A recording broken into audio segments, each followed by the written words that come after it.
And this, Jesus, guys, show's canceled. Didn't realize we were here for Jeremiah.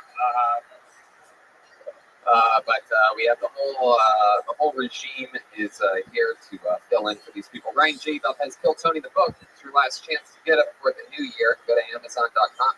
Type in Kill Tony. You'll see the 3 books that are available. All drawn house shows by Ryan J. Bell and all the tour posters. And we're going on tour again. It never ends, guys. I'm going to stand up in Plano, Texas on New Year's Eve, and then we go to San Antonio the 9th of January to do Kill Tony and a stand-up show. Straight to Houston after that. Kill Tony's and stand-ups the 10th and 11th of January.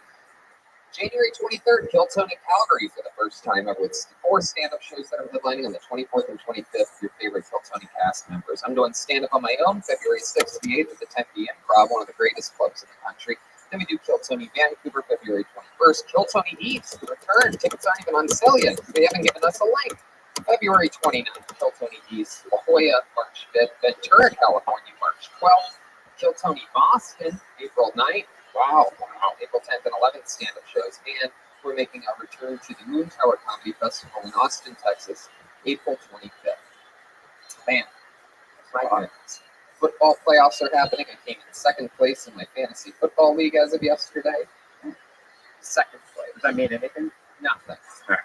Nothing at all. I had hundreds more points than everybody else in the league. And you know what ruined it for me? The Cincinnati Bengals defense. Cincinnati Bengals defense. Cincinnati Bengals CBD. Hey, that reminds me. Infinite CBD is a sponsor for this show, and we absolutely love them. We use them for everything. I have a lot of family that I got to visit last weekend to thank me for getting them connected with Infinite CBD. They use it for all their ailments that they have back in the Midwest. So everybody back there is achy and sore all the time because they don't exercise properly. And then when they do physical activities, they're surprised that they tear muscles and whatnot. But Infinite CBD takes care of all that, including anxiety, depression.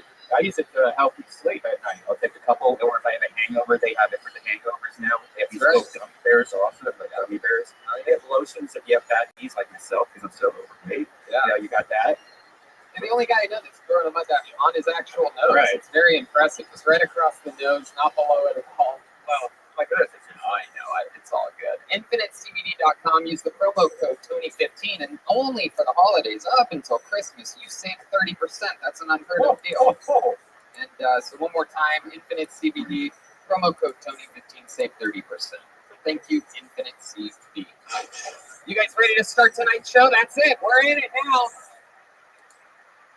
This is very, very exciting for me, guys. This is episode 420 of this Kill Tony, which has always been a pod-friendly show, and I can't think of 2 guests more to have here at the Comedy Store on episode 420 of Kill Tony for his first time ever, and the return of one of our favorites. Ladies and gentlemen, I present to you Kevin Smith and the Roastmaster General, Jeffrey Ross. Wow. What? Wow. How exciting is this, ladies and gentlemen?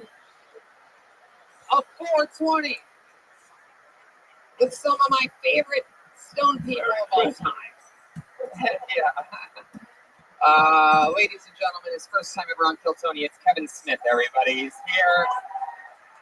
How honored we are. How exciting this is. Of course, he does the Hollywood Babylon podcast there at the Improv New Year's Eve, but I'm really excited myself as a longtime fan for this Jay and Silent Bob Reboot Road Joe tour. Having a good time touring it. We stopped in Los Angeles like 2 weeks ago. We had done 37 cities, 60 shows. After Christmas, 25 more cities to go, so like total of 62 minutes. It's been really fun, and it's a rigged audience. It's like every night I watch the movie with like 1,000 to 1,500 people who know every movie I've ever made, man. So it's not like playing a movie for real. It's like going to church every night where I'm both the priest and Jesus at the same time. That is so cool. Speaking of the priest and Jesus, how about the Roastmaster General, Jeffrey Ross here, episode 420. Good morning, everybody. Happy holidays. This is so great. This lineup looks like if Kevin Smith directed the Joker. You guys really look very festive. It would have made $990 million less dollars. Brian, I like your outfit. What is that? what do you call that style? Blow Rogan.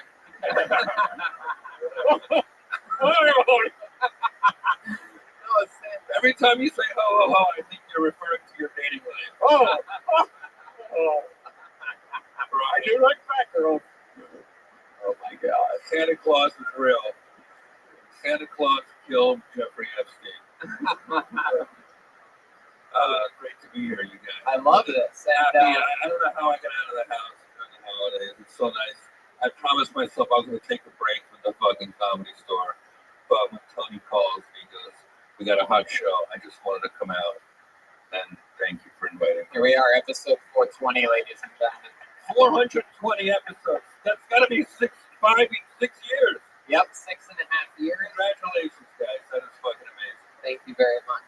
I remember when it was just a little podcast in the Comedy Store. Now it's a big podcast in the Comedy Store. Yeah, it's crazy. This is our fourth sold out Monday here in a row. It's supposed to be the hard time to sell out comedy shows, but we've been doing it here. Stuff's crazy. We have Big J and Louis J. Gomez on next week, all the way from New York. An extra, I'm sure, filthy episode of Kill Tony. But you know, one of the things that I love about this show is the band. Everybody, am I right? Are they in town? Every single episode, they do different characters. We never know what they're going to be. They were getting ready in another room. Maybe it's the return of some of our favorite characters that we've seen. Maybe it's brand new characters that we've never seen before. Let's all find out together, shall we? Ladies and gentlemen, I present to you the best damn band in the land, the Kill Tony Band.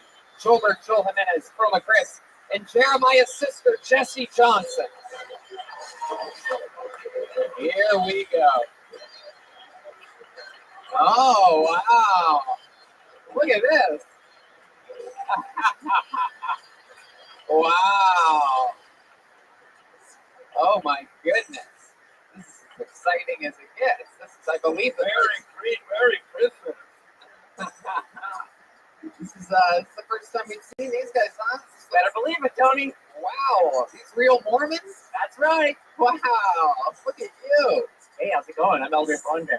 Oh, wow. It used to be Ramirez. They made me change it, though. Just happy to be part of the winning team, Tony. That's all. Oh, my goodness. I love you. Think you look like a Mormon. I think you look like the Popeye's chicken I've ever been in. That's right, Tony. I have a mirror. And then clearly the return of Jeremiah's sister, the one and only. Actually, I'm still walking. You're my brother. Devout Mormon. Glad to really speak some truth to his followers. There you go, Bill Watkins. What's in the backpack? It's a good question. A lot of faith, yes.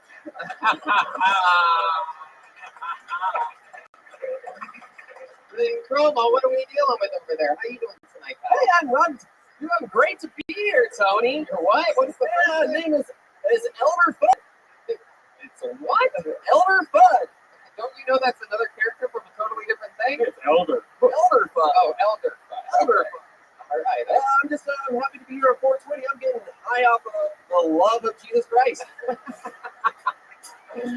And then remind me, I don't think I got to ask you. Elder Thornberry. Elder No big Thornberry. deal. Yes, I did. Funny about that. Maybe open up your mind, your memory to Jesus. It's going to be okay. We're going to have a fun night tonight. We got Mormons, we got Jeff Ross, Kevin Smith, Red Band at his soundboard, which brings me to this, everybody, the bucket of destiny, the one and the only, the lifeblood of the show. You guys know how it works. A bunch of people sign up for the show. Maybe it's their first time ever signing up. Maybe they've been trying for months and they just can't get the luck of the bucket of destiny. If I call your name, you get 60 seconds uninterrupted. You know your time's up and you hear the sound of a kitten. That means wrap it up then, or else you're going to bring out the angry West Hollywood bear. So wrap it up then. You guys get it? You ready to start the show? This is it. It's about to begin. This is when the bucket of destiny takes over. It's very exciting. Can't believe it. This look like real Mormons over here. I mean, how legit is What do you think, real Mormons? Of course we are. Oh, God. All right.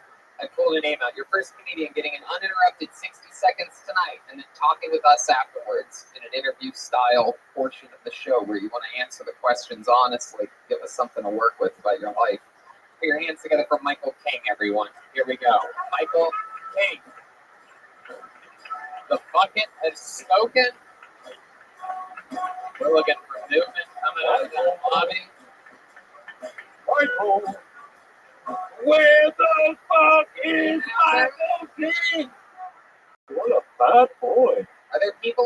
Rabbi Mac? There's two. Oh. David, how did you do this tonight? Where are the comedians? Over there? You guys over there? All right. Let's try this again then. How about Saul Trujillo? Saul here? Here we go. It has begun. The first spot's not an easy one. Fuck Michael King! Fuck Michael King! Fuck Saul! Episode 420 of Kill Tony starts now, everybody. How about one more time for Saul Trujillo?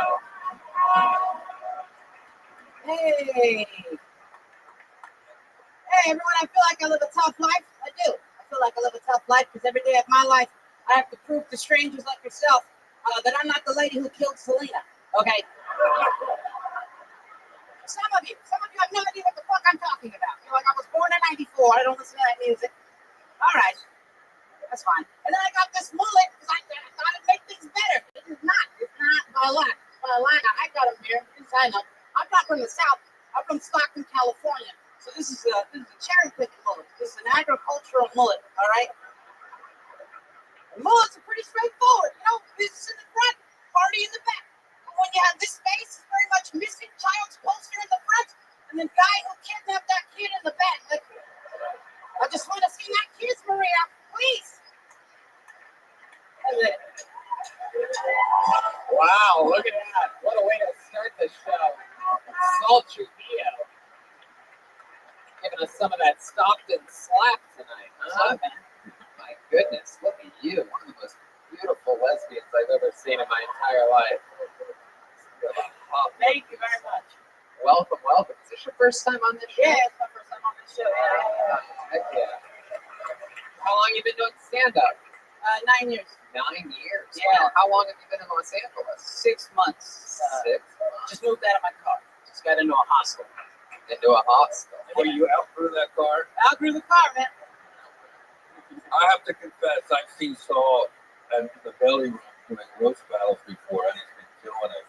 So it's the first time I saw you do any kind of stand-up, and, you know, it definitely was awesome. Thank you. Yeah. Appreciate it. Yeah, I've seen a lot of people fucking eat shit at Kill Tony. absolutely. It's not easy going into the cold room of you bastards and fucking killing it like Saul just did. Like, you know what, Saul?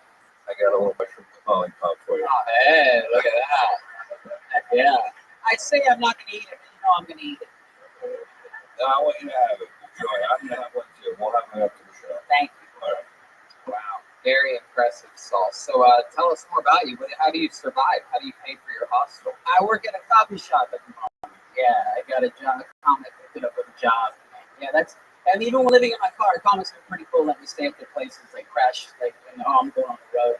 So a lot of comedy store regulars. Yeah, you stay broke at my their places. fucking down. Yeah. That's just looking at it. It was just looking at it. Yeah. I love it. So the coffee shop, what else in your life? What do you like to do for fun to take your mind off everything? Smoke a lot of weed. That's why the 420 show. Yeah. Oh, yeah. I've done a lot of dispensary gigs, a lot of cannabis events. Yeah. Yeah, you're getting a joint out of this from the fine people over at Speedweed. Oh, Speed that's Weed. fantastic. Their slogan is Speed Weed for a slow man. So you are perfect for that. I love it. What do you like to do after smoking pot? What are some of your favorite things to do? Yes. Yeah, what is it? Oh, okay, yeah. Yeah. Well, I actually went to culinary school too. Yeah, so I genuinely like to cook. Wow. That's like a meth head learning how to Yeah. make meth. My goodness gracious. Yeah. Saul, what do you think makes you that big? Like, is there some like secret thing that you eat that you like found out in culinary school? Like, what is it? You just chuck Well, I used raw to- eggs or something? I used to be like literally like 450 pounds, so like down like 100. Oh, hell yeah. Absolutely. Yeah. Absolutely. What's your secret? Like Weight Watchers, or did you do any kind of diet? I was keto. Keto. Just dirty keto though, like not like real keto. Just eat a lot of cheese. Yeah. Works. And dressing like Al Sharpton for inspiration. Yeah. I know what you're saying, but you look like Sonic's the Hedgehog. Not worth it. At least God loves me. Jesus, crazy. Kevin, what do you think of this young buck out here? He reminds me of being happier times. A couple of years ago, I weighed a bit more, and then I went vegan. You should be happy now I'm fucking vegan. And so it reminds me of the time when I was much happier with myself. And I am right now. That was some funny bits. I'm legit going to go home and steal that joke, tell my wife the Selena bit. They're like, why are you doing random Selena jokes? I was like, I don't know, anniversary. Now, are you still on keto, Saul, or did that break at some point? I moved to LA and then real fun. Do you remember the moment that you knew that you were about to break being keto? Jim Ross just handed him a slice of pizza. That's it. No, I'm okay. Way to stand by it, man. I love it. Is there anything else? It's a Hollywood metaphor right there. Cold pizza. Here, eat this, kid. It's cold. Welcome to Hollywood. Only Tom Cruise gets hot pizza. Is there anything else crazy about your life that we should know? I would have moved to LA like a long time ago, but I like the horrible gambling addiction. Like, What do you like to gamble on? blackjack. Wow. Yeah. I was living your life.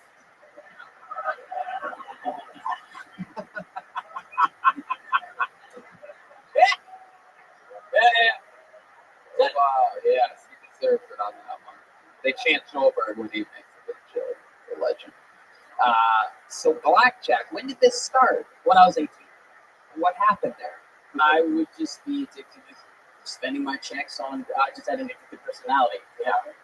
That's why I kind of cut back alcohol with cannabis because I was also an alcoholic. I have a lot of shit going on. You addicted to coffee yet? Now that you're at the coffee shop, Yeah. you're doing a lot of espresso shots? A lot of cold brews.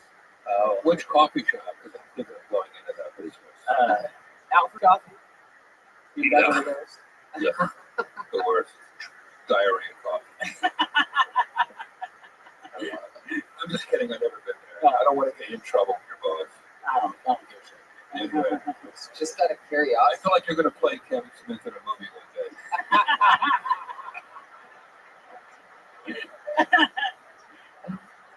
I love it. When's the last time that you played blackjack? Is this an ongoing?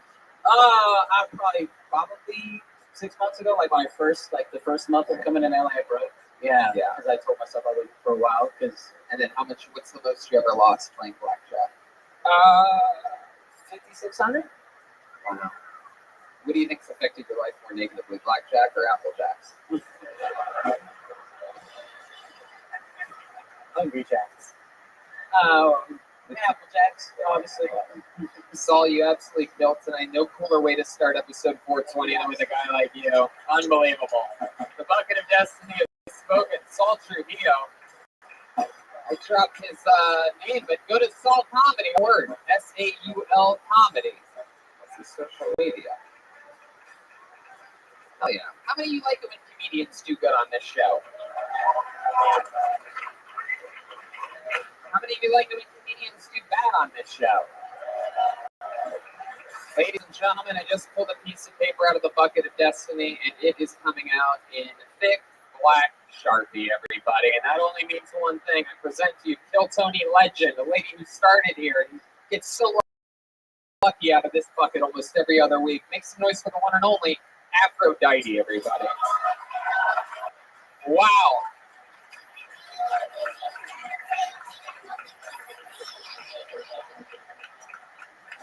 Wow. Come on, people. It's still happening. I don't know why the music would go down before with the mic, but Hi. Say hello to my big friends. Custom made titties for your lips if you can. You know, this is a very interesting place. You go to the bathroom, the ladies' bathroom's right next to the men's bathroom back here, and I just stood there and watched the men hold their dicks. It was very interesting. They just stood there, dick all in their hand, and they're just kissing and kissing. And I almost kissed them myself watching them. You don't get to see people like that, you know, in the bathroom with the dick out like that. And ladies, I got to tell y'all something. Stop trying to tell Dick what to do. Just stop it. But Dick ain't gonna listen to you. Ain't you figured that shit out by now? Dick got one purpose. Warm, wet pussy or dick asshole? That's it. All right, Aphrodite. Taking some creative risks tonight. All right. Hell yeah. Afro, I love your style. This is episode 420 because everybody that's been on stage at one point has weighed 420. Yeah, that's my ass. Hell yeah. You are an absolute killer, as always. I always compliment your, what do we call that? Not, what is it? Bodacious. Yeah, my boy about a bam, goddamn. Yep, that's exactly, you know what? That's the word I was looking for. Aphrodite, did you write that joke in the back before the Yeah, show? While I did. you actually watching guys hold Yeah, I their penises? was. Seriously, you can see them holding their dicks right back there. Goodness. You know, possible. Oh my God. Look I love it. You are one corny little guy. Yeah, my titty almost fell out while I was watching. What? My titties almost fell out. Oh, That's the truth. how you fishing them out? Yeah, how did they almost flop? They got a mind of their own. They're illegal. They're just trying to jump off the roof. Yeah. If your titty to fall out, it'll take a lot longer than 50 seconds. You know, in Africa, it's sexy if your titties hit the ground. Okay, you're right. I'm glad to know that because they already hit my knees. Aphrodite, you have such an incredible charisma. Remind us all, how long have you been doing stand-up? When did you start? I started here August 22nd, 2016. I got on the first time I came. That's right. Good luck even back then. And Have you gotten up anywhere since then? What? Where else do you perform since, other than? Well, I've done different shows. I have my podcast show now. I don't know, I'm talking to Steve about the fact. You know what I'm saying? All right. heck yeah, she is that I started late fighting. Fighting it. But I still, I understand 12. yeah. It's never too late to start, but I still don't think you should. Oh, fuck. Oh, fuck. What you think, man? You I'm ain't like kidding, how people- Aphrodite. I'm just kidding. I've seen you here many times. I was sitting on the lap. You gotta spend more time after. I can hear you better when I feel You you. need a medic. You need a medic. Jump around. His knee is broken. Some kind of, This is emergency dick test. oh shit. This is the greatest moment of my life. Well, I won't ruin it by getting up for No, don't get up, Aphrodite. His dick might jump out. I told you motherfuckers out of control. Dicks cannot mind business. They can't do it. Wow. Tony, is it possible to get subtitles for this lady? I don't. I'm a subtitle. She's been on here 20 times. I understood maybe 4 words ever. You're that suction sound when she. This is true. Be careful, Aphrodite. There's a lot of steps back there. I don't want you You don't take taking so a look. much shit at 64. I don't want you taking a You're look. 64 years I'm old. 64. You look terrible. I'm kidding. You look great. No, You look Afro, come on, don't do that. Come on. You're gonna make him come, Afro. Don't do that. No, don't do that because I'll charge his ass. Don't be calling free shit. Don't be Oh doing my that shit. God. I would love to see your guys' baby, Jufro-Daddy. Yeah, speaking of common, I just got me double D. yeah. Speaking of common, I was doing a lot of that yesterday. Man. Whoa, you were looking Yeah, at the guy it's yesterday? calm on my curtains. Look good, man. It's calm on my curtains. No, stop it. You'd watch those curtains if there No, was no, I ain't never watched it. I don't see that kind of stuff 95. God, sometimes you are just absolutely disgusting. Well, sexes ain't good if it's not disgusting. Tony. Shit. I agree with that. I like that gross stuff. The more disgusting, the better, right, boys and girls? As long as you're married. This is how I like you. Aphrodite, have you ever had a lesbian experience? Hell no, I'm no pussy on this shit. My pussy is enough. And Well, that's someday I'll what know what she said. Hell no, I'm strictly dick up in this motherfucking plantation fucking, okay? Amen. You know? The great Kevin Smith. It just reminds me I have to call my mom tonight. For Christmas. Oh my God. I was vibing to tell I'm like, get one of them motherfucking joints tonight. I'm gonna hit some of them motherfucking little okay, you give a fuck. You need to worry about your old ass joint stuff. What you say? What you say? What you Take say? some infinite CBD. I'm gonna sit on your face after the show. Hey, don't threaten me with the godly You have charm. a I love it. flat face, a flat motherfucking face, okay? Believe me. Tony, I think the crowd's really enjoying this Eddie Murphy character. They got cut from this. Live from New York, it's Saturday night. Yeah. You know that, Heck yeah. Aphrodite here. I got a huge marshmallow. Oh. Merry Christmas. I'll give you the coochie girl. All right, Aphrodite. I hate Santa Claus. I hate him. I gotta tell you the truth. Why? I don't know. Jingle bells, all that shit make me feel bad. Is there any Christmas song? Can you give us a line of one Christmas song, maybe? Since you have such an incredible musical talent, I want these guys, I want everybody to enjoy themselves. You have one good verse off a Christmas song that you can belt for us? Give us. Hang on the mistletoes. I'm gonna make you see it right. This Christmas, the fireflies burning bright. I said we're caroling through the night, and it's Christmas, Santa thought me a funky, funky low down Christmas. Sex a baby for me.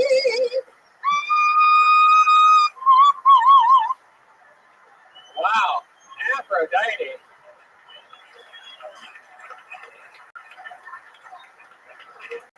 Wow. Aphrodite, take a bow. You Take told a me bow. to bow so you can look at my ass. That's wrong. That is fucking wrong. I'm gonna charge you, motherfucker. I'm telling you. Yeah, but go in the bathroom, ladies, and play like you're going in the bathroom and watch them holding them dicks back there. Afro, no one has these pedophile powers like you did. No one else. Oh, they're 21. These motherfuckers are over 21. You can watch them hold that I know, but somehow you make it sort of pedophile-y. I know there's only 21, but the way you're just staring at dicks while people are peeing. No. How long were you standing there for? Well, I just stood there to the secretions of my vagina too. Oh my God! All right, there she goes. Aphrodite, everybody. Come on, it's Eddie Murphy, episode 420 of Kill Tony. Oh, here's her joint. Wow, she's definitely cashing in on. My goodness, the great Aphrodite, everybody. Where's my joint? This lady takes no prisoners. She grabbed a pizza, a joint. She grabbed everything out of here. Took a soundboard. All right, let's keep this fun train moving along. Make some noise for Jimmy Rogers, everyone. Jimmy. Jimmy? Jimmy. I don't see any movement. Jimmy? No? All right. That's interesting. I think a lot of people just left. Make some noise for Garrett Ulrich. Garrett? There we go. Here comes Garrett. Lucky corner. Here we go. 500 miles and I would walk 500 more to beat the man. One more time for Garrett Ulrich, everyone. God, I'm supposed to follow that? Jesus Christ. Guys, my job has a lot of good benefits. We celebrate edible Fridays at my job. It's pretty, yeah, right? I just take an edible and I don't celebrate it Fridays. That's what we do. The problem is I'm a scientist, which is like, that shouldn't be doing that. Not a lot of people believe me when I tell them I'm a scientist, right? But everybody believes me when I tell them that I went to 4 community colleges. Which is great because I went to 6 community colleges. So I also have a 5-year-old. Not a lot of people believe me when I tell them that. But everyone believes me when I say I only have half-time custody of my 5-year-old. Yeah, right. She's learning to swim right now. She likes to dive down in the bottom to get the rings, but she's too weak to dive down, so I have to give her a boost. Which means I have to grab my 5-year-old and throw her under the water. Like I grab her and like, and it's crazy how good it feels. It's like, this is for every time you made me late. Ah!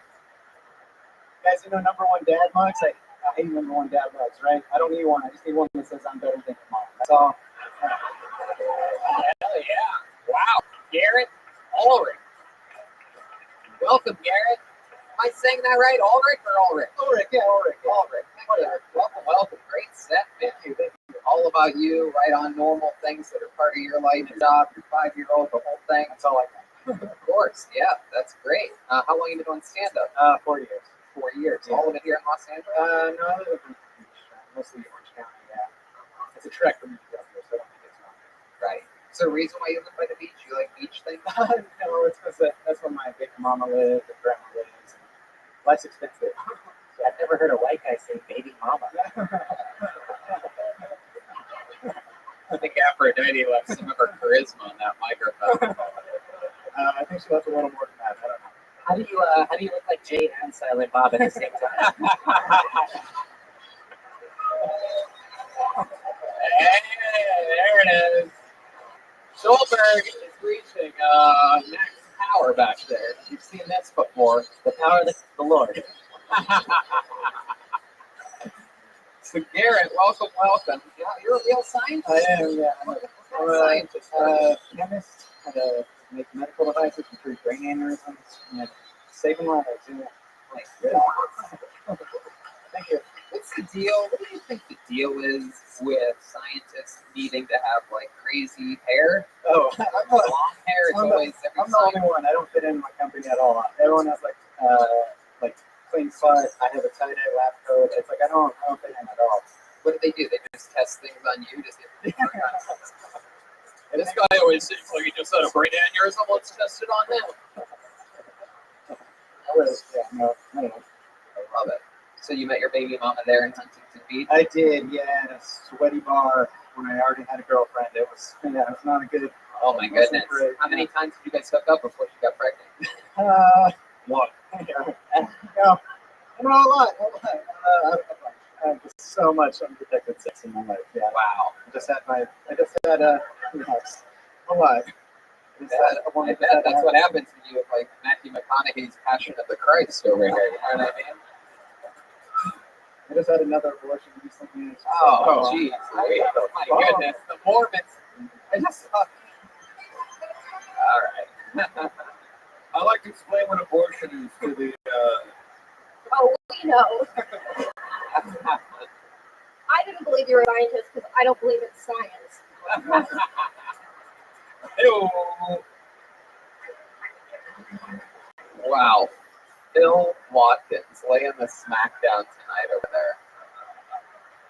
My goodness, Garrett. I mean, now I have to ask, even though I really don't want to, but now I have to. You said another abortion so casually. Can you give us a plus or minus, like Just the two. just two? Are they twins? What are we talking about? No one ever aborts twins, right? You can't do that. I would. I would. I think it's part of reason. No, one was when I was 17, and then one was like whatever in June or something. How old are you now? 33. 33? Yeah, so I've learned nothing. All your best abortions are still ahead. Yeah.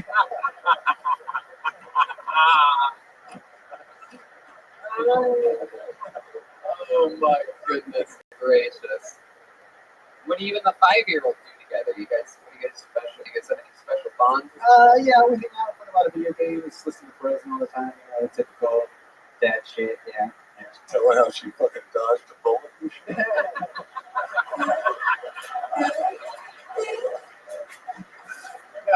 You know, you got a couple ghost siblings, man, who didn't fucking make it.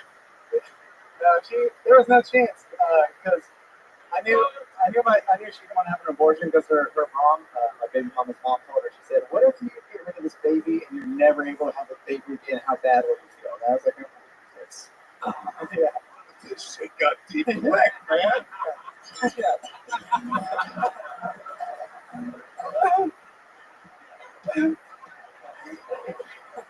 say if there's any consolation, I would never abort your kid because I would love a kid that looks like Ashton Kutcher. That'd be amazing. I love it. Did Brian play that song because he thinks scientist is spelled S-E-I-N? Tony, I'm just excited to be this close to Alanis Morissette. I know. He's got one in his pocket. So, Garrett, is there anything else crazy we should know about you? Oh, I was thinking about that. The reason I broke up with the mother of my child is because I was fucking secretary at work. Wait, I you were know. fucking her secretary? No, it just, Your secretary. not mine. I'm not big enough to have a But secretary. it was the secretary One of your workplace. One of them in the car outside, yeah. Oh. Not that guy. What's the deal with infidelity? How did that go down? It's such a touchy environment. How did you hook up a coworker in the car?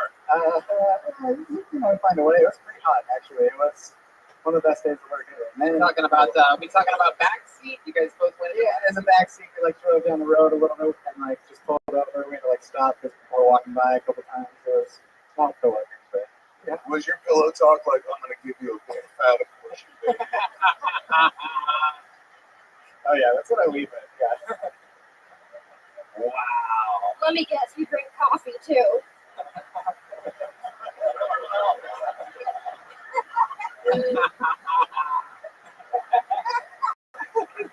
Mormons don't drink coffee? No, we don't, Jeff. I'm glad you asked, actually. That's so interesting.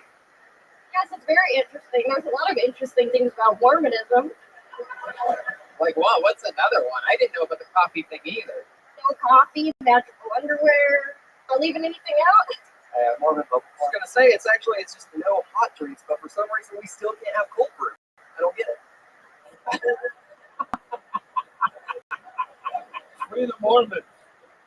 Oh I my filled this god. with water to fit in. Wow. I love that.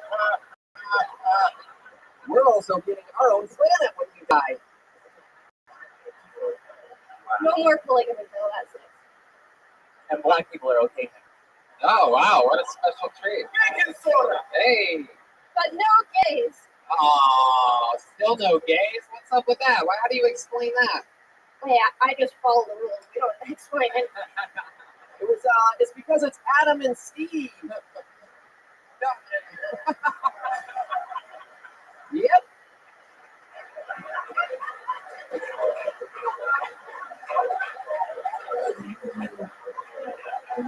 For those of you that don't know, Chroma Chris is the only person on stage that isn't a comedian, so when he does shit like that, it's 30 times funnier than if any of us do it. Well, let's just say I wear a helmet for a reason, Tony.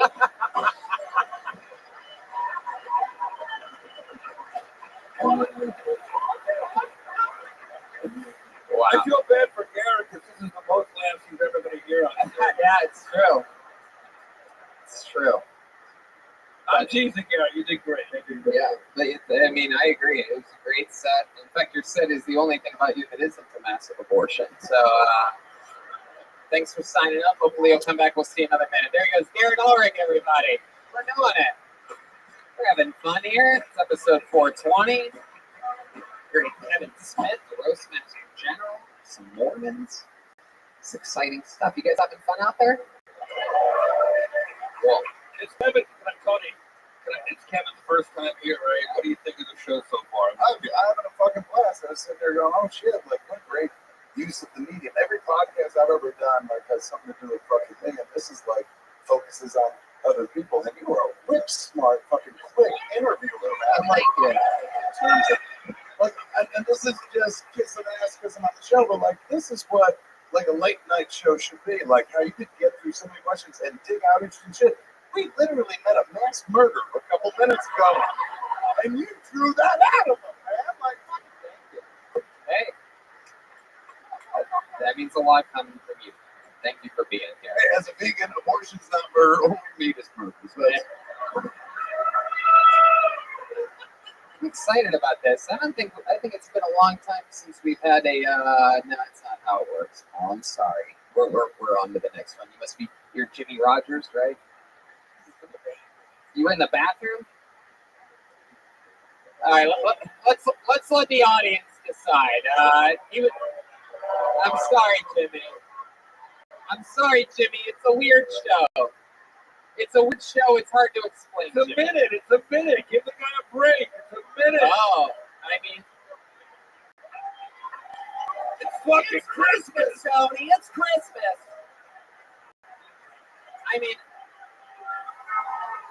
it is hot. how about the comedians waiting in the lobby? Do you think we should let them up?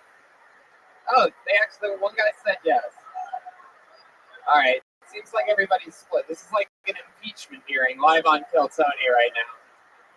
All right, well, let's get a minute from Jimmy Rogers, everybody. Here we go. The bathroom boy. Hi, I am so sorry. I had Taco Bell. It doesn't matter. Yes. I'm 27. I'm 20. I'm 30. I'm 31. Fuck mine. People think I'm homosexual just because I suck dick from time to time, which is super confusing. Like, I'm not a. Who gives a shit? I'm gay. But fucking sue me. Who cares? I don't give a shit. Oh, I will suck your dick right now, sir. I'm sorry. Yes, I will. 60 seconds. Fuck. Jesus Christ. Why are you doing all right? What are you doing? Look, things are very confusing to me. I'm just like, what the fuck? I might motorboat you. Who knows? God, I was in the bathroom. Thank you for letting me go on. Jeff, I'm sorry. There you go. Jeff, you're the one that convinced me to do this, and you're meowing in 40 seconds. Thank you so much. Yeah. I was rooting for you, Jimmy. I was rooting for myself. I'm like, holy shit. They're like, get off the stage. Jimmy, Get that faggot off. Jimmy, relax. Okay. Take a breath. Take a breath. Jimmy, what were you doing in the bathroom? I know he wasn't writing jokes. Who goes to the bathroom, comes on, and then takes a shit on stage? Like, you should have just. You could have done all this in there. You could have done that in there. It would have been fine. 40 seconds. Wash your hands when you're done. All right, try it. You know, Tony, you gotta get the come out somehow.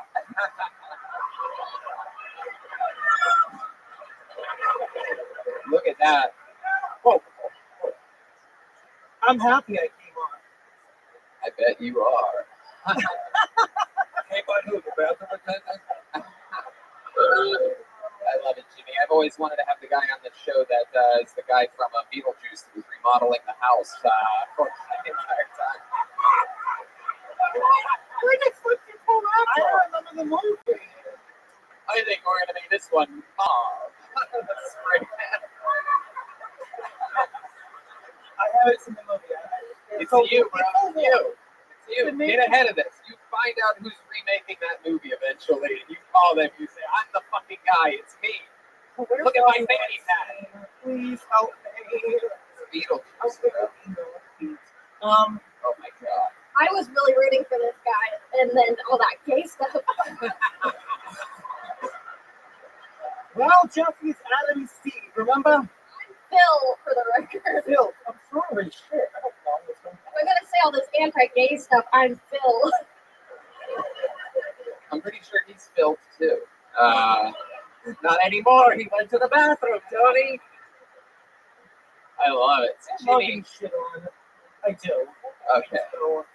Jimmy, you are a weird character. I feel like you'd be a regular on Chelsea lately if that show still existed. I feel like you'd be on every episode. I'll take it. You'd be the new Chewy.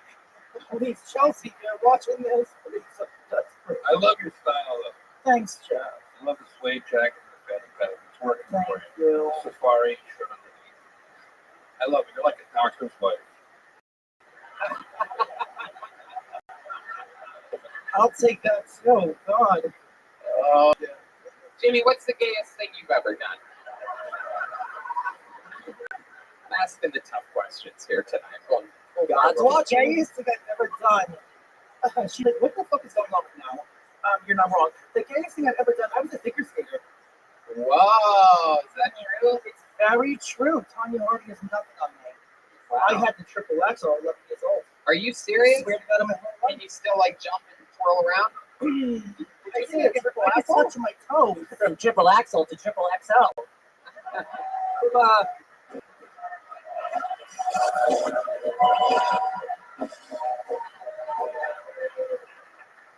I was going to say from triple axle to triple asshole. Triple axle to dripping asshole. Wow, the band is out of control right now. They are passing and shooting and making and rebounding and dunking. My goodness.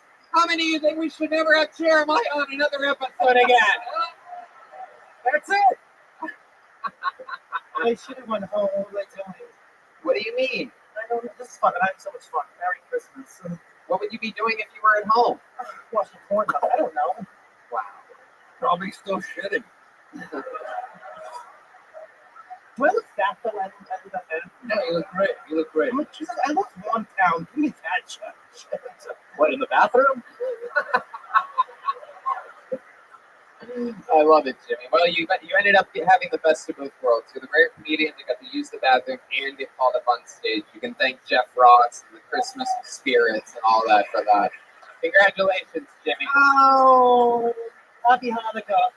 Come back again soon. I will come back. There he goes, everybody. Jimmy Rogers, everyone. I pulled a name out before letting him do that. It's an interesting name. Very rarely do we have a Karen on this show. I'm excited to see what happens here. Make some noise for Karen Brisky, everyone. Karen Brisky. Brisky. That's right. Check out Thick Skin at Jeffrey Ross's podcast. He's got a bunch of tour dates at roastmastergeneral.com. So all around dumping mics. Is Karen coming? Oh, here she is. Okay, Jesus. Sorry. Who's next on the Price is Right? Come on, everyone. One more time for Karen Brisky. 60 seconds uninterrupted starts now. Hi, I was Facebook stalking my ex-girlfriends. I do that from time to time. I realized they all have a strong resemblance to my father.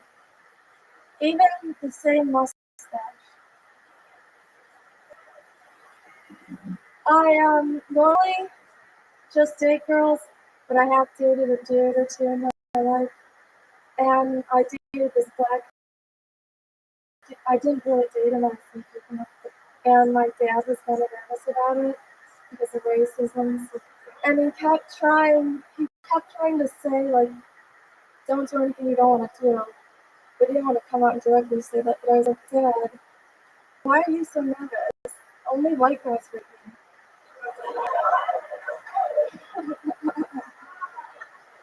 I'm happy to be here, so close to the holiday. I've been watching that Jeffrey Dahmer. Fuck, I keep confusing Jeffrey Dahmer and Ted Bundy, but I'll save my Ted Bundy stuff for another time. All right, there you go. Karen Brisky. Welcome, Karen. You've been on the show before, correct? Heck yeah, talking to that microphone there. What happened last time you were on? What did we end up talking about the most, do you think? My newsletter. Your what? Dave Cook said I looked like all the Peanuts characters rolled into one. You said...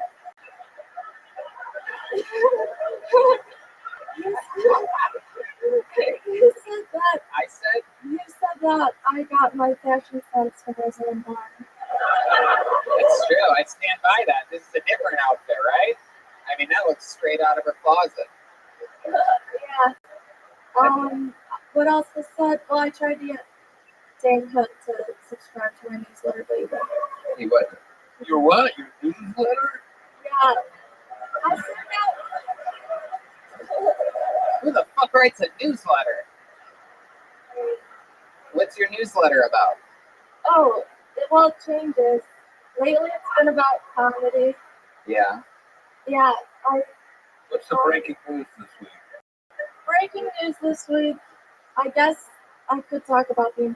I haven't read the newsletter. I used to In write a few them. months. I used to write them every month to my friends and family in Chicago, but I wanted to stay in touch and I wanted them to feel like it's personal. So I just send out like a massive made in MailChimp with pictures. And Made in what? MailChimp. MailChimp. It's a service that does mailing lists that went out of business 20 years ago. That's not true. No, I know. I did think that was this. What? Wow. Are you kidding? I did think they went out of business. What are you talking about? Never mind. What? Okay, there you go. We're talking about we're in a tech talk over here all of a sudden. Email marketing service. Wow.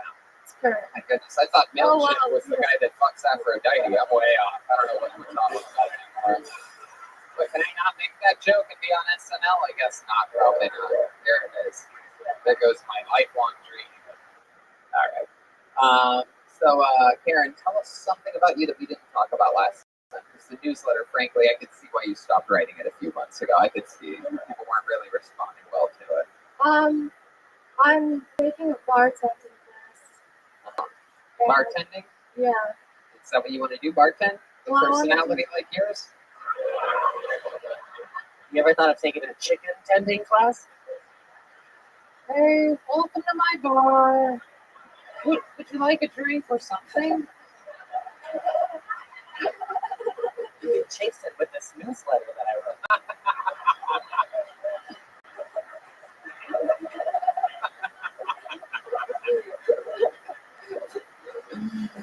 What are you gonna do with the bartending class?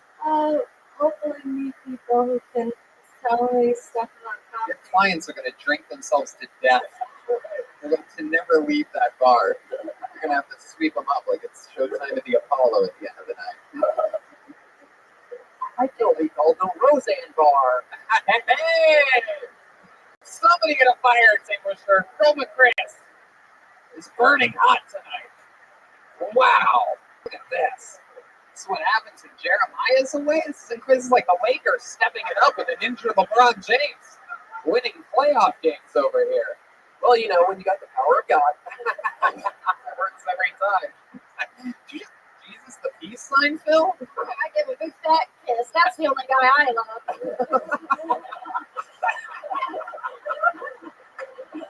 The only guy I'm allowed to love. Now, I did hear a lot of gay stuff in your set, too. And I just want anybody to know, I had a lot of gay feelings myself. I've shoved all of those down, and I'm so happy with the Lord. And you guys have a good day.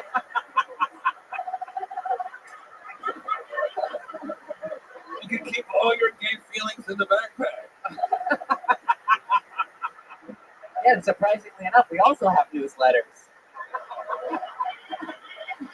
Holy shit. Wow. You only like Jesus because he has long hair. Yeah, I mean, he's really muscular and strong, and I like what he says. Sometimes in the back of him next to me in bed, just whispering into my ear the word of God. Wow. Jesus. Phil. God. You're like Aphrodite in the men's room. You're getting all hot and heavy over there. I understand how hard that was to watch those men. My goodness. Wow. Aaron, what do you do like socially? You ever go hang out with friends? What do you do like in real life when you're not writing newsletters or taking a bartending class? Like you ever hang out with other people in normal life? Yeah. Like I what? go to the dog park with my dog. Uh-huh. And I have some other friends who have dogs. We congregate there. What kind of dog? Oh, I have a dog that's real cute, but I don't know what his picture. He's a rescue. Kind of like you. Perfect. I have a rescue, actually. Awesome. That's cute. Oh, really? We have a lot in common with my dog. They went to the pond. But you have a kid? Is that what you said? You adopted a kid? I was a rescue myself. Oh, you really were? You're a foster child. Yeah. You mind if I ask where? What's Chicago. Chicago. Wow. It was alright. That sounds intense. It was intense. Do you have jokes about it? Actually, it was a house. Hence, I was Is that what made you? Gave you a sense of humor to be a comedian? You think? yeah, definitely. Because I feel like you take those shit. What? Like I feel like the people. You seem like the type of person with your boots, like you like, you know, like when Tony was like making fun of you, you were just like fucking Wonder Woman with your hands on your hips, and you were like, all right, I don't care, whatever it is.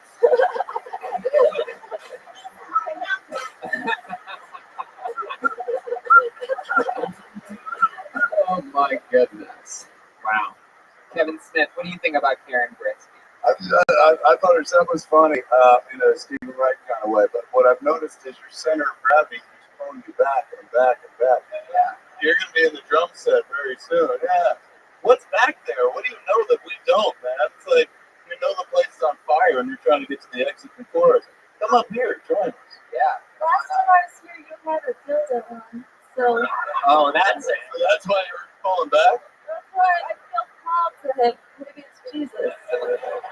Oh, there he goes. You just tempted him to the dark side, I do believe. My goodness. Goodness gracious, Karen. Well, any big plans for the holidays? Right here, we're in the Christmas week coming up here in Los Angeles. What are you going to be doing? I'm Jewish. Wow, look at that. There it is. The famous purple dildo. Whoa. Oh my God. Karen almost pretended like she knew where that goes.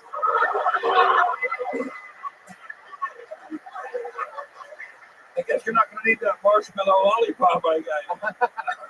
Oh, Karen, I gave those up years ago. I'm doing a Hanukkah thing, Christmas thing with my friends on Wednesday, which is Christmas. I'm gonna bring my dog. She just got a new dog. I got them some stuff. I don't like. This is hollow. I feel like you don't even know what to do with that if we put it in a bun. Now give it back. All right. Anything else for Karen, guys? It was a fun performance. You did it, Karen. I like your vibe. I like your vibe. Yeah, I like her vibe, Tony. she is. She's rock solid. Great delivery. Great stuff. Karen Brisky, everybody. She's Karen stand-up, all one word on social media. Whoa! What? Wow! Ladies and gentlemen, what? Ron White on episode 420 of Kill Tony with a lit joint, as only he can do. But I do not smoke. And if you do, I'm against you. I am against you, and I'm going to hold it. Wow, this is so exciting. Legend. It is the great Kevin Smith. You guys ever meet before? Kevin Smith, Ron White. How about this? Two just fucking superhuman beings meeting each other. Gonna watch some stand-up comedy together. You gonna stick around, hang out with us? For a little bit. I'm going to do a set in about an hour and a half. So I got a little time to kill today. I love it. Got here early. I love it. I love it. David, grab a third chair for us wherever you are. He's already on. Okay. You guys ready for this? Get back to the bucket. Ron White, Kevin Smith, Jeff Ross. Who knows what else can happen tonight? You know, this is episode 420. Thank you very much. I can't wait. Of course, I love it. I'm gonna be surprised if this person's here. This seems like a simple name. It seems like this person might not be here. That's what my gut tells me. Put your hands together for Lilin, L-I-L-I-N. Probably not a white guy. Is this a real person? Here we go. Here comes Lilin. Here we go. Lilin. Coming from the lobby area. That's trumpet, Tony. Yeah. Come on, guys. One more time for Lilin, everybody. We're live at the Comedy Store. 60 seconds uninterrupted starts now. One more time for Lilin. It's Leland, actually, but it's okay. White people can't pronounce my name. So I'm the evil bitch of Orange County. What's up? Fun if you guys believe that opposites attract. All right, that's like quarter of the room. I think I'm gonna be okay. I'm single, because I know I'm gonna find a nice guy because I'm an evil bitch. Right? That's how it works. So I'm divorced. Been divorced for 1 year now. Give it up for my divorce anniversary. Woo! So a Mexican man married a Chinese woman to get an American green card. This is 2019, folks. This is 2019. But we had fun. He's Latino and I'm Chinese. If we had a daughter, she'd be called a Cantina. I really like that. It's a good start in life. But he taught me some Spanish. Any Spanish speakers in the house? All right, you guys ready to learn a very useful face? All right, that's what I thought. Leland on the show. Give it up for Ali Roth. Heck yeah. See that right there? Great minds. I was going to say Bobby Shee, actually, but I love that. So welcome to the show, Leland. You're newer to stand-up comedy. We've never seen you before. How long have you been doing it? 60 days. 60 days. Oh, goodness. What is this, a juice cleanse or something? Is this a 90-day fiance sort of thing? Who counts the days like this? What happened 60 days ago? What made you start?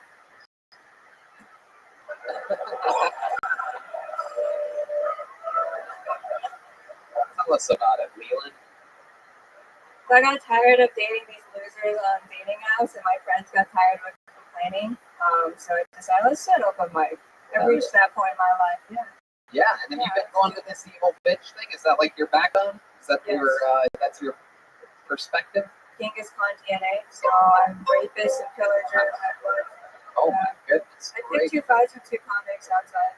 Wait, say that again. I picked 2 fights with 2 mediocre male comedians. outside Tonight? the store. Yes. Wow, what are you guys fighting about? This is exciting. I Because like they this. told me I should quit comedy because I'm a little girl who just started. They said that?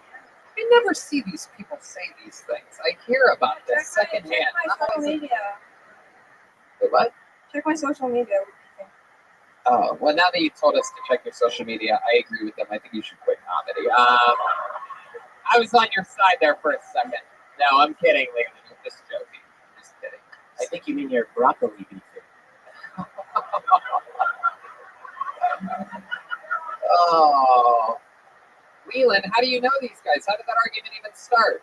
You met them Because tonight? I posted that smart women marry rich, and this guy's like, well, if you don't like broke people, you shouldn't do comedy.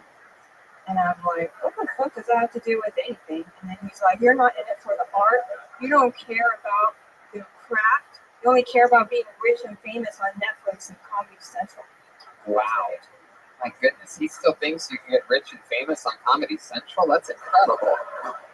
I think that I can tell that deep down inside you're kind of a bitch. Right? I see it. I see it. It is genuine. It is. It's refreshing how open you are with how big a bitch you are. I want to hear some of the highlights. I want to know your highlight reel. Like, what are some of the bitchiest things you've done? What are some of your, what's your bitch, Mount Bitchmore? Like, what are your 4 bitchiest moments? You seem like the kind of chick that would light an ex's car on fire or something like that. Am I right? I don't get back at people. I just live my best life. That's what Oh, that means guilty as charged. That means the car is burning out front I right don't now. get caught. It's okay. So what are some, you say that you're an evil bitch. What are some of the most evil things you've done? I don't think I do much. I just say a lot of stuff. Like what? You guys think gold diggers are evil? I need to know. Yeah. Okay. So Are you? I'd have to see you naked. you're gonna have my deposit is a 5-carat canary diamond ring with an AstroCut setting. So if you can't afford that, no sense. You're out of work. Yeah. Yeah, a diamond is forever, but a woman's beauty, I mean, it's like 28 years, right? I mean, come on, let's be realistic. Just kidding, everyone. These are all great fortune cookie things, you know. Is that true? Are you a gold digger? Are you a self-admitted Yes, gold digger? I'm a diamond digger. Is that true? Yes. How many diamonds do you have? You're not even wearing anything. I don't have it. You're I need a goodness gracious. So, has this ever worked for you, gold digger? I'm trying my best right now. Don't you like the gold dick have to be hot? Oh,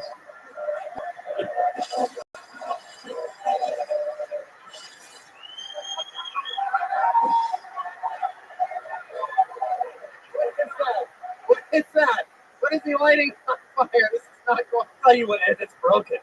Incense. Is that incense? Yeah, sure it is now. All right. Oh! All right. Definitely going to be a fire alarm going off. Happy Chinese New Year, you idiot. Put it out, Joel. Put it out. Put it out. Your personality, okay? I love it. Wait, what'd you say? You guys wouldn't know this, but rich men prefer women with personality. Is that true? Yes. And what a bubbly personality you've got. Yeah. Wow. That is resting bitch face. If you ever wonder what resting bitch is, throttle down and you're just running on idle, right? And that's the mouth you make right there. Yeah. Small, glum. I think it's called Peking Douglas. I loved it. Do not repeat that. Tony, do not repeat that. That's the spirit of the Kill Tony. I love it. I actually don't think you're there yet. It's only been 2 months. None of that matters. But I love your fucking spunk. Like, you're fearless, like punk rock. Like, I got no act. I'm just going to see what happens. I'm going to... Absolutely. No, like, I like that. After 60 days, I'm okay with that. As long as you, like, follow the rules and don't disrespect the other comedians. I fucking like a little punk rock out there. Absolutely. If you wanna steal your ex-boyfriend's mother's coat and wear it on stage, you fucking do it. I love it. I agree. I mean, you seem like if you've been doing this years and that was your act and this was your attitude, I would be like, oh, this is a tough situation. But 60 days in, it seems like you're having fun. It seems like this is something exciting. It doesn't seem like she's having fun. She broke there. Look at that. The emoji totally changed right there. Went from the straight line to the tears out of his eyes real quick. And also, I would say that, I mean, for real, you just need to be sure and enunciate. Be sure they understand what you're saying and don't mumble through any of it, because the content will come around. But you first have to learn that communication skill of making sure they understand and don't be timid at any point if you're not timid overall. So anyway, congratulations. 100%. How about Kevin Smith? Do you have anything for this young whippersnapper? 60 days into show business, Kevin. You've seen it all. What's your happiest memory? I don't know. See, he just told you to fucking speak up, man. Speak up. English is not my first language. Not bad. I feel, you know what? I've been corrected. What is your first language? Chinese. Oh, wow. Oh, boy. The protests are happening. I don't know. There you go. All right. Well, Leland, I mean, 60 days in, you're fearless. You're signing up for a show like this. You just got, I don't know, maybe like a combined total of a century's worth of wisdom from these three guys, right? Of like experience and information. So you've got yourself in a position 60 days in to be doing something. Go Leland, everybody. Chinese. Oh, yeah. Have a joint, Leland. There, you want a joint? If somebody throw her this joint. Come sit on Santa's lap. Where'd she go? Here you go. It's coming at you right this way. You got that? Oh, there's Brandon. There you go. Just a quick question. In the obvious Leland biopic they'll eventually make, Yeah. who plays all of us? That's a good Because question. this was a make or break moment in her career. It feels like it broke well. Like, could have went shitty, but she got some good advice and stuff. So at least 20 minutes into the biopic. This is before she falls. I think The Rock plays me. I think George Clooney. I think, what do you want to play you? You're The first guy who came up was pretty good. Bring him back. He can play me. And Tony and Brian should play themselves. That means I'll probably lose that role to someone that can play me better, a professional actor. Tony Hitchcliff type. Yeah, exactly. I want Lou Diamond Phillips to play me. Oh. Lou Diamond Phillips is the only diamond that Leland might ever be able to score from a guy. Poor Jeremiah is not going to be in that movie either. Yeah, that's true. He's going to be pissed. He's out. Well, we have a couple regulars on this show, ladies and gentlemen. This is an exciting thing. One of our regulars, the very silly and goofy William Montgomery, is back in Tennessee. What did I hear? Yep, he's probably pounding down antacid and eating bear pills or something like that.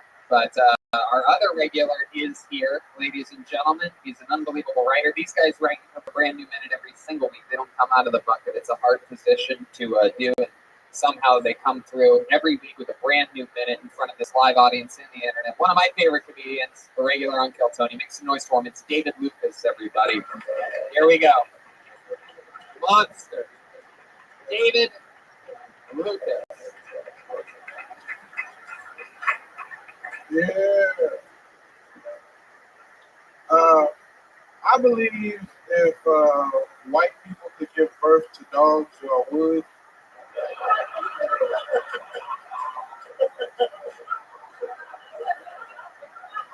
For real. White people are fascinated with with dogs. Right? Y'all so fascinated with dogs, y'all get excited when y'all pick up their shit. Y'all don't invent a dog pickup shit bag. It's funny though because in a white household, a dog can fuck around if you left $1 billion. You know what I'm saying? The only thing a black dog is gonna inherit is the dog house that the dog before him had. And if he's lucky, he might get a new hubcap to eat out of it. You know what I'm saying? Black dogs. Black dogs. I remember once. Hell yeah, dogs. I love it. New minute from David Lucas.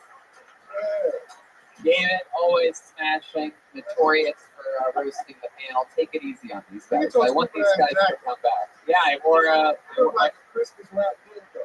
All right. How dare you? You look like what Santa puts in the stockings of the bad kids.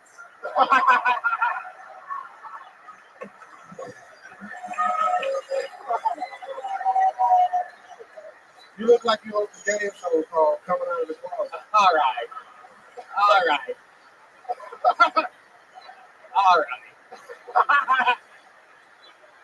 You look like you host a game show called Meal or No Meal.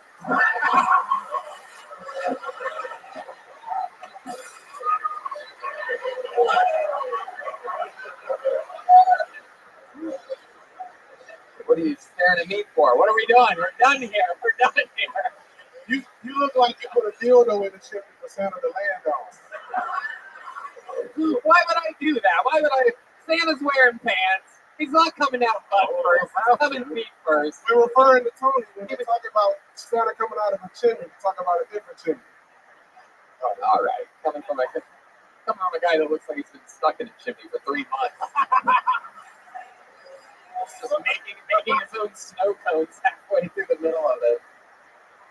You like you ever have the arm wrestle Drew Carey for the Price is Right job. Oh my God. Take us out of Ron, one of my favorite comedians, bro. Hell yeah, Ron White. Y'all know about Take us out? Black people call him Take us out. He know what that is, though. What about the great Kevin Smith? You love Clerks at every fast food restaurant you go to throughout the day.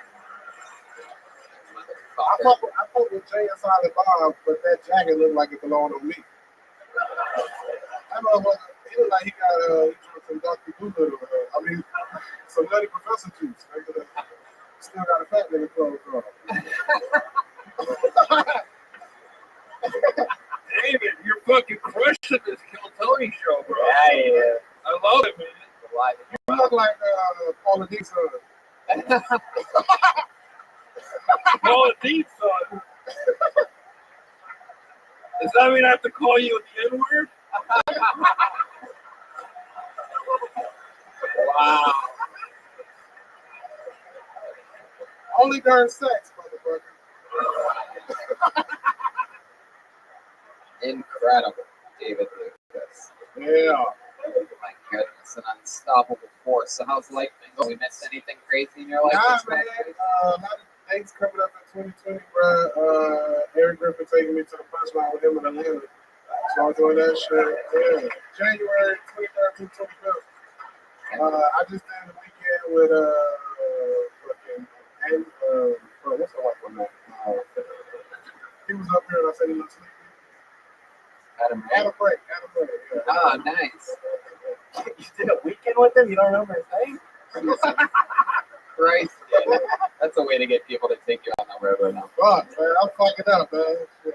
Heck yeah. Are you working at the comedy store tonight? So you got your shit? Yeah, I'm in the belly room on some bullshit.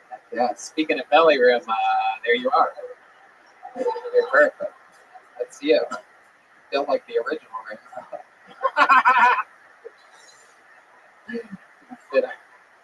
You look like you got a Christmas cactus. All right. Well, I actually do. Anyway, so David, is this true about white dogs and black dogs? Have you had dogs before in your life? I was gonna finish the story. So when I was a kid, man, I had a German Shepherd named Princess. Named what? Princess. Princess died while we were at school, and my granddaddy went and bought another dog and named it the same shit and act like we weren't gonna know. Wow. That was the second part of the story. He was like, nigga, this is a fucking white dog, man. How old were you? Whatever the fourth grade is. I don't know. Y'all think about it. 8. That depends how smart you are. Yeah. Fourth Maybe grade, 12. you were probably 18 or 19 at the time. Tony only went to McDonald's while he put his ass out. Hit me in the ass. What the fuck are you talking about right now? You like to play dodgeball, you hit the ass. Come on. You like to play darts with your booty. Oh, come on. Not all of us can be the grand champion tug of war winner. Heck yeah. All right, David. Well, you did it again. Another incredible week, another brand new minute, and then came out roasting your favorite people. You're an absolute monster. This is a huge star you're watching. Just doing a brand new minute before going and working the door here at the Comedy Store. You're going to say you saw him here for the rest of your life. It's a monster. How about one more time for David Lucas? So, William Montgomery's out of town, but I figured why not do something fun and have a guy who has been on the show, I believe, 3 times till now. Every time he's absolutely destroyed. I talked about him on an episode of Rogan a couple weeks ago. He has Lou Gehrig's disease and absolutely steals the show every time he's been on. So we're just going to give him William's spot tonight. Ladies and gentlemen, I present to you the one and only Michael Lehrer, everyone. Here he is. Yeah. Give me some fucking mic slack. What the fuck? Hey, if you're not a doctor, no advice.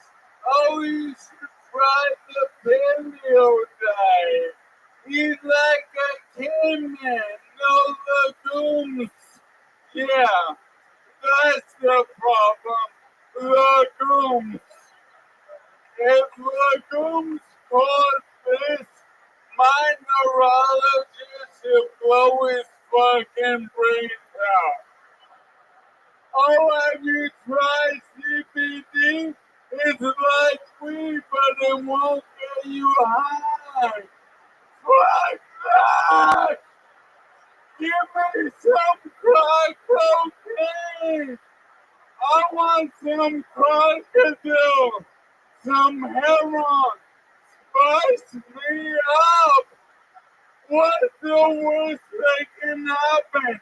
I lose the ability to walk and talk? Wow. Ladies and gentlemen, the kill streak continues for Michael Lehrer. Unbelievable story, an unbelievable comedian. No doubt. You're a fucking rock star, Michael. This is what is this, your 3rd or 4th time? Third time, motherfucker. Yeah. Absolutely destroying. Third. And you've been in the comedy business for 20 years. 20 years. And you got back into stand-up exactly how long ago? 5 months. 5 months ago, ladies and gentlemen. Yeah, I didn't like that, motherfuckers. Yeah. And this is very exciting. And how long ago did you get diagnosed with ALS? Oh, why you gotta bring up all the depression shit? What the fuck is wrong with this guy? Well, let's talk about drugs and fucking. All right, fine. Whatever you want. Yeah, oh yeah. I get it from you. I get it from my nurse/girlfriend. Heck yeah. She's mad because my bucket list has too much butt fucking on it. You know, I think the butt is a really good sequel to the pussy.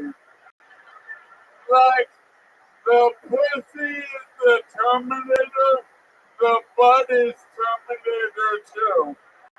Oh. The pussy is Godfather, The butt is Godfather too. The pussy is Mountain Dew. The butt is Mountain Dew very fast. This guy is unstoppable. Fuck with me. Fuck with me. Fuck with me. No one wants to fuck with you, Mike. Everybody loves you. Everybody loves you. Guys, this is your first time seeing Michael Lair, and this is what he does every time he's on the show. No doubt. I'm the hottest thing in Hollywood right now. You're absolutely right. I'm the next RJ Mike from Breaking Bad. You know, Walter is Breaking Bad. My ass been broke. Yeah, I can alphabet super Hollywood motherfuckers want a piece of my broken ass. Wow. What can I say, Justin? Wow. Hell yeah. Dude, I'm probably going to Skankfest. Wow. Yeah. Look at that. Yeah. Better buy me. Yeah, they're coming next week. Those guys are going to be here. I know. I'm going to corner them. Yeah.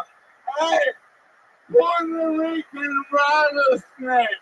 I'll put my butt on you and jiu-jitsu your bitch ass. Wow. He just called out Louis J. Gomez, who literally fights everyone. He'll probably actually try to fight you, Michael. I don't like this. Well, good news is I only fight Puerto Ricans. Hey, can I say something? You can say whatever you want at this point, Michael. I'm going to Skankfest, all right? I'm going to perform. I'm going to do Kill Tony, but I'm only going there for one reason, really. To murder Jim Florentine. Wow, why do you want to do that? He broke my heart. How did he do that? A year and a half ago, I emailed him to make my wish because his crank calls made me laugh. And then Kinkers got rebooted. And he's been ghosting me for a year and a half. You hear that, you fucking Hollywood cuck motherfucker? Okay. What the fuck, Tony? This is what happens. Everybody gets a taste of success. They just start torching bridges immediately. I killed 3 times on Kill Tony. Fuck you, Jim Florentine. Yo, I'm from Queens, New York. We don't play, alright? Wow. No doubt. This is your guys' first time seeing Michael. Anything that, any initial thoughts? I feel like this is what Kurt Cobain, if he survived, would should have done.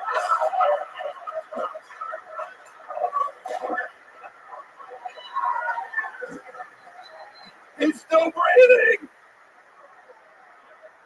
I would say he's like Nirvana, but he seems more like a No Doubt type of guy to me. I'm just a girl. I gotta tell you, I was thoroughly motherfucking entertained by this guy. Yeah! Right, y'all. I want to get high with my wife on some seaweed. That's right. How about Kevin Smith? This is your first time seeing Michael Ware, right? Absolute first time. I thought Michael was absolutely hysterical. I thought I was a huge fan when Michael came in the final season of Facts of Life, but I really liked it. Really liked it tonight. That's my cousin. How rude. She got her neck straightened out. Michael, you are unstoppable. What's up with the Superman outfit tonight? It's a metaphor for what a hero I am.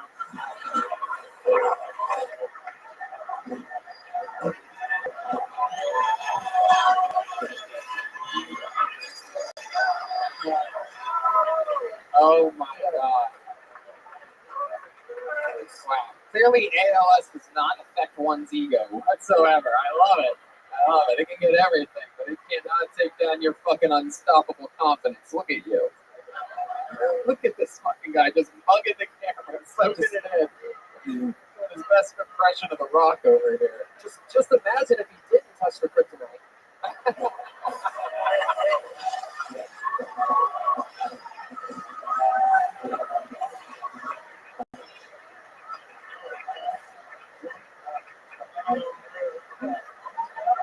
All right.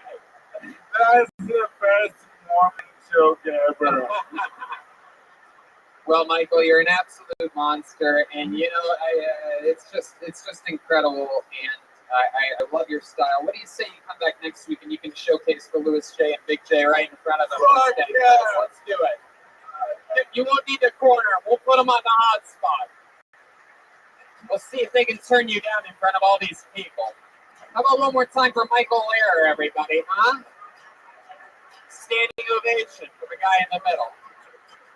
He stands because Michael can't. There he goes, everybody. His wheelchair isn't the only thing electric about him. His personality is as well. Very powerful. I'm pretty sure that was Sasha Baron Cohen. Okay, pull another name out of the bucket. You guys ready for this? Want to finish the show strong? One more name, huh? All right, here we go. Your final comedian of the night goes by the name of Luke Boy.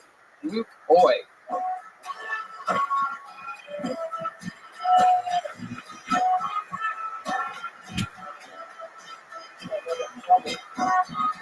Here he is, Luke Boy, everybody. Throwing out joints. Come on, one more time for Luke, everyone. What the fuck is going on, Comedy Store? As you can see, I suffer from depression. And I've been seeing a therapist about it, and it's been going super smooth. But the other day, the therapist accused me of doing coke. And I can't afford coke, bro. Like, are you listening to my stories? Like, shit. Damn. My life's pretty sad, you know? Like, nothing sadder than picturing 22-year-old me laying outside my roommate's bedroom, masturbating to his girlfriend after sex, you know? Nothing sadder. Until you realize I still live at home with my parents.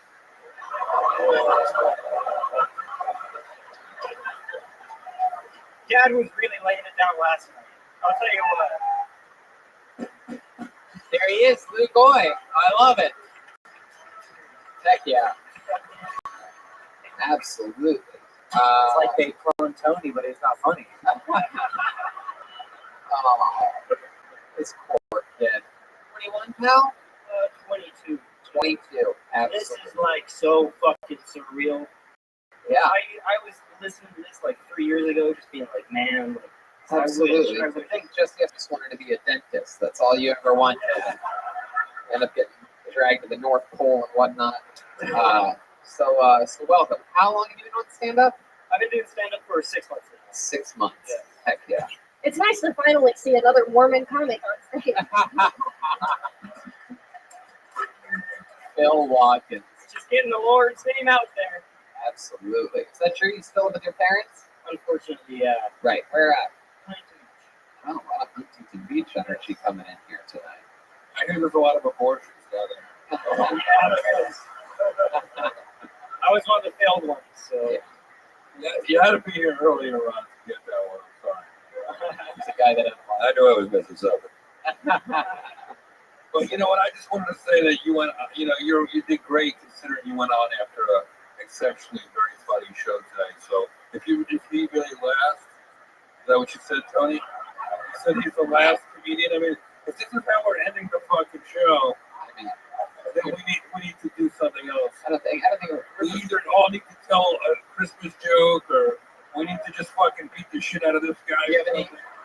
You have any special skills or talents or anything like that? I don't have a special skill or talent, but I have a pretty good story that might still get me legal ramifications if they find out that I told it. Well, then maybe don't tell that one.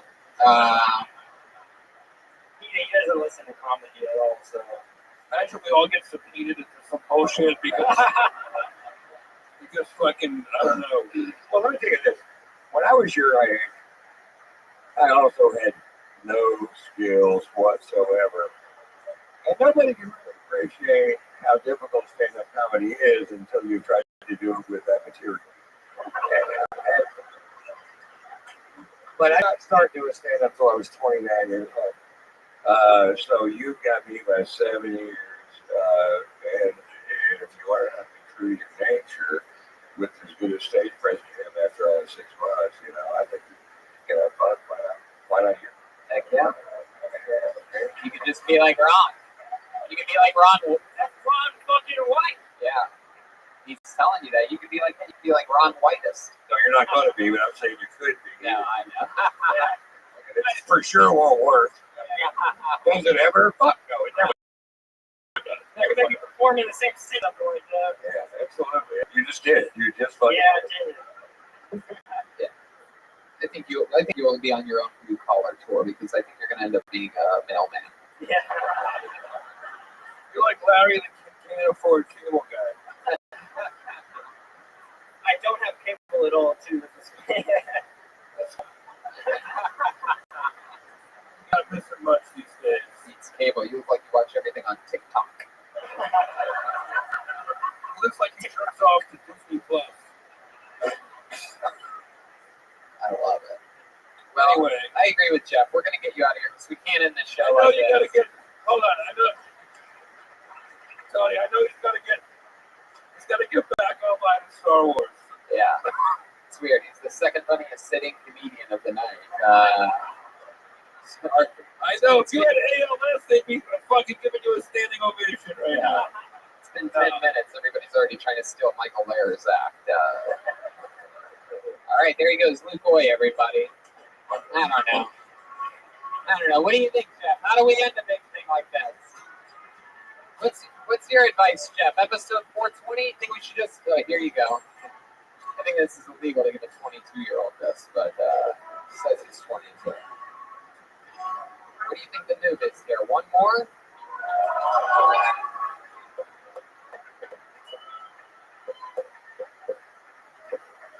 Let's see what happens. Oh, hey, look, the girl that looks like Melissa Villasenor is here. Stand up and wave to everybody. Look at this. Yeah. It is the strongest doppelganger in the history of human beings. Again, that is not Melissa Villasenor from Saturday Night Live. You look exactly like her. It's frightening. You don't look like Melissa. Okay, put your hands together for Tyler G, everyone. Here we go. Tyler G, is that right? Am I saying that right? At St. Hodgins 11. There we go.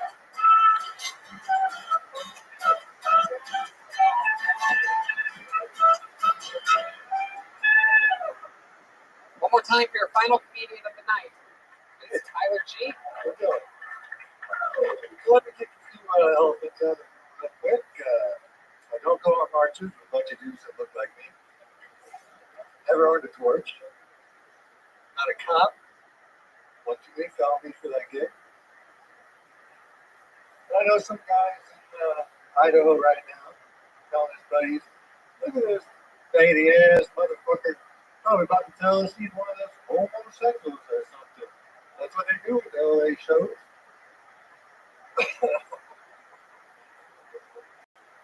And I know I sound like I'm gardening on a 10-pound bag of bison testicles. Oh my God.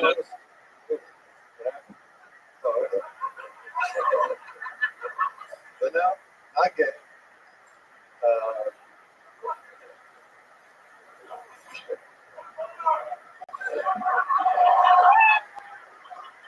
Wow. I'm just a little nervous.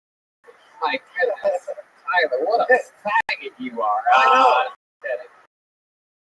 I'm just kidding. It was just because you're homophobic. I figured that'd be the coolest thing to call you right then. I didn't think It was just a joke. Just because you're talking about LA homos and I'll be a faggot. It seems like you would hate that.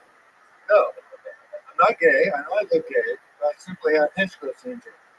You sound gay. Straight white man in the South that looks gay. Amen. Hitchcock syndrome. Okay, you got me there. Are you the guy that sends in the crazy drum videos every week? Wow, this is it. That's the minute that you prepared? That's it. My goodness. Hey, Tony. I don't even think we Time ever doing stand-up. That's your first ever doing stand-up. All right. Well, there you go. There you go. I mean, I don't know. I just don't feel like we could do that. I didn't think it was so homophobic to call myself a fag in the ass. Say that again? I really didn't think it was homophobic to call myself a fag in the ass. Oh, I didn't notice that part. Oh, okay. It all just seemed hateful and unfunny to me, so I wasn't. Definitely not hateful, my friend. No, it's all good. Definitely Sorry. not. Sorry. I love the show. I love you. I love everything about it.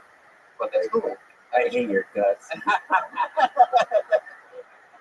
But you do know how to play the drums. So you guys think we should end this thing with a Mexican drum off just based on principle? I don't know. It's episode 420. We might as well do it. This guy plays drums. Put your hands together. This is a Mexican drum off to end the episode, everyone. So maybe you guys know, maybe you don't know, but get back there. But he has a chance right now to become the new full-time drummer of the band. Anybody who could play the drums can challenge Joel for his job, which he's never lost. I believe he's something like 39-0 all time in Mexican drum offs, in which it's a drum solo competition to where if the person wins, they get Joel's job. I think you guys get it. Is this okay with you that we do this? Would you guys rather say fuck it, go to the bucket one more time with just a new minute? No, we're going to do the Mexican drum off. Only comedians want that. You would be the least likable. You're the least likable challenger in the history of the show, I'll tell you that. It's really going to take a miracle for you to win, but let's see it anyway. Ladies and gentlemen, Tyler G.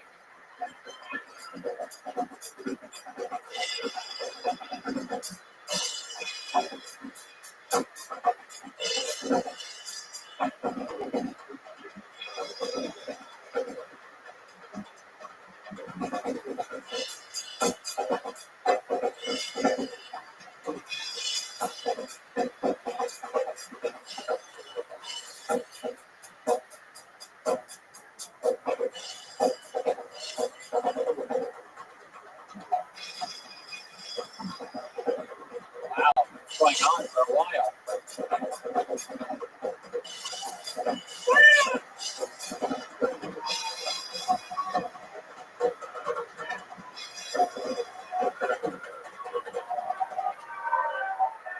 Wow, there it is, Tyler G. They're already chanting Joelberg. This is like nothing we've ever seen before. These people want the champion.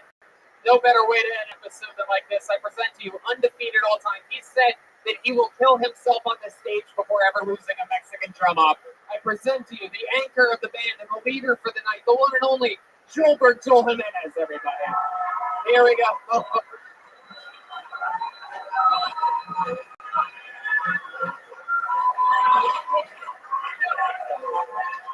What the fuck is that? It's illegal in fucking 47 states. It barely fits in this thing. What the fuck? What the fuck is happening?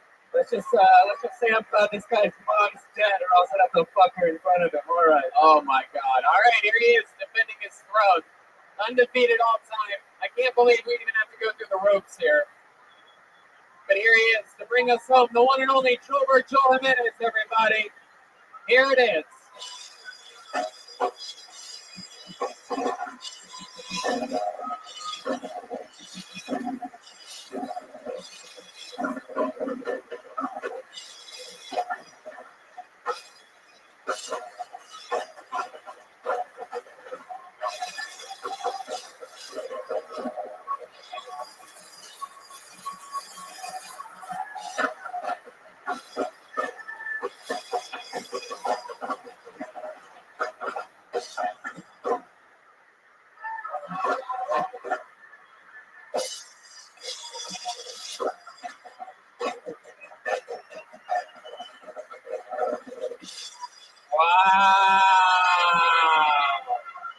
Wow.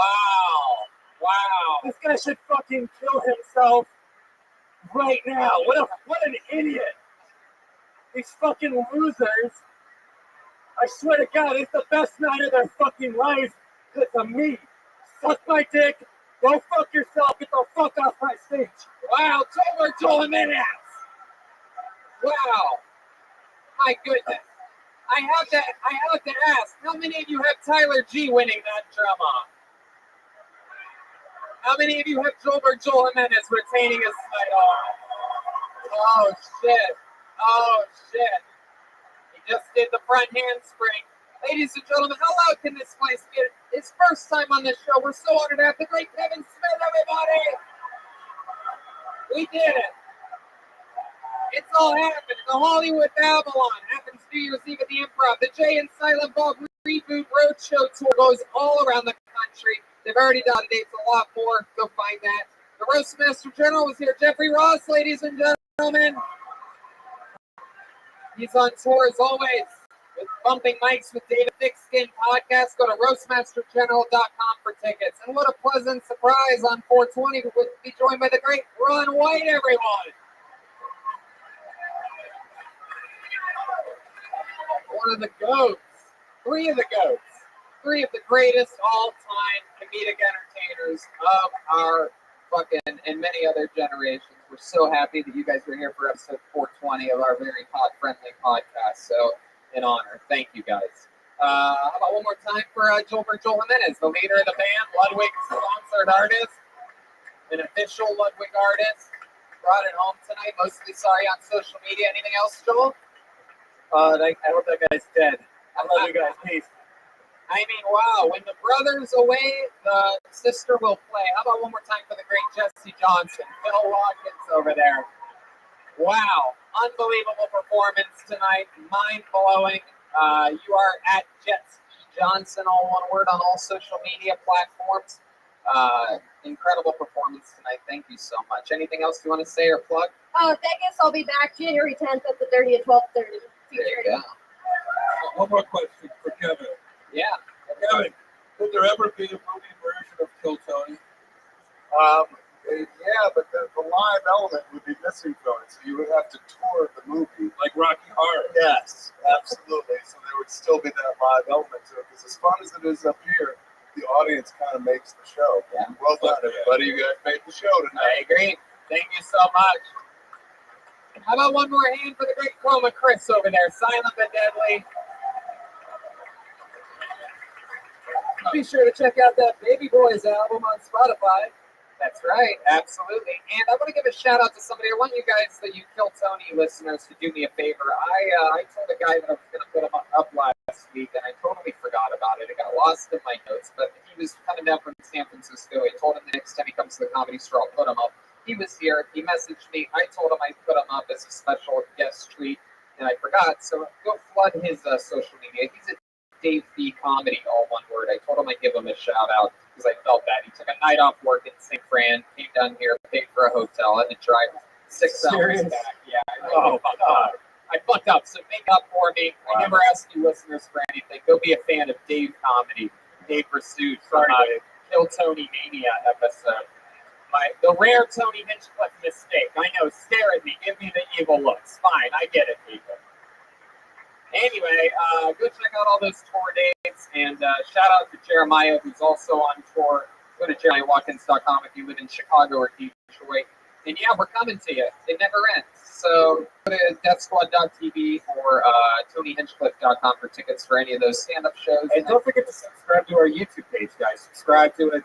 Smash that like button or whatever the fuck they say. All these are on YouTube, and they're all done in 4K. It's awesome. Check that out. There you go. Next week, Big J. Okerson and Louis J. Gomez live audience. Thank you guys so much for coming out. Happy for episode 420, everybody. All right. We love you.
treat setup we have here. It's Monday night. We're at the Comedy Store. You guys excited? All right, sweet.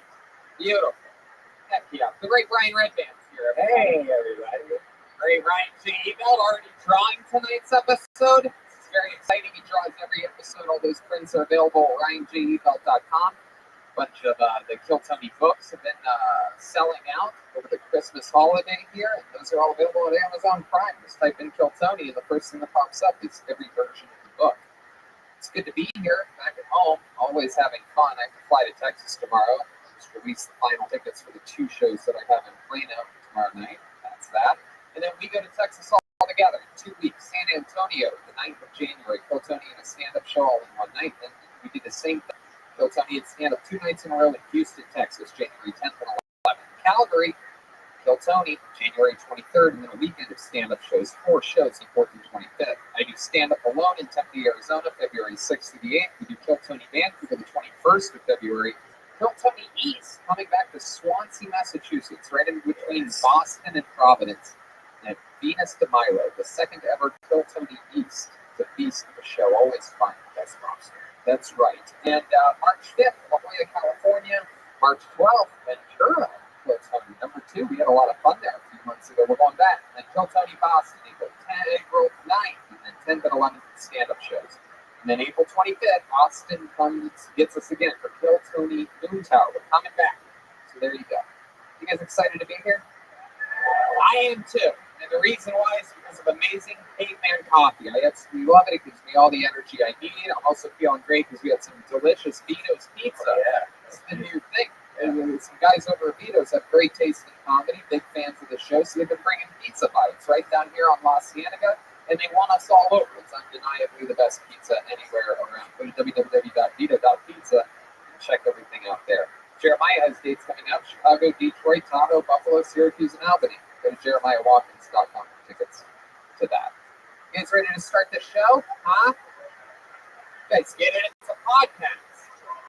We have to promote things so that we can make money, so that we can put it in our wallets.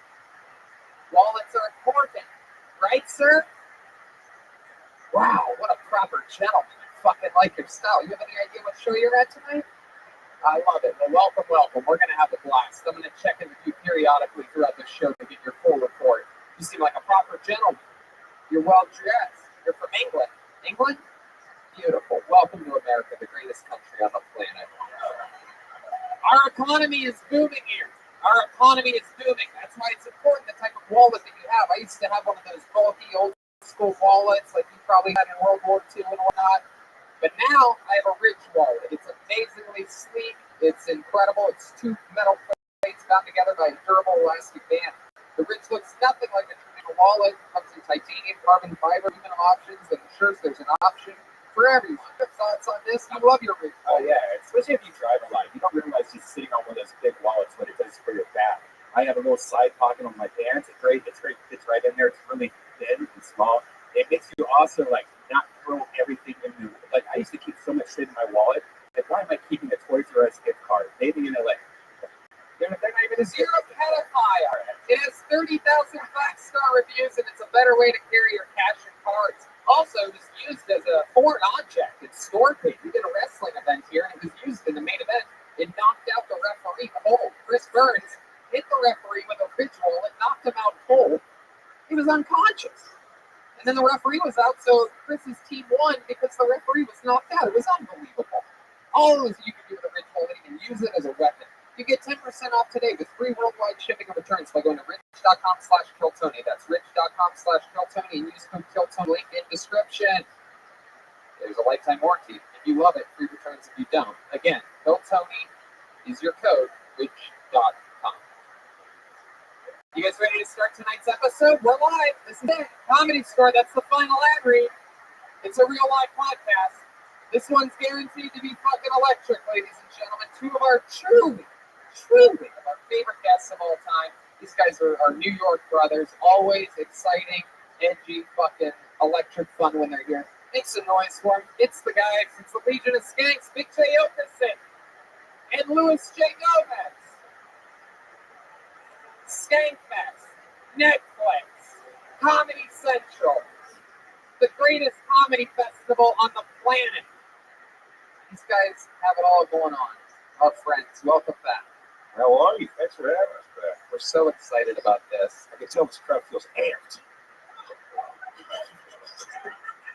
Was that sarcasm? Because I feel not that amped. It was sarcasm, and they responded like. I think it's a pretty good crowd. What do you guys think about this guy over here? He said he was a big fan of the Skanks. Good. I thought he was going to show me my Christmas future. He's from England. This is your first time at the Comedy Store? Well, welcome. Oh, tis it. Lewis, of course, has Skankfest coming up. Skankfest Houston. As always, he's on tour with Kurt Metzger. They're actually in San Diego this weekend at American Comedy Company. But a lot of dates coming up for you and Metzger. Go to Louis J. Gomez presents LouisJGomez.com. Big J is going on a massive tour. The You Gotta Want It tour. It's available. Tickets available at BigJComedy.com. The You Gotta Want It tour. He also has Tony's just mocking the name of the tour. And Chad was so insecure about naming. It's the first time he's ever named a tour. And Tony is snickering in his face. And Jay is heartbroken right now. Yeah. Stand by him. You gotta want it. 2020. Coming to a town near you. Big Tom, of course, he has the bonfire. You guys are both on the lead Skanks with our brother Dave Smith. And we're so excited to have you back. You guys are probably the most team together guests we've ever had, Big J and Louis J. No doubt about it. So you guys know the flow, you know the show, you know that there's a band on this show, correct?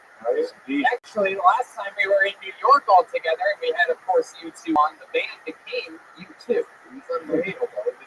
Jeremiah pulled off an amazing Big J operation. Yes, And of indeed. course, Joel Jimenez, the Mexican, played a Puerto Rican for the evening. Louis J. Gomez. It's very, very good stretch.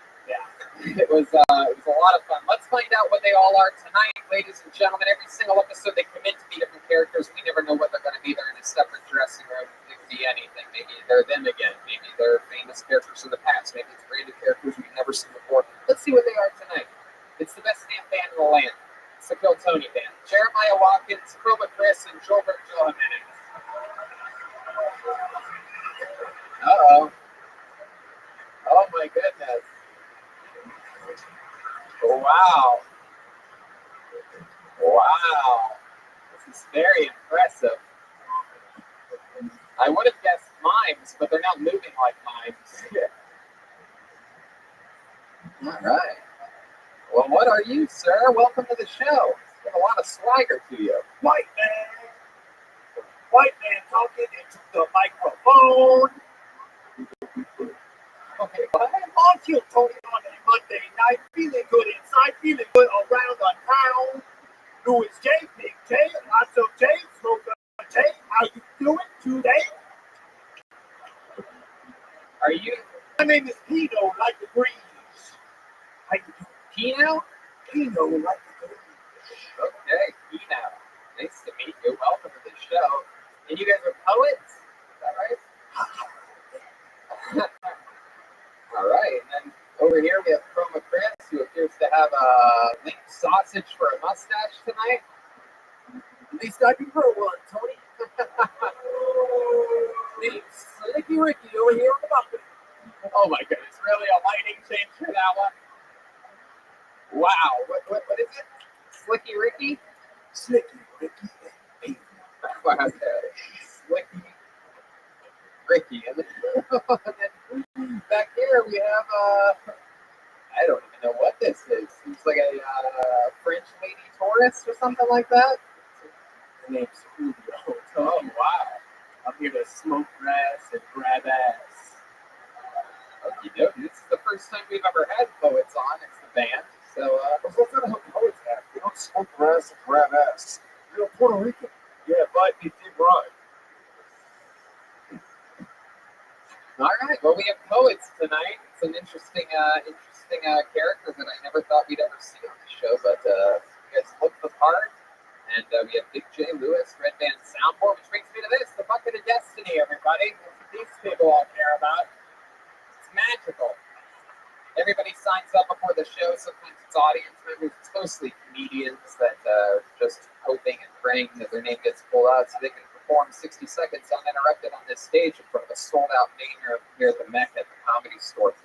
And then we interviewed them talking about their life. Answer the questions honestly. It's always the best policy because you can find out more about you and what makes you different. Your 60 seconds is up and hear the sound of a kitten. That means wrap it up then, or else we're going to bring out the angry West Hollywood there. That's it. You guys ready to start the show? This is it. Guys. All right. I'm going to tell you something. I get it, all right? A lot of you, this is probably your first time at the show. You're being from London and shit like that. I'm here every week. You guys need to make a little more noise. Are we ready to start the fucking show tonight? There we go. There we go. How you doing? Sometimes we have to jolt you fuckers away. All right. So your first comedian getting an uninterrupted 60 seconds of you talking with us afterwards, staying on the stage, goes by the name of Chris Marvallo. Chris Marvallo starts the show. Chris Marvallo. Wow. Is there Chris anywhere? No. Is there movement over there? Chris Marvallo? Hey, did you got anybody in the lobby? Luke, is there anybody in the lobby? No. Okay. Yeah. That's blacklist. He missed his spot. I guess he needed. Hey, that's right. All right, pull another name out. Make some noise for Mia Mars, everyone. Mia Mars. We have movement over there. It is standing room only in the comedian section tonight. It is a lot of traffic. Yeah, sit at the table. One more time for your first comedian, Mia Mars, everyone.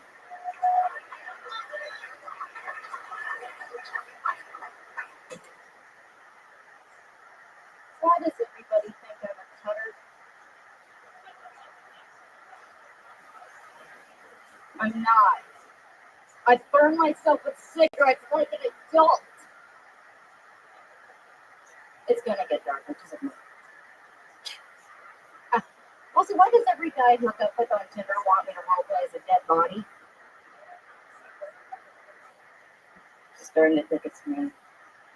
Serves me right for using Tinder. Tinder's a sad place. It's where dignity goes to die. It's the Baker's Field of dating apps. So single. My ex-boyfriend and I had a suicide pact, but I kind of jumped the gun on that one, you know.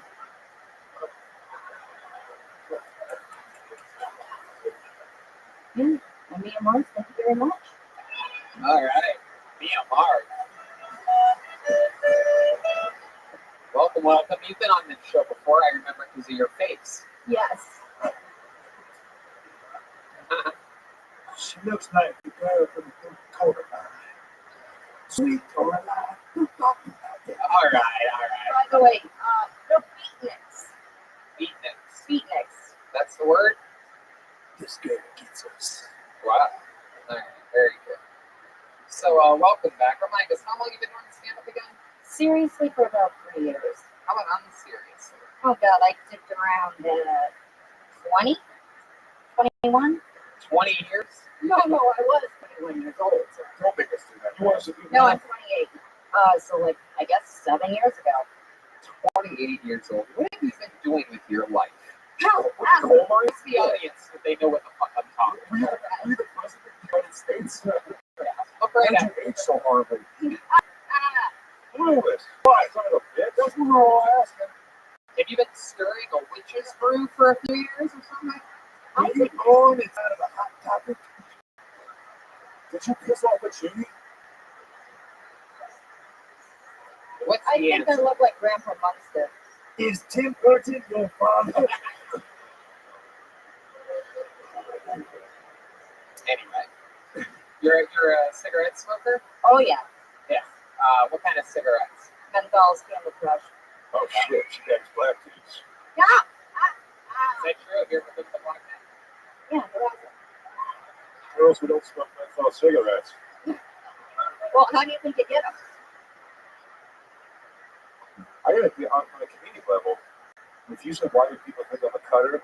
And just chilled on that for 30 seconds and then did that last thing? Yeah, but You I just had about 60 seconds. Yeah. I'm saying the last 30 and the for a second. Fire. Which is a high level if you carry that for an hour. You know what I mean? Where do you mostly perform at? Great guys.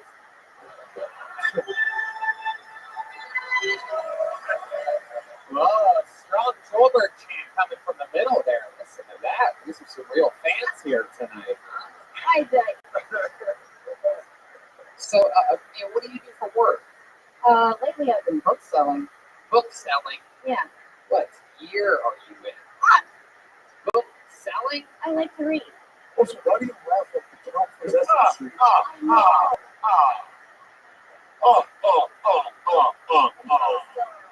I sell books.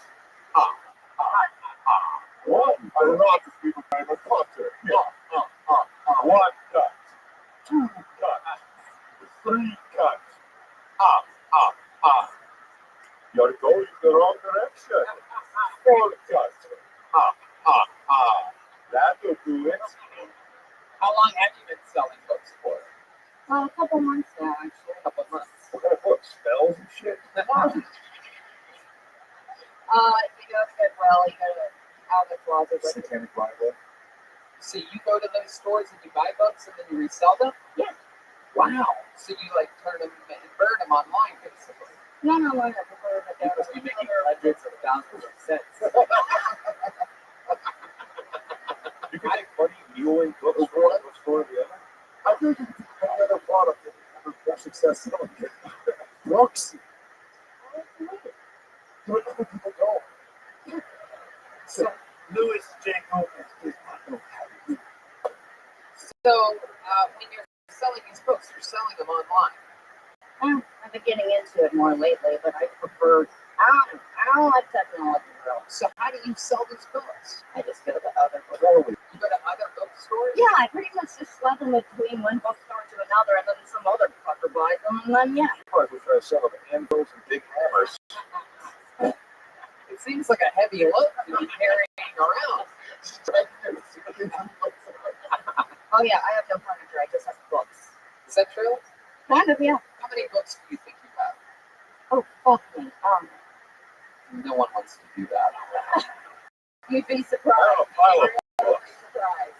That'd be a comfortable thought. Oh, so many edges. Encyclopedia Britannica, man. Would you describe your ideal man as pinhead through buildings?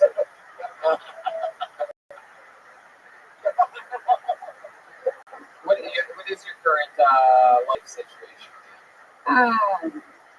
Sticking around.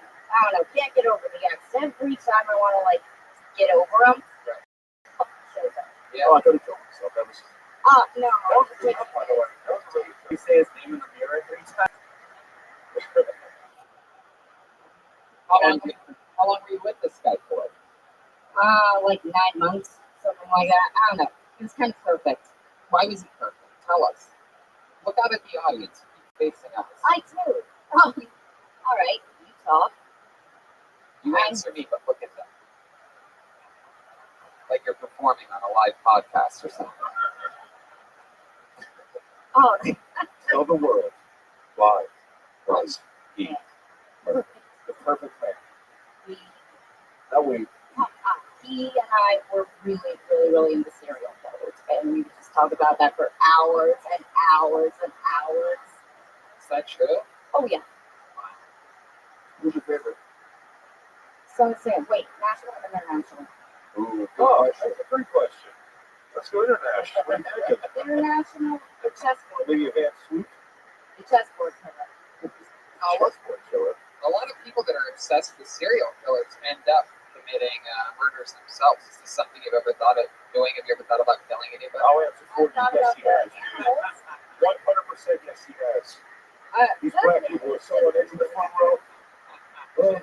It's obviously never killed or murdered on stage. Oh, Oh, wow. Oh, she's turning into a bat. But luckily, if it all goes bad, you can just turn into a bat. So Mia, have you ever seriously thought about killing someone? just animals. Just animals? Have you killed animals successfully? Do you have any cats? I don't know. You ever step on a turtle or anything like that? A lot of us have done things like that as children. We're not going to admit it right now, but we want to know if you will. We've all suffocated a dog. It's fine. You can tell us. What is the largest animal you've killed in your life? Just tell us the truth. We all want it. Her ex-boyfriend. Knick-knack, paddywhack, give the dog a bone to a head. All right. Kill the dog. There you go. It is dead. Okay. Mia, what's the largest animal you've ever killed? Tell the truth. Just give us the truth. No. Get out of here, kitty. Get out of here.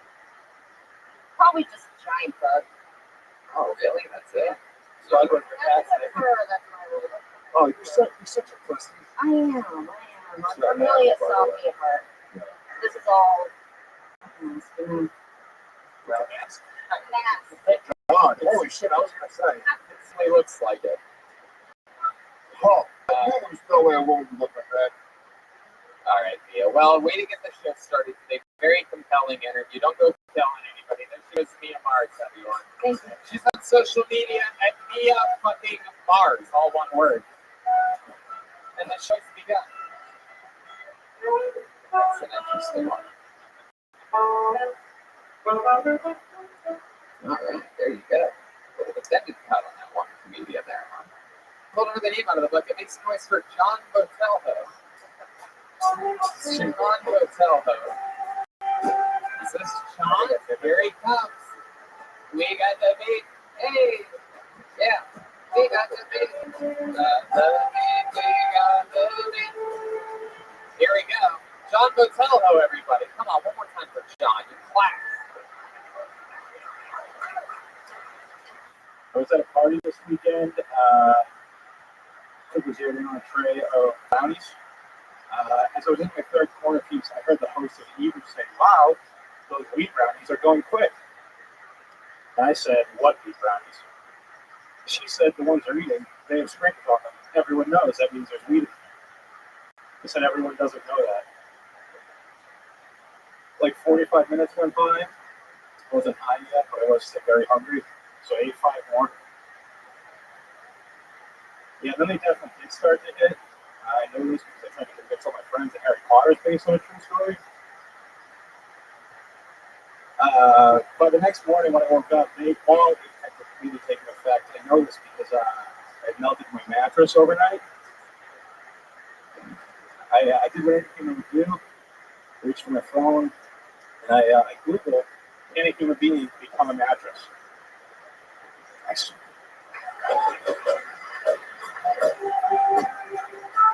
All right, John Botelho. I'm going to take a guess here. You're just starting out with stand-up comedy, am I right? I'm almost to. Oh, okay. Well, there you go. I was wrong. I was wrong on that one. That's just art now. Right. Well, it's the first time on stage. I was here once before. On this show? Yeah, it went mediocre. You did? Did it go better or worse than that? I think it went worse than Right.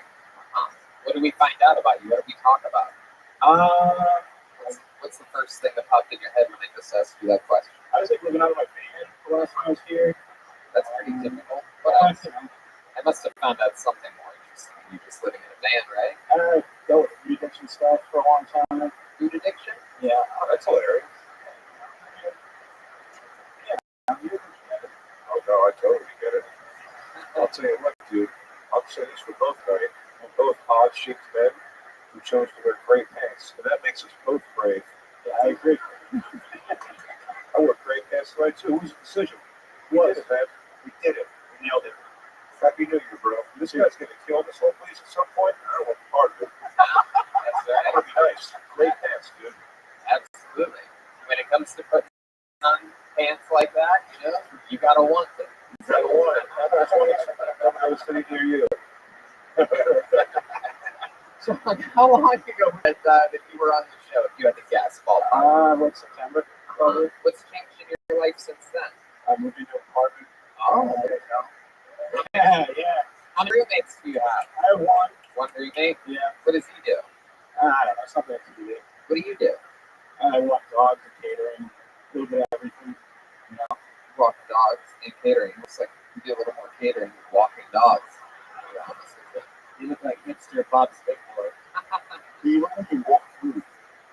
I definitely want two. So you have food addiction? Yeah, I love it. Love it. Like what? What are some of the foods that you're addicted to? I mean, all the normal ones, but anything with like high fructose corn syrup, I can't get enough of that shit. Come on, get the name of some of your actual things that are truly that you have to have. Go for it.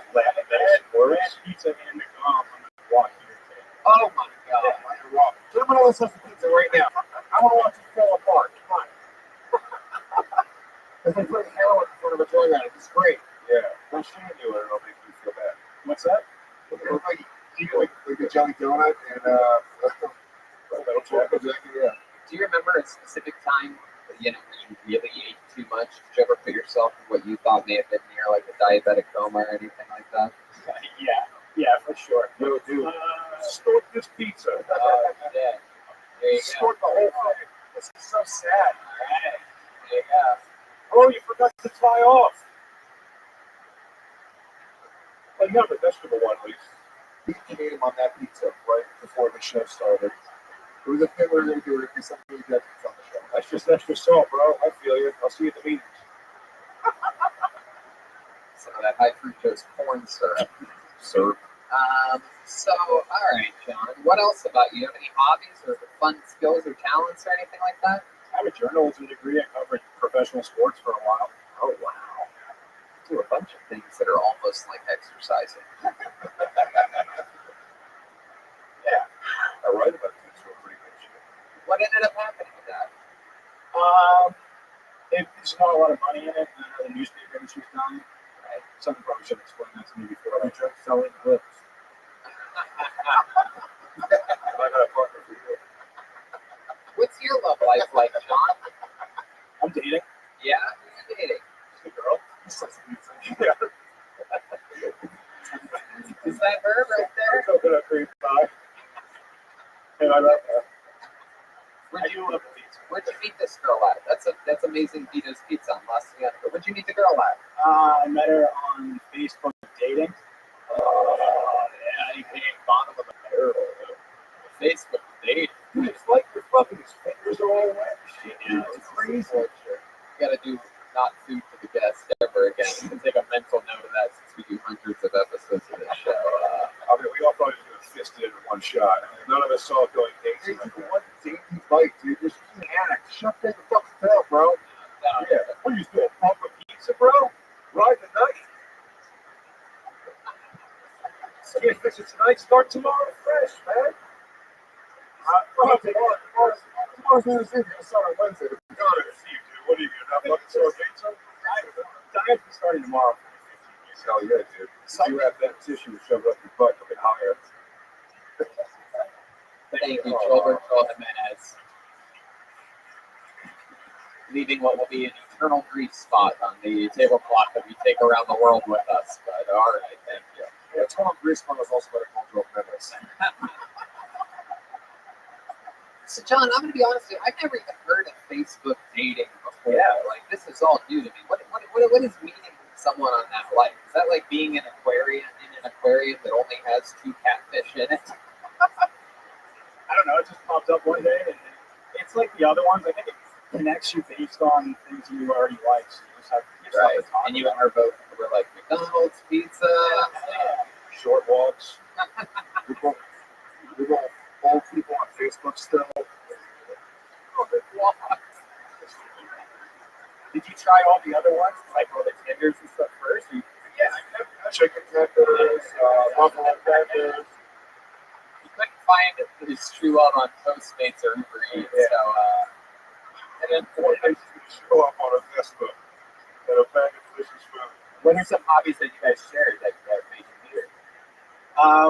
She's a little bit thicker too. No, she's in way better shape than I am. Way better. Yeah. So she's a little bit thicker too. No, she's in good shape. And how long has she been your hands? What were some of the other hobbies that you guys connected to? Yeah. It was like a lot of like nerd stuff, Harry Potter stuff, Star Wars, all the Marvel stuff. What did you think about the new Star Wars movie?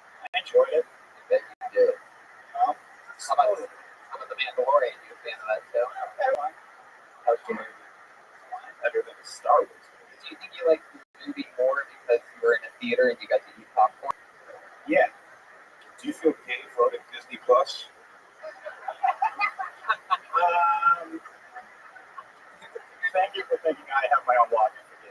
That's amazing.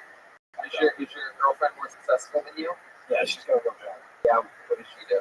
She makes books. She makes books.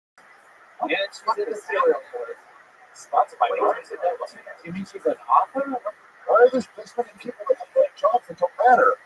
What the fuck? She's successful now. She's a liver. She's like, edits books and like she turns into books for kids. Oh, great. She makes shoe horns or horseshoes.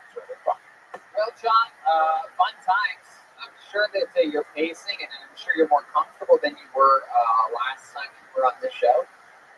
But I mean, I'll tell you this: is that when you have a wheat brownie joke, like you really gotta smash and run. Like it has to be so punched up. It has to hit from so many different levels, and every single thing has to be funny because it's a pop brownie joke. Like the imagination is you know what I mean. You gotta go in there and punch this shit up, dude.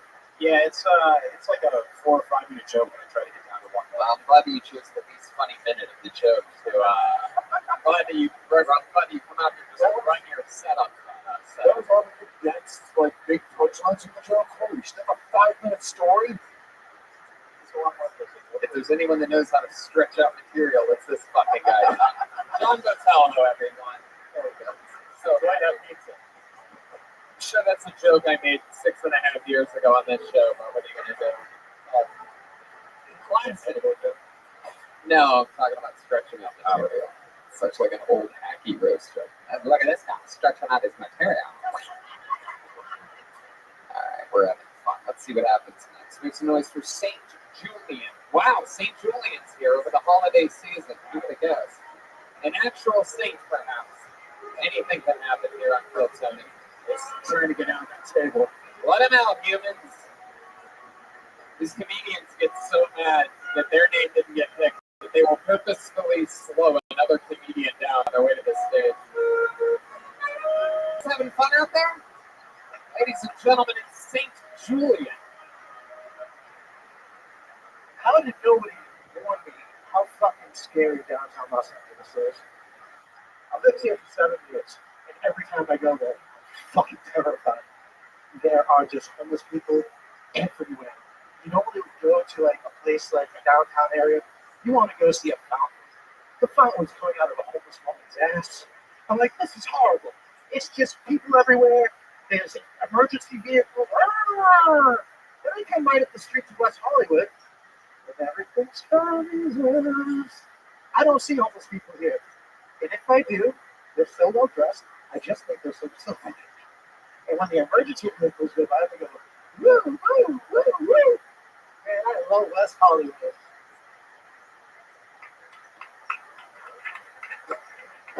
All right, 50 seconds in and out from St. Julian. Welcome, welcome. Is this your first time on the show? It is. Well, welcome to St. Julian. Thank you. Nice to meet you. Sick outfit. Thank you. Same one over wearing for 30 years. He does have that big J rock and roll style to it. Someone else was going to say it. Yeah. You're literally the only 2 people in the world with chain laws. What the fuck is going on? Yo! What you got? Wallet. You, does that come in handy a lot, the old chain wallet? Like, You ever almost leave your wallet places and you're like, ka-ting, ka-ting. Oh, I'm sorry, I almost left my wallet there. Just dragging it, you feel it hit your ankle sometimes. It's like, oh, it's fucked up. my uncle killed himself with his wallet. I've had it ever since. And, See, don't you you can really tell what's don't up you shit, think right? don't you think that it might be cursed if your uncle killed himself with it? Financially, yes. He killed himself after he told comedy. This is my first time, so no. Hey, this is your first time ever on stage? Ever? Wow, congratulations. I figured if I was going to fall, I would do it.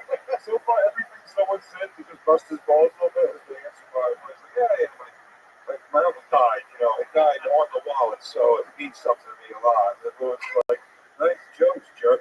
It's my first time. I was like, yeah, that was fantastic for your first time. This guy's Teflon. Absolutely. I don't know, he's so mindful, but I don't like it. I knew this was going to happen. I'm from Boston, here from New York. This was never going to happen. You guys don't think you could ever be friends? It's weird. Let's find out. He's under the big head. We never him on the stage. Wow. My goodness, look at that. Just show me. And then compliment I will do. All right, so St. Julian, let's talk about it. This is your first time doing stand-up comedy ever. How old are you? I'm 42. 42. Wow, you are the opposite of Mia Mars when it comes to age. I would have guessed younger than 42. I would have guessed 73 for Mia. And okay. I'm 42. That explains our wallet change. 77, yeah. That's what I was. The style in 1996, and you're like, you know what? I'm out of this for the rest of my life. Hey, bro, I'm still walk my grad school tour solo, comes around once in a while, makes a few hits. I'm ready. Wow. So St. Julian, what do you do for work? I work in production. I work with restaurants, a little bit in entertainment, a little bit with hospitality. Hell's Kitchen or something. Like my current position, I work with like TV shows doing like audience coordination and stuff, and I'm working with a restaurant. One Iota? Yeah. 100%. Yes, absolutely. I know One Iota people when I see them. So, interesting. So you were from LA when you were raised? No, I was born in Boston. Right. But how long have you been out here? 7 years. 7 years. And when did you realize that downtown was what it is? Why did you 7 years. Oh, okay. Is that where you live around? I live now in Hollywood. To here. Right. So why did you go downtown? Most people don't even go downtown unless they absolutely have to. Sometimes, yeah. What do you have to do down there? I drove Lyft for quite a while in between. Oh, okay. You think he's a heroin addict or something? There might be a chance here. Who knows? What are you doing? You're growing up, you're a dad. What'd you do? I don't know why there's a Bubba Fett tattoo covering his track marks right there. It's the PC boys, but It's all Bubba Fett to me, dude. All right. What's some stuff about your life that we do need to know about? I mean, you're 42. Give us some highlights here. There must be something crazy. You ever have testicular cancer or anything like that? not yet. I'm hoping to avoid it. How often do you see a doctor? I saw it every year, usually. Every bad girlfriend. I don't know. Like, you gotta whatever comes. Tell us about some highlights of your life. We should know. I don't know. I was 35. I was somewhat self-employed my whole life, and I was like, one last chance to kind of get out of your town and do something other than just, having a life and staying in that town. So I came out here with like $1,200 in a shitbox car. I worked for this people, invited them, custom pizza. Did you have anything, a wife or a child back home? Not even close. Oh. No, the girl I was with did get married 30 days later after a 5-year relationship. So, Oh, no, she was fucking up already. I got the job too. Yeah, it was great. Yeah, Let's check in with our friend Kino. yes, just curious. What is the meaning of the tattoo of the harpsichord on your foot? So my family is Irish descent. I'm a good friend from Ireland. It's the You died on a hospital, bro, so don't disrespect the tattoo. I'm like big Guinness fan. Yeah, no, I had a friend from Ireland who just got magic. Irish harp. There must be something interesting about you or your life that has happened to you. You want someone's, this. What is the coolest thing you've ever experienced in your entire fucking It life? doesn't even have to be that specific. Tony, let him answer. Well, we need to know anything at all. There must be something other than you left Boston. God, it's funny. I feel like I thought it would be so interesting when this part happened, and I'm like, holy shit, you can really be interesting sometimes. I've had a lot of crazy friends, a lot of crazy life events, like what? I don't know, having to go to Vegas one time, and my buddies had a really crazy size penile piercing. This is way back in the day. We actually were nervous that his ship was going to set off metal detectors. Little did we know he then just was going to fist fight everybody on the flight, have air marshals post their weight for reasons. And The most interesting thing about you is your friends did. Wow. Prince Albert. Son of a bitch. You can say the same word. That was I really should have gone with Air marshals. You know, I'm glad she married another guy. She is ready to get out of that forward ass relationship. But what's the most interesting thing about me? My buddy Mark. Mark's balls are pretty big and loose. Oh man, Mark rules. You would hang out with this guy.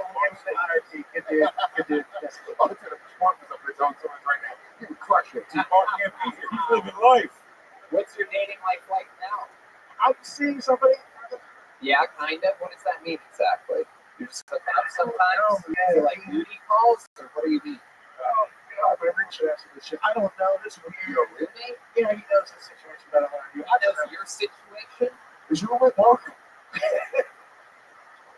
What do you mean he knows the It's situation? just, I'm in my 40s, and I've obviously now settled down, and I still date, like, girls in their 20s, and I feel like they're still trying to settle down, and they either want to get, like, wild and, like, party all night, or they just want to get fucking married. Do you do that sometimes? Do you get wild and party all night? Yeah! Oh, that's why Nothing you're not. professional, but That's yes. why you're not interesting. Now I get it. I think we've been a drug addict this whole time, right? Only weed and alcohol, sadly. I mean, or, well, probably. No, really, I mean, don't get me wrong, I'm outdoors. Let's check in with Peter again. Yeah, I think we all want to know if your roommate has a cool dick too. I don't know about that one. I'm really glad this is really what my mom will see tomorrow, me talking about my buddy's dick. And I really thought, like, don't go up there and say something like, this is who I work for. Ball sack fucking cat. Dick to the leg. Drinking fruitcakes. No remembering in the morning. Party all night long. Average white guy. This is my song. Wow, that's real poetry. Unbelievable poetry coming from Pino. He has his friend's balls tattooed on his lower back. Oh, Jesus, that was Slicky Ricky, Chroma Chris. Silent but deadly, coming off a unbelievable episode last week where he went 11 for 11, if you believe. Yeah. Were you going to say something there? Yeah, but I want to keep that streak going. I love it. All right, well, it was, that's right, you're John Botelho, right? I need to have what's up. Yeah, I got it mixed up. Is that the There it is. It's Saint Julian. I thought it was actually somebody. Is that your real name, Saint Julian? It's a DJ name I've had forever. You're a DJ? Well. Looks so we ended up finding out. How many times do I have to ask what the fuck are you? And then finally, right on the way out, Saint's an interesting name. Well, I'm a DJ. Bumpy would have been too. Let's do it. That's my DJ name. All right, man. Let's make it. Is there anything that you That's cool. All right, let me go with it. Is there anything that you've DJ'd that's out on the internet that we could dig Oh, up? hell no, more like a rock and roll punk rock. 90s hip hop at best, but Can you give us like what's that? I usually rock Serato, but if you put me in a pressure so situation, you're talking about like at parties on a radio station? mostly a house party. How often do you DJ at home? Weddings? Okay. You. Can you give us an example of you bringing out like the wedding party, like to dance or whatever, like how you would do it? Because I just feel like this could be For the very. first time in Brooklyn. I feel like I would introduce you to the throwing headclub band. I don't know how that would be, but I don't know. it sounds like a strip club. So they get to the main stage. Let's get Texas wild, the Jersey style. 130. Bring out. Like what are other things? What are announcements that you have to make during weddings? It used to just be kind of in clubs where it was like, hey guys, stop bothering with lying about the wedding. What? Oh no, weddings are literally like I come for once every 6 months a year. Yeah, I mean, it's usually friends and family. Like, I mean, I don't have really. You know what? I don't believe the master Lewis said it, but I don't believe he did it either. Paul again, he sold himself. You got weddings? Yeah, something. He said once every 6 months. They're all down 2 years. So give an example of an announcement you've made at a wedding while DJing. Like usually just the intros. What? Just fucking do it, you idiot. First, I'd like to bring out You did something, you fucking. the photo. Do it again, motherfucker. What is wrong with you? Do it. Do it. Fucking do it. Do it. It's a Jewish wedding, by the way. You're wasting your time and money. Yeah.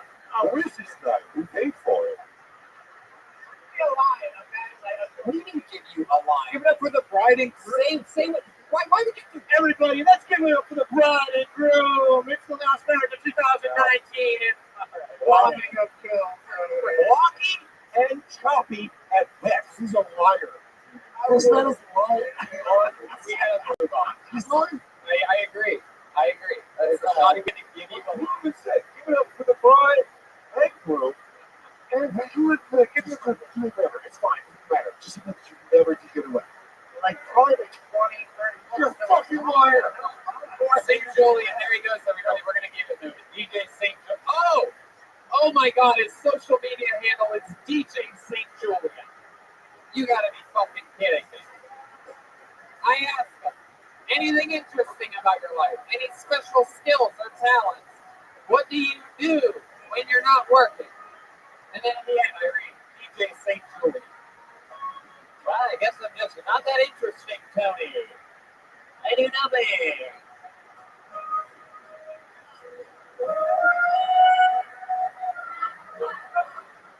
I mean, it's not even like trivia questions or anything. The questions are about you. It should be the easiest Welcome. How are you? questions. It's your life. There you go. It took me 6.5 years of doing this show before I had to explain that part. And then he didn't even know how to DJ once you. He didn't know if he knows how to DJ. He didn't know how to announce that he's DJ. All right. We gotta. You know what we should do? We should have his DJ audience loaded one of these weeks coming up. He can play the music while. Hey, you guys ready for another song? While you're meeting Sam here, what do I do? You're like, how old are you? I don't know. I'm gonna ask my roommate. They know my age better than me. Are you guys ready to turn this party up, or because I honestly don't know if I'm ready. So. Hope you all get home safe and don't let your dick set off the metal detector. Just enjoy your ride home. London guy, how you doing over there? You seem very interested in all this American scum, all these losers making books and selling books and fucking eating everything that we see. You must just be disgusted. You've never done stand-up comedy before, right? Have you ever wanted to? Have you ever wanted to tell a joke on stage?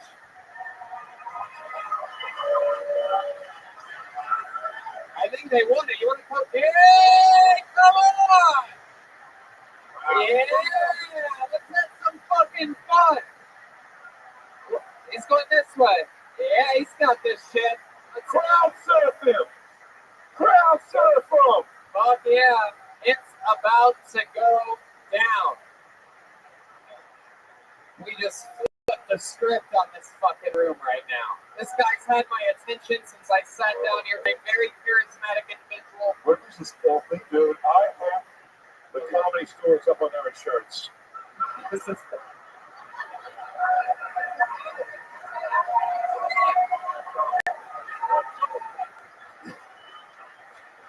Ladies and gentlemen, make some noise. It's first time at the it's first time ever doing any comedy of any kind. Jonathan, everyone.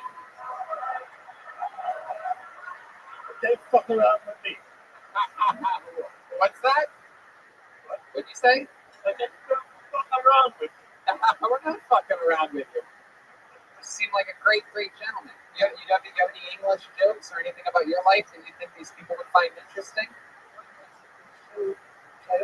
Right. Of course, I'm sure it's been a lot of chaos taking care of Batman all these years.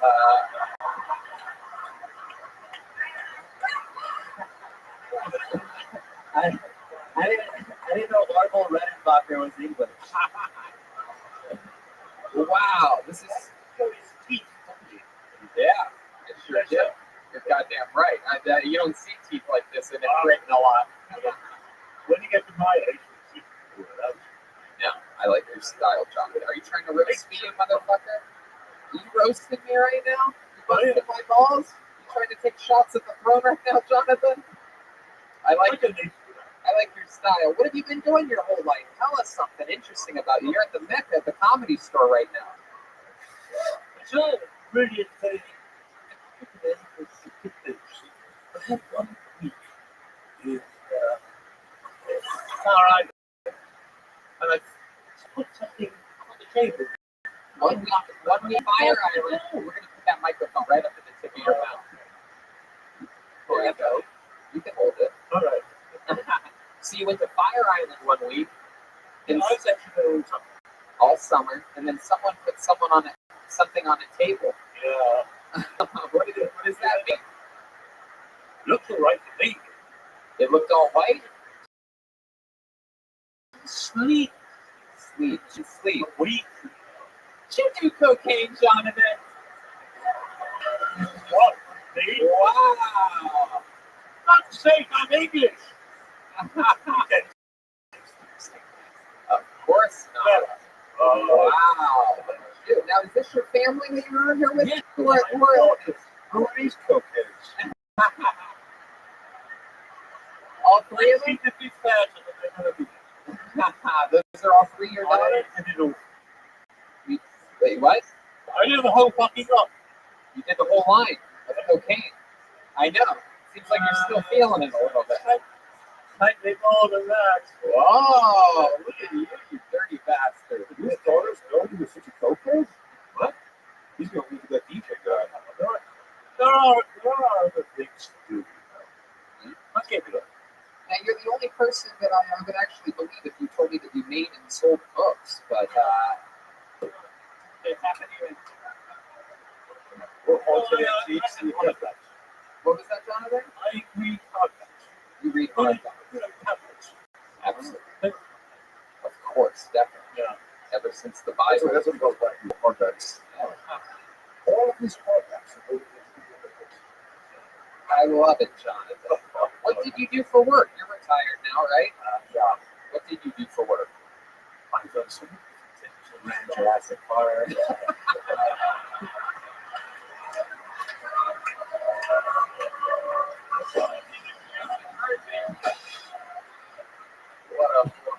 Yes, that's what you look like.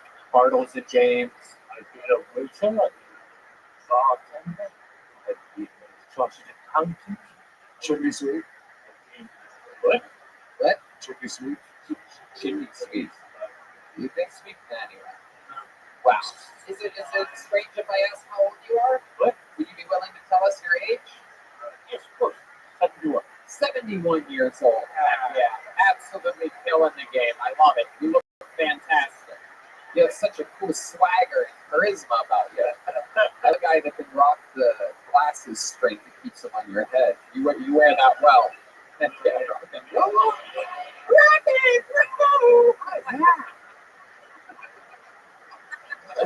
Pino, looks like you have a thoughts about this guy. Yeah, this guy said he is 71 years old. In what century? What time period? No, he's a good looking 71 years old. Pino's trying to do. What do you say? I think he goes. We all think that's maybe the state. The way you talk. How long are you visiting America for? Just 2 weeks. 2 I weeks. get to New York for 8 years. Very cool. What do you love about America? Oh, how much cocaine in America? Yeah. Oh my goodness. And the ladies love that uncircumcised weed, right? It's a real talk piece. Yeah. That London Bridge is falling. Yeah. That fucking, you got a little bread out of your thing like that. Yeah, that was a big bit, you know what I mean? Hey, oh, Slicky Ricky sliding into home head first. Wait till the DJ sees yours in a cool cat. DJ. There's a girl here that's just about your age. She went her first.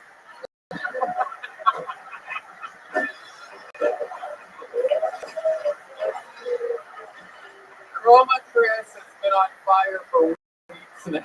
There's no stopping it. Wow. If you get ready, she might be able to turn you young again. Jonathan, so let me ask you this. This is really a fun we're doing right now. You jumped at the opportunity to come up here. Have you ever been on stage before? You ever give speeches or sing or do anything? You have any special skills or talents or anything like that? 13 days. You did plays. Were you an actor? Yeah.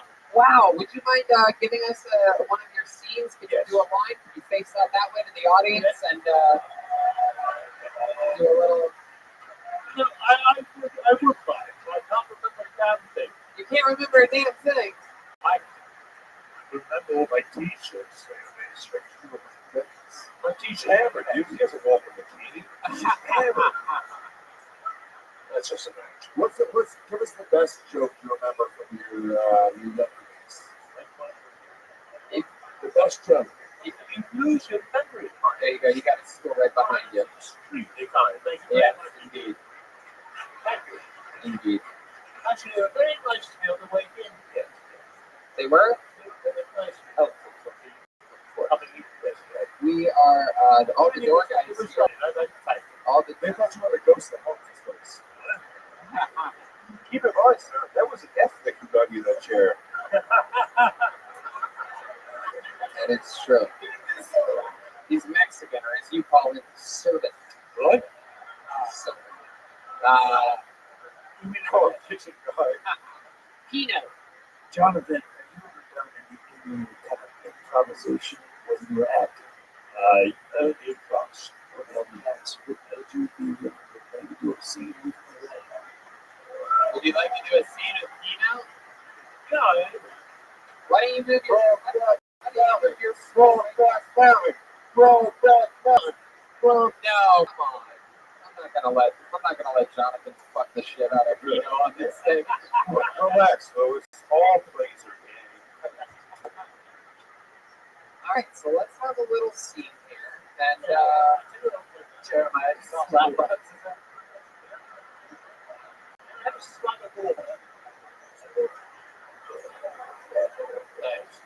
There you go. There's a bit of water here.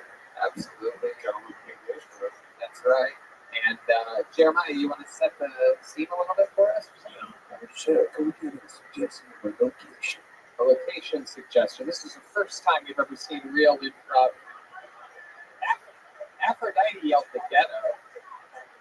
I mean, maybe we want to give him a fresh slate here. Really. What do you think, Pino? Well, so far we've got that cave, the ghetto. If you do bad cave, then it's basically going to have to be Alfred. So we should give it like a different. The strip club? The real acting would be if you were Alfred Jeremiah. Email. Let's do it. What do you want to do? Just pick one. Strip club. Okay, strip club.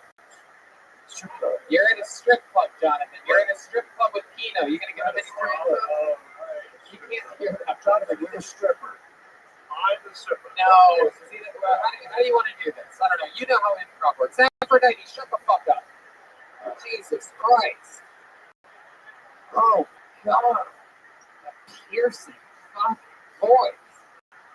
Hey, get out. Hey, what do you think? You're in a movie theater right now? Relax. There's a live show going on.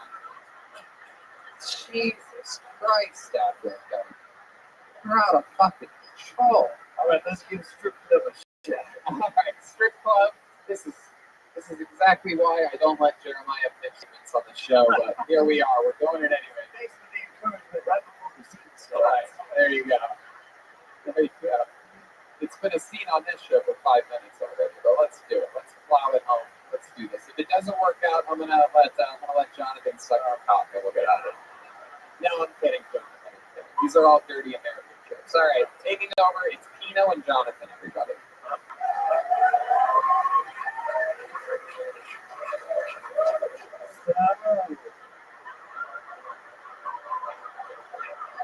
Is that all you got, baby? What?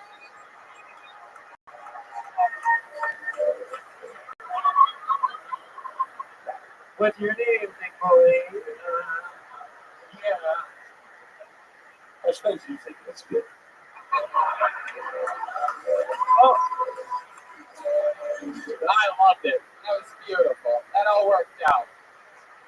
Absolutely hilarious. I'm looking at the dot. I love it. He judged his actual scripting. It was beautiful, Jonathan. You still got it, buddy. You still got those improv chops. You can't take those away from you. And I'll tell you this: you have 3 beautiful daughters here with you. You still got that go get 'em fucking lifestyle, and I can't thank you enough. You're just so different than most people that we get to see on the show, and it was a fun break from seeing the same people that we always see. Thank you very much. And the most interesting man in the world, we found you. Fuck the Dos Equis guy. That's you, dude. I could hang out with you all night. Maybe not all night, you know what I mean? Oh, hi. She says to me. I love it. We'll come back anytime. You'll always be Can someone help me out?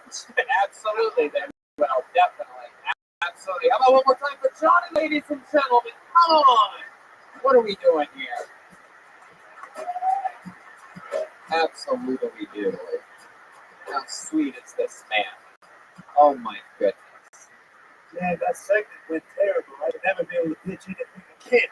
It took, like Wait, I how said, old is that for 5 baby? minutes before it started. Isn't that for baby like 71? What the fuck? Yeah, how old are you, Afro?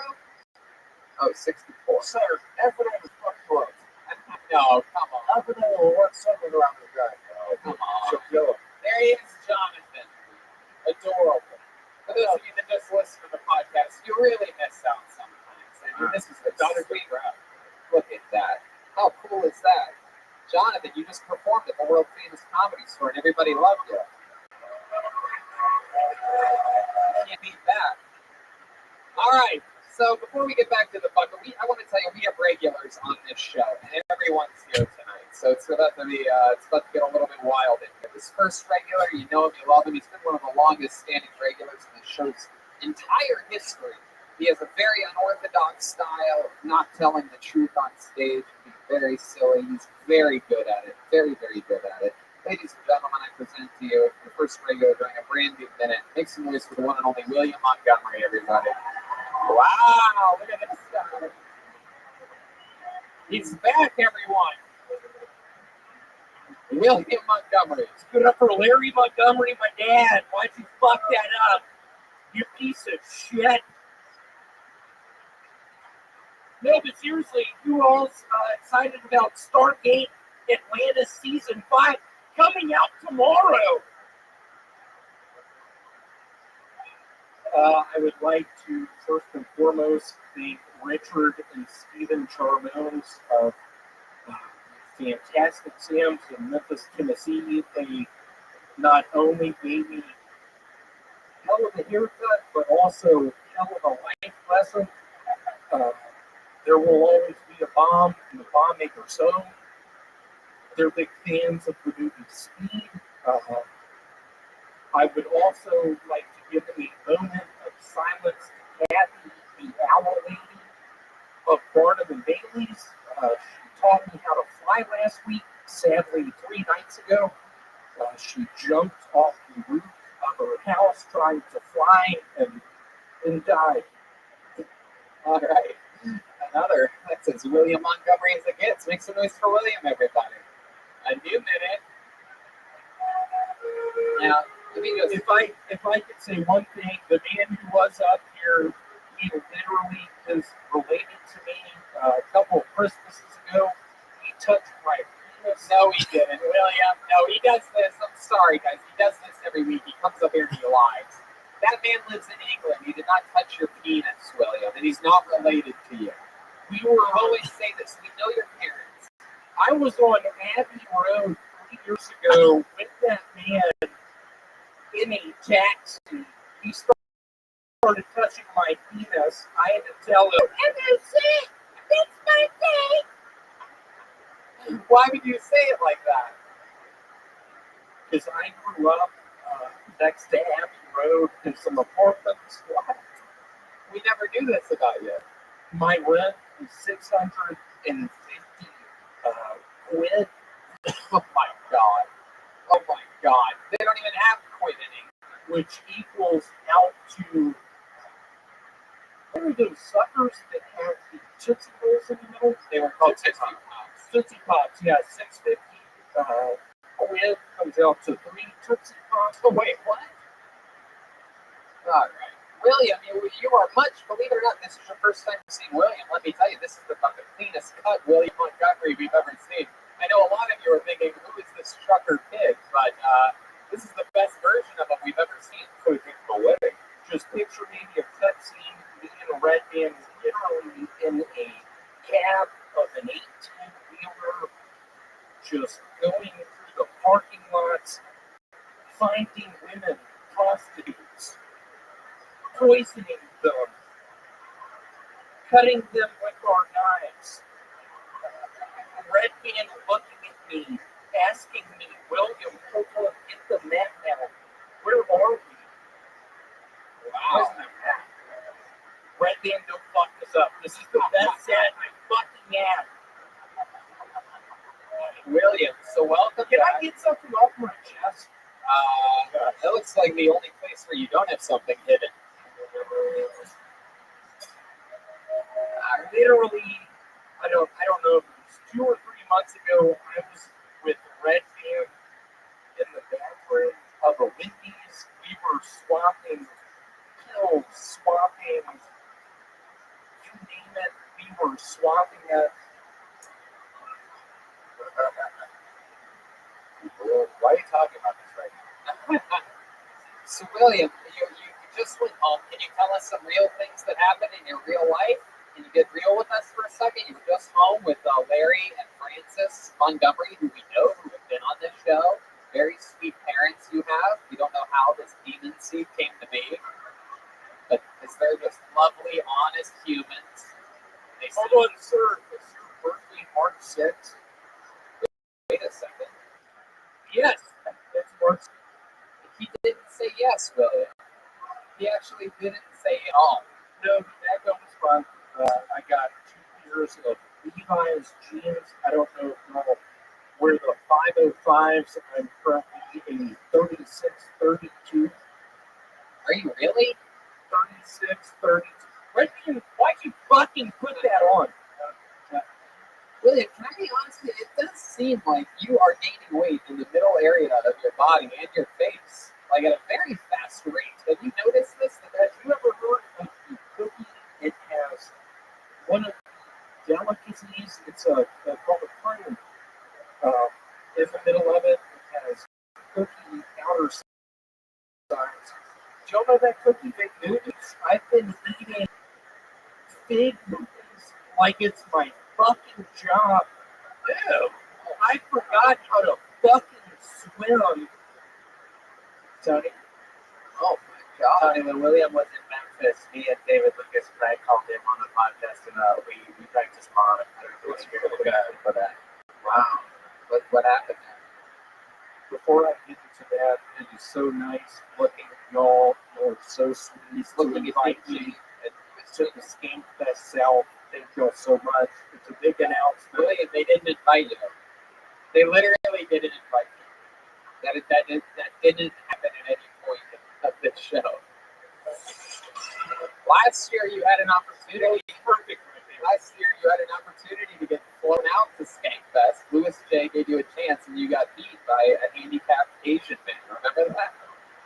What was the game? It was a joke off, and William went with his best joke, and then the handicapped guy I like it when my mom is out of town because I can sleep on her side of the bed. there it is. There's the joke. But these people, how many of you have heard him say that joke before? Everyone raise hands. You clap hands when you're at a live comedy venue person back there. Yeah, where are we? Saudi Arabia? Yeah. No, we had to. I mean, seriously, it's sort of a hard thing to think about. After he beat me, I started eating those candy bars that have the sort of buttery thing, the Butterfingers. Started eating those a whole bunch.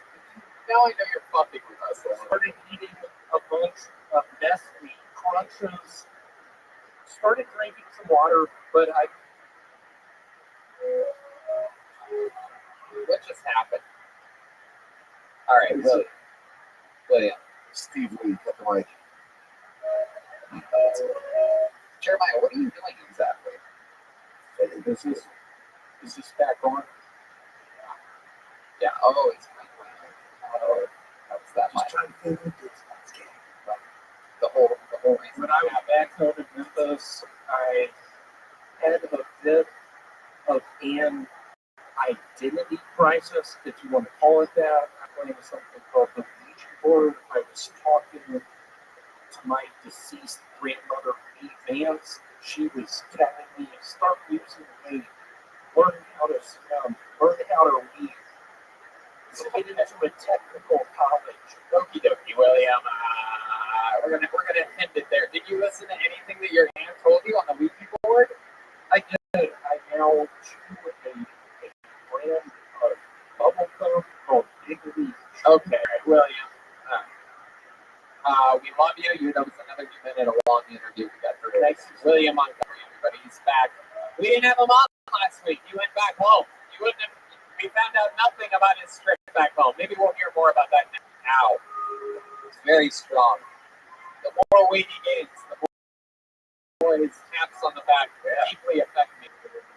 He might be mad because I texted his father and told him that I think William needs to see it. You gotta hear that prank they did on him, man. It's so can I start with my Maker's Rocks? Absolutely. At Maker's Rocks. You want another drink?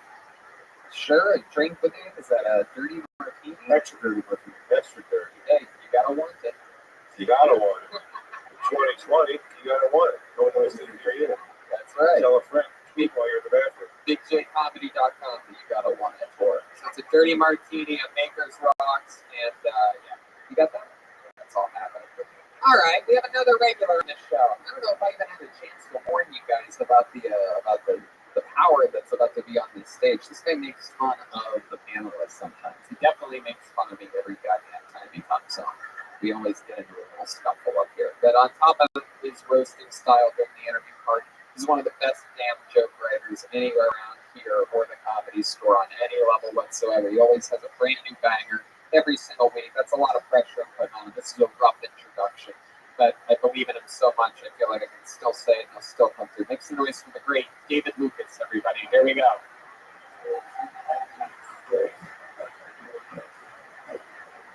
Come on, people, make some fucking noise.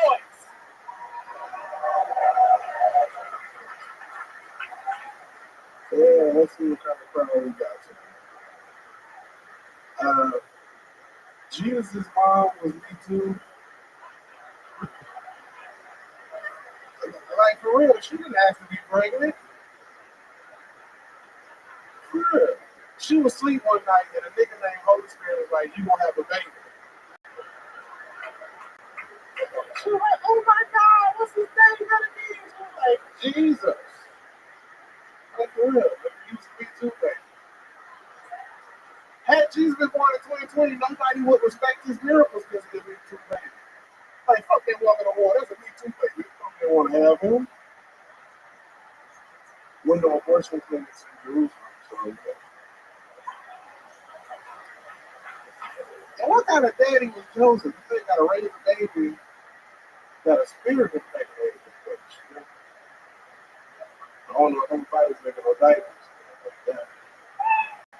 There you go, David Lucas. Fuck yeah. Little Christmas themed birth of Jesus. Yeah. Fuck yeah. What's up, David? How are you? Why are you scanning me so hard already? You be wearing the dumbest shit. Motherfucker look like a gay panther. Oh my God. How dare you? How dare you say that? Motherfucker eat dildo flavor eucalyptus. All right. All right. Okay. Yeah, they like this shit. Just gonna remember who's that excited here. All right, Tony, last time I was here, I was Michael Disco. People would be thinking of Oh, that's right.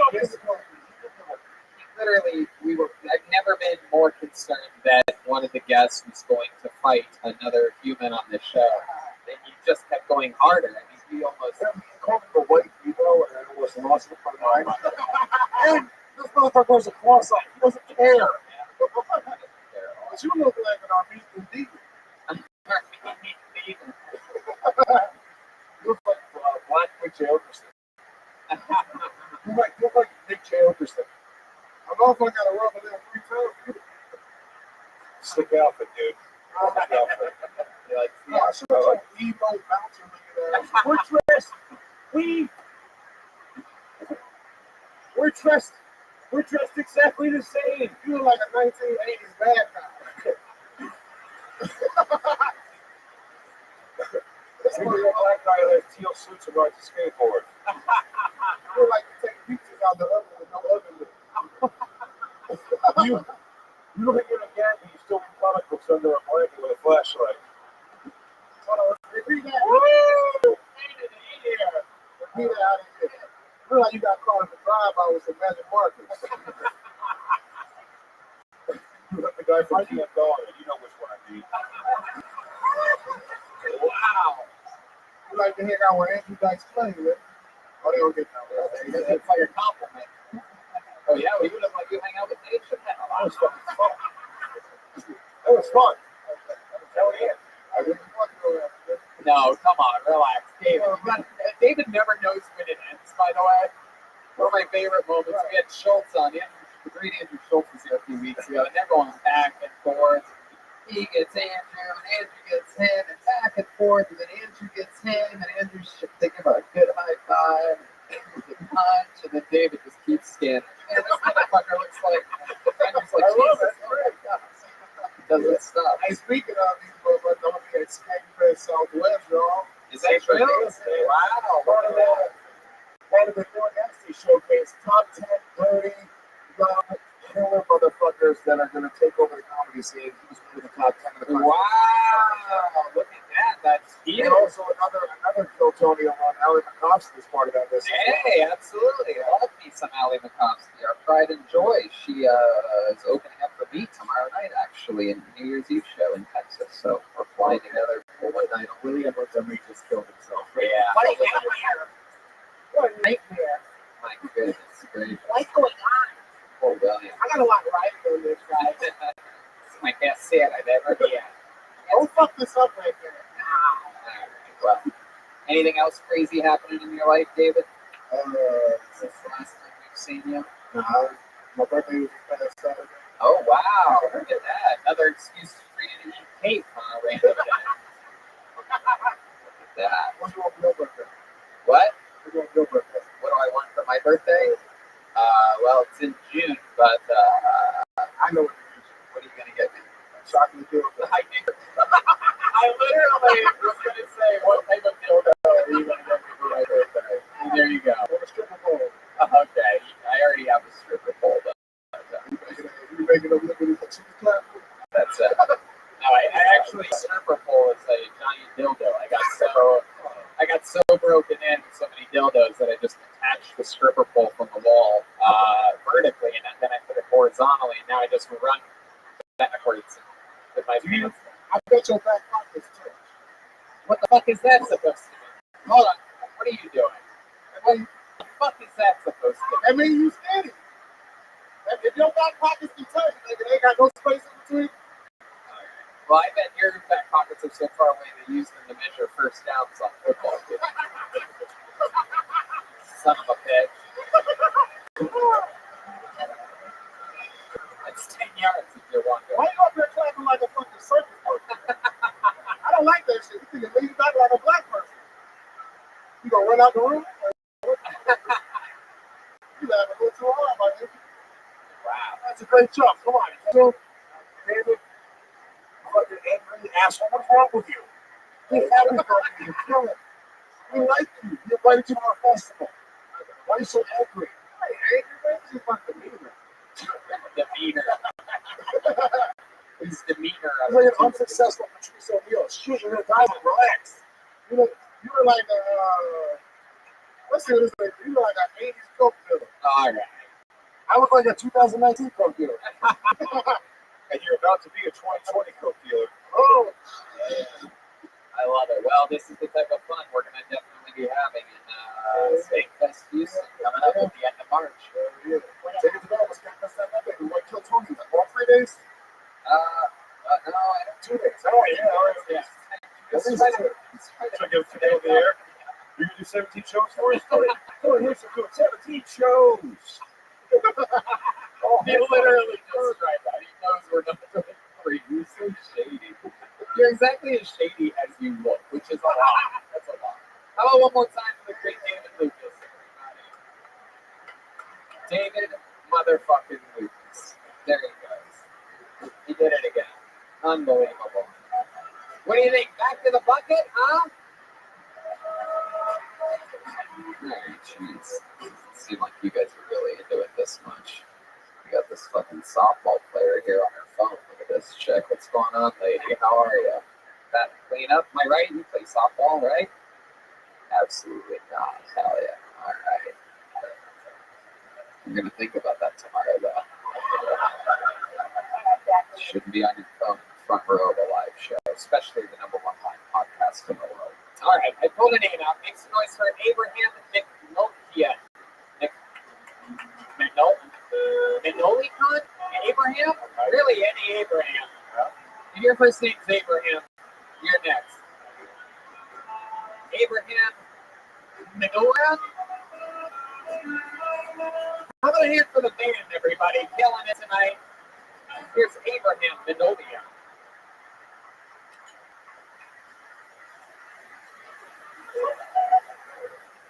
You know how you hear about like people getting molested by their family, ruins their life? Well, in my household, that was a normal thing. I'll be walking through my living room, my girl would be like, I got your little dick faggot.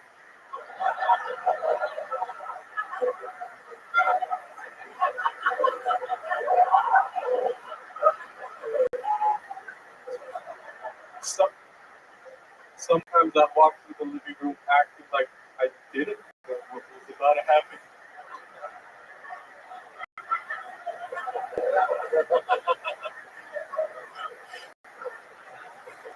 But you know how you hear about these Epstein type billionaires molesting children? And like, you know how when you go through a breakup or a loss of a loved one, the final step is acceptance? Well, my way of accepting their wrongdoing is they deserve tighter hold than us. Jesus Christ. Abraham Minolicon. What do you have? Something else you want to do? Okay, go ahead, Abraham. You little animal. You go ahead. What did you expect? So then the fucking 18-year-old Komodo sleeve pussy? Okay, stop, Abraham. Stop. I don't know why I let you go there. You got one more? No, don't do it. No, don't tag it anymore. Stop it. Pino. Hey, you got 3 more. Come on. No, come on, Pino. Stop it. Come on. Oh, let's time. Come on, Pino. Abraham, what's up, pal? This is your first time on the show. I remember you, right? My first time. I don't know if you remember me. Oh. A few years ago, I had like a down here. On Kill Tony? No. Yeah, just at the I was just in the audience and I started heckling some guy and he started talking to me. You were heckling some guy, but not me. No. But I started talking to you? Yeah, you should go on Kill Tony. No. Then this did not happen. This didn't happen? No way. Explain it again. How old are you? You're 23, and you said a few years ago, so how could that be? Would it be a couple of years ago? Okay. So what happened? Some guy was... What room? This room? This one is a fever dream. Yeah, this is a nightmare, bro. This is a sweaty nightmare, for sure. Who were you heckling? Was it Kill Tony or heckling on Kill Tony or another show? Another show. Right. But you were just in the audience. So no. Just went up. Impossible. And then some guy went up. Ooh. He was a nobody. And what did you yell? Me and you were on a boat together. And we were talking about starting this new business. Yeah. You said I'll be the only one for you. You're the only one for the band. We were sitting near you in the audience. This is how you remember this. And of course, there's a nobody that goes on after Bill Burr, because that's the time of the night that he shows up. Right. Nobody. You have a special bond that we have together. Mike Tyson was there. Got a tiger. And you heckled someone, and I'm like, oh, dude, you should come on my show. Classy. You're hilarious. What were you heckling? Like, what was this kid's crazy. This kid's you took an aluminum bat to the head at some point, right? You suffered from some type of concussion as a child. His heckle was, my grandma used to touch my dick. I don't know if it was because of concussion. What ethnicity are you? I'm Armenian. Ah, that's what it is. It's not a brain injury. It's the blood that flows in your veins. Yeah. That's all it is. Anyway, so tell us about your life. You're 23 years old. You're a young buck. How long have you been doing stand-up? It's my first time. Your first time ever. My goodness. Wow. Second time. What the heck? Yeah. I mean, it's interesting. I wouldn't have guessed first time. I would have guessed a couple of years. I had you and the other guy backwards. I thought that was that one guy's first time. But here you are with extremely great timing. Maybe it was accidental, but you took your time from the start. You executed the jokes, you let the audience laugh, and then you started your tag. You didn't rush a minute and 20 seconds into a minute. You just did a minute 20 seconds and took your time. It was incredible. Donnell Rawlings said you gotta let it sizzle. So how do you know this? How do you know Donnell Rawlings said that? This is the first time on stage. I don't I swear to God. ever on stage ever before. Answer my question about Donnell. How do you know he says that? His podcast. Oh. You gotta let it sizzle like Michael. But how do you know Donnell Rawlings was involved? That's like him. I'm suspicious. So you're Armenian. What do your parents think about you trying stand-up comedy? They don't know you're doing this tonight. They don't know I'm doing this. I mentioned it on Thanksgiving, and all my aunts and uncles. Armenians don't celebrate Thanksgiving, wine, son of a bitch. It's our fucking holiday. Do you guys eat a turk? Yeah. Oh, Grand Slam.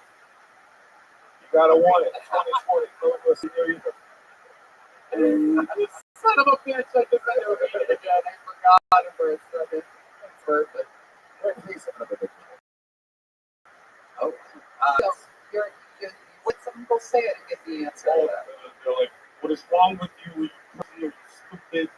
Go to college. Go to college. You must make him back from the rest of the country. Who will run cold country? How do you say your last name? The real way or the Americanized way? Give us both. What's the real way? Rothschild. And Nice. what's the American way? Nelson? What is the American way? Minupian. The American way is Roberts. Your father had one of those wacky, stereotypical Armenian jobs? He used to. He was a taxi driver. You're goddamn right, he was. What does he do now? He's a stay-at-home dad. Oh, smoke cigarettes outside of the house. Play scratch-offs. Is it a white card? White beamer? Does he smoke cigarettes? Yeah. Drinks a lot of coffee? Has a white card? That still doesn't. We asked him that one. Nope, that's not going to change. When he has sex with his mom, does he call it button? I'm almost there, buddy. I'm almost there. Yeah.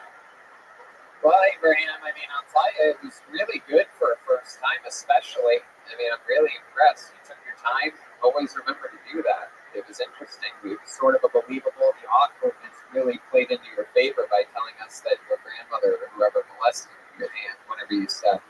It felt authentic and awkward and dangerous and weird. How do you feel that it went? Honestly, this went way better than I expected everyone to do it. But it's fine. You're going to have to wait until you go home and face your Armenian family to hear those words. Let's check in with Pino one more time. Yeah, just like Usher, I'm not your confessions. Do you have any others? What? Do you have any other confessions or jokes? Wait, what? He got touched as a kid. There's got to be more than that.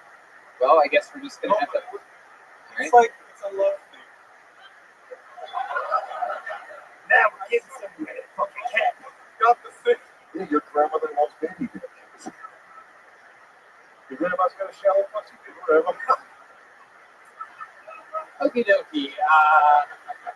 Hey, man, great stuff. Congratulations. You did it. You're 23. You started here at the Comedy Store, the greatest comedy club on the planet. I think the audience enjoyed you, right, guys? There he goes. Abraham Manukian. Congratulations. You did it. Put the mic back in the mic stand. Put it out front there. All right. Well, here we go. Before we get out of here, you guys like special treats? How many of you are fans of Kill Tony out there? Well, then you might know what's about to happen here. About a month ago, out of this bucket, we put a sensation out. This young man has come in and absolutely destroyed every time he's on the show. He's been doing it a few years. Originally started at Improv Chicago 20 years ago, and came down with ALS, Lou Gehrig's disease, and is putting up a hell of a fight and absolutely lets it rip every time he's on the show. Last week he destroyed again, and he called out Luis J. Gomez. He said that he's gonna kill so hard that he's gonna have to invite him to Stank Fest. And by the way, he's also been harassing me online for the last week. yeah, He's talking shit about how he's gonna physically assault me. It's fucking crazy the shit this guy's been saying. I'm gonna tell you now, I don't discriminate. If this guy's got a problem, I'll fucking go in his face. I don't give a shit, Tony. and I'm telling you, it is. I'm so excited to see what's about to happen here. You better have a rampant skank fest, motherfucker. He actually said that he prefers not taking ramps. So let's see what happens here, ladies and gentlemen. I present to you the one and only Michael Lair, everybody. It's the return of Michael Lair.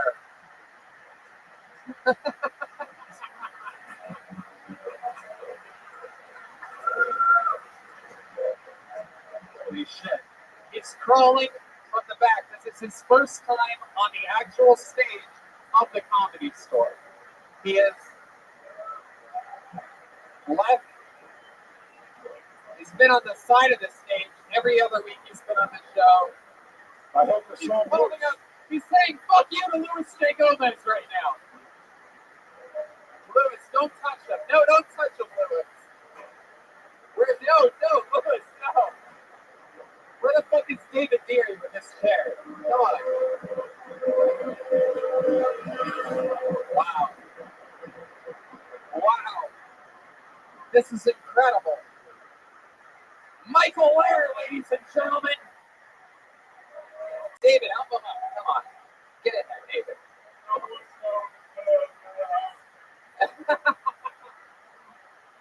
He's getting up in the chair. Ladies and gentlemen, his very first time on the actual main stage. Okay now, Michael.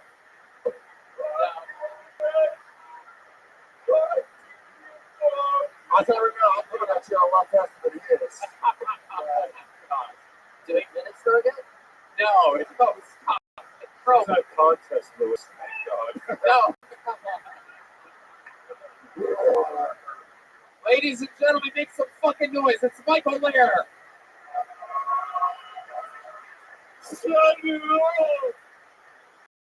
I've always been wanting to be that guy. Two brothers. If I don't die before the race war, don't make me high with the white people. I lost all my white privilege when my legs became real. Hey, without me, man should never hit a woman. But if the playing field is even, and that means nothing more than no on this, it's a mistake to me. What the knuckle on my children? It goes both ways. Disabled women should be able to fight children.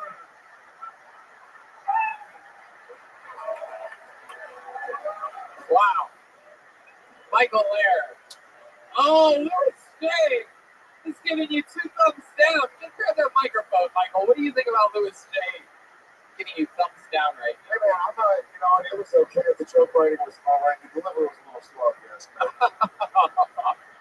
You look like a fucking hot dog.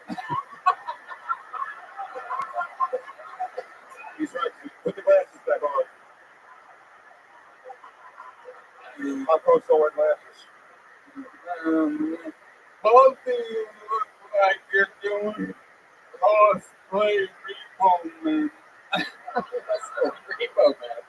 You look like you're doing cosplay in the car that we were possessing. Yeah. How do I mumble more than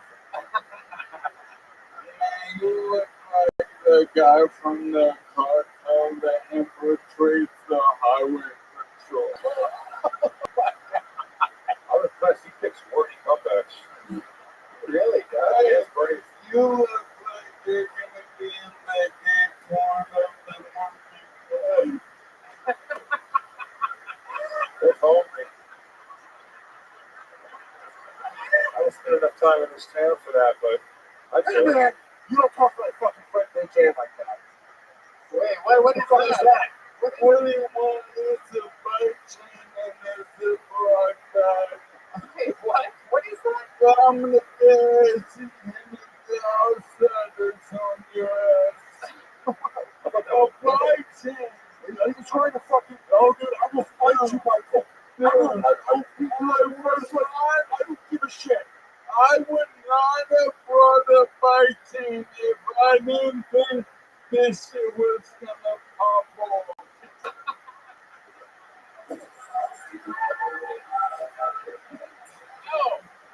No, sit down.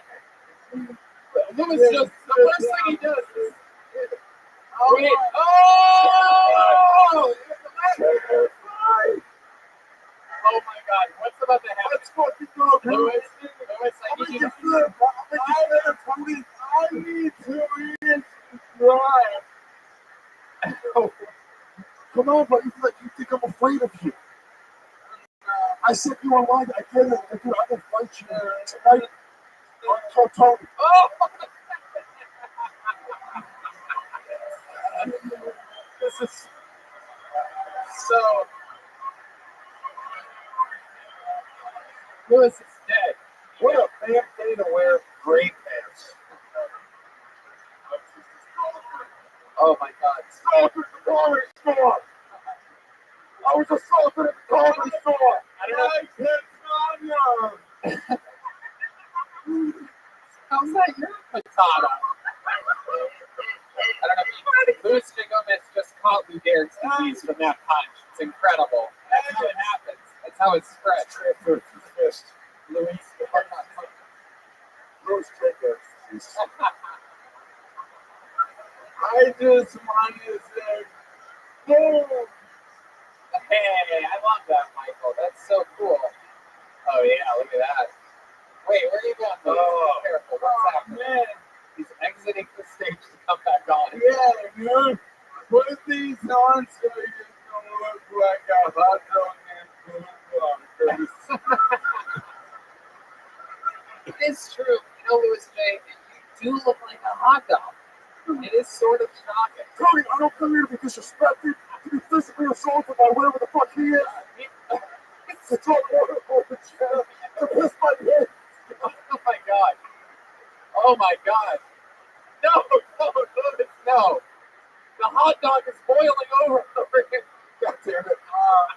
I love moments like this because I really have nothing to lose. This is incredible. This is like watching deleted scenes of Fear and Loathing in Las Vegas. This is incredible.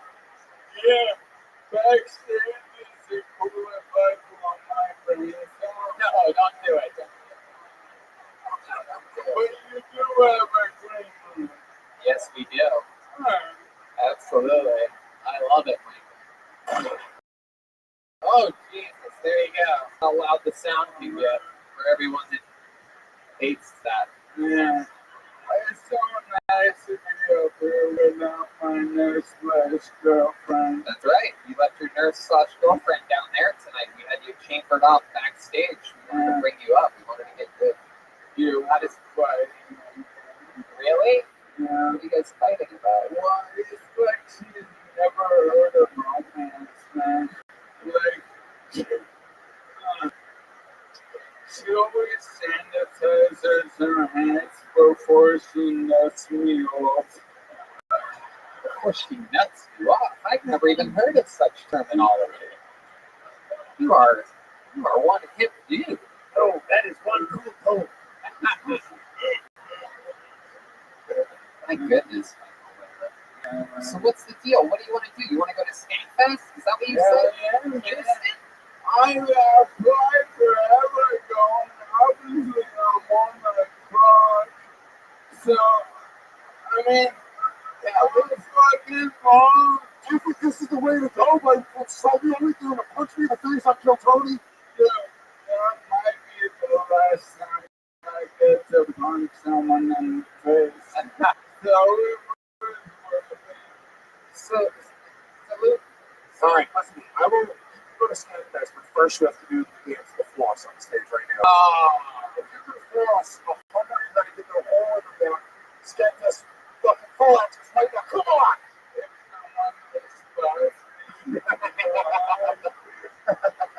Yeah. Ladies and gentlemen. No, stop. Or you get Michael, here's the thing. I will invite you to Skankfest, but I'm not gonna let you just sucker punch me like that. If you're coming to Skankfest, we're gonna have a full-fledged MMA match in Houston, Texas. Is that what you want to do? Yeah. Wow. So I already challenged Jeremiah to a rematch of the slapbox competition. He bitched that hard. Okay. Yeah. I've been looking for a new opponent. I beat the shit out of the other house retard, Ryan O'Neal, a year ago. Hey, starting events. Lewis beats up a CPR dummy. Congratulations, Lewis. Son of a bitch. Real nice. Oh, I look forward to that fight. I'm really good on the ground. Wow, unstoppable. So yeah, we're gonna figure it out. We're gonna play. Yeah, no matter what, we're gonna figure it out. You're going to Skankfest. We're gonna figure it out. I don't know if we're gonna get in there. We'll do it together. We're gonna pack about a suitcase, I think. Yeah. Well, maybe at minimum I'll get him there. Let's get him on some shows. He's gonna be a Skankfest. There you go. Going to Skankfest, buddy. So, and by the way, now William Montgomery killed himself. That's when it just happened. There you go. Hey, look at the drawing from Ryan J. Belts, everybody. That's tonight's episode of Kill Tony. Did you guys have fun? All right, I guess so. I mean, it's a crazy hour and 40-minute long improvised live show. It's not prepared at all, and anything can happen. Did you guys have fun tonight? All right, that's acceptable. More importantly, did you want it? You gotta want it, baby. That's the tour that's happening. BigJComedy.com for tickets to that. Go to Louis J. Gomez presents LouisJGomez.com to get tickets for him headlining all around the country with Kurt Metzger this weekend at American Comedy Company in San Diego. Get Skankfest tickets at skankfest.net. Live anywhere near Houston or in Texas, or really just anywhere, you should get the weekend. I know there's a lot of, not only the things that are on the docket are amazing, but a lot of special secret things that are going to happen there that are going to blow people's minds. You're going to wish you were there for sure. Yeah, Kill Tony also on the road, of course, continuously coming up in San Antonio, Houston, Calgary, Vancouver, Swansea, Massachusetts, La Jolla, Ventura, Boston, and Austin. Vito's Pizza, delicious. Jeremiah Watkins is going to Chicago, Detroit, Tahoe, Buffalo, Syracuse, Albany. That's all at JeremiahWatkins.com. Jeremiah, anything else? Jeremiah Wonders is out now. New episode with Mark Ellis of Jeremiah Wonders up in Chicago, Zanies in Detroit this weekend. So come on out. That's right. If you're in Texas, I'm in Plano tomorrow night. These guys have a sold-out show here tomorrow, the big New Year's Eve Legion of Skanks blowout. I'm sad I'm going to miss it. Anything else, guys? Anything else you want to say? Or That's it, man. Thank you so much for having us once again, man. Yeah. Really do appreciate it. All the LA love out here. So, thank you, guys. Big J, Louis J. How about one more time for Jeremiah Watkins over there, the leader of the band? Chroma, we had Chroma Chris at 1,000 again tonight. Chroma, what do you think about tonight's episode? There was a little bit of a poetic justice. Poetic justice. Beautiful. 1,000%. How about one more time for the drummer, Joelbert Joel Jimenez, everybody. An official Ludwig artist. Check out our roadcast from when we were in Ohio. Absolutely. 100%. All right, live audience, thank you guys so much. We'll see you again soon. Right, man? See you guys.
Hey, this is Rabbi coming to you live with the Red Famous County Story Main Room for a brand new episode of Kill Tony. And I've got Tony Head to clear. Wow, what an eruption. You guys excited? We're here. It's Monday night. It's Kill Tony. Brian Redband is here. Hi, gentlemen. The great Ryan J. Ebelt is already drawing tonight's episode. While you all sit there doing nothing, he draws the episode right there, live, with a blank sheet of paper in front of him. All those prints are available at RyanJEbelt.com, including all the Kill Tony posters and including Kill Tony the Book, which is also available on Amazon. Kill Tony the Book 3, 2, and 1. It's very exciting stuff. It's good to be here. You guys excited? Away from missile strikes and whatnot. We're all safe here at the world-famous Comedy Store. Beautiful. Nowhere better to be on a Monday night than here. And we go on the road this weekend. Kill Tony continuously doing tour dates, and it doesn't stop. This Thursday, San Antonio, Kill Tony in a stand-up show. Houston, actually, the Houston Kill Tonys are sold out. Very few tickets remaining for the 2 stand-up shows in Houston. I'm headlining that feature all your favorite Kill Tony characters from every single week. And Kill Tony Calgary, I believe, is sold out January 23rd. But again, stand up that entire weekend, the 24th and 25th. Me and Jeremiah Watkins on those dates. And Tempe, Arizona, just me doing stand up February 6th to the 8th. That's a gigantic comedy club. So if you live anywhere near Arizona, or in fact west of the Mississippi, think about coming to see me do stand up in Tempe, Arizona that weekend. Kill Tony Vancouver, February 21st. Kill Tony East, back to Swansea to Milo. Beautiful, right between Providence and Boston, Swansea, Mass. February 29th. La Jolla, March 5th, and then an entire weekend of stand-up after that. Ventura, California, March 12th. Kill Tony Boston, April 9th, with stand-up the 10th and 11th. And Austin, Kill Tony at the Moon Tower Comedy Festival, April 25th. Yeah, but tonight's about tonight. Am I right, people? We're here. Everybody's cozy. Life is good. 2020 has begun. This place is packed. The things are thinning out here and there, but wait, that reminds me. 66% of men start to lose their hair by 35. Once you've noticed thinning hair, it could be too late. ForHims.com is a one-stop shop for hair loss, skincare, sexual wellness for men. It's time to write a new chapter, one in which you have hair. You know, my dad goes to Sam's Club. He's like one of the last people to have a membership to that. And he's been going it for years, getting this, I forget the name of it, this hair stuff. And it costs like $60. It's not prescription based. It has no science behind it. It does nothing. I switched him to For Hims like a couple months ago. Now you can actually see results. He's saving a shitload of money. He doesn't have to go to Sam's Club anymore. This shit really works because it's real prescription medicine. And you don't have to see a doctor. You're not getting things, you don't have to see the cashier while you're giving him this box of like sad shit at Sam's Club. You get it delivered to your house. Thanks to science, baldness can be optional. Dive into 2020, hair first. Right now, our listeners can get started with their first month free. That's incredible. Your first month free. Go to forhims.com/killtony. That's forhims.com/killtony. Prescription requires an online consultation with a physician who will determine if the prescription is appropriate. Offer valid only if prescribed. 3-month minimum subscription. Additional restrictions apply. See website for full details and important safety information. Remember, that's forhims.com/killtony. You guys ready to start tonight's episode or what? Here we are. We're live. Number 1 live podcast in the world. Episode 426 or 427. Don't get confused that last week was episode 420. We're on episode 426. That's how high we got last week for episode 420 as we shot ahead 6 episodes. So excited about this. You know, I'll even say it, out of all the guests that we had for their first time in 2019, this was the most requested to be back. This is an absolute legend here at the Comedy Store. I don't like to use that word because sometimes that can seem disrespectful for a veteran comedian, but I'm telling you, this is the comedian that all of your group comedians, after doing their spots here, now that this guy's on stage, which he is every Friday and Saturday night. This is the only human that closes all of the biggest shows here at the Comedy Store. And they all scurry all your favorite comics to watch him because he's a fucking monster. He's unpredictable. He's violent. Anything can happen. I present to you the return of the one and only Holtzman, everyone. Here we go. Fuck. An icon, ladies and gentlemen. Let's get ready to rumble! Wow. I'm Rick James, bitch! I'm Rick James, bitch! Happy New Year, everybody. Thank you for having me back. We're so excited about this. Red Band's going to let me visit his island. Didn't you fly every island, Red Band? No, this is somebody else. Happy New Year, everybody. I want to wish everybody a Happy New Year. And I mean that from the bottom of my, well, I don't have a heart, but, and I want to, I hope all your court cases get, all your divorces go through, and Red, best time I was on here, I think you helped with the wires at the beginning. Do you think that you can make sure those fucking wires are hooked up correctly? Got an extra wire for you. Wires are hooked. Everything's good. And that's about it. Yeah. So let's start the absolutely start the show. Speaking of starting shows, Brian Holtz just started his new podcast, the Dead Air Podcast, on the Death Squad Network. Brian's a real professional. He's the only guy that's been both times. He hands me a laminated sheet with all of his handles on it. On Twitter, he's at Holtzman Brian. On Facebook, he's Brian Holtzman. His website is brianholtzman.com, and his Instagram is Brian Holtzman. And it even says, "Thank you, Tony," there nicely. This is actual laminated. But my name is Dave Kamada. I love it.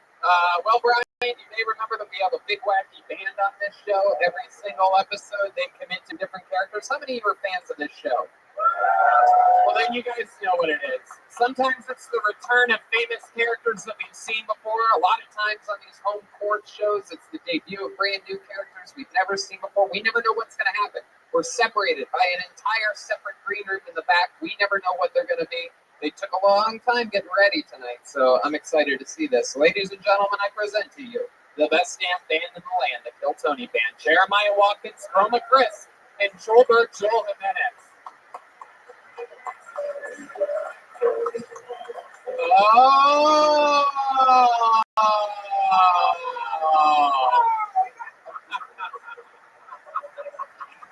We've seen these guys before. We have seen these guys before. These guys have been on the show numerous times. This is very, very famous character, Chicago police officer. Remind me of your name again. Lieutenant Stroganoff, reporting for duty. Lieutenant Stroganoff. Somebody stole my damn bike. Oh, wow. How are you going to find them? Intuition. Oh, wow. Lieutenant Stroganoff, welcome back to the show. Remind me who your guitar player friend is here next to you. Named Sergeant Cookham, Dallas PD. Cookham. Sergeant Cookham. All right. What I do, Sergeant Cookham. And then Officer Rodriguez, LAPD, and you watch your fucking skinny white mouth. Wow, Jesus, you are. I became a cop to beat up fucking white people, and you know what? Everybody else too. Fuck them. I got the fucking nightstick. That's right. God, Jesus. That is one of the thickest mustaches I've ever seen in my life. Yeah, I got a hair for every fucking little bitch I fucking whacked up on the streets of LA. You better watch your ass. Right. Officer Rodriguez, very aggressive. Quite the opposite of Lieutenant Stroganoff, a more calculated officer, not afraid to show some skin.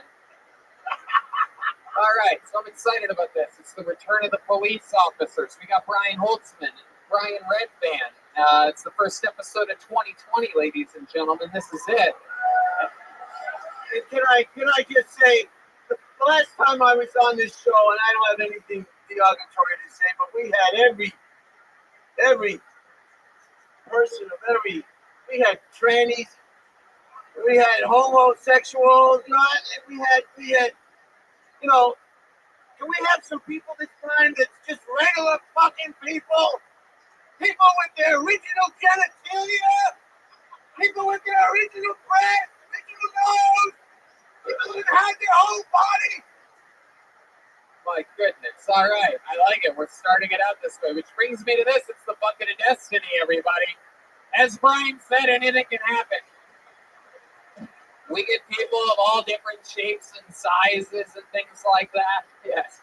And by the way, get used to Holtzman's style, everyone. I know last night everyone said that Ricky Gervais was so edgy, but this is a real live comedy story. I think I have a spot on the force for this guy. Hey, Officer.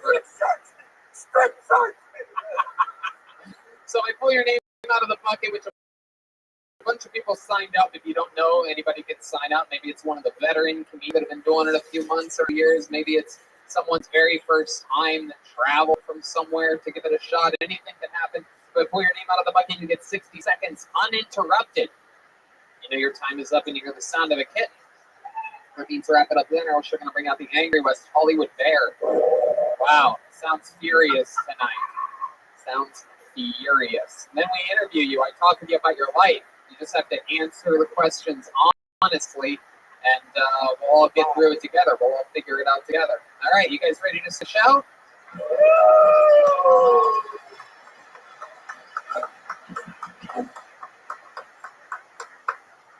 Yep. Okay, well, here we go. It's Kill Tony Live, and here we go. We're going to start it right now. Absolutely. One more time. You guys ready for this shit? Be a heterosexual, please. Be a heterosexual, please. You know what? Actually, we're going to start it with something special. A couple weeks ago, I mentioned a young man from San Francisco, Dave Pursued, who I completely forgot that he was coming from San Francisco. If you remember, he got a hotel. He took time off of his job. I told him in San Francisco, his first time at the Comedy Store, just let me know when he's coming, and then I completely forgot that he showed up. And I gave him a big shout out. We got his social medias bumped in. But what do you guys think we kick off the show with him here tonight, just so that I don't forget him? Ladies and gentlemen, I present you his first time at the Comedy Store, Dave Pursued, everybody! Come on! Let's do it!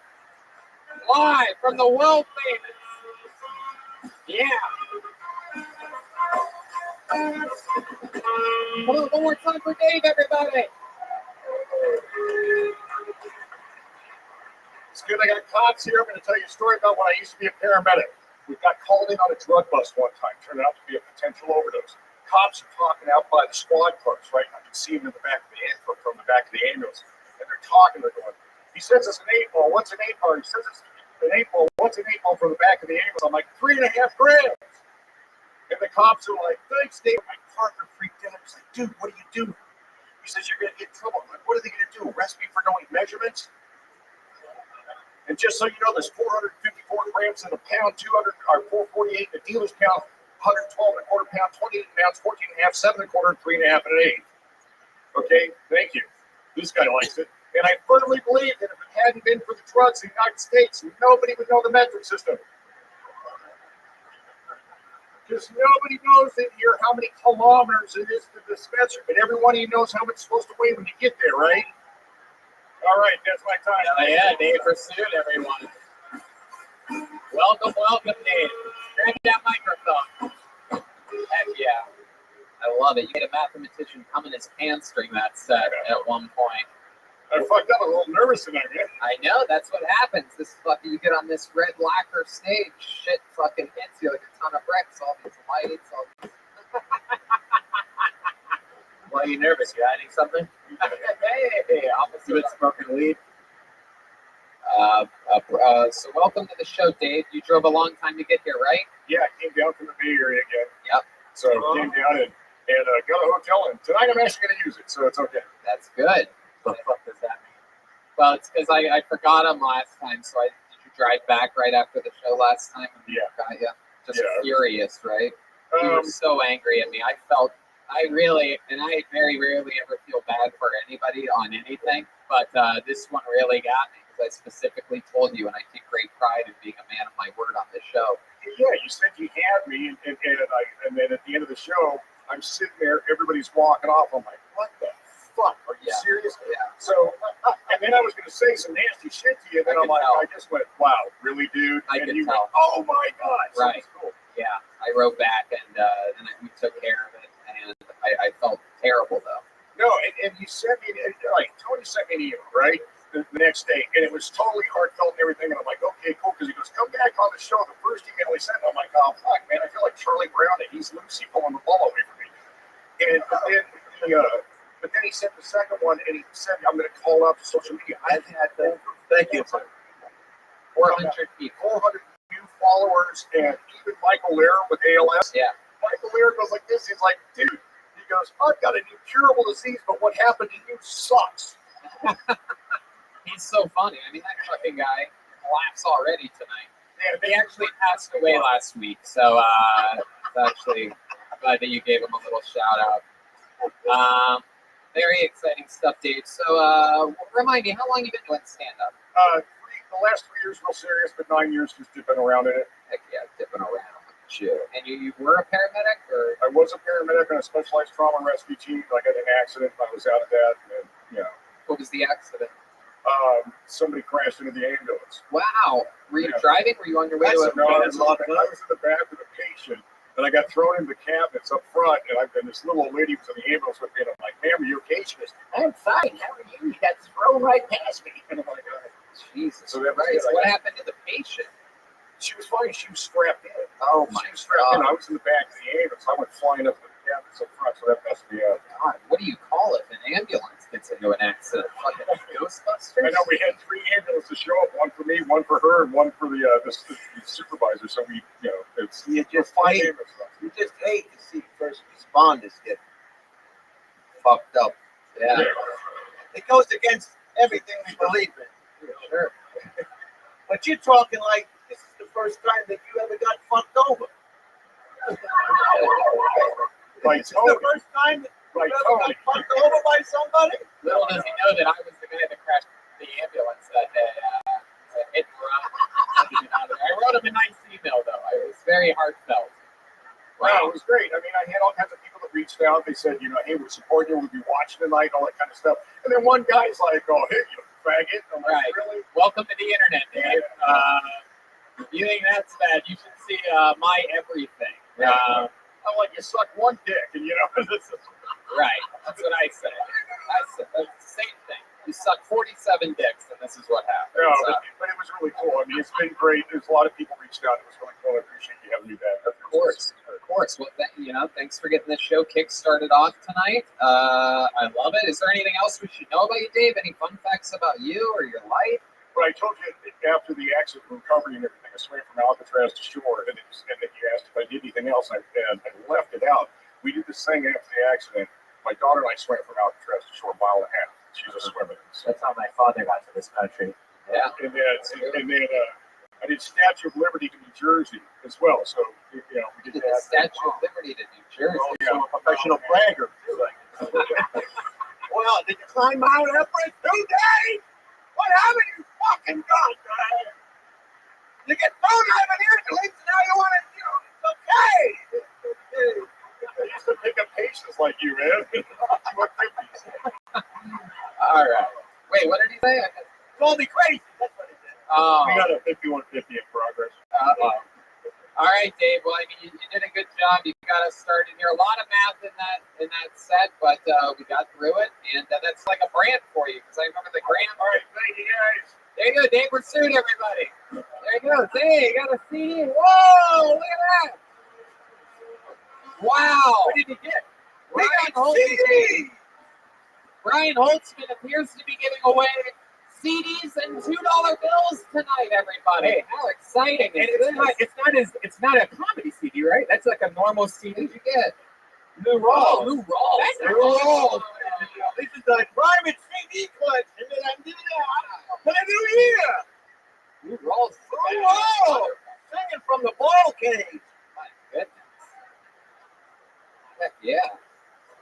Okay, you guys ready to go to this bucket? Anything can happen, people. This is it.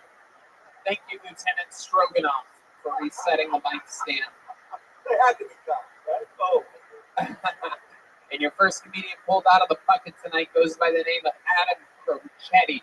Adam Crocetti or Adam Crocetti? Come on Here down. comes all the way from the lucky corner.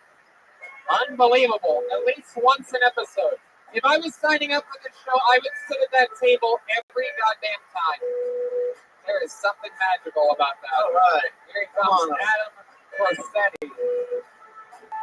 Everybody's touching me on their way up tonight. One more time for Adam, everyone.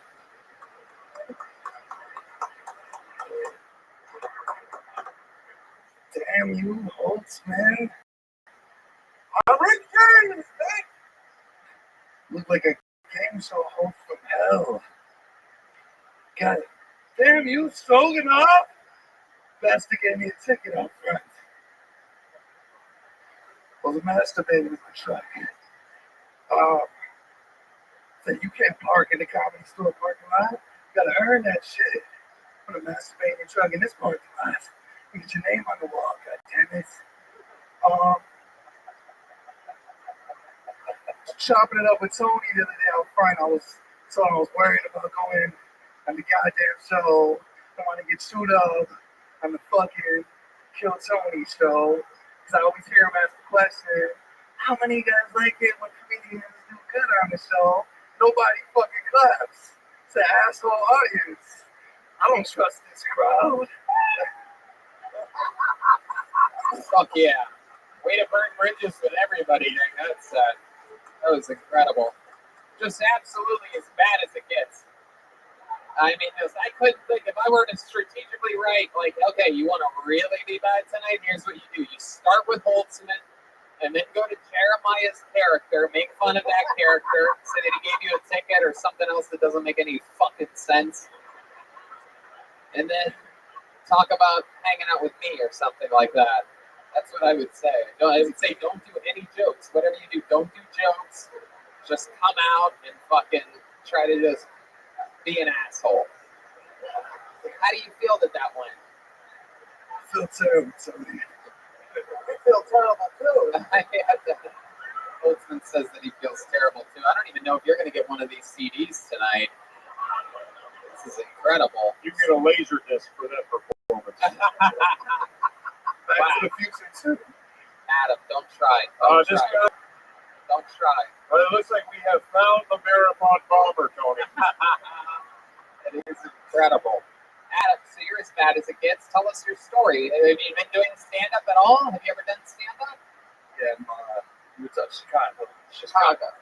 He is not one of mine. It's the minor league. How long have you been doing it in Chicago? Couple years. Couple years, really? Like, how many times a week do you perform in Chicago? Try to get up 9 times. I'm working 12 hours a day in Chicago, mowing lawns, trying to get up at least 9 times a week. Let's go to Chicago's own Lieutenant Stroganoff. Yeah, all I can say, that was a deep dish bomb. Okay, don't bring Chicago's name into this one more time. I am at the top of the force. I'm the #1 bike cop in Chicago, in the metropolis area, so never use the word Chicago again. All right, so Adam, you're saying that you work 12 hours a day. What do you do for work? Wahlburgers, right? Mowing lawns in Chicago. You mow lawns in Chicago. White lawns, man. We hold up the weed whacker sideways, put up the goddamn sidewalk. Straight ahead. Oh my God. Very interesting. Very interesting occupation. Stimulating work. It's very stimulating. Mow lawns. You also dig yourself into massive holes. Working on it.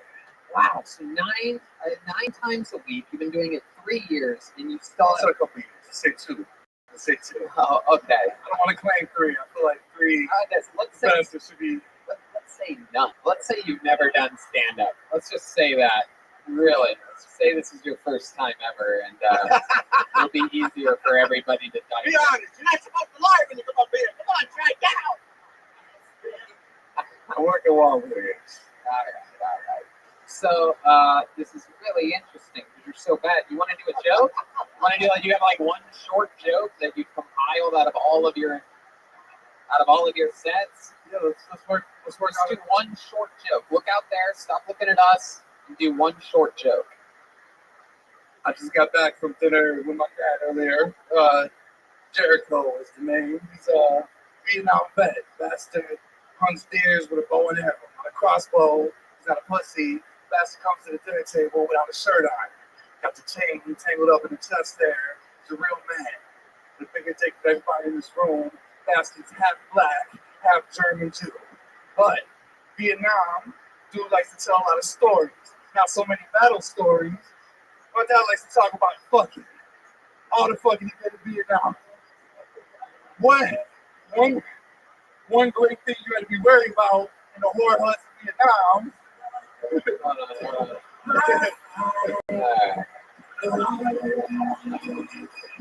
Wow. You got saved by Red Band on that one. From dying the slowest death ever. So you lived in Chicago and you're like, I'm going to go out to LA and show them what the fuck I got. That's what everybody in Chicago is like. They don't even know how to Chicago be anywhere. If I wanted to be, I could be in LA. And you just come here and you fucking hard as you can. As your Backstreet Boys be. Let me get to the. No, dude. There are limits to these things on this show. In life, there are limits to what anybody can do. A normal set, let's say you had overlaps. There you go. So let's say you had 20 minutes on stage, right? And that would be, that was your opening joke. That would be too long. Does this make sense? My dad, he hunts with a bow and he's got a chest and stuff. I couldn't possibly have. I can't imagine a scenario where you give us more unnecessary information. There's no way that Vietnam and his name being Jericho and all of these things were going to come together this one fucking nuclear pop. There was nothing. Tony. All right, and you know what? Then starting from where he cut you off. One thing you had to be wary of when you were fucking in Vietnam, it was a civil war. Half the country was against us, half of it was a friendly zone. Occasionally, the infidel pussy wandered into the goddamn war huts. You have to be wary of a razor blade and a vagina. My dad was a courageous man. He was still fucking. I think that takes courage. Hold on, no, stop it. For the love of God, stop it. Keep going. If I heard even one story about one razor blade and one vagina, I wouldn't be fucking. I would be selling it for my entire trip on the continent. Adam be jerking off in the tent profusely in the truck earlier when I got the ticket from this bastard. Oh, fuck. Because I don't want to be. Everybody stop. I don't want to be. Hey, the reason I wouldn't even risk it, I don't want to be the guy who gets his dick out long ways. All right, very good. Now you see, you proved my point that none of that came back. I think The dinner, we didn't need to know that you were at dinner with your dad. We didn't need to know that his name was Jericho. We didn't need to know that Vietnam was in a civil war at the time. All of the information that we didn't need was all of the information that you gave us. All that you needed to say was my dad was in Vietnam, used to hook up with chicks, and he told me that they put razor blades in their vagina sometimes. They wouldn't do that with me because, and then you get to that part where remember when you said this is the last sentence, I swear. you're Remember a Tarantino guy. I was trying to paint some atmosphere on it. Oh my God. Oh my God. Tarantino. There was something Harvey Weinstein about that performance. He raped us for fucking 8 minutes. That's all it was. That's the only thing Tarantino about that said. You sound like every fucking animated cat that plays jazz in forever. What do you? How do you hold your mic? What is? Adam, before we let you go, Adam, I mean, Jesus, I'm trying to like record horrible shit into this. Luckily, this is an unsafe. This is proof that nothing stops the momentum of this show anymore. If there's one before we let you go, because I fucking hate on this stage. Before we let you go, can you see one redeeming quality about you that might turn this whole thing around, that might make us all like you, that you ever comment about you in the world, in your entire history? Look at them. Chinatown. Walk past the grocery store. Save turtles. We gotta go. There he goes. Adam Crocetti, everybody. Adam Crocetti. Holy shit. Oh my god. Oh my god. Oh my god. How many of you think we should light him on fire right now? Huh? Oh, not even turnout. Brandon, can you take him into the parking lot and light him on fire? We'll live stream it from the Kill Tony Instagram right now. Throw him out of the club. Throw him out. That's why I don't want to have a daughter or a son. Security, get rid of that, whatever that was. What a charlatan he turned out to be. A complete fucking falsehood of a man. Oh my god. All right, back to the bucket we go. Clearly anything can happen. Clearly none of this is planned or pre-produced. Make some noise for your next comedian. Straight out of the bucket. Put your hands together for Jeffrey Reyes Jr., everyone. Here we go. Come on down, Jeffrey. From the exact back corner. Uh-oh. The lucky corner. And maybe the unlucky corner tonight. Let's see what happens here. I see something coming up. Watch the camera, Jeffrey. Watch the camera. Jr. Jeffrey Reyes Jr. Come on, one more time for Jeffrey. What the fuck? This is what you get asking for a heterosexualism on the stage, and that's what happened. You just beg us. So, did you feel like garbage in that suit today? Like, do you feel like a traitor? Brother, I have a look over here. Do you feel like a traitor when you put on a suit like that? I don't fuck with colored cops, man. It's not a thing I can do. Like, I pulled over by a black guy the other day. And I'm just thinking, like, yo, what type of Benedict is this? I'm like, seeing a black cop for me is like walking into a Popeyes and seeing a chicken working at the cash register. Like, nigga, do you know what they do here? Like, and then like the chicken trying to justify it, like, it's not like we only serve fried chicken. We have Asian fish and fried shrimp. Like, because the cops don't just serve racism. Fuck yeah. You got a joke out. You got a joke. Joke, ladies and gentlemen, with a real punchline. A chicken working Popeyes. Grab the microphone. That was incredible. Again, you know what I mean? It's a race to get to these things. No matter what level of comedian you are, whether it's week 3 or, 15 years, you're in a race to get to your first punchline. It's a fucking, and you turned around, you looked at him, you had this great joke up your sleeve, and it took you 45 seconds to get to the chicken part. You could have said, I hate black cops. Right? Look at these cops. I hate cops. I got pulled over by a black cop. I'm like, do you know that you're in? You see? That's 10 seconds. So, okay, go ahead. Give a horrible excuse. What had happened was,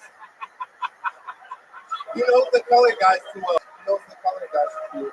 It's over a chance of the gun. At least he's here. He wasn't represented last night on the podcast. Yeah, let's talk over the guests anytime. I love it, Jeffrey. Good stuff so far from everybody pulled out of the bucket. That's very good. Jeffrey, go ahead. Oh, so you understand what I was saying? Yep. That's what happens when you talk at the same time on a podcast and they don't hear anybody. You have to start all over again. Yes, the suspect is a black male in a black hoodie.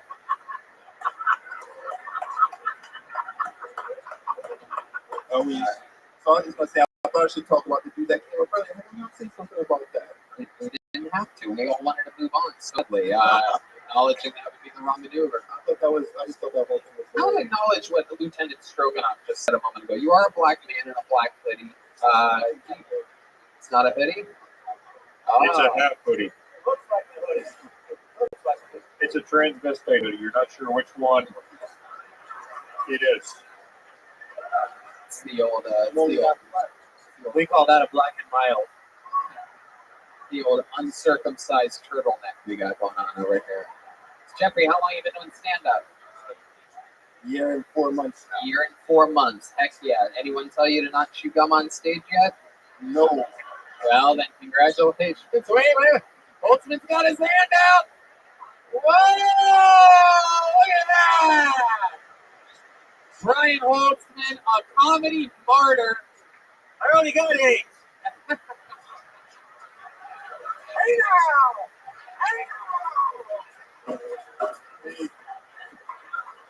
Holtzman's saving it for its private collection. I know that. I know you have a whole basket of those. I love it. So a year and a half, Jeffrey, all of it here in Los Angeles? Oh, 2 years. All of it here in LA? oh yeah, all of it. Yep. Is this where you're from? Where are you from?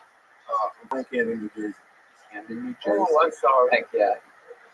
It's pretty cool. You ever been out there looking at the beach there in New Jersey to see you guys swimming from the Statue of Liberty right at you? The bragger. Do you know how to swim? Yeah. Oh, okay. I'm actually Puerto Rican. Oh, you are? Half Puerto Rican. Your mom's Puerto Rican, dad's black? My dad is Puerto Rican. My mom's black. Wow. Good dad. Oh, interesting stuff. How do you make money? How do I make money? Yeah. Comedy. You make money doing comedy. I'd like to know how you do that because I'm having trouble doing this. That's how I try to. Right. How do you make money? I don't. That's not the question. How do you survive? Oh, How do you live in Los Angeles? How do you have to make a certain amount of income to be able to live and eat? well, I have money. I have somebody saved up. How do you save up money? Oh, I used to be an accountant. You used to be an accountant? Yeah. Oh, bank robber. Very good. What kind you went to school for accounting? Where at? St. Peter's University. St. Peter's University. Oh, very, very interesting. Where's that at? In New Jersey? Jersey City. Very cool. Very cool. I think you're supposed to know where that was. No. So now you live in LA. How long you been in LA? 2 years. 2 years. What do you do for fun? Drugs. What kind of drugs do you do? All the drugs. All the drugs. What's your favorite drug that you just can't go without? Oh, chronic. Chronic? Other than chronic. Come on. We all. We don't consider that. Hey, Tony. Yes, Lieutenant Yeah, Stroganoff. you've been being the good cop. Can I be the bad cop now? Yeah. What kind of drugs do you do? Are you guilty? All the time. Okay. All right, so what are we talking about here? You keep saying all the kinds and then weed. Could we get something in the fucking middle, maybe? Maybe something of any substance? Like acid. Acid. Okay, that's a white people drug. What else? Crack. No crack. Coke is fun. Coke is fun. How often do you do that? A couple times a month. Wow, I believe you said most. You. My goodness. That's interesting. Mr. I saved up money. How do you keep, how much money did you save from accounting? Enough to see if I can be a comedian full time. So when it runs out, if I'm Listen to that old pit back there. Fine for you. You ever think of saving up enough to buy the rest of that hoodie? The hood? Never mind. What's your love life like? Non-existent. Take it. Just take it. So when you do these drugs, you never do them with a lady? Oh, occasionally. But it's non-existent. Why do you think that is? Your love life. I'm not looking to be in a relationship. How about hooks? How's that? How about hookups? Occasionally. So, like occasionally, like when's the last time you hooked up with a girl? A couple days. A couple days ago. But was that from an app or did you meet her in person? How you still? Was she soliciting for services to you? Did you leave your socks on? Socks and speakers. We didn't hear your answer there because it was the sound of a pig for some reason.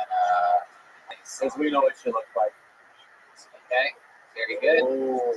Yep, stick with me over here. Officer Rodriguez, you're being very hostile towards this man. You might want to back down or I might have to write you up.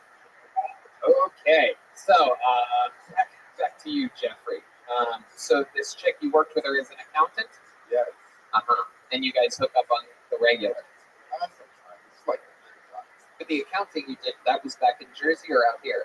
no, I didn't. Oh, okay. But how long ago did you retire from accounting? About a year ago. You saved up your money and now you're just spending it as you go. What's your living situation? You have roommates? You live by yourself. Yeah. With all the money that you saved for doing accounting for a few years. Yes.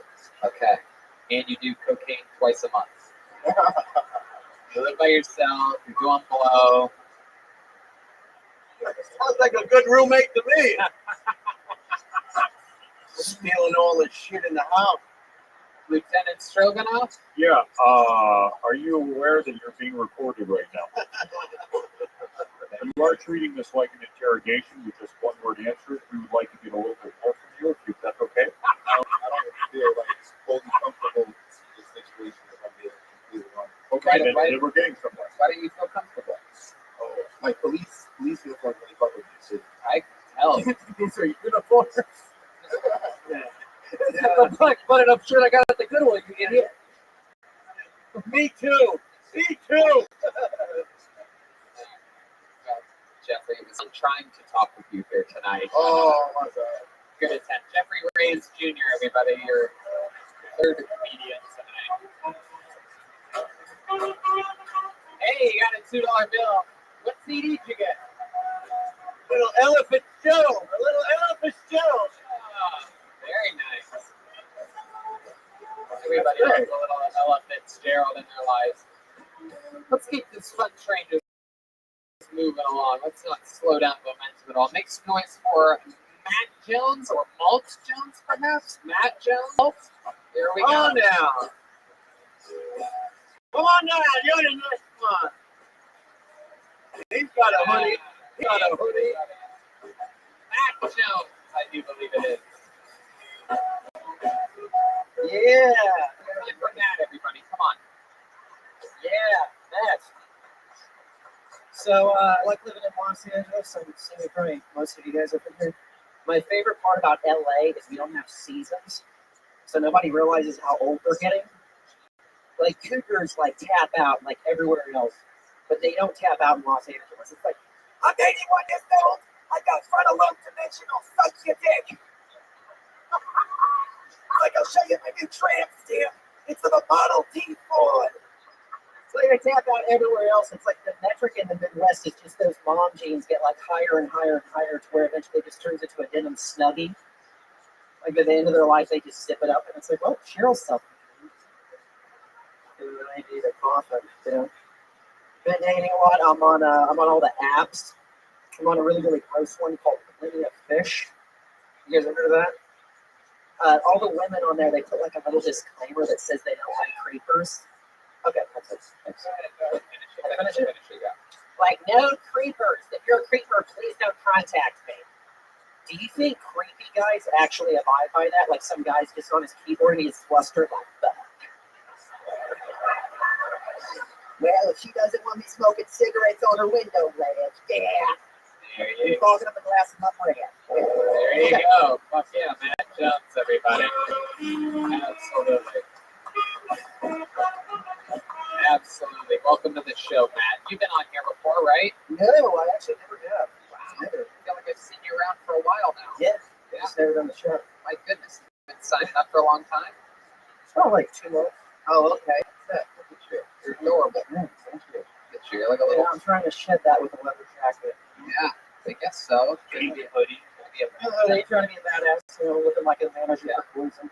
Yeah. Off a motorcycle? What happened to your jeans? No, these are actually 3 ripped jeans. This is a 33-year-old midlife crisis. Wow. Look at you. Like a tough guy version of Baby Yoda. Fun stuff. So, how long have you been doing stand up? I've been doing it for 10 years, but I stepped back in like the last 3 because I was doing a lot of Did you say you stepped back? Are you talking about from that ledge, my friend? Third Eye Blind, baby. Yeah. Third Eye Blind. I was in the Third Eye Blind and Foo Fighters cover band. You were? Oh, you were. Wow, there you go. I was a lot of sketch, and I was still doing stand-up, but I wasn't doing it as much. I was getting maybe like 3 times a week, and mostly on the roads. So, Very good. What do you do for work? I do valet. So, Wow. Anywhere fancy? It's at the West Hollywood edition, so it's gonna take. I'll make $12 an hour. So, you ever take one of those cars for a joyride? Oh yeah, absolutely, absolutely. Tesla. Yeah. I know. Yeah, there you go. I love it. Yeah. Heck yeah. So you really are on all these dating apps? Yeah, I mean, I got off all of them because I was actually in a 12-step called SWA. You know, it was just Sex and Addicts Anonymous, so I got off all of them. But I was on Tinder, I was on Bumble. I'm going to stop you right there. Hold on a second. Yeah. It was on all of them. What does SWA stand for again? Sex and Love Addicts Anonymous. Okay, so you consider yourself... Sluts love anal always. Yeah, that too. Yes. That's cool, man. Yeah. So are you more of the sex addict or a love addict? I think probably the sex, you know? And I'm like really unassuming because like women always, I think I'm kind of discerning. You know? Right. Because I'm like 5'5". Yeah, exactly. Women are real shy today, too. Yeah, you know. So tell us about your sex addiction. Like, what are some highlights of it? What are some of the naughtiest things you've ever done? You're talking about what? The naughtiest things, I mean, it was weird because I actually dated a lot of black women, and there was a point when I was going. We got a BBW in progress. Wow.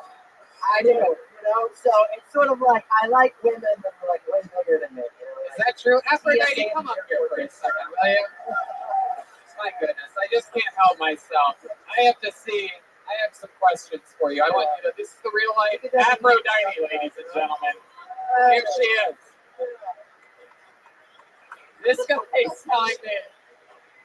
This guy's telling me that he's into big black women, and I want to know, what the hell would you do with this? I don't know. I'm pretty agile, you know. Really? I think so. Yeah. You look like you have.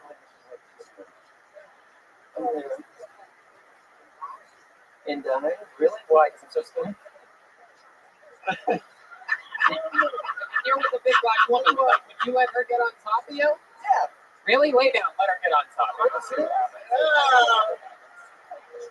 happens. Yeah. Yes, you can. Yes, you fucking can, Aphrodite. Come on. Get down there. Yeah. Hold on to the microphone. All the way down? Hold on. All right. I don't know. Jeremiah's going to help you. Do not touch on my jacket. Don't fall off. Hold on a second. Hold on, a little bit less on the volume here so that we can narrate this as it happens. So, first of all, Aphrodite was just about to fucking sit on him for a second. For those of you listening to this podcast that don't watch it, I apologize. I mean, this is an absolute hazard. Whoa. Aphrodite said that she can't get down there. No. What is the plan here? I don't know. I'm like nervous now. Oh, wait a second.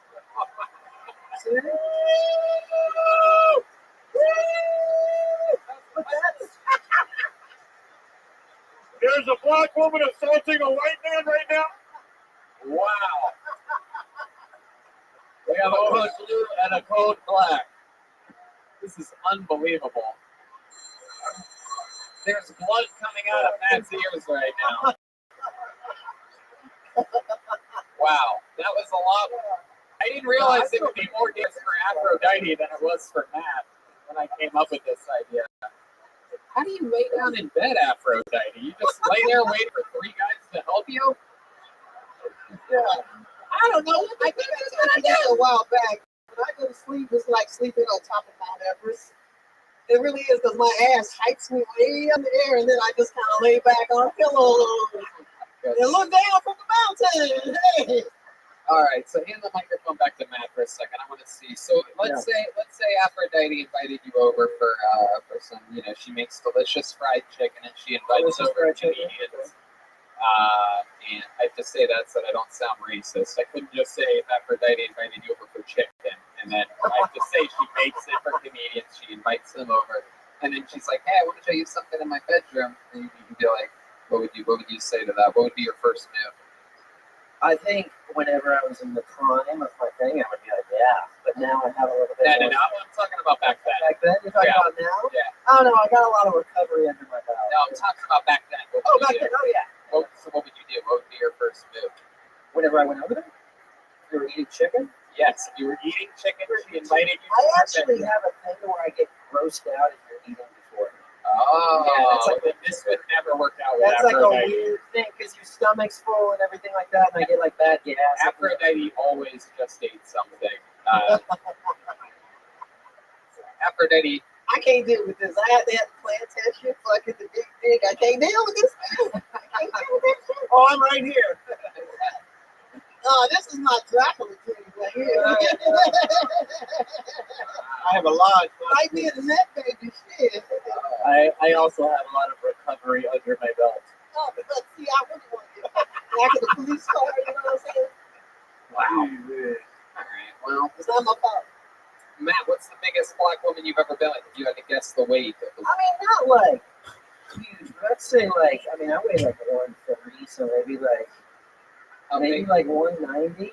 190. I don't know. I'm bad at quantifying weight.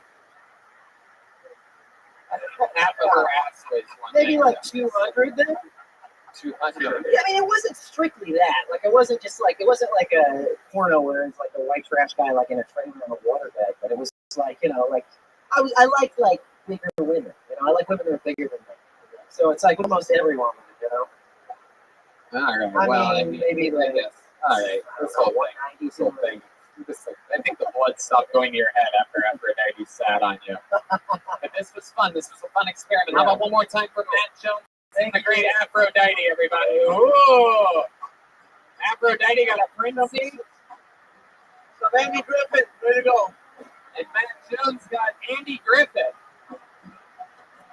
I feel like Brian Holtzman is giving the CD, is stereotyping these people as to what CDs they're going to buy. Well, no, black people like black music. Right?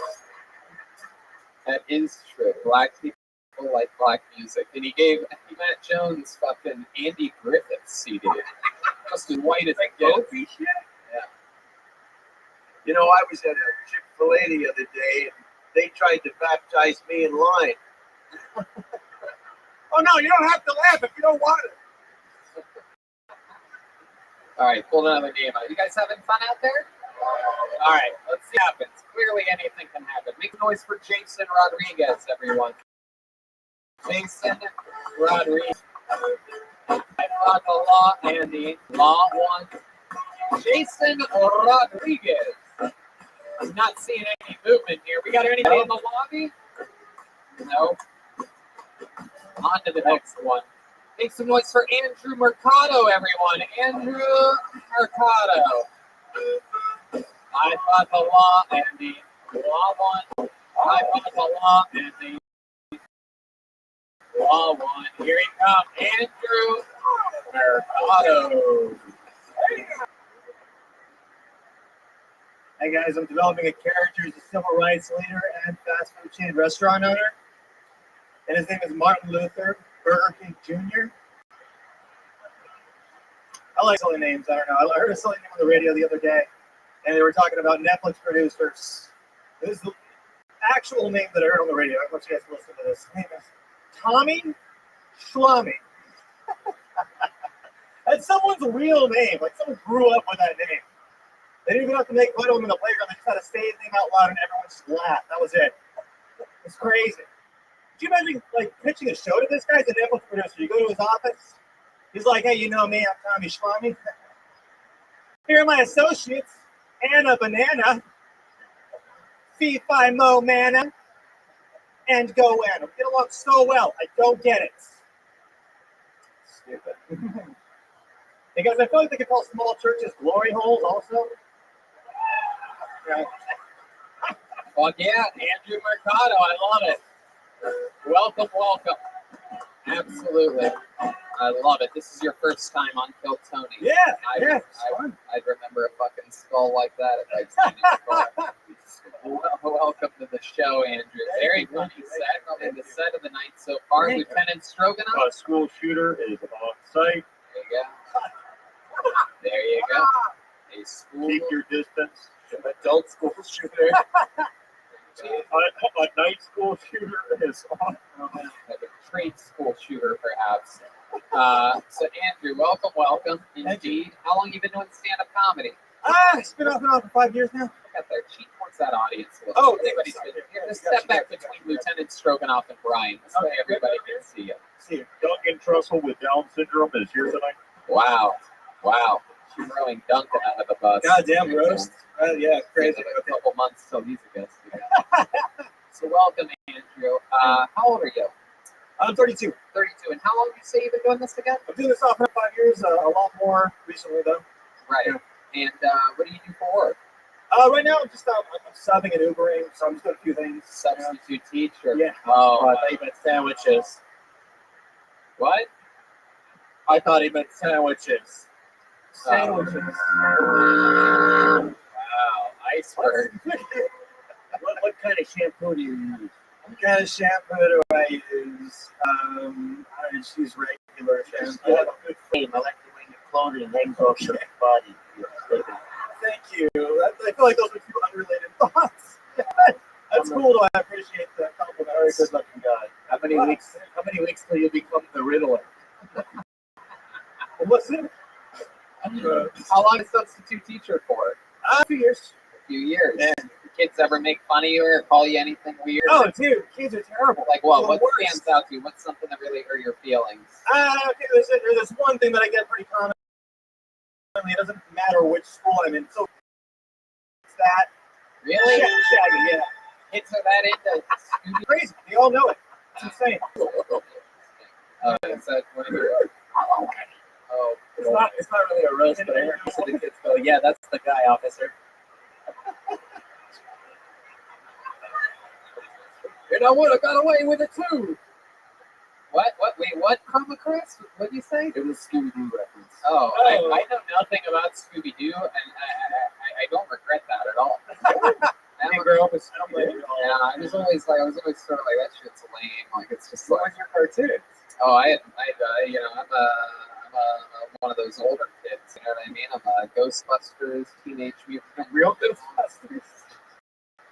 what? Like, what cartoons did you grow up with? Ghostbusters, Real Teenage Ghostbusters. Mutant Ninja Turtles. I Nickelodeon business was booming when I was a kid. All the green oops on everything there. Fucking. I was a big pro wrestling fan even as a child. I had a Me real, too. yeah. It's a Me Too movement going on up there right now. I remember the Ghostbusters cartoon was a really good one. Yeah, it was great. Absolutely. You know, they based Egon after you. So that's an inside reference. That's why I don't make cartoon jokes up here. Go ahead, Lieutenant Stroganoff. Yeah, how are you allowed to substitute teach when you're not allowed 500 yards within a school? It's a good question. Oh man, it's good. That was funny. Yeah. I like your glasses. Thank you. Appreciate Did you that. raise your hand back there, Chroma? Just signal for He something? fixed my helmet. Oh, okay. Andrew Mercado, so tell us about your life. What are some fun facts that people would be surprised to know about you? I mean, you seem like you have a lot of like. What's good? Hello. How was your day at work? Hello. Can you hear me? Apologies, I fell asleep last night. How was your day at work?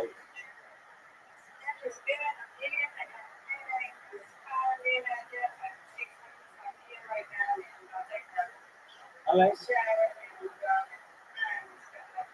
Okay. Oh, I'm sorry to hear that. Can you fix some bad boy?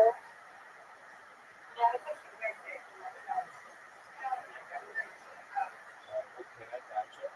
Well, how was work? Okay. Yeah, exactly. That makes time go by faster. Okay, very well.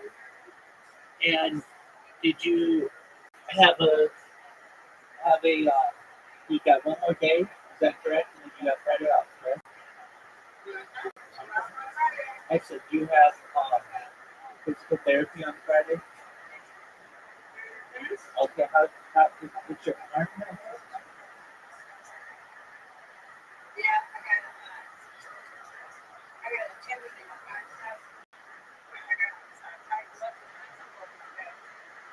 Oh, good. The double check. And what Do they massage?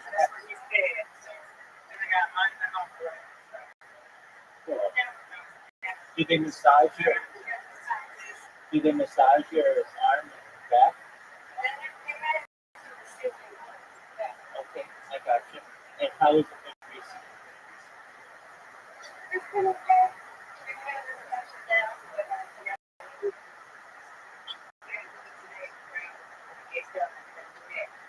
Okay.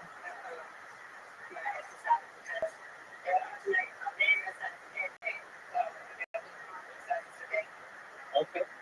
Well, I know you're eating. Do you want to play some bowling or some another game?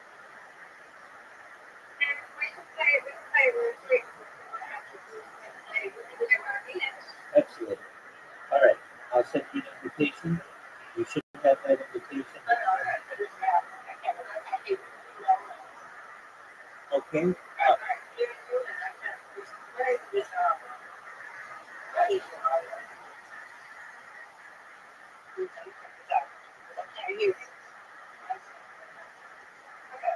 Hello. How are you? All right.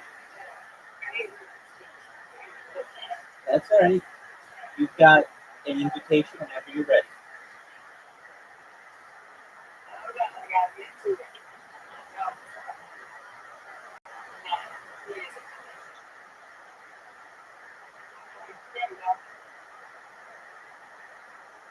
Bring one shot. Here we go.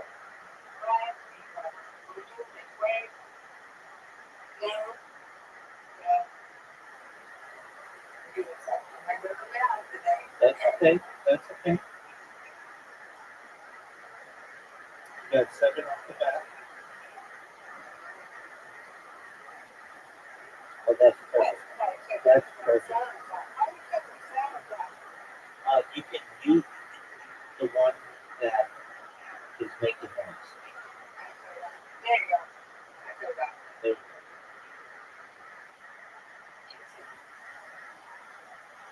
Get it. That's what I'm talking about. We both got spares. I will do that. That's right. We're undefeated. Undefeated in Poland, undefeated in this country.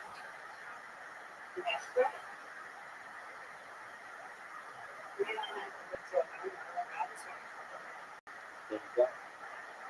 Get.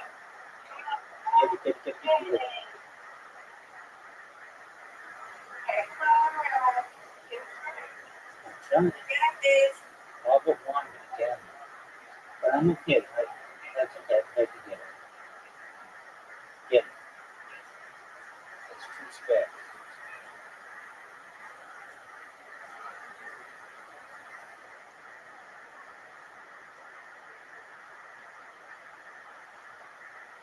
Oh, nice try. This Aquarius. Wow. That looks good. Better than mine. Better than mine. Get it.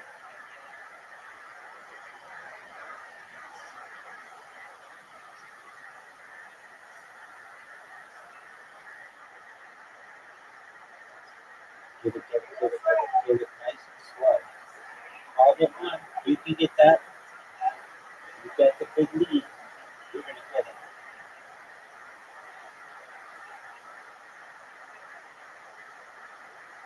Get. Just do it.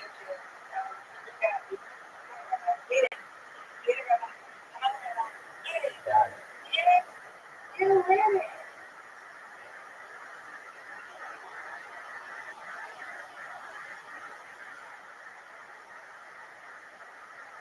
Get.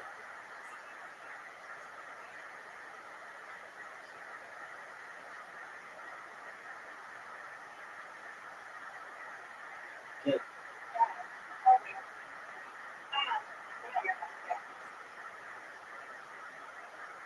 Get.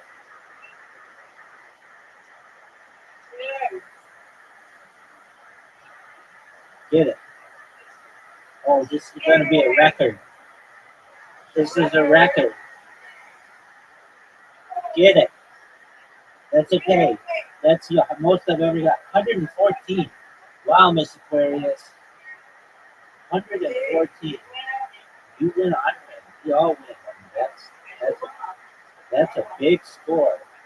That's a big score. I got a spare or a strike on everyone there except the last one. That's 114.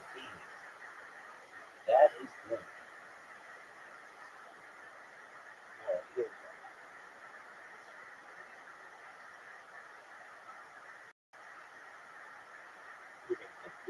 we go.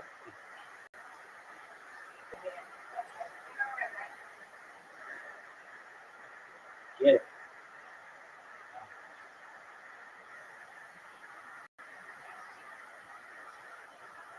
I don't like those things. I'm not good at it.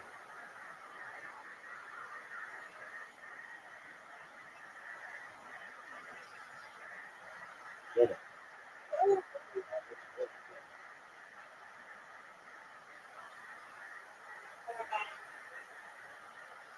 Nice strike. Nice strike. Oh, better ball. Better ball.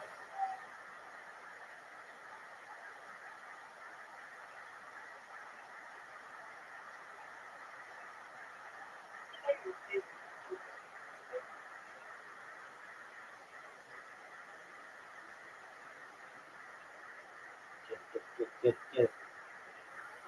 It's okay. Get it.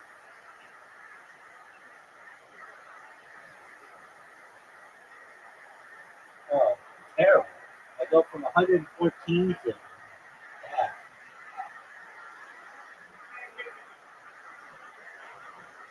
That's just how life goes. Get it.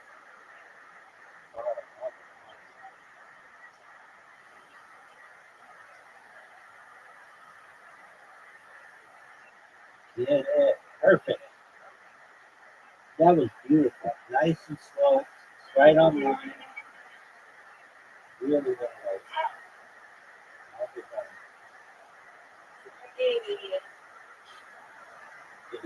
Get it. I got it. Oh, did you see that? Just kick that over. There.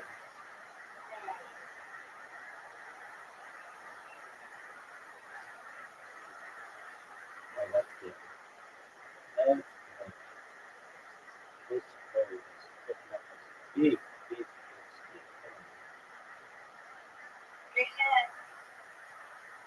Okay, get it again. Nice spare. Nice spare.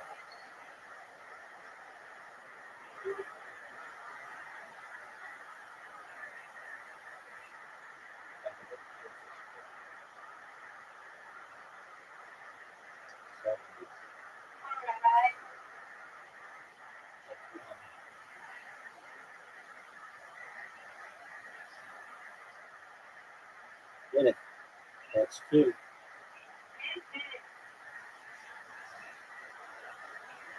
Come back with my life here, Miss Aquarius.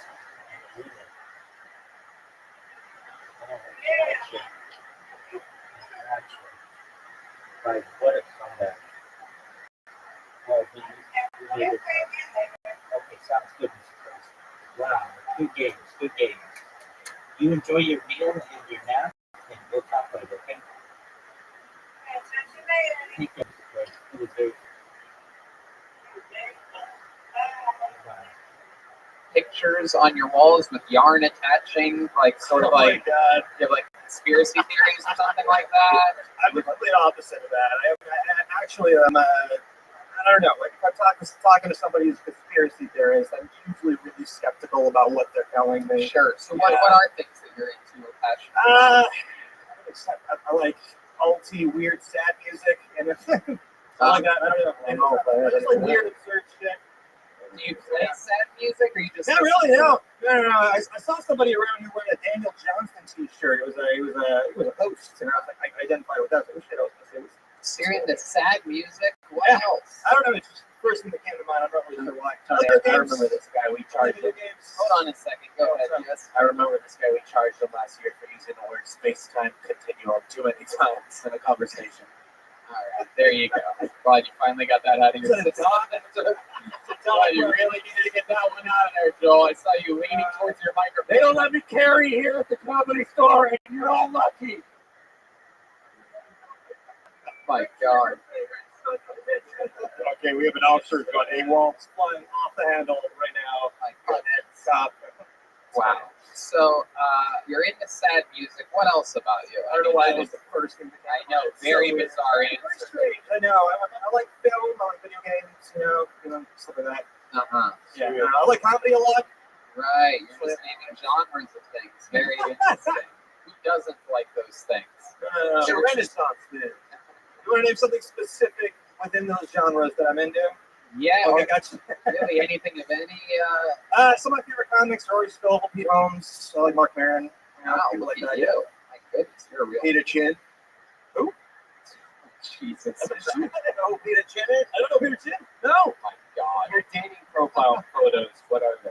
Dating profile photos. My Yeah. first one is me sitting down with 2 cats. With a hat on? Or Yeah. Like literally, that's literally what it is. The second one is me on stage doing stand up, and then I don't remember what the rest of them are, honestly. What's dating life like for you? What is I mean, that? it's not going great right now, if I'm being completely honest. Really? Shocker. But I don't really give a shit as much as I used to.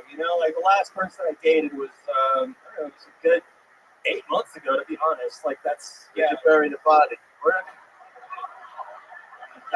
Was that from a dating app? She's very close to me. We're very close friends. We still talk a lot. Are you dating one of your cats? No.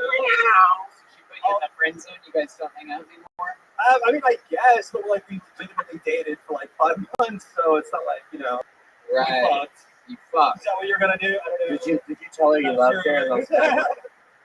Did I? Sorry, what was that? Did you tell her you loved her in those 5 months? Okay. All right. Down kidding. Did you tell her they loved her in those 5 months? That's a yes. The pause is a yes. It's funny. I don't think I told her like it's like we were kind of like hovering around it. She didn't want to say it, and I didn't want to say it. It was weird. I was like, You don't want to love it. You don't want to love it. When's the last time? Totally. No, I understand. I had like a long 5-year relationship, and it was like it's painful when it's over. How did that end? How did the 5-year relationship end? How did it end? She broke it off me. She broke it off me at 4 years, and then she wanted to get back with me. And then a year later, it was over again. So I don't know. She just love just kind of fizzled out. That's all it really was. Like it was. We were pretty close for a long time, and then over time, she just got fucking tired of me, I guess. So. She met Bubba. Bubba, yeah, sure. That's like. It's a good replacement for me, for sure. Bubba, yeah. Oh my God. I love it. So Andrew, that's very fun. Well, welcome. Thanks for performing on the show tonight. Andrew Mercado, everybody. Random Andrew Mercado.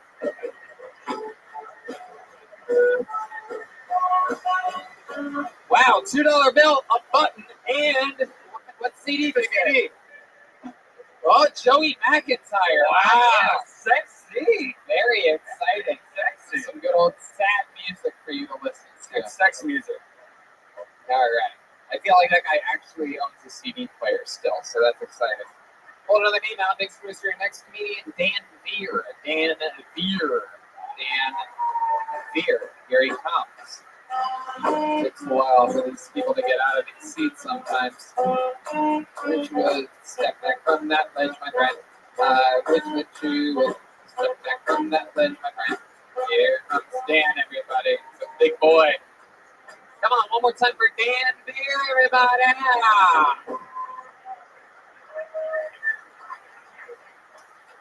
So I think America's pretty politically divided right now.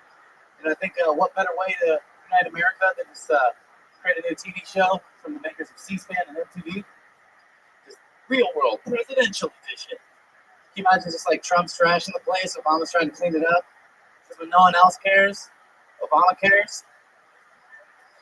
Man, I believe these are dishes in the sink. Fake news. I don't know whose dishes those are. Never seen it before. Probably made in China. They probably were. They're gold plated and have a name on them. Listen, I don't do chores. I do whores. Bill just pops his head like hashtag like too. Like him and Clinton or Bush and Clinton are just on the porch like smoking weed, painting. They don't give a fun anymore. Which is like, I like painting. Some of my favorite painters are like Pablo Picasso, Donatello, Michelangelo. Leanne over there like, I'm a bit of a Jackson Pollock myself. There you go, Dan Beer, everybody. Hell yeah, big boy. Look at you. What are you, 6'3", 6'4"? 6'5". 6'5". My goodness. And you're famous on the show for doing impressions of more obscure people. But tonight you came out guns a-blazing, 3 of the most famous people, and it worked out just warm for you. That's like right in the alley that I go for. As long as I didn't get eaten alive. I know, we've always had this. We found this out. You've been on this show, what, 2 other times? Yeah, and both times we've noticed that your impressions of famous people don't go as well as the obscure ones. Have you learned any new obscure impressions since the last time? Yeah. So I've been really working on my Rodney Dangerfield. Okay, that's not that obscure, but sure, go ahead. He just kind of reminds me. Yeah, go ahead. Okay, let's give us a I did this for my family. Okay, we needed to know that. Go ahead. All right. So my dad's name is Richard, but no one ever calls him Vic because once I hear him talk, it's implied. Okay. How about any other ones? Any other? Growing up was tough. I never got anything new from my family other than reasons to cry. My dad always said, if you want something to cry about, I'll give you something to cry about. So he hands me a mirror. All right. No, I'm asking you if there's any other impressions other than Rodney Dangerfield. Oh, do you have 6 more Rodney Dangerfield? He's kidding. He's kidding. That's right. I had to try to do a flappers like 3 minutes. Is that what you meant, Tony? You just wanted to keep doing? No, it's not. No, I've never seen Rodney Dangerfield jokes not work before in my life until Dan Pierce started to do this. Is there anyone other than Rodney Dangerfield that you've learned recently? I'm trying to think. I'm a big fan of Grandma's Boy, and Peter Dante is in that movie. He's hilarious. So I got a pretty good Peter Dante. I'm excited about this because I don't even know who this is, and you're so good at really obscure references. So let's find out if I can figure out who it is. Okay, you did it for your family. Go ahead. It's like, where do you pick or wait from you, Dante? Holy shit, that's right. What's up, Mr. Chisel? Look at that. I still don't know who it is, but the crowd loved it. Applause all the way around. You see what I'm saying here? I've said this to you every time you've been on the stage. You should be the obscure impressions guy. Everyone does Obama and Trump. Yeah. Lieutenant Stroganoff famously does every impression better than you. We did the Jeremiah does it better the first time I was here. We did it the second time. Yeah. You don't want to go another round. Oh, I'll go another round. Whoa, Lieutenant Stroganoff, how you feeling tonight? Not worth my time. It's true. Whatever you'd like, whatever you want to do, I'm up. I love it. Well, I mean, I don't know. I feel like, Dan, you're sort of out of impressions, right? No one else. Oh no, I got a list. Really? Like who else? Who else do you got? Ones that you haven't done before on the show. I'm gonna have like obscure. I haven't split up like obscure and not obscure. That's great. All right, that's great. There should be one list that you do on stage and one that you never do again. All right. You told me the first time. Fuck. I know. You should have listened to the person that works in the business for a living. I can't find it. No, you're gonna find it. Do an impression of a guy that can find your obscure list. I mean, oh, I mean, here's a guy. I mean, he's looking for his phone right now, but he can't find the thing that he's looking for. I mean, I'm John Madden. Oh, hey, that's pretty bad. Hey, I said that to Frank Caliendo. I'm John Madden. Like what? No, you're not. Okay. You said that to Frank Caliendo. I said that to Frank Caliendo on Twitter, and he liked it so much that he gave me a free Madden video game. He sent me the code. He thought you were retarded, bro. Yeah. That's what that was. Was it Madden 93? Like, So I mean, like Christmas season just came, so I can do Jimmy Stewart. Oh, okay. Let's hear it. Let's hear it. Oh, hey everyone, the crowd, you know, I haven't seen a crowd like this for a while. Oh, people just talk like this. And Mary, what do you want, Mary? I'm gonna pick the dust of this crummy old town off my feet. I'm gonna see the world. I could do a better one than that. Oh wow! Look at this, Redman. That was George Bush. Look at that. Very good. Redman, do a better one. Do a better one. I said that you had to wait I got Professor Cry. There you go. There it is. It's better. You do it. The crowd goes wild. Any other obscure ones? George Bush. There you go. Right. Did George Bush. I Let's did. see what Dan Beer has. I did John C. Riley. Oh, okay. Here we go. You sort of look like him. Go ahead. So I have a bit about John C. Riley chasing me in my dream. You know, terrible because he chased me around. Thought I had a drum set. Like, I know you're testing, you fucker. It's the one rule in the house, and you're bugging. It's just like Cookies Files. Just like Cookies Files. Okay. Lieutenant Strogan. I think if you rebrand that impression, a Christopher Walken baby meets John C. Riley, I think that people will love it. So so do the setup. This is Christopher Walken and John C. Riley got a baby, and do that same voice. Go. Johnny, I'm so happy to have this child with you. Oh man, I'm just so excited to have this baby. It's such a great time. There you go. Almost the same person. Is there anyone else? Is there anyone else Dan Beer? Dr. Steve Brew. let's see. Red Man keeps trying to shoehorn his own. I just heard the two voices I don't know how to do. Do one you know. So some of the ones I know like. Well, I've done all the ones that I'm comfortable with, like the Walken, Schwarzenegger, Bush, and all those. Oh, you should not be comfortable. Do you know like Chris Collinsworth? The guy Yeah, this is gonna be good. Go ahead.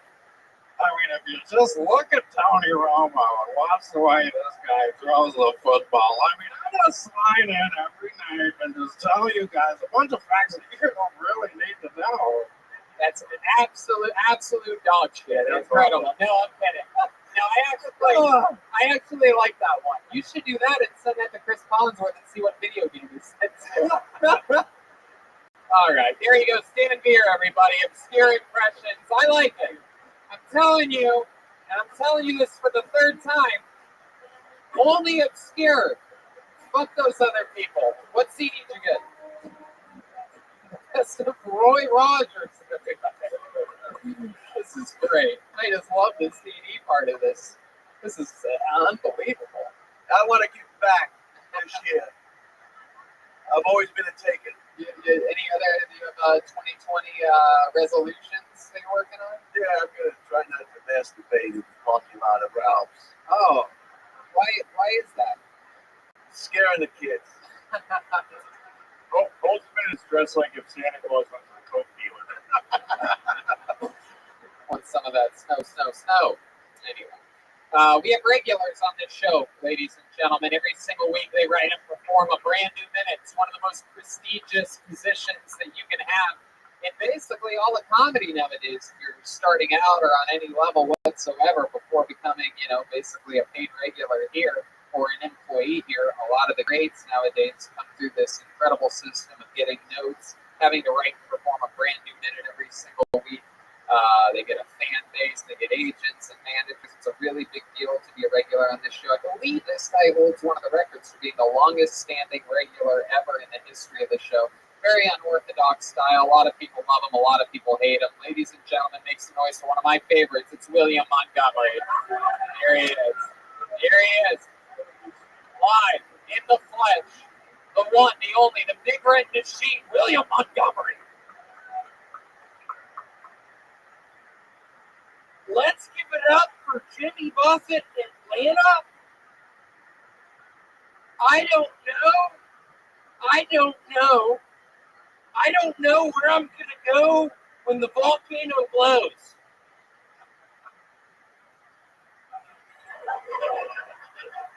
It's funny how we can assassinate an Iranian general, but we can't find out where Carmen Sandiego is. I think she's Filipino. I'm a big fan of the Power Rangers, only when they don't have their costumes on. What are those people? Filipino?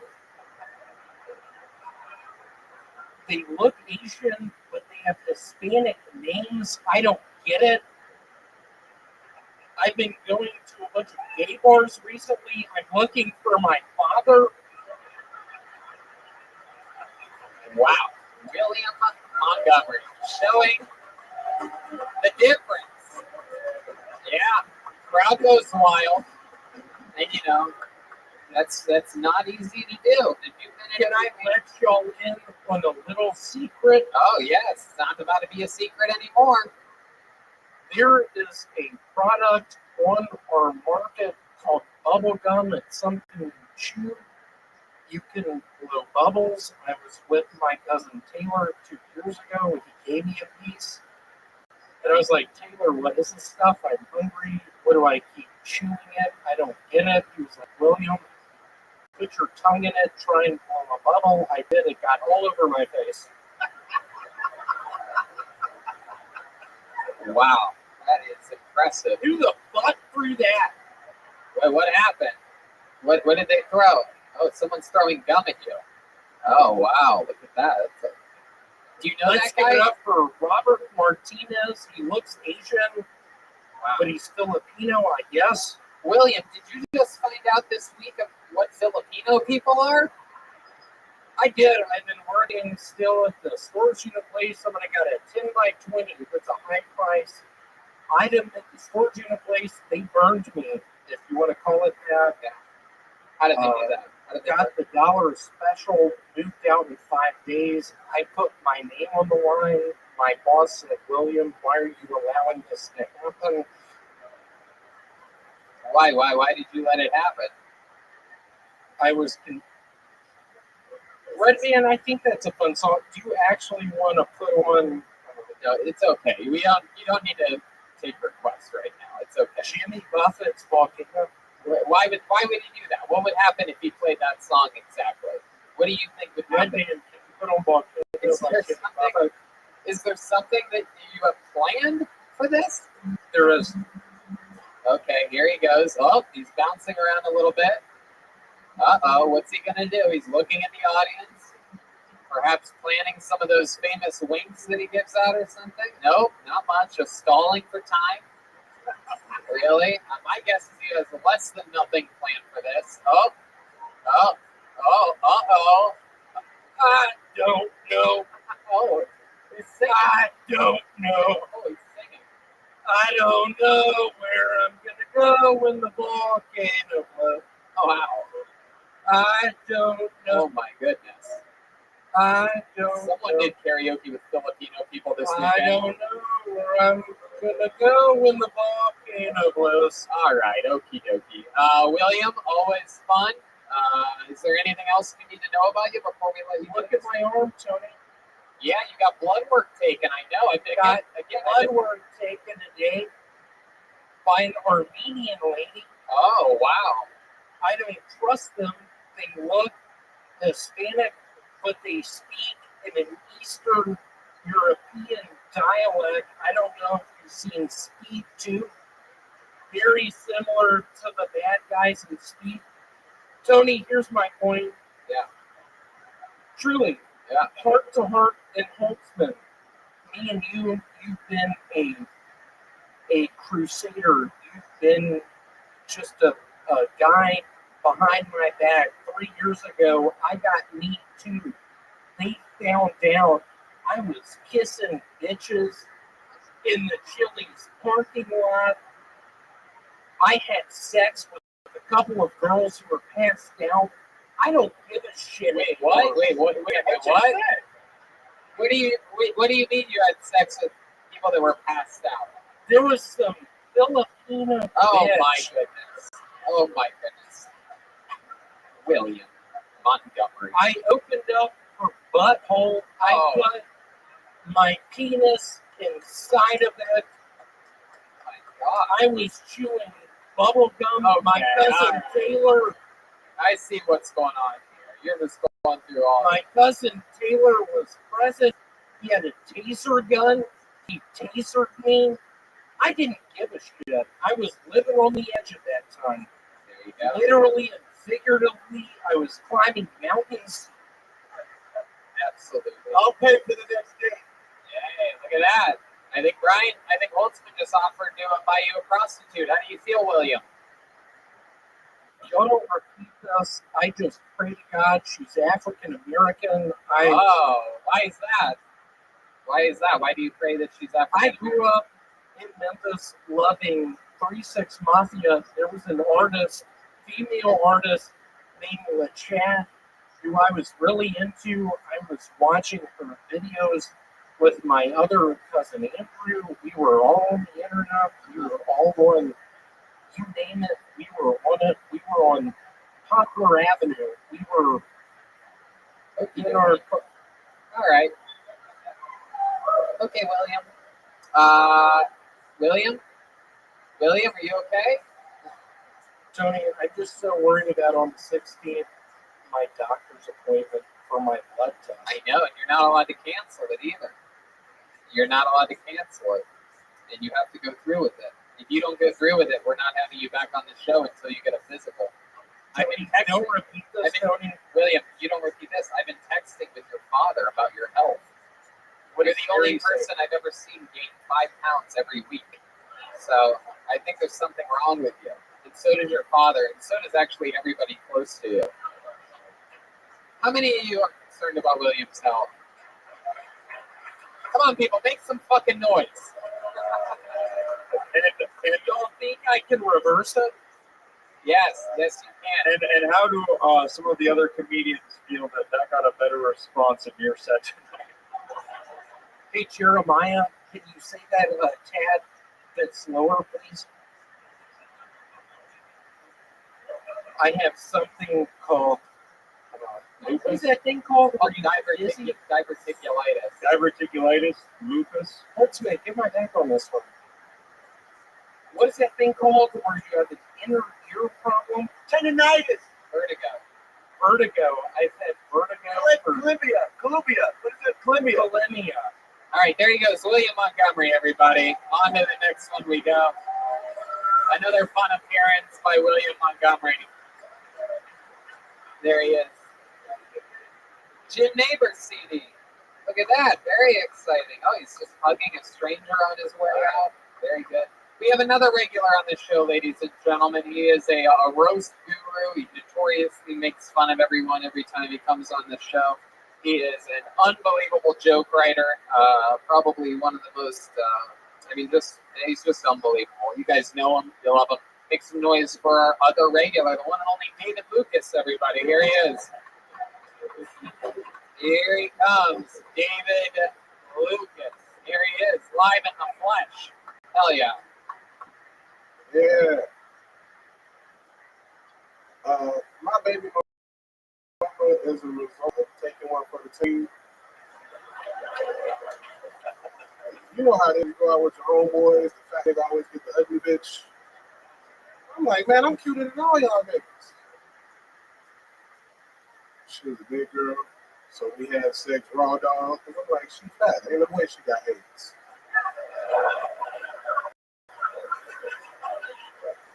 It's impossible. You can't have an STD and be 280, right? We had sex and I brought a chicken wings out in the club bathroom. Then she found me 6 months later on Facebook, like, I'm pregnant. I'm like, bitch, impossible. I fucked you in the club bathroom. You can't get pregnant having sex in the club bathroom. That ain't my baby. That's no. It's not though because when you got a baby mama that's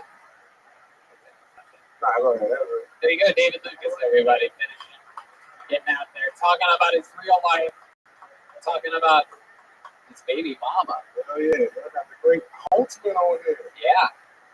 Yeah, Jack looking like a bottle of Tapatio. I know what that is, but it's good. I love it. Heck yeah. Making fun of him. Meanwhile, you look like an airplane for Spirit Airlines right now. The old fucking Yellow Wing Jenkins over here. Look at this fucking guy. What you call him? Yellow Wing Jenkins. That's the biggest shit. I don't know what that is. That's like a shirt that really shows everybody how big your arms are. That's what I'm saying. It's like thinning in the middle and then fattening on the sides. It's incredible. It's like a fucking, I don't know what, it's like a sandwich. You give instruction on the airplane, not your legs. Oh, wait, what? Put the microphone to your ass and be like, hey, motherfucker, your seatbelts. Why would my ass say that? Oh, that's hilarious. You can make your booty cheeks talk. My goodness. Wow. That's my favorite David Lucas joke yet. You can make your booty cheeks talk. Makes sense barely. I love it. David, how's life been this week? Shit, everything good, bro. I can't complain. Yeah. I saw Holtzman a few days ago up in there cussing everybody out. Amazing, right? Hell yeah. He stopped me in my tracks. I needed to get out of here, and I got stuck here. My favorite sentence when you went up with Jerry Seinfeld with him. You remember that night? Who are these people? Who are these people? I don't know, Jerry. Are you gonna tell us a fucking joke? Who are these people? I don't know, Jerry. That one? Is that what it was like? Yeah. Is that what it was like? He went up and made fun of Seinfeld? Yeah, he's like, why the fuck do you want to see me? You already saw Seinfeld, motherfucker. Yeah, The night when he came in. yeah, that's what I'm saying. You on your meds or what? Yeah. I love it. This is like talking to my granddad. Repeat that again, Sonny. I love it. So, David Lucas, you've been doing stand-up. Any other big breakthroughs? Anything happening? Shit, same shit. I'm in Atlanta end of the month. Fest Southwest. Oh yeah, you're going to Atlanta at the end of the month. How long are you gonna miss any Kiltonies? Nah, they got me back. That's right. Yeah, I get back at 11 in the morning. Hope you pick me up at the airport, motherfucker. I'll send an Uber. Yeah. I'll send an Uber Black and an Uber XL because you're both of those things. So. That was good. All right. Nobody Probably the only nigga that get Uber on horseback. That's actually true. I giddy up. I actually do. I ride a horse and I say giddy up, but I say it with my booty cheeks. Booty cheeks? I love it. Yeah. Well, David, what's your shirt say? What did it say? Oh, represent West Hollywood. God. Okay, I think you got that one more. What did yours say? Polo, nigga. This is Black Man Gucci right here. Is it? Yeah, Polo, nigga. Every black person got Polo. Wow. Black Man Gucci. Goodness. What kind of polo? I mean, I know it's not water polo that you play. Oh, God. I know it's not Marco Polo. What do you everybody knows where you're at? We can feel your body heat beaming from across. He's lost a lot of weight since the other day. You look spicy. I love it. So Polo's the black man's Gucci. Is that true? Hell yeah. What black people at? Where are the black people at? There's the Apollo 13 over here. Is that true? Is Polo the black man's We have a race right in progress. Black people know Polo is Black Man Gucci. Wow. The only time I ever see a black person here that is when a white cop is saying pull over. It's a reach. No, I like it. I like it. I like you, David Lucas, every single week with a brand new minute that actually applies to your life. Yeah, I ain't got my CD player, but I'll take it. What do you got there? What is that? Count Basie. Count Basie in the orchestra. Wow. Heck yeah. Now you have something to count other than calories. Let me get a pen. He wants a pen. Absolutely. This way, he's got a Brian Holtzman pen. This way, he can check his blood sugar with the pen. I got nothing for Tony tonight. God damn. I love it. Well, you're the best, David Lucas. Yeah. Got it up on that. There he goes, David Lucas, everybody. Hey, every breath you take. What do you guys think? Back to the bucket, huh? I love it. Back to the bucket we go, where it stops.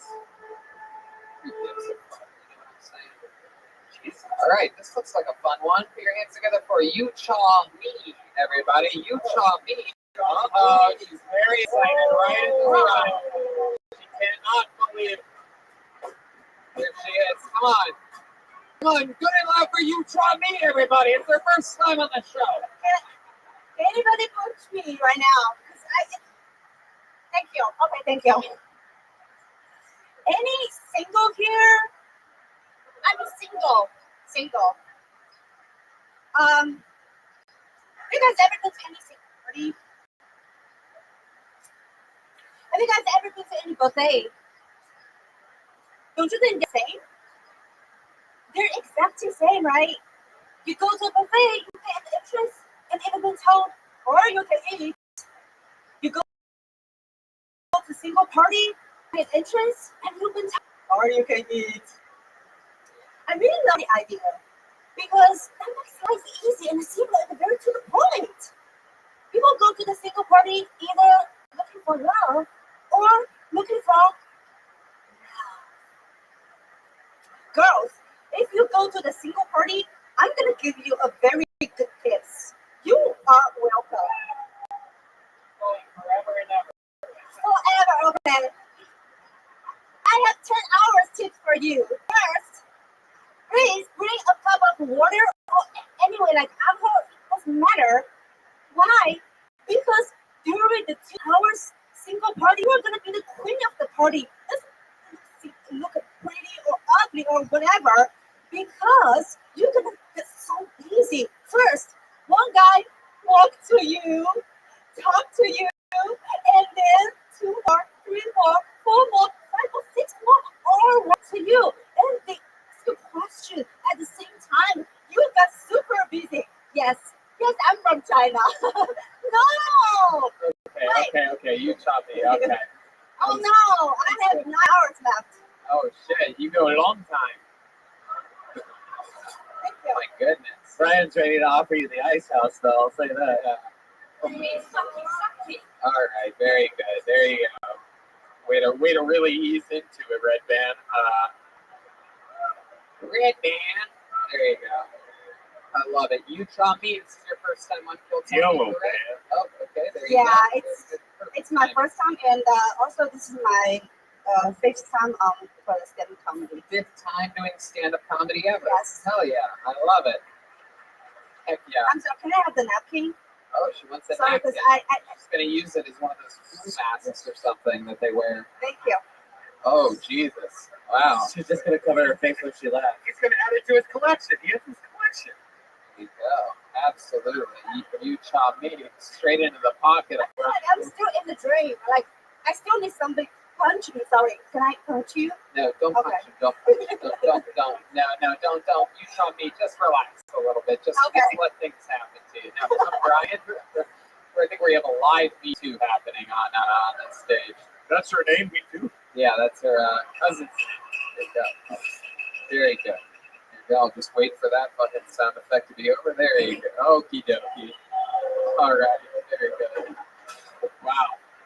That's the sound of Red Band coming in his pants, ladies and gentlemen.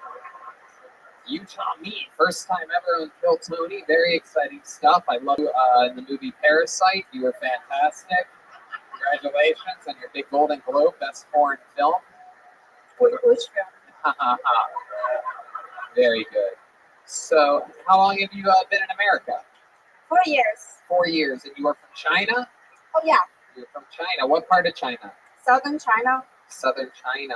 Yeah. Is that the part that's protesting right now? I don't know. I don't care about the political. You don't care about what? Political. Political. Yeah. Does anybody else? I only watch Kill. Is that true? Oh, okay. Do you know the very first time I was here, I do not know it's just like lottery, you call the name. So I was so excited. People say, you're funny, go Kill Tony, you're gonna get famous.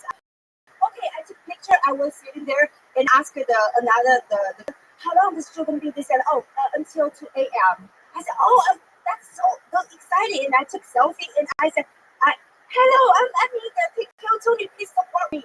And I do not know, you just do the lottery. So how long were you here till? 2 a.m.? Still waiting for the show until 2 a.m. Then I'm done. It was 2 a.m. I've never heard of a Chinese girl taking a selfie before. I'm not down. You're what? I'm not down because I said I'm gonna hit this show, and then when I go back to home, I got hit by the car. You got hit by a car? Oh my god! Yeah, I'm sure you didn't cause that accident at all. Very easy. Go on red, stop on green. What kind of car do you have? What kind of Toyota do you have? It's a vintage car. It's a Beetle. It's It's a Beetle. Very Tiffany blue one. Tiffany Blue. Mhm. Very good. I love it. I think I've met her before. Very exciting. I like your host. You like my host. The style, yeah. Thank you. You're very quick. Yes, indeed. Absolutely. I don't know. I just know you're quick. Yes, absolutely. Yes, indeed. Can you say it one more time for me? No, I'm kidding. So, what do you do for work here? I'm a student right now. Yeah, what do you? Theater arts Theater arts at UCLA, in Pasadena City College. Pasadena State College, City College. Pasadena City College. What's going on over here? It's so busy. Brian Holtzman. Do you want to get some drink? Yes. Relax. Oh my goodness. I know I make you feel nervous. Dude, you have a boyfriend, Yucha? Is that your name, Yucha? Am I saying that right? Yes. Okay. Do you know your child meaning in Chinese? No. Superman of the universe. Wow, that's a lot of words That's for Yucha. for girl. Yes. Julberg, you just want to say it? Salt Lake City, Yucha. I can always tell. It's a fun fact. I want you all to pay attention to it. Maybe not this episode, but maybe for in the future. Anytime you see Joel holding onto the mic, lingering on it for more than like 9 seconds, that means he has something not funny that he's about to say. But he's gonna say it anyway, no matter what, because he's already held onto the mic for so long that he's gonna get it out. He cannot help himself. And by the way, I'm not kidding. I knew you were gonna say Salt Lake City. I fucking knew it. Because I went through my brain and not good enough to say. And then I see him in my peripheral vision as, let me pick my moment here. I thought it was great, Tony. Why the fuck I'm up here? Goodbye. You're goddamn right. We love you, Joel. We love you. Whether you're hot or ice cold. Are you gonna call me back? What? I'll call you back. Oh, there you go. There you go. Have you ever been with an American man before? Yeah, Huh? You ever been with a human waterbed? Huh? Hey, that means you have a crush on me? Yeah, he will crush you. Yes. Absolutely. Wow. You got kimchi? Oh, wow. What a good question. I make a good kimchi. Yeah, he eats vegetables all the time. Yeah. You could tell by his everything. You had a Greek girlfriend before. Yeah, she's still. No, I mean, I don't know where she is. You like Koreans? You get along with them? Oh, you do? About this eat shit. What's your favorite kind of food? Now that you've made it to America, what's your favorite? My favorite, still Chinese food. Oh, wow. What is Asian? What's the version of Asian that you hate the most? Like, if you were to take one out of the water, what would it be? To the water? Least favorite type of Asian. Yeah, is what's what your he's asking. favorite? I barely understand him, and that's me They're perfect fish English. creatures. Fish creatures, everyone. For those of you that didn't hear it the first time, fish I creatures. never heard about that. You don't have a least favorite type of Asian? No. I do. I got about 3. I love it. So, Utah, are you going to stay here after your studies in Pasadena? If you became the master here, The what? or you want to be the co-host or like something? Co-host? Oh my God. Yeah, that's what we need. We're really missing out on someone that barely understands the American language. But can you say world? World. Wow, that's very good, actually. It's very impressive. Better than some. That's exciting stuff. What's something interesting about you that we should all know? Like a fun fact about you, child. Like, do you ever have any accomplishments or special skills or talents or anything like that? You good at like yo-yoing or something like that? Like host a show. You host a show? Mm-hmm. What do you host? Well, a lot like event host. What? Event host. Oh, okay. But funeral. Funeral. You're a funeral host. But funeral. I know how to throw a party, but only funerals. No funeral. No funeral. No, it's also like the contest, like the competition, like You do this here in America? China. Oh. Sometimes in America, but it's only for Chinese. But that's like a job, right? You get paid for that. No, I can work here. Oh. Yeah. You can work. I cannot. Oh, yes, you can. What do you like to do for fun? You go to parties or anything like that? You talked about being single, going to single parties. I don't know. Go hiking, traveling, or go to the beach. Camping, sucking. Oh my goodness. Wow. Come on, she's Asian. Come on. Hey, wait a second. What was that? It's Don Barris. Whoa, Don Barris, what are you coming up here? Say hi to these people, Don. Heck yeah. Don Barris, live on Barris. What's going on, Don? Can we get to take the microphone? I really had fun watching this. Congratulations to you. You're wonderful, but you understand why I have to leave. Because this piece of shit over here, all he does is put me like she sucks cock. You fucking asshole. Wow, the rivals of the king of the OR, the king of the main room. That's not what I'm saying. Oh my goodness. There you go. So she goes to school in Pasadena. That just happens to be where the Ice House is. Brian, you host a show there bi-weekly. What do you think? What's going to happen here? You going to invite her so I can make my From the Ice House to the Ice House show? Yeah, because if you don't, I will. Lord, Hey, actually, oh, in trouble with little Korea over there, huh? I just got a text. Really upset. You are going to slap that big Chinese face right off of her if I do that. Luckily, she's short. I don't think she can reach your Chinese stature. Okie dokie. One more time for Utah, everybody. There she goes. Her first time on Kill Tony.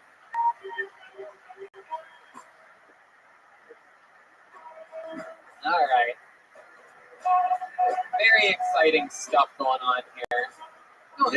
She's so cute, so beautiful, so secure. Normally that would be right around where we end the episode, but what do you guys say we do something special here tonight, huh? Yeah. You guys like special things? This is great. Can you help me with that microphone? For the last few times, the past few weeks, we found a young man who got pulled out of the bucket who's absolutely blown our minds.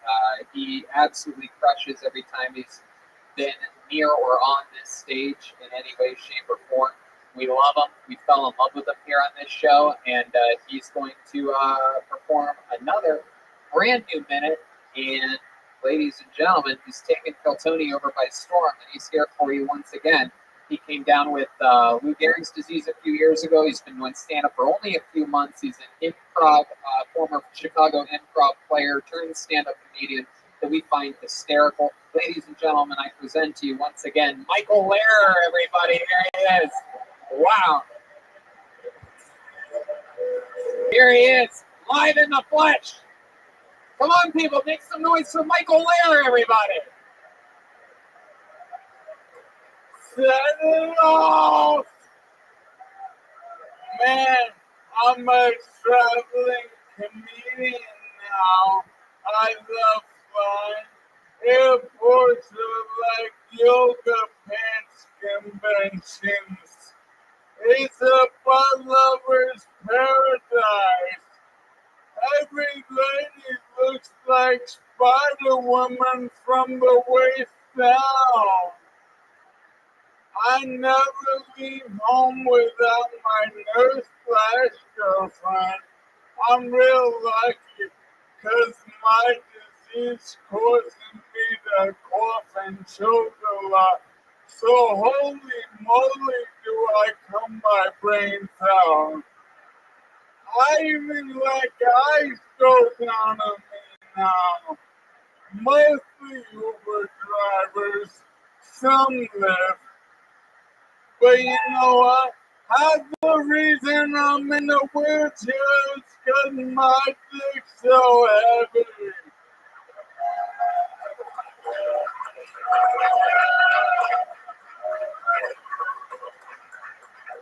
Michael Lehrer, ladies and gentlemen. A force of nature, absolutely. Michael, are you stuck like that? No doubt.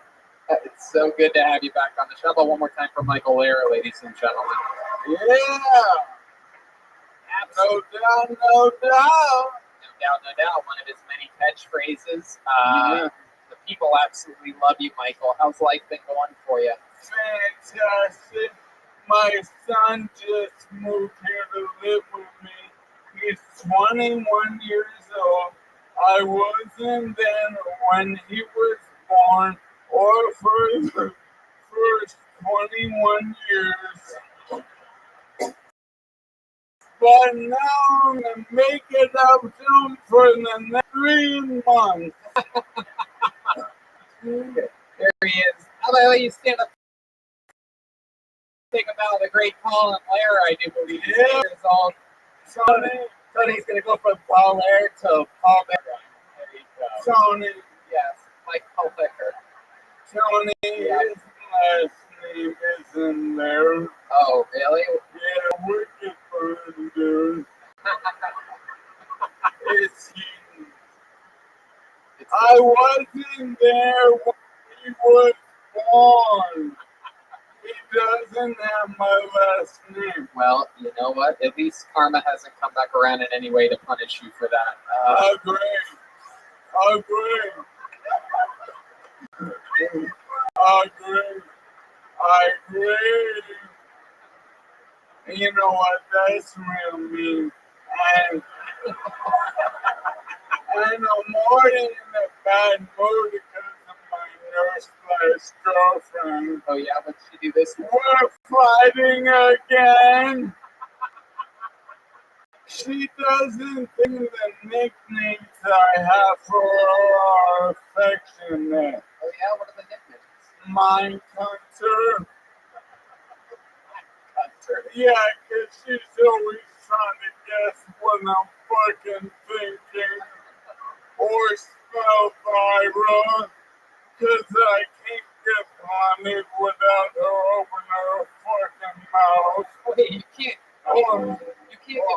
get blunted without her opening her mouth? Yeah, because she's always sniffing around. I can't relax to. She don't like that blunt smoke. Wow, that is incredible. Joelberg, what do you got there? I mean, You're holding on to that you already microphone. set me up for this. Go ahead, This Joel. isn't a joke, but a real question. Oh, we know it's not a joke.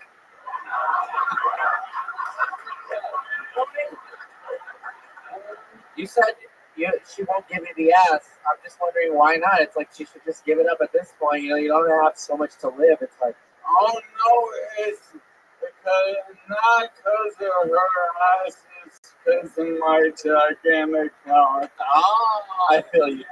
No, Jesus, Joel, way to go for a Never high mind. five. Don't high five the handicap guy. Don't high five the handicap guy. Yes, my God, Joel. I've been saying that in my head all night, and I still did it. I do. My hands move slower. Let's go for one. Uh-oh. Hey, look at that. You almost knocked me down. So, you know, I mean, it's absolutely, I think it's to everybody incredibly intriguing, your story and your style, the fact that you come on every week just starting stand-up comedy and you figured out a way to take all of those years of Chicago improv training and turn it into a vessel for your stand-up comedy. And it's not easy to do. In fact, most people that have an improv background come up here trying to do stand-up comedy and they seem like they have Lou Gehrig's disease. Meanwhile, you have all of this experience and Lou Gehrig's and you channel it to, it seems like you're on an absolute fucking mission to destroy. And so I'm the most dangerous man I've ever. I absolutely love it. And I've been bringing you back. I've been inviting you here the last 3 weeks in a row. And I just figured, why the hell shouldn't we make history here tonight and announce you as the first ever third regular in the history of Kill Tony? Wow. Look at that. Confetti, ladies and gentlemen. Dreams coming true.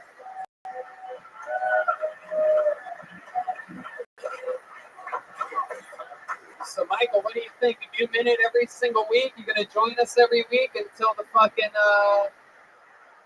until the old big goodbye? First off, I'm gonna plateau and I'm gonna fucking drive this chair all the way to the bank. You're goddamn right. And will I be here every Monday? No fucking doubt, y'all. I love it. Well, there you go. Michael Lair, ladies and gentlemen, the newest regular on the show. Michael, stay up here. Wait. Yes, Michael, why don't you stay there we're going to do one more special thing. You guys want to do one more special thing here tonight? I know what you're thinking. You're thinking, wait, I'm a big Kill Tony fan. That's unbelievable. They have 3 regulars now for the first time in the show's history. Actually, I think there was a moment where we had Ken Condon, Sarah Weinschenk, and Ali Kofsky, but who cares about that years ago?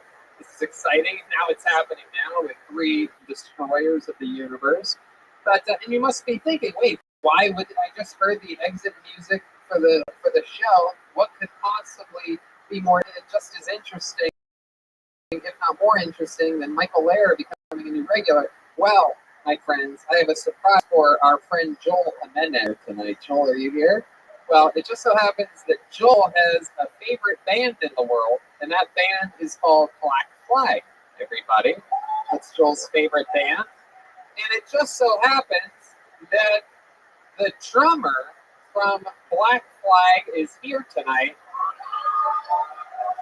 And it just so happens that the drummer from Black Flag is Mexican. So what do you guys say we have a Mexican drum off? Yeah. Hold on. Ladies and gentlemen, I present to you the drummer of the band Black Flag, Isaiah Skill, ladies and gentlemen. Here he comes. Hey. Wow, this is epic. The first ever Mexican in a Mexican drum off. The first ever professional drummer in a Mexican drum off. Get back there, Isaiah. We're going to talk to you for just a second on that little side mic. Make yourself comfortable. Isaiah, welcome to the show. How you feeling tonight? You having fun? Yeah, it's great. You excited to do a little drum solo for us? Sure. All right. You guys excited about this? Now let me remind you that that if you win this, you are the new drummer every Monday for the band Kill Tony. You take Joel's job. You can basically do the exact same stuff that he does. You can just hold onto the mic for 9 seconds and then say something not that interesting. But also, wow, Jeremiah just has no idea what he's doing up here tonight. You are just a little lost puppy up here.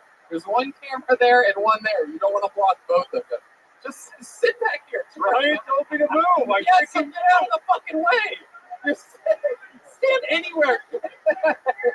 Oh my God. Wow. No wonder your bicycle got stolen. Here, take another step back. This part isn't about you, Jeremiah.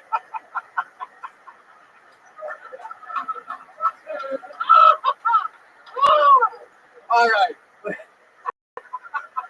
Okay. So you're just you can play the drums 30 to 40 seconds or whatever, play it as hard and as good as you can. Try to take his job from him. Does that sound cool? You're his favorite drummer of his favorite band. Let's see what happens here. Ladies and gentlemen, I present to you Isaiah Skill. Here we go. Oh.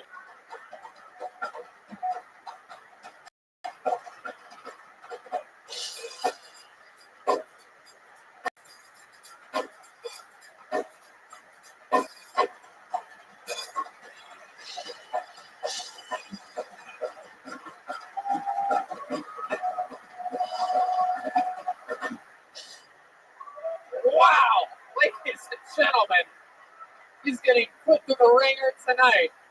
This is exciting. I can't wait to see how he's going to compensate here after a rocky episode. I break his favorite drummer in the world to possibly take his job from him.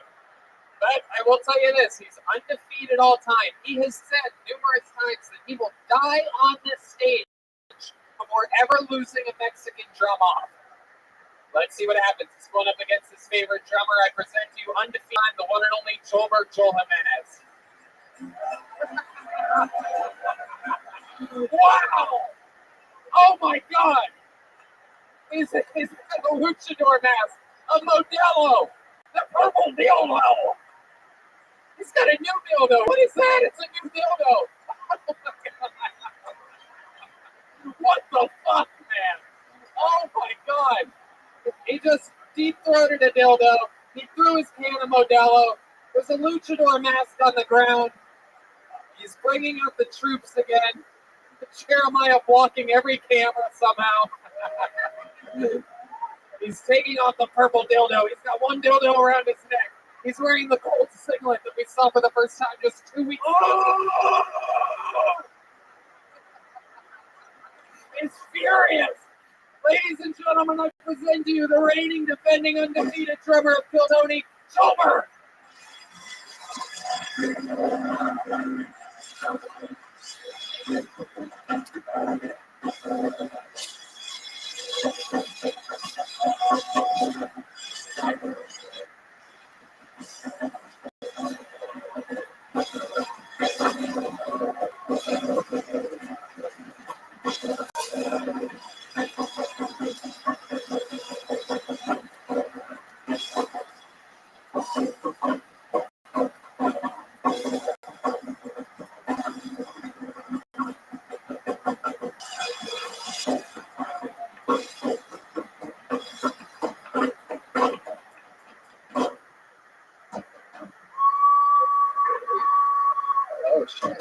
Oh, wait, what is he doing?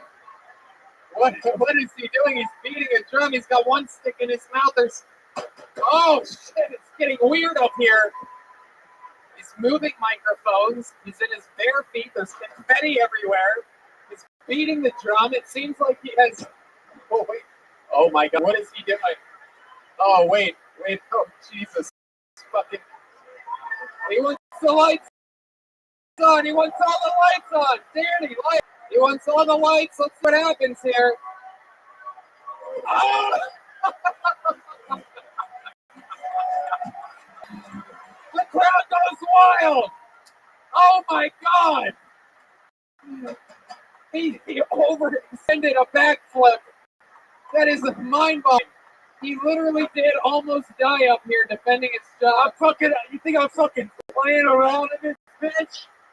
Jeremiah, just lay down. I'm fucking gonna die. I almost did. I proved it to you. Fuck the bullshit. That's what's up. Shout out to Modelo, homie. Wow. Unbelievable. All right. Well, let's see what happened here. Isaiah, take a step out here. How many of you have Isaiah still winning this competition? Wow. A lot of the comedians portraying Joelberg, stabbing their own kind in the back. Incredible. How many of you have Joel Jimenez winning this? Wow. Wow.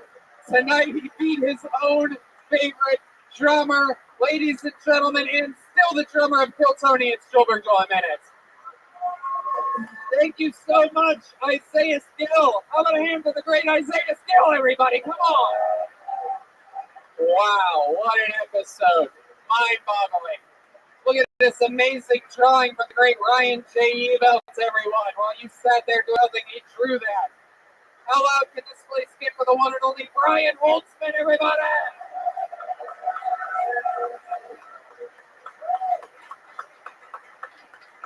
Guys, we're going to help him get his bicycle after this. How about one more time? Good luck for Lieutenant Stroganoff. You can catch Jeremiah Watkins headlining all around the country. Tahoe, Buffalo, Syracuse, Albany, all that in February. JeremiahWatkins.com. The Big 8 calendar is still for sale. Who would have guessed that? And Jeremiah Wonders, I'm sure there's a new episode out. Yeah, a new episode with Pete Holmes. He returns to Jeremiah Wonders. Check that out. The drops on Wednesday. And I got a new merch store up at JeremiahWatkins.com, so check that out. JeremiahWatkins.com, the new merch store. Get yourself some merch. How about one more time? Silent but Deadly, Chroma Chris, everybody, huh? Romo, what do you think about tonight's episode, huh? All pros and no cons, Tony. There you go. That's a cop joke.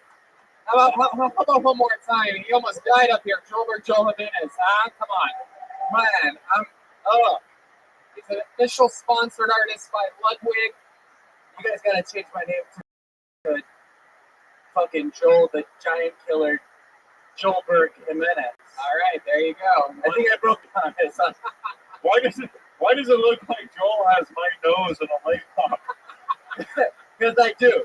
Man, I mean, this is crazy. In true Black Flag fashion, I had to rise above tonight. Thank you guys. I love you guys. Wow. Powerful. Powerful, powerful, powerful.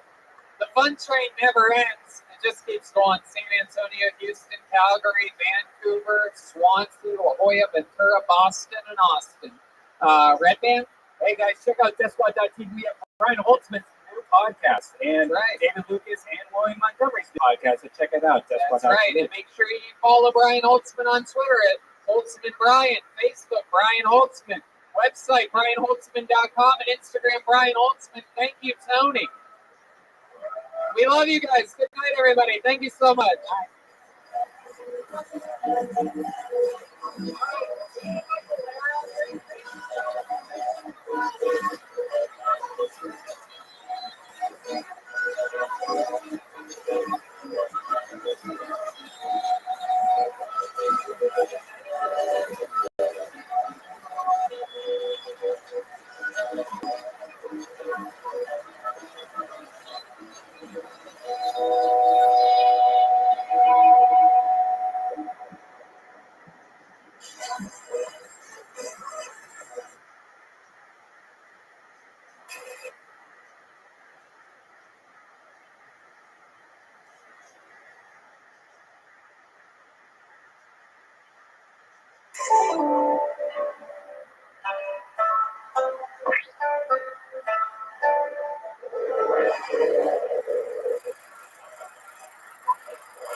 Hey, this is Rabbi coming to you live from San Antonio, Texas. For a brand new episode of Kill Tony. Give it up for Tony Zinsky!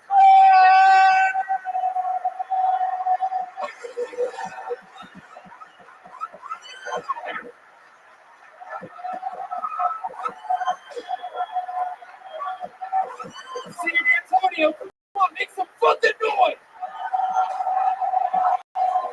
That's right. Hell yeah. Ryan Redman's here!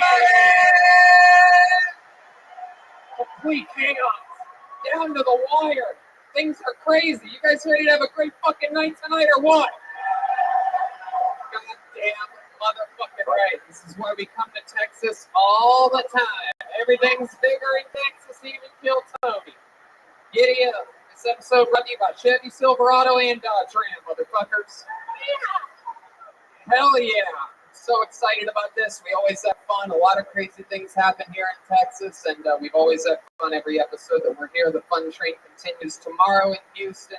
Kill Tony's coming up in Calgary with a weekend of stand-up. I'm doing stand-up by myself in Tempe, Arizona. Kill Tony Vancouver. Kill Tony East Link just went up. Back to Swansea, Massachusetts for our big blowout on the East Coast. La Jolla, California. Kill Tony coming up March 5th. Ventura, March 12th, Kill Tony Boston, April 10th, weekend of stand-up, 10th and 11th of April. In Austin, Texas, Kill Tony Moon Tower Comedy Festival, just announced April 25th. Very exciting stuff. Jeremiah Watkins has dates coming up in Buffalo, Syracuse, Albany. That's all in February. Go to jeremiahwatkins.com for that, including Tahoe, January 16th. That happened yet? Nope, didn't happen yet. January 16th. Man, my goodness. You know, I've just been flying around. We got names cut up absolutely last second. I mean, the reason why I made it here was because we forgot one thing. Was to cut up the names. I told the sound guy, who may or may not be just a tad autistic, I told him to get scissors, and he was moving slow during the sound check, and I told him to run. I go, I need you to run. I need you to get scissors and run, motherfucker. And I didn't realize until afterwards that I told him to run with scissors. And but we made it. How about a hand for Lawrence back there in the sound booth, everybody? We love you, Lawrence. Great work tonight. It's a badass dude. You know what's great for autism and anxiety? CBD. Yeah. And we love Infinite CBD. Everybody knows that's our main sponsor here on Kill Tony. They keep us going. And now that it's the new year, a lot of people enacting their New Year's resolutions. We're going to go most of this. But people are getting back in shape. They're going to the gym. And there's nothing better to use than the topical cream that they have out right now at Infinite CBD. You know about this. I use it on my neck. I just replaced my bed, but for like a couple of years I've had a bad bed and I've had a bad neck. My neck's always sore. I've been using the topical cream for my neck. It's amazing. It works, and you don't even have to use the topical cream. There's a lot of different ways. If you like gummy bears, they have gummy bears. If you like the tincture, if you like the little drop in your mouth, they have that. So many great things. I work out relentlessly. That's how I keep this shape and this look of having leukemia. And that's what I do. I rub topical cream all over my sore joints and all over my sore aches and nooks and crannies. You know what I mean? I get in there. And I use Infinite CBD. I don't buy CBD anywhere else because Infinite CBD offers the cleanest, healthiest, and purest CBD available on the market. Use the code TONY15 and you get 15% off during beautiful 2020. So go to infinitecbd.com. Use the promo code TONY15, save 15%. If you're a fan of this show, support Infinite CBD. Get some for your sick parents or grandparents. Tell them to try it out. It won't get them stoned. Tell them to enjoy the repercussions of new medicine at Infinite CBD, TONY15. Very good. As smooth as always, Red Bay. Smooth as fucking butter biscuits. I'm excited about this. Is with all the road episodes, we go guestless for these things. We like to keep it to the central core. We know you guys like us the most anyway. We don't need some fucking comedian here to promote his goddamn crowd work special coming out or anything like that. You know what I mean? Cluttering it up, trying to be funny, saying jokes that we made fucking years ago on this fucking show. We try to keep it refillable, have as much fun as we could. They don't listen to the show, so I can say whatever I want. I can call them all of our guests a bunch of hacks, and no one will ever know. Anyway, but one thing we do have on these shows, believe it or not, we flew with them today. It's a band, ladies and gentlemen. Yeah.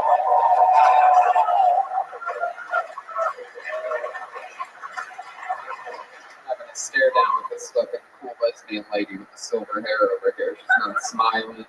The tough little cookie, huh? There's a little smile. Look at you. A smile, lady. Have fun. I know she is a lesbian. Is that a guy? That's not a guy. Isn't you're a lesbian, right? Yeah, damn motherfucking right. Thank you.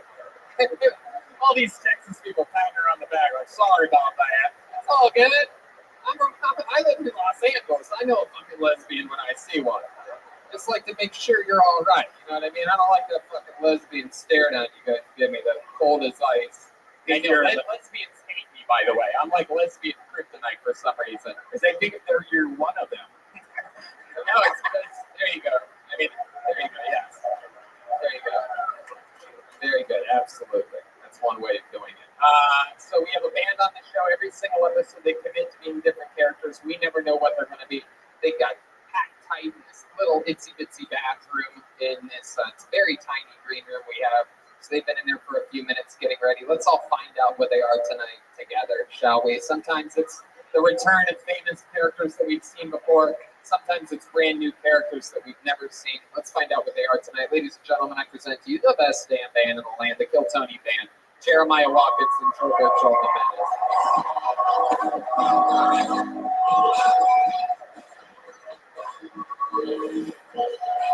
Let's see what they are. Whoa, wow. Whoa, heck yeah. Wow. Basketball players, everybody. Fuck yeah, no doubt about it. Those are basketball players. Hell yeah. Welcome to the show. Have you been on? I can't remember. Have you been on before, basketball player? Yeah, back in Cincinnati. Wait, what? Are you a...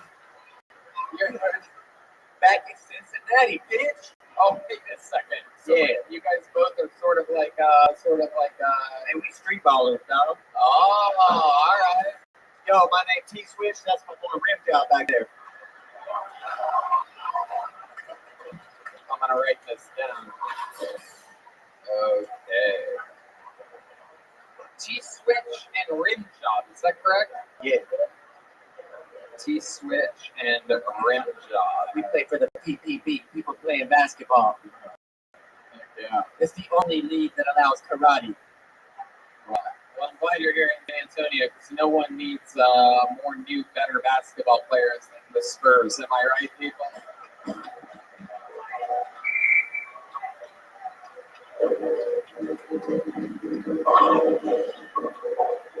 I'm a bad guy. Yeah, lesbian smiling now, isn't she? Hey. This is exciting. We have basketball players. We have a red band soundboard, which brings me to this. The very extra sloppy tonight bucket of destiny. These names were cut up. I might only have half your name at some points. We're going to have to do some real guessing here. There's two ways to this stage and only two ways. Do not walk in front of this table. If you're on this side, you come up and behind us, like in the main room of the Comedy Store. And if you're on that side, you can come right through behind Jeremiah and in front of the drums. Don't do anything stupid. Watch your feet as you're coming up here. There's wires. There's fire hazards. Be safe. I know you're nervous, and then it all turns into a blur if your name gets called. But please, as you get close to the stage, try to focus. Take your time. When we say the names, Lawrence is going to turn on the house lights for a second, just like this. Maybe a little bit more juice than that, Lawrence. Maybe a little bit more, Lawrence. Maybe more so they can... Okay, you know what? That's good, Lawrence. All right, turn him down, Lawrence. Very good. You know what? Fuck it. Let's just have them trip everywhere. I pull your name out, you come to the stage, you get 60 seconds uninterrupted. You know how it works. You know your time is up when you hear the sound of a kitten. Means wrap it up then, or we're going to bring out the angry West Hollywood bear. I'm sorry, I fucked that up. You're going to bring out the angry Main Street bear. There you go. Very good. And then we talk to you about your life. I ask you a bunch of questions. Try to answer them honestly. Give us something to work with up here. We try to find out what makes you different than everybody else that's ever been pulled out of the bucket before. We would like to meet new people, find out the real stories. The guy with the Spurs hat turned it backwards after I made it. Son of a bitch. You guys ready to start this fucking thing in San Antonio? We're back. We missed you in 2019. We were here in November 2018, and we're back January 2020. Our first episode of Kill Tony on the road this year. We're going a lot of places. We're about to announce some crazy worldwide stuff, but it starts right now, right here with you in San Antonio, and your first comedian going up tonight, getting an uninterrupted 60 seconds, goes by the name of Nate M. Nate M. Here we go. Here he comes. Right there. Look at this guy. Hey, we're talking basket. Basket. You turn it down, Lawrence. There you go. One more time for Nate M, everybody.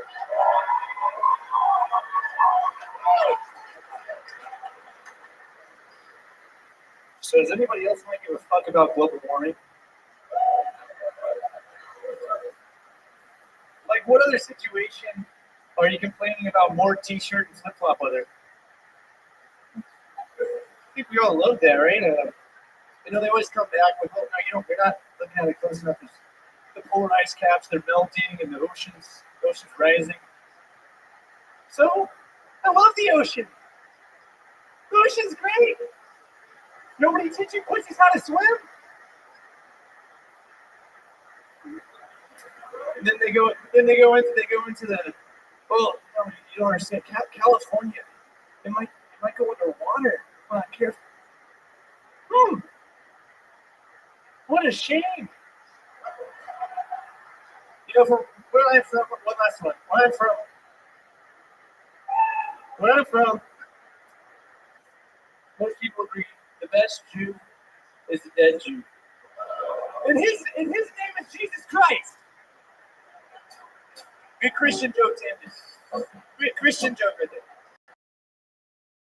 There you go. Sure. Maybe that started with a bang. Wow. Very, very interesting. The old dead Jew misdirect there after a little global warming. My goodness gracious, Nate. Are you okay? You angry or something? No, I just was really expect. I know nobody expects it, so you. Right. This is great. You knew you were coming here tonight? Yeah. That shirt, did you roll down a hill to get here? I mean, what exactly?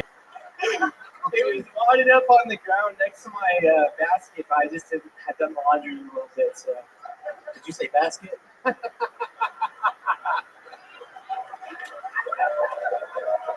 Yeah, we know karate. Wow, that's our first Goldberg fan of the night. Fucking 2 minutes into the show, this guy's already sinking 3-pointers. I love it.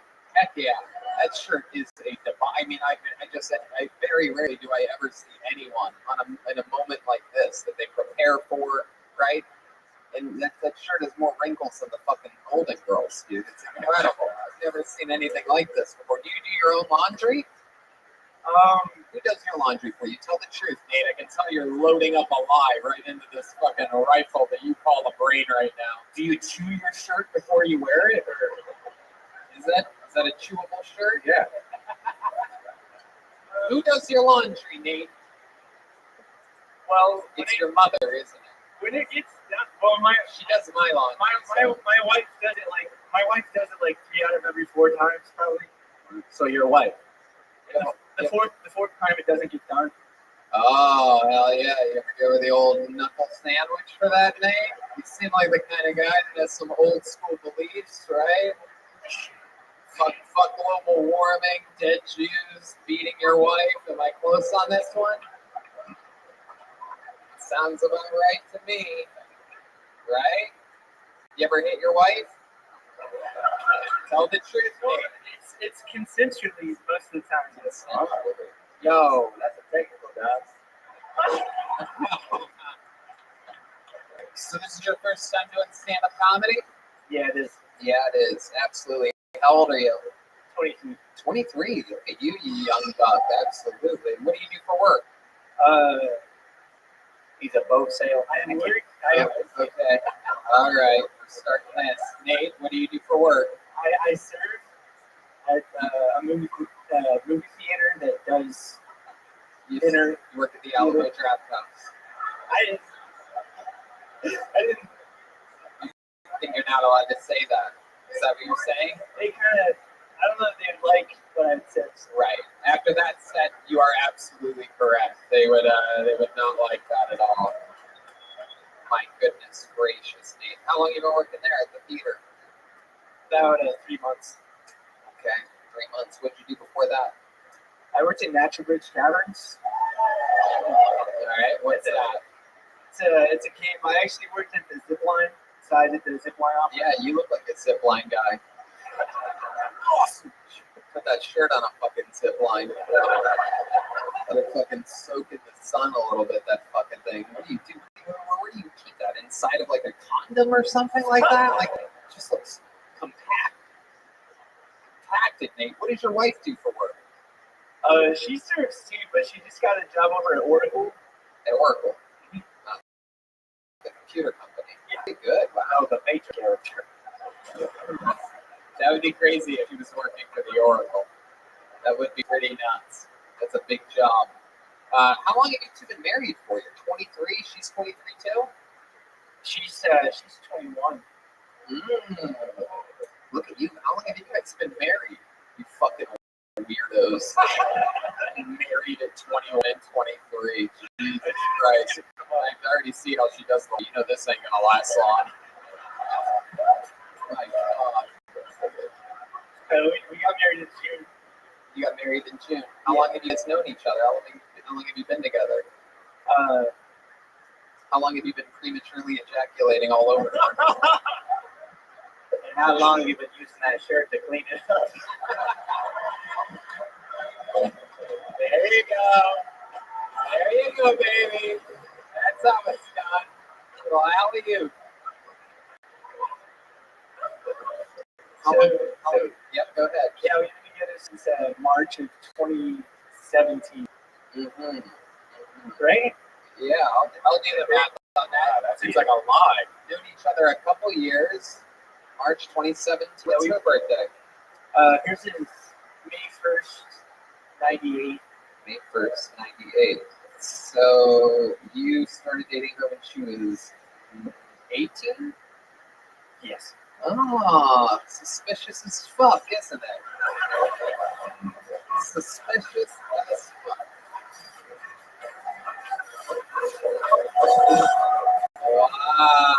Wow, Nate the Snake over here. Look at you. Was she perhaps at a Chuck E. Cheese or something like that? It was at school. Oh, wow. She was in high school? What the fuck were you doing there at the age of 19, huh? No, she was an early senior. So, yeah, I bet she was, dude. And you were a late freshman, you know what I'm saying? No, we've been at Texas State. Wow, Texas State. What's that? What's that mascot? The Armadillos or something? Texas State? Pedophiles? What is that? What are they? The Bobcats. The Bobcats. I always call them the Wildcats. There you go. Absolutely. Hell yeah.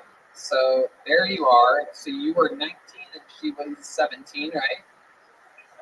No, she was 18. I was 20. That's pretty crazy because you said that you're all right. Now the math, I guess, sort of works. It's very close. Very close. So I got her being born in March of 98. All right, I guess I'll allow it. Met in 2017. All right, I guess so. So that's fine. And so, what did you study at Texas State? Oh, I was political science. Heck yeah. And you use any of that while serving tables at a movie theater? No, that's pretty much why I'm serving tables. Right. Right. What are some of your goals? What do you think is going to happen now? I want to join the San Antonio Fire Department. Hey, look at that! I'm sure they need someone. Yeah, look at this. This guy's gonna be a fucking hero. Absolutely. Well, why? What makes you think you look like a firefighter, dude? Yeah, dog, you wear moccasins right now, bro. Yeah.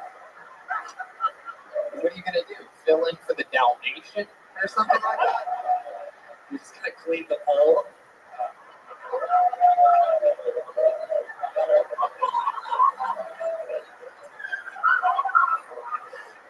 Now, boy. My goodness. What makes you want to be a fireman? Because your favorite age of girl is 9/11?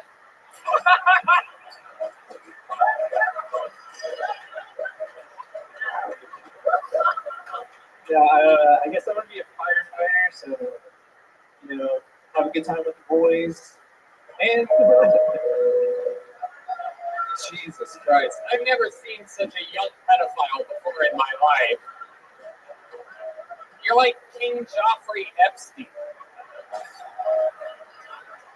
But you know what, Nate? It takes a lot of balls to sign up for this show, and you got it started here tonight with a lot of fun, so thank you very much. This first time ever doing stand-up comedy. Come on, San Antonio. It's Nate F. We're playing basketball. Motherfucking basketball. All right, we got another name out, and sure enough, like I said, we have the half of someone else's name as well. I mean, it was me cutting these names. I couldn't leave it up to Lawrence. Look at him back there. The lights are still on. He has no idea what's going on. This guy cannot take orders.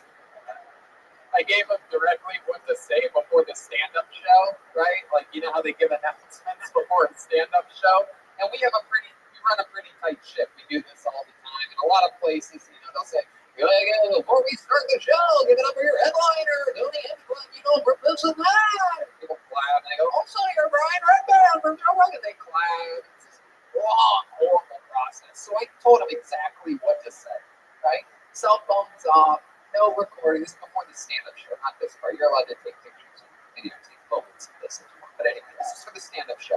So I said, here's what you do. No cell phones, no pictures, right? No recording of any kind. And now your first meet. Are you guys ready for a great show? You can do better than that. It always works. And make some noise for your first comedian, Joel Jimenez, right? And he goes, perfect, I got it. I repeated it 5 times, right? Then the show starts, and I told him to keep the door open because I wanted to hear it, because something told me something was going to be a little bit wonky about this intro.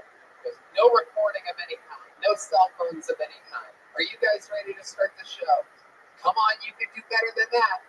Well, in that case, let's get ready to rumble. Ladies and gentlemen, we were dying in the green room. We literally died. I had to come back to life.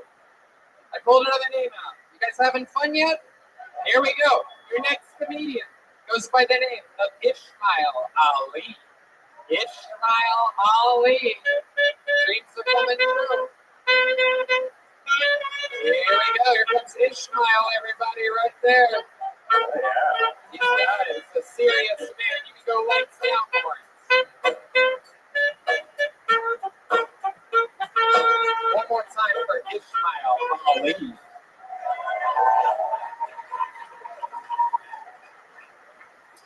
My name is Ismail Ali. I'm half Arab, Hispanic. Just one of the many things I have in common with Shakira. I'm also gay. I mean, I'm gay, but I'm not. You know what I'm saying? And being gay, it's one of those things you can't be prepared for learning that you're gay. One day, I just think I'm a normal guy. I see people and crack their things. And now this is my life. I don't know, I have a hard time getting into the gay community in general, I think, because I don't break into fashion, I can't dance, and I don't drink or smoke meth. So, I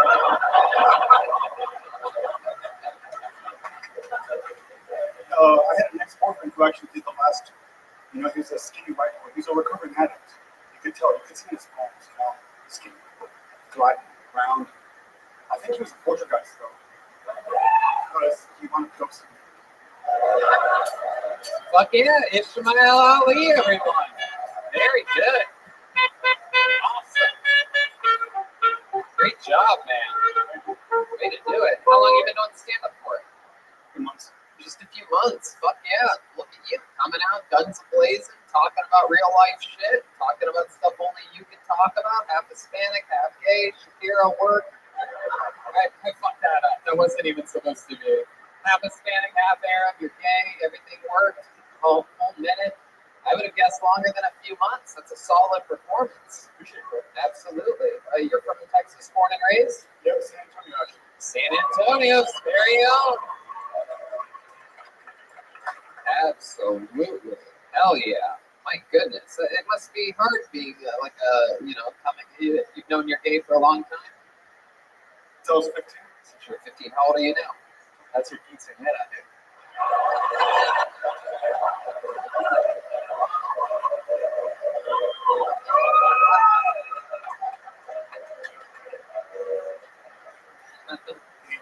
That is so interesting. When you were coming up to the stage, I never would have guessed that you were gay. Even when I saw the rainbow glasses on the skull, I'm like, oh, he's wearing that to be ironic. And because you have it's a very like Arab. Let's check in with T-Swift. Yeah, man, I knew he was gay. Those hips don't lie. Shakira. Hey, oh shit, he really is gay. That's the best I got. Wow. You're the second toughest gay person I've seen tonight.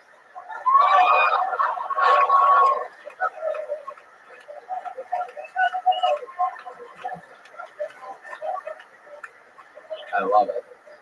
So awesome, man! You've been doing this a few months. Is it tough being a gay guy in Texas? You know, everybody here. I always come out guns a-blazing and joke about it right from the beginning of all my sets in Texas. How manly the men are, and how fucking tough everybody is. Now you're a pussy if you ain't a tough guy and drive a truck and all this. Here you are. What's that been like for you? I mean, I have a harder time convincing people that I'm gay than not. So Right. Like, guys are like, you ain't gay, dude. Come on, suck my dick if you're gay. Come on. I know I ain't gay, but I don't think you're gay. Come on, suck it. Take him a T-switch. Yeah, this dude realized he was gay when he started teabagging humming truck nuts here in Texas.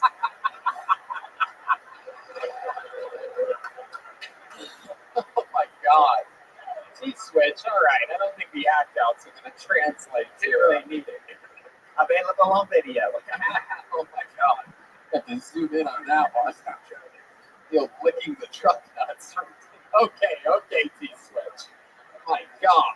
You ever hook up with like a straight Texas man that doesn't want anyone to know that he's gay? Yeah. Oh, you don't even. I mean, I wanted people to know, so I bought skinny jeans and cardigan. I tried to list it for a while, but it just didn't work out. You tried to list. I tried to list, but it didn't work out. Can we hear it? Can we hear it? I mean, That didn't have an S in it. There wasn't even an S in that. You have to say the San Antonio Spurs. Yeah, man. Tony, teach him how to do it real quick. Yeah. Nobody has a name less than me. It's true. Again, this is it. All the low-hanging fruit that we've heard a million times before. Tony's gay, everybody. Tony's gay. I talked about it for an hour in my stand-up set, but yes, here we go again. I guess so. So, I mean, when I bought skinny jeans and cardigan, people thought I was straight for the first time ever. That's how gay I am. All right. Anyway, so what's the gayest thing you've ever done? You're an Arab. You ever been part of like a kebab or anything like that? You know what I mean? You ever get some of that fucking urinal meat in your butt? You know what I mean? Squirt hummus all over the place. honestly, kind of like I like Arab, so I grew up Muslim. So I was basically in the closet up until this year, last July. So I didn't fuck with most of like that gay shit. Right.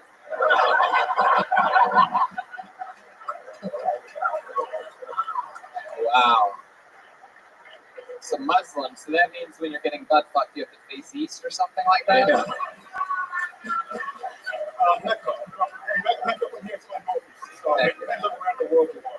Wow, that is so interesting. What kind of Arab are you? Palestinian. Your dad's Palestinian? Yep. And do your parents know about this, you being gay? Okay. Yeah, what did your dad say about it? He didn't believe me. He said, we'll talk about it later, and then how this book makes sense. Is he not, is that mic, go ahead, what are you going to say? I had to call him. Is that mic a little bit janky? Keep that mic right next to your mouth. I think it's I had to call him to let him know what was up. Right. But I told my uncle first, who was like a father figure, but he actually kind of kicked me out. Right. I was at UT also, he kicked me out. My cousin let me in. And so that's actually, there was right after that I started doing something. Wow, look at that. I mean, that's how it happens. You find yourself. Did you end up graduating from the University of Texas? Barely. Barely. I had one class that I needed to pass, otherwise I'd take a whole nother year. Okay. And I think the professor felt bad for me. I graduated with a 69.87 in that class. Oh, wow. So, wow, 69 is something that's hard for a gay man to do. And if he's shitty knows, and if he's doing this at 69.11. Yeah, look at that. Look at that. But you got your diploma. But yeah, no one loves a longhorn more than you do. Am I right? Fuck yeah, dude. Absolutely, dude. Look at that fucking spread offense you guys have over there. All right. What do you do for work? I actually have a third round interview tomorrow. So I'm in between jobs, but hopefully tomorrow I'm going to get my job in Austin. Oh, okay. What's the sales position? Very good. Yeah. Fuck yeah, man. What else? Do you currently have a boyfriend or anything like that? Or are you just sort of dating around? No, I don't have just been looking for how building. Hopefully, I'll remove the houses and I'll find. Give me that fucking microphone. This fucking thing. What's happening? This microphone's so much from Texas that it hates the gay guy. Yeah. Hello, yes, 1 and 2, 3, 4, absolutely, doodly. It's a little bit of a wobble connector here. Lawrence. Yeah, we have another bad cable. Lawrence, we gotta get you, buddy. Come on, Lawrence, you motherfucker. Lawrence, you gotta come up here and shit, expose yourself to these people. If you make out with Ishmael, I'll give you $20. What? What did I say? Lawrence has his own chant happening here. This is incredible. Only in San Antonio do they chant for the. Tony, we're about to have Lawrence of Arabia right now.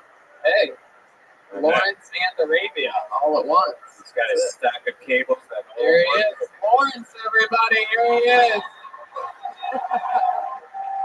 Everybody loves him. Everybody knows Lawrence. Lawrence, you having fun tonight? I will if we get a good core. You're right. I told you he was a little bit autistic, everybody. Come on.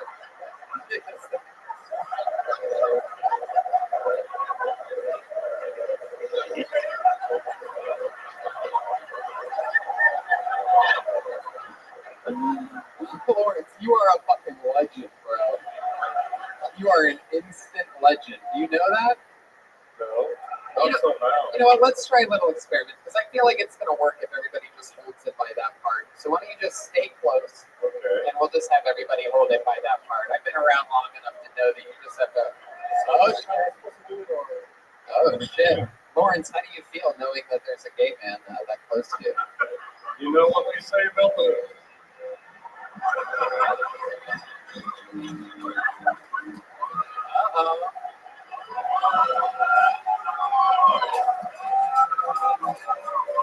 Lawrence, is there any part of you that wants to give Ishmael a little kiss right now? Well,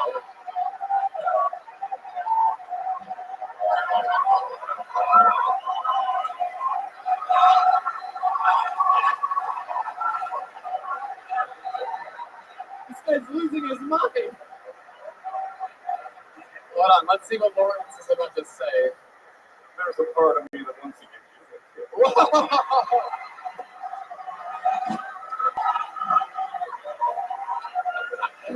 Jesus Christ. Lawrence, why don't you give Ishmael a kiss and I'll think about it? How about that?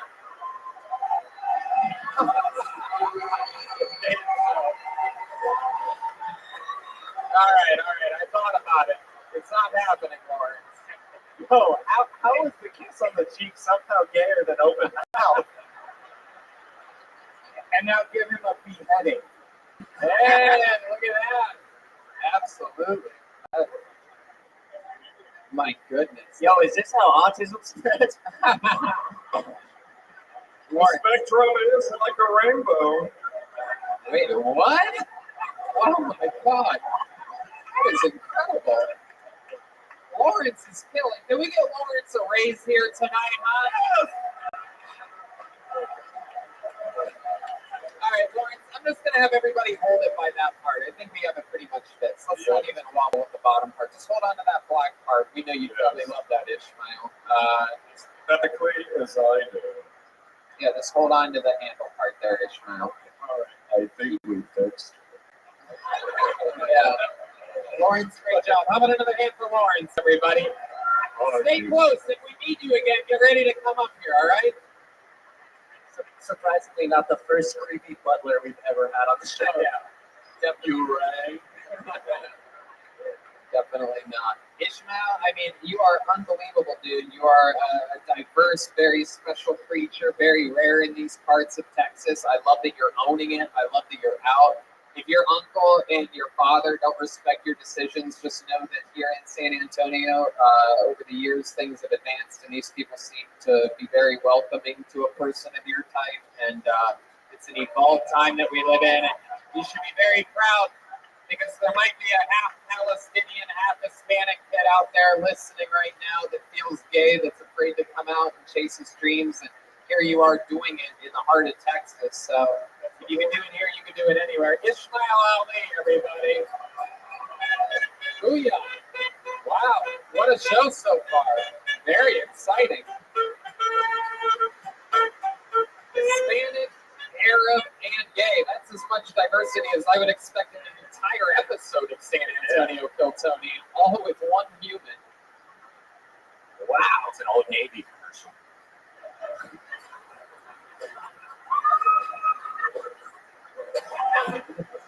Literally doesn't make any sense. All right, pulled another name out of the bucket. Completely on brand though for you. But all right, make some noise for your next comedian, Greg Larson. Everybody, here we go. Greg, whoa, here he is. Already up here, ready to go. Greg Larson.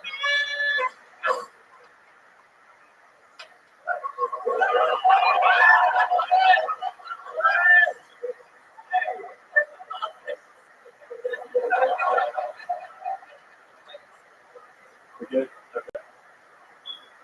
One more time for Greg Larson, everybody. I'm a ghostwriter, which means I write books for people who can't write themselves. My oldest client is 95 years old. So in his case, I'm his actually almost a ghost writer. His name is Carl. Carl's like a classic creepy old dude. He always says weird stuff to me. The other day he said, "You know the only difference between rape and ravishment? Salesmanship." Which is awkward because his book is about sales. I was like, "Carl, you really got me rethinking that chapter on overcoming objections. Where did you get this information?" My mom didn't call on my birthday again. I mean, she's like dead or whatever, but just send a card. Sound effects. So loud. So here we are. Greg, you are a writer. Yes, sir. That's true. That's what you do for a living. Yep, author and ghostwriter. How long have you been doing that for? About 3 years. What do you mostly write about? Sales? That's some of it. A lot of like CEOs that have books in the industry. They come up to me. Very interesting. Very interesting. Did you go to school for that? Yeah, I have a master's degree in creative writing From Old Dominion University in Virginia. Old Dominion University in Virginia. Yep. Very, very cool. And how old are you? 31. 31. You've been doing stand-up for a couple of years? I've been doing it seriously for about 3 months. How about not seriously? Got on stage for the first time about 12 years ago. 12 years. Absolutely. And then you took a little break.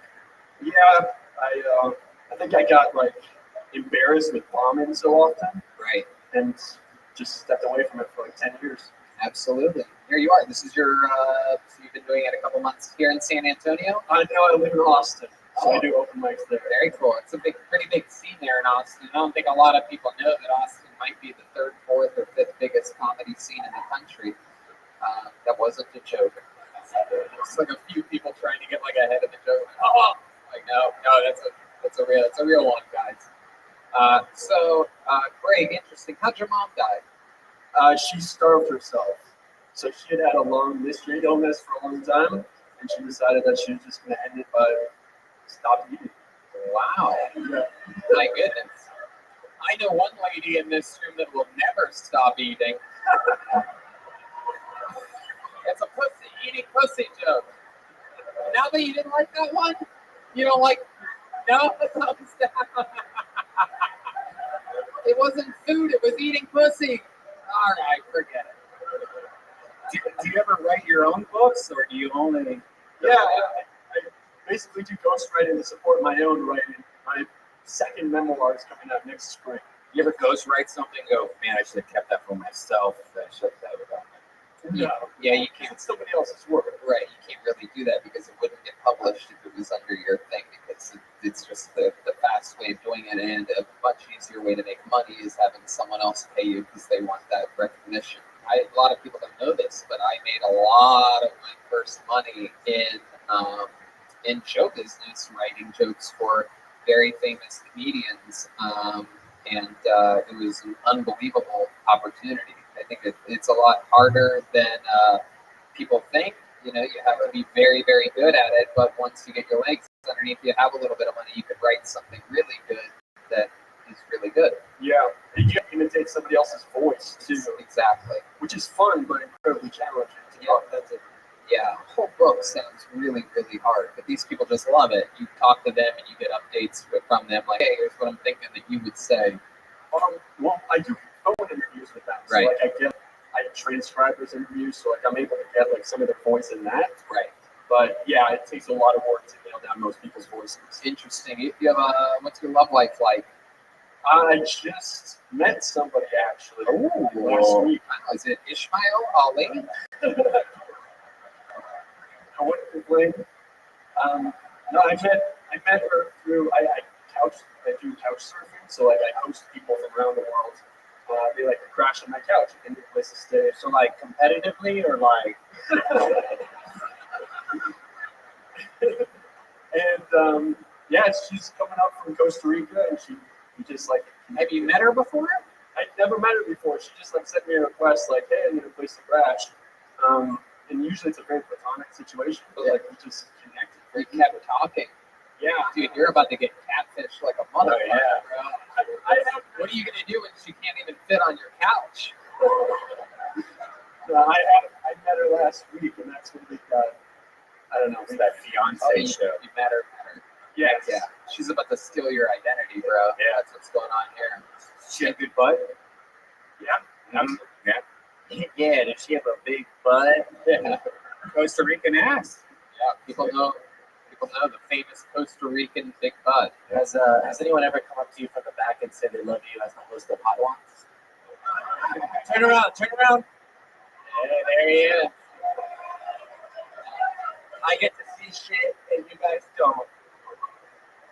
Yeah. Hey, your back of the head rib sits her on top. I love it. Screen's got back there.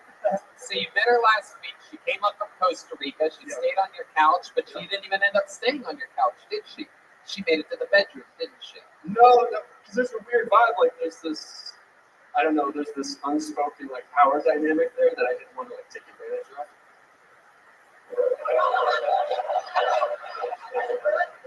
She's a strange woman coming into a guy's house. Like I'm gonna like wait for her to. See, this thing that was supposed to be platonic that ended up not being platonic, and then she showed up, and then it sort of became platonic again. It turned into being a little bit more possibly romantic after she showed up. Oh, so there she is. She's sleeping on the couch. You walk out with a little candle or something like that.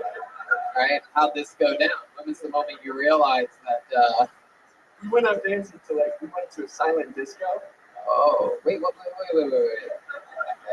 Hey, what's a silent disco? So you wear headphones. Oh, I actually know about this. I once had a blast doing this. I was on the 311 cruise 4 or 5 years ago, and one of the things that they had was this, and you can switch things, right? Yeah, you can. What are those guys called? Do you remember the name of the thing?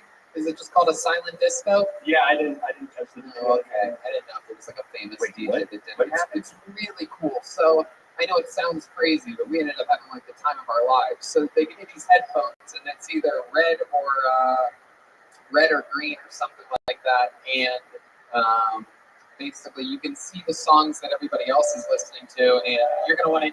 Yes, okay. You're gonna want to hear this. It's not gonna work on this. But you can like see who's enjoying themselves and who's sort of sick of the song, and other songs are changing at different times. So like you'll see everybody with red headphones be like, oh, and you're like, oh fuck, what's going on? They'll be like, DMX or something like that. You're like, oh shit, it's DMX. Right? It looks totally ridiculous. Yeah, and by the way, if you take your headphones off, everybody's just sort of like, it's the funniest shit in the world. We had a blast doing that. I only did it once. And you do that a lot? No, that was the first time I'd ever done it. Your idea or her idea? That was my idea. Oh, look at you. I love dancing. You do? Really? You know what? Why don't you give us a little, now you can hit that. Put that mic in the mic stand, and you have to let it rip, Greg. I'm telling you right now. Oh! Whoa! Oh my God! Whoa! Whoa! Wow! My goodness! Somehow you are gayer than Ishmael Ali. I just got word that after seeing that, Ismail's now straight. Back to you in the studio. I just got word that Ishmael Ali's uncle is no longer talking to Greg Arson. What was Bill Burr doing? Wow, yeah. You're like Bizarro Bill Burr, yeah. So, vulnerable and not that funny. No, I'm kidding. I'm just kidding. You're a funny guy, Greg. Well, I mean, you did it, dude. Absolutely awesome. Great performance. Great. You drove, how long's the drive from Austin to get here? Took about 2 hours in traffic. Was it worth it, Jeff? Oh, yeah. There you go, Greg Larson, everybody. On to the next one we go. He's on social media at me, Greg Larson. All one word. Ishmael Ali is at ISMAYELL. Ishmael. Can I get a Jack and Diet, please? Jack and Diet. That diet's going to help you out.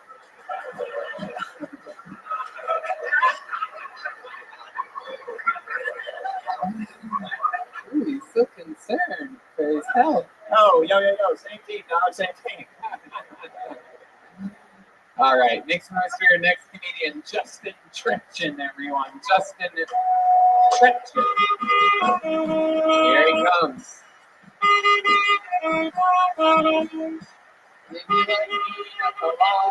Oh, different song.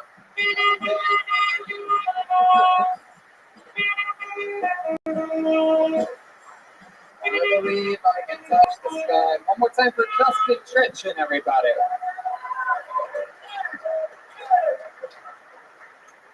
All right, anyone here who has small mouth?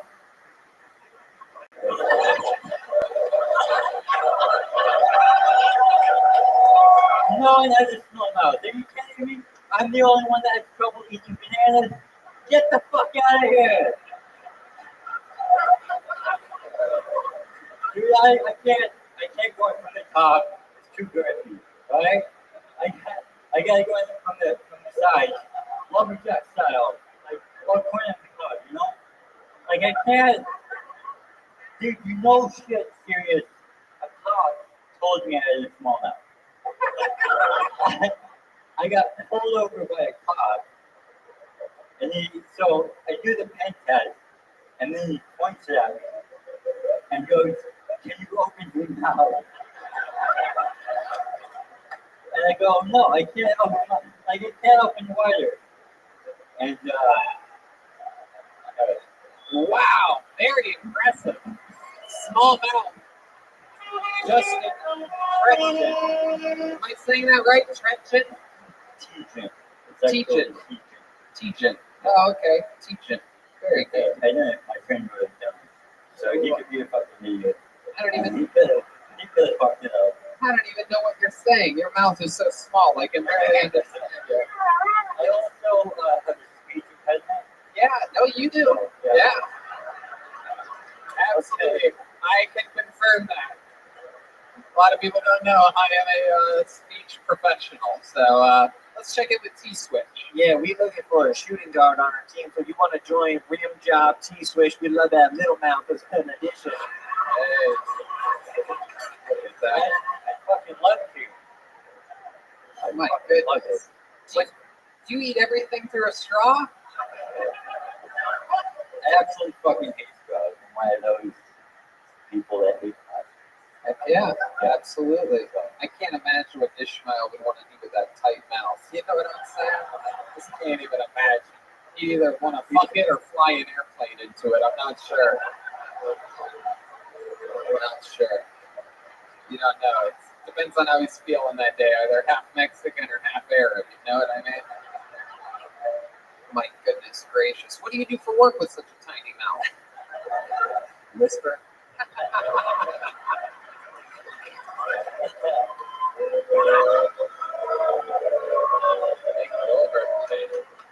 I work with kids with disabilities.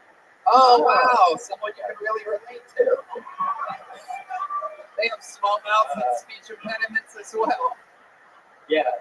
I love it. I love it. That is so cool. How long have you been on that for? I actually have a disability, so I fell into it. Oh, what's your disability? I have muscular dystrophy. Oh, muscular dystrophy.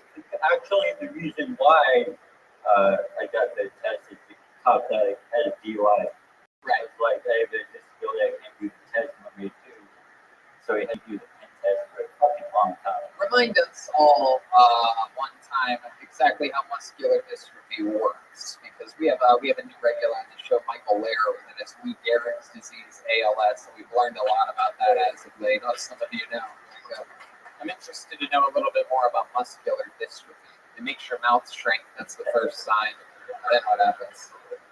I'm actually the wrong person to ask because I don't like to find out about my disability because I think it's going to like psychologically block me from doing shit if I find out more. That's why I don't research AIDS at all. Yeah, I told him. I just let it ravage my body, and I purposefully shut off Philadelphia halfway through the movie. Same thing with the Freddie Mercury movie. Same thing with Forrest Gump. He puts Neosporin on all his sores. It's true. It's true. I just rub a little Jack and Diet on him, and you know, CBD. If it gets CBD, that's right. The topical cream. I use the promo code Tony 15. Go ahead. The diet is working a lot better on you than you had. Wow. Even smallmouth's making fun of you. Oh, God. Yeah, I'd be that thin also if I couldn't eat anything. Jesus Christ. Can't even blow a bubble. It just flies out of your mouth. Oh my God. Red Band is done taking this shit from you. You're the one that orders the petite fillets. Oh my God. Yeah, take that, bitch. You probably have big nipples, though. All right, Red Band. All right, let's relax a little bit. Let's relax. I love it. I love it. Red Band. Justin, how long have you been doing stand-up comedy? About 6 years. 6 years. Awesome. All of it here in San Antonio? No, actually, I'm from Phoenix. Oh, wow. Did you make that? Did you drive here? Yeah, I drove with my friend. Oh, We had very. 2 shows and do them. Oh, very cool. When are your shows? Friday, tomorrow, and Sunday. Tomorrow and Sunday. Where are they at? I don't know where the Friday one is, but I know the Wow, you are so good at promotions. It's incredible.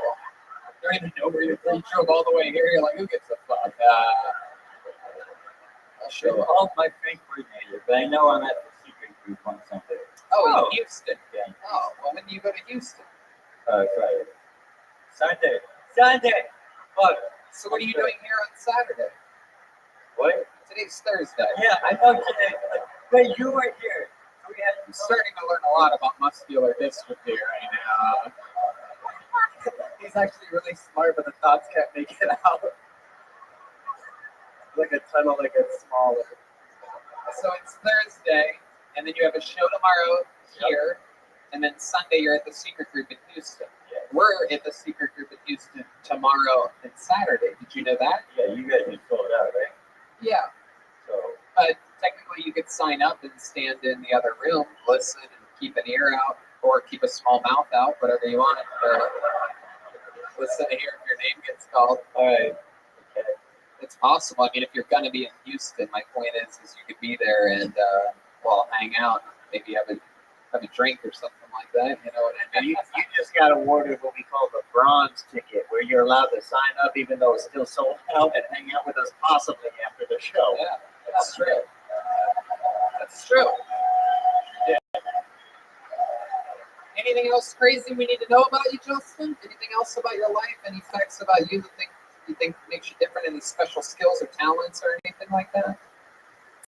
No, not that. Not that I can think of. Huh? What do you find? Fuck this. Just stand up. Any other hobbies or anything like that? Oh, yeah. Boring shit, video games, music. Fuck yeah. I love it. I actually use this for video games. So. Oh, interesting. Yeah. I don't want to fucking fight you. Oh, look at this rivalry. Wow. Small mouth versus big bones in a battle of the titans over here. I love it.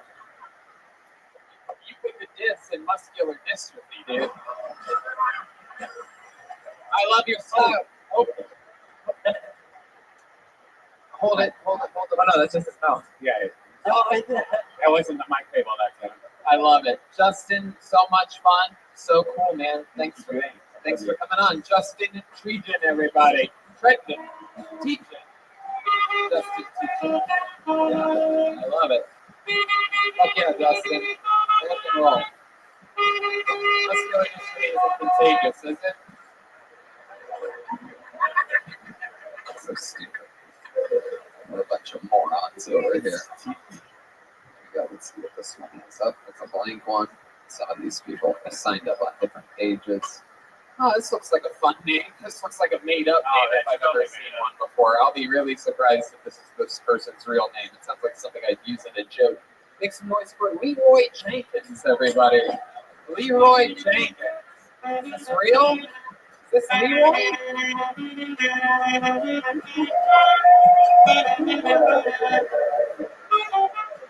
What is that?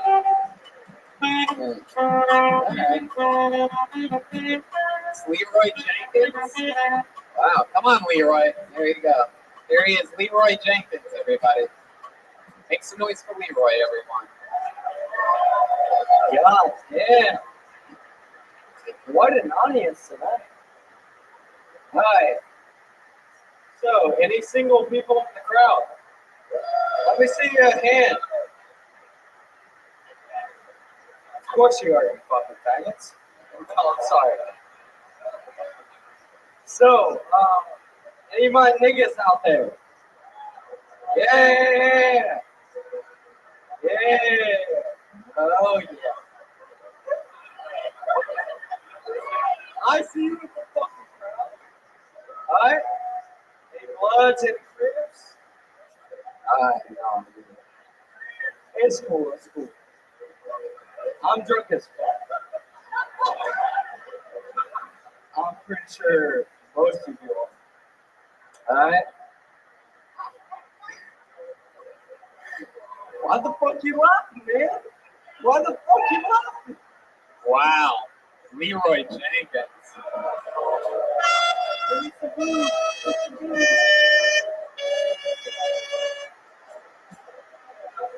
Yo, he said the N-word and I was like, out of bounds, dog. Oh my goodness, Leroy. Did you prepare for this? Were you expecting this? What's going on? I was not expecting this at all. Did you sign up as Leroy Jenkins? Yep, I am Leroy Jenkins. Right, I know your name's not Leroy Jenkins in real life, so like you really got me there with that laugh you did at yourself. You're not fooling anybody, but Maddie B. Maddie B. Wow. Yeah, no, it's okay. It's all right. How much did you drink today? It's hard to tell, honestly. That's okay. Yeah, you're just a little bit too loopy to even be up here. It's hard to tell. That was like 9 N-words ago. I mean, the black guy loved it. We have Israel Adesanya up here. Absolutely love it. Take a bow, Israel. Stand up, wave to these people. He's not going to listen to me because I'm white. You just said the N-word. There goes Leroy Jenkins, everybody. Hell yeah. Oh, shit. Look at the black bouncer. Like, oh, I'll help you, motherfucker. I'll help you.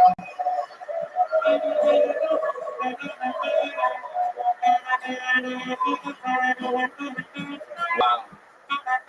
How many of you want to light him on fire right now, huh? Maybe after the show. Maybe after the show. It's a blank name. Blank name. Ooh, they scratched their name out. Someone got scared. Okay, make some noise for Eric Vegas, everybody. Here we go, Eric Vegas. Oh, here he is. He's ready. This guy's ready to go. One more time. That was Eric Vegas, ladies and gentlemen. Come on. So, I like to think of myself as a very considerate person. I'm that guy you'll see doing a mild to fast jog along crosswalks. That guy. If you go slow on these crosswalks, you're kind of a piece of shit wasting all our times. Anyway, I respect my time and the time of others around me. And anyway, this middle school substitute teacher of mine, Mr. Tubbs, really cool guy. Like big frame glasses, white beard. He has a dragon button-up shirts. He's a pretty cool fucking dude. He'd come out of nowhere and he'd say, "Oh, you're wasting time, boy!" Anytime us and our friends are just fucking not doing our work or anything. And this phrase has stuck with me ever since, you know, and it comes up whenever I'm wasting time. And sometimes I'll be on the verge of doing some masturbation seconds, and Mr. Tubbs appears in my head and he says, "Oh, the first wasn't enough, boy. You're wasting time, boy." Anyway, don't waste your time, folks. Good night. Thanks. Hell yeah, Eric. What's up, Joey? What's going on, pal? Just relax. Take a breath. Just breathe a little bit, Eric. Let some oxygen into that brain, pal. I love it. One of the positives didn't say the other, so yeah. Give me that one, yeah. What was up with that shit? I don't know. Hey, sure, T-Switch. Yeah, this dude looked like Weird Al Rapavich. Oh! Weird Al Rapavich. With the layup. T-Switch, everybody. Absolutely. So Eric, first time doing stand-up comedy? This was, yes. Yes, indeed it was. That's the goat of your first time. How old are you, Eric? I'm 25. 25. What do you do with computers for a living? Holy shit! Goddamn, you got me. I know. I don't know. It's one of those chicken or the egg things that with people that look like you. I don't know whether sitting behind a computer makes you eventually look like that, or people that. Okay. The sound effects are louder than everything, then that cancels out everything that anybody else is saying. So if it's the same volume that we can You all weren't manage, talking when I played that, by the way. Just so you know, for the record, you were not saying a word. you think you can change history? I was literally. It's on tape. Rewind the tape. Yeah, okay, rewind. Yo, the tape dog. right there. Check out the instant replay right Rewind now. Kill Tony. All right, absolutely moron. But anyway, Eric. So, chicken or the egg? Which happened first? Did you look like this and then with computers, or? I looked like this first, and then started working with computers. Right. So what made you look like that? Does your mom look like this, or your dad? You know, it's a little combination of both. And I feel that you have your mom's hair and your dad's face. Yes, yeah, sure. You know, yeah. I like it. So what do you do with computers? Video games? I play some video games. Yeah. My job, I do some online marketing for staffing agency. Very good. All here in San Antonio? Yes. Why do I feel like you get beat up more than Ishmael Ali? Okay. You ever get thrown in a locker or anything like that? No, that's never occurred. No. All right. What do you do for fun? Clearly you're a fan of pro wrestling? That's fucking right. Snort horseman, everybody. Yeah, I like that. I can't be a wrestling fan, but yeah. What else? Yeah, besides that, I play a lot of guitar, a little bass. I like singing. You like singing? Why don't you sing us a little something? Give us a little example. Singing. You want a cappella? You want a beat from Joel? Is there something that you would prefer? Sure, throw me a beat. Yeah, give him a little beat, Joel. Oh, yeah, sweet girl, yeah. Oh, I like coming to the comedy club with my friends. I got nothing, but you gotta put me on the spot for singing. Try saying the N-word. Say the N-word. I ain't gonna do that. No, don't say it. I love it. Eric, what's something crazy about you that would surprise us? Because you seem like a mild, demeanor man, like a very innocent soul. Is there something wild about you that would surprise us? No, probably not. Just stick to my shit. You joked about masturbating. When's the last time you've been with a woman?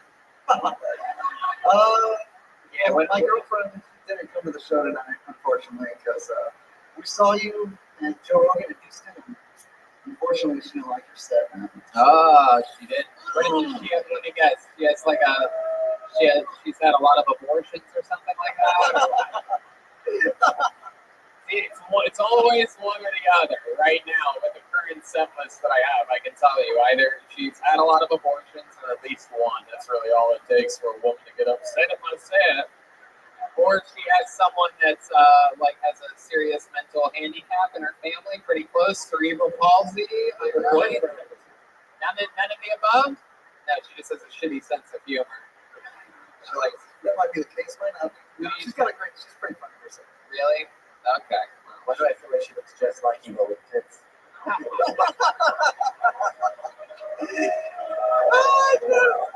a good question.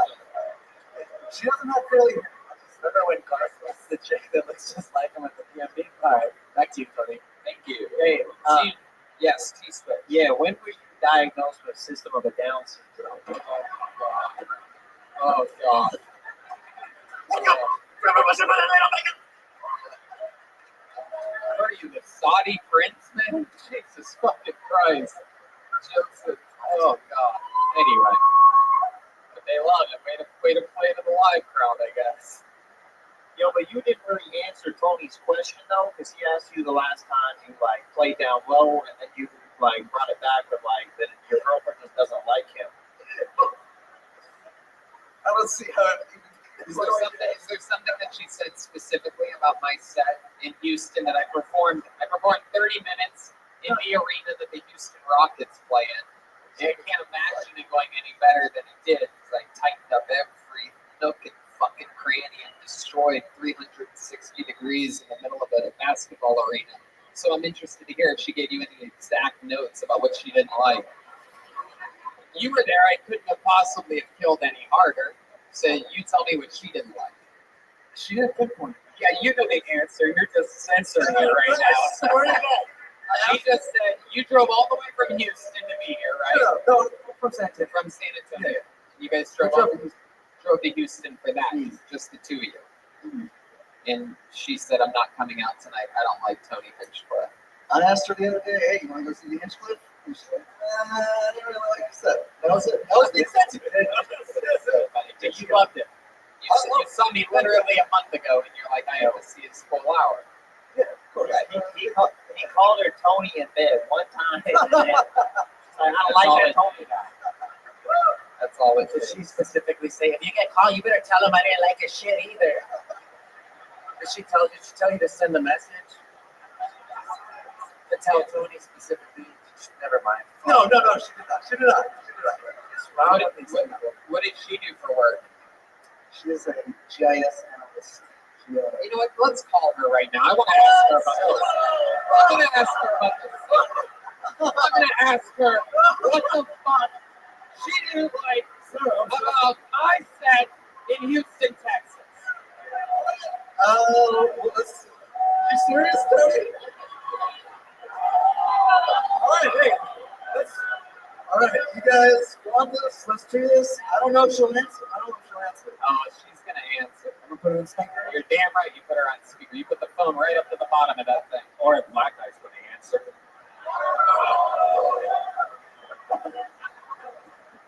Put the fucking phone up to the... Hello? Hey. Hi, Sarah. It's me, Tony Hinchcliffe, one of the top young rising comedians in the world.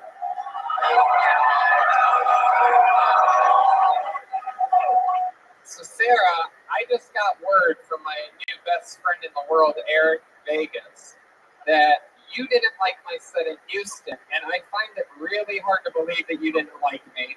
So now we have you live on the air on Kill Tony. You're being recorded. It's no big deal. It's just the #1 live podcast in the world.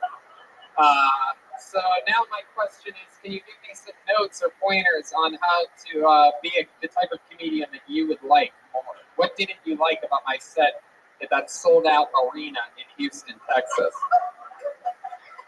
Okay, number one. Number one? Holy shit. Hold on, wait. We gotta be quiet.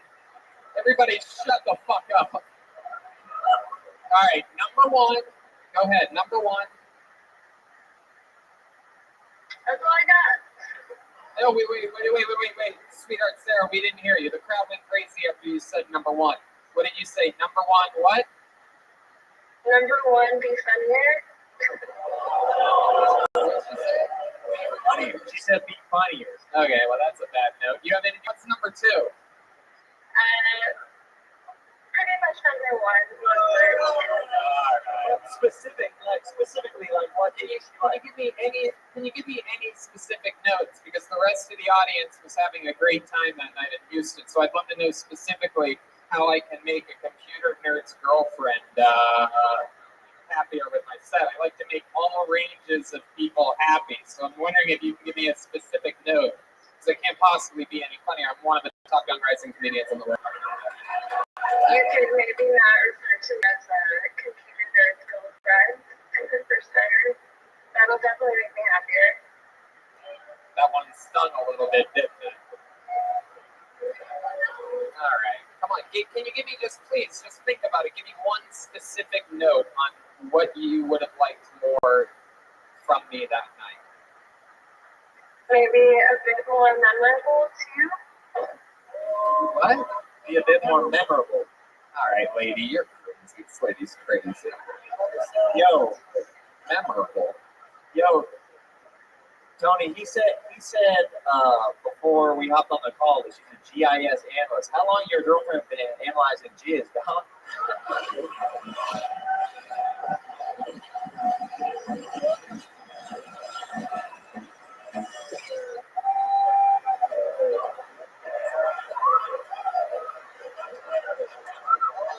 What are you doing? Put her back on the phone.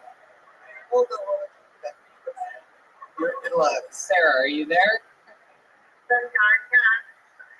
Sarah, rattle off some of your favorite comedians, just so that I can get sort of an idea of the type of comedy that you're into. Just don't overthink it. Just start rattling them off.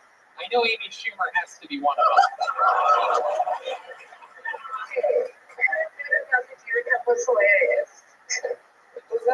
What? I said her bit about the deep cup was hilarious. Thank you. I rest my case.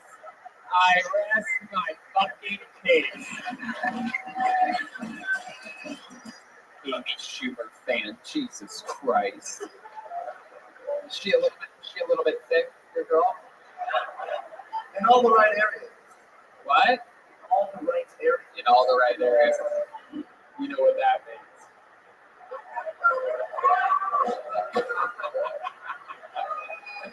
All right, give it up for Sarah, give it up for Eric Davis. We're going to change directions here. Thanks, everybody. Eric, thank you. That was a lot of fun. Your girlfriend not liking it made it very interesting. I actually like that a lot. That's hilarious. Did the math on it.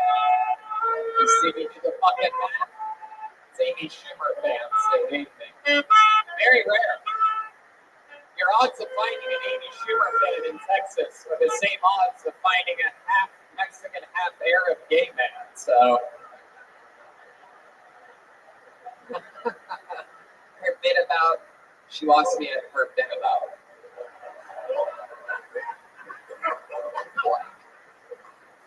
All right, we having fun out there? Clearly anything can happen. It's a special episode. I like this episode. Roll another name out. Looks real to me. Make some noise for Logan Taylor, everyone. Logan Taylor. Oh, hell yeah. Oh, hell yeah. This is going to be good. Come on, everybody. Make some fucking noise right now. I have a mustache. Yes, it does smell like cheese tacos. Thank you, Texas. I had a really awkward experience with an ex-girlfriend one time. We decided to have a threesome with her future wife. It's fucked with me ever since. I don't even know if this Adderall is really messing with me either.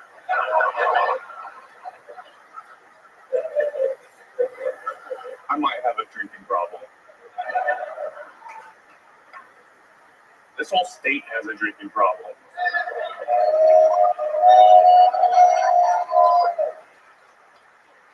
from Texas. I'm actually from Montana, which is the Texas of the North, and southern Canada.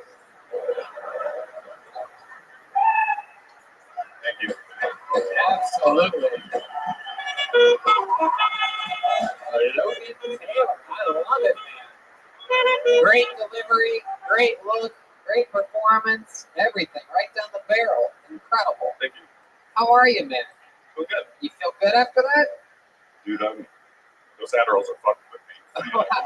Yeah, you're shaking as fuck. Yeah. Like Michael J. Fox. How much Adderall have you had? 40 milligrams? Wow, my It's the goodness. first time I've ever taken it. He is a little Parkinson's-y, right? You're like Michael J. Foxworthy.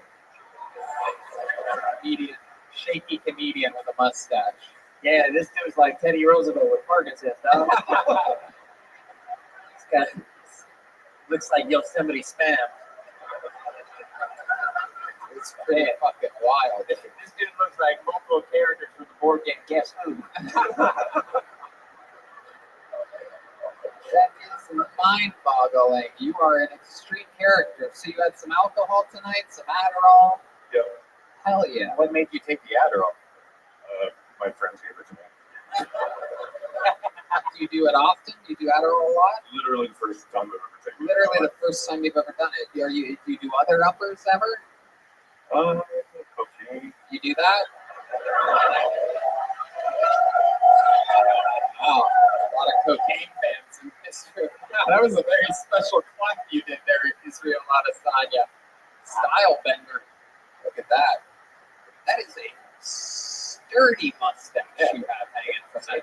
TST 2012. It's a what? It's been established in 2012. Wow. It looks like one side of your mustache is normal, and the other side looks like it's on Adderall. Like it's. That was because of the hand. My goodness gracious. T-switch. Yeah, this dude looks like the cartoon Garfield was a person. Jim? It's like every vagina. Absolutely doodly. My goodness gracious. So, stand up. How long have you been doing it? I tried to host an open mic once in Montana and it failed completely, but this is pretty much my first time. Wow, look at that. Very good. Very, very good. We'll call it your first time. How old are you? 31. 31. What do you do for work? I make pasta for Japanese people. Pasta for Japanese people. My goodness gracious. What do you call that? You don't call it pasta, do you? It's literally just making noodles. You make noodles? You boil noodles? Well, I'm in charge of putting them in a box, but yes. So it's hard noodles. Pasta manufacturing. Right. Right. So it's dry, the pasta. Correct. What do you put over your mustache when you're doing that? Beard net. Oh, so you fit in with all the other Japanese people. You're wearing a surgeon's mask while at Asian people love those surgeon masks. Absolutely. My God, you are an interesting character. T-switch. This dude. He looked like Wilford Brimley after he got out of the pool in Cancun. That's specific, but it's true as hell. Such a weird one. Wow. So, what do you do for fun? Hobbies, special things you do up in Montana? You look like the kind of guy that cuts firewood or something like that? No. For I don't fun? do any of that. I sit at home, I smoke weed, I Yeah. drink beer, And you smoke weed and what? drink beer. Right. What do you like to do after you do that? You ever do anything interesting, like dig a hole or Suck on dry erase markers for fun. I have sex with MILFs. MILFs? Oh, look at that. So you could call that a MILF mustache.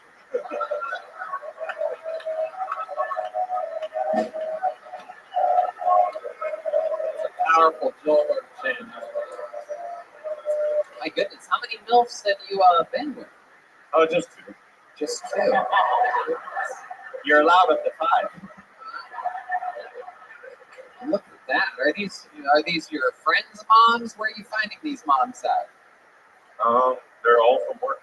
All from work. Are they all Asian? Well, Asian milk doesn't count, by the way. That's not a real milk. There's no sun damage or anything. No, there's no. No, there's no actual Asian milks, but I do work. They're not Asian, or they are? They're not. They're not Asian. I don't really work with Asians all that much, but I do have someone that I worked with before, and I recognized that I fucked his mom because she has portraits of her kids as train stamps, and Shut the fuck up. So she actually literally had, I saw his signature on a piece of paperwork one day, and it all came rushing back. And I was like, what the fuck? She has her kids' face right above her ass cheeks. And then, did you come on these kids? Yeah, Did you? No, you came inside of her, didn't you? Yeah. Wow. Look at that. Whoa, man, that's an intentional foul, dog. My goodness gracious. Wow, the MILF man over here is making a special delivery. My goodness. So if you had to guess the age of the oldest MILF that you've been with, what would be the number that you guess? Oh, it's okay. It's okay. It was 45, and that was the most recent. 45, that's the most recent one. What do you think it is about these older women that you like? What draws you to them? You can bust inside of them. Wow, that's what you're into. Wow.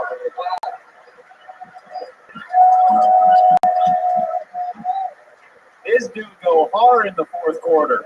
That's right. Fuck yeah, man. You love putting pasta in boxes, don't you? Wow, that is so interesting, man.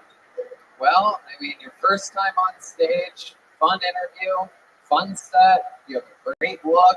You should restart that open mic, man. Just because the first one was a failure doesn't mean shit. The first ever Kill Tony had 4 audience members. A few comedians were there, very, very few, barely enough to have a whole show. 2 of the audience members were there because they thought it was another show that was a different thing, and nobody knew what the fuck was going on, but we kept doing it. You just got to keep doing it, and things grow. Things get bigger and better. So you'll get better. The show will get better. The audience will want to come back. If you build it, they will come. And by come, I mean inside of an old lady. Appreciate There he goes, Logan Taylor, everyone.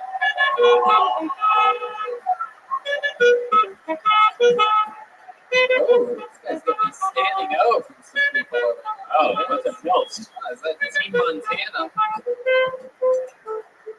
All right, this is cool. I believe we know this young lady. I believe she's been on a couple episodes of this show. Make some noise for Angel Pitts, everyone. Angel Pitts. Yeah, here she is. It's Angel Pitts, everyone. One more time for Angel, everybody. Hey, y'all. I'm here, y'all. It's Black Lighters, motherfucker. What's up? So I love about myself.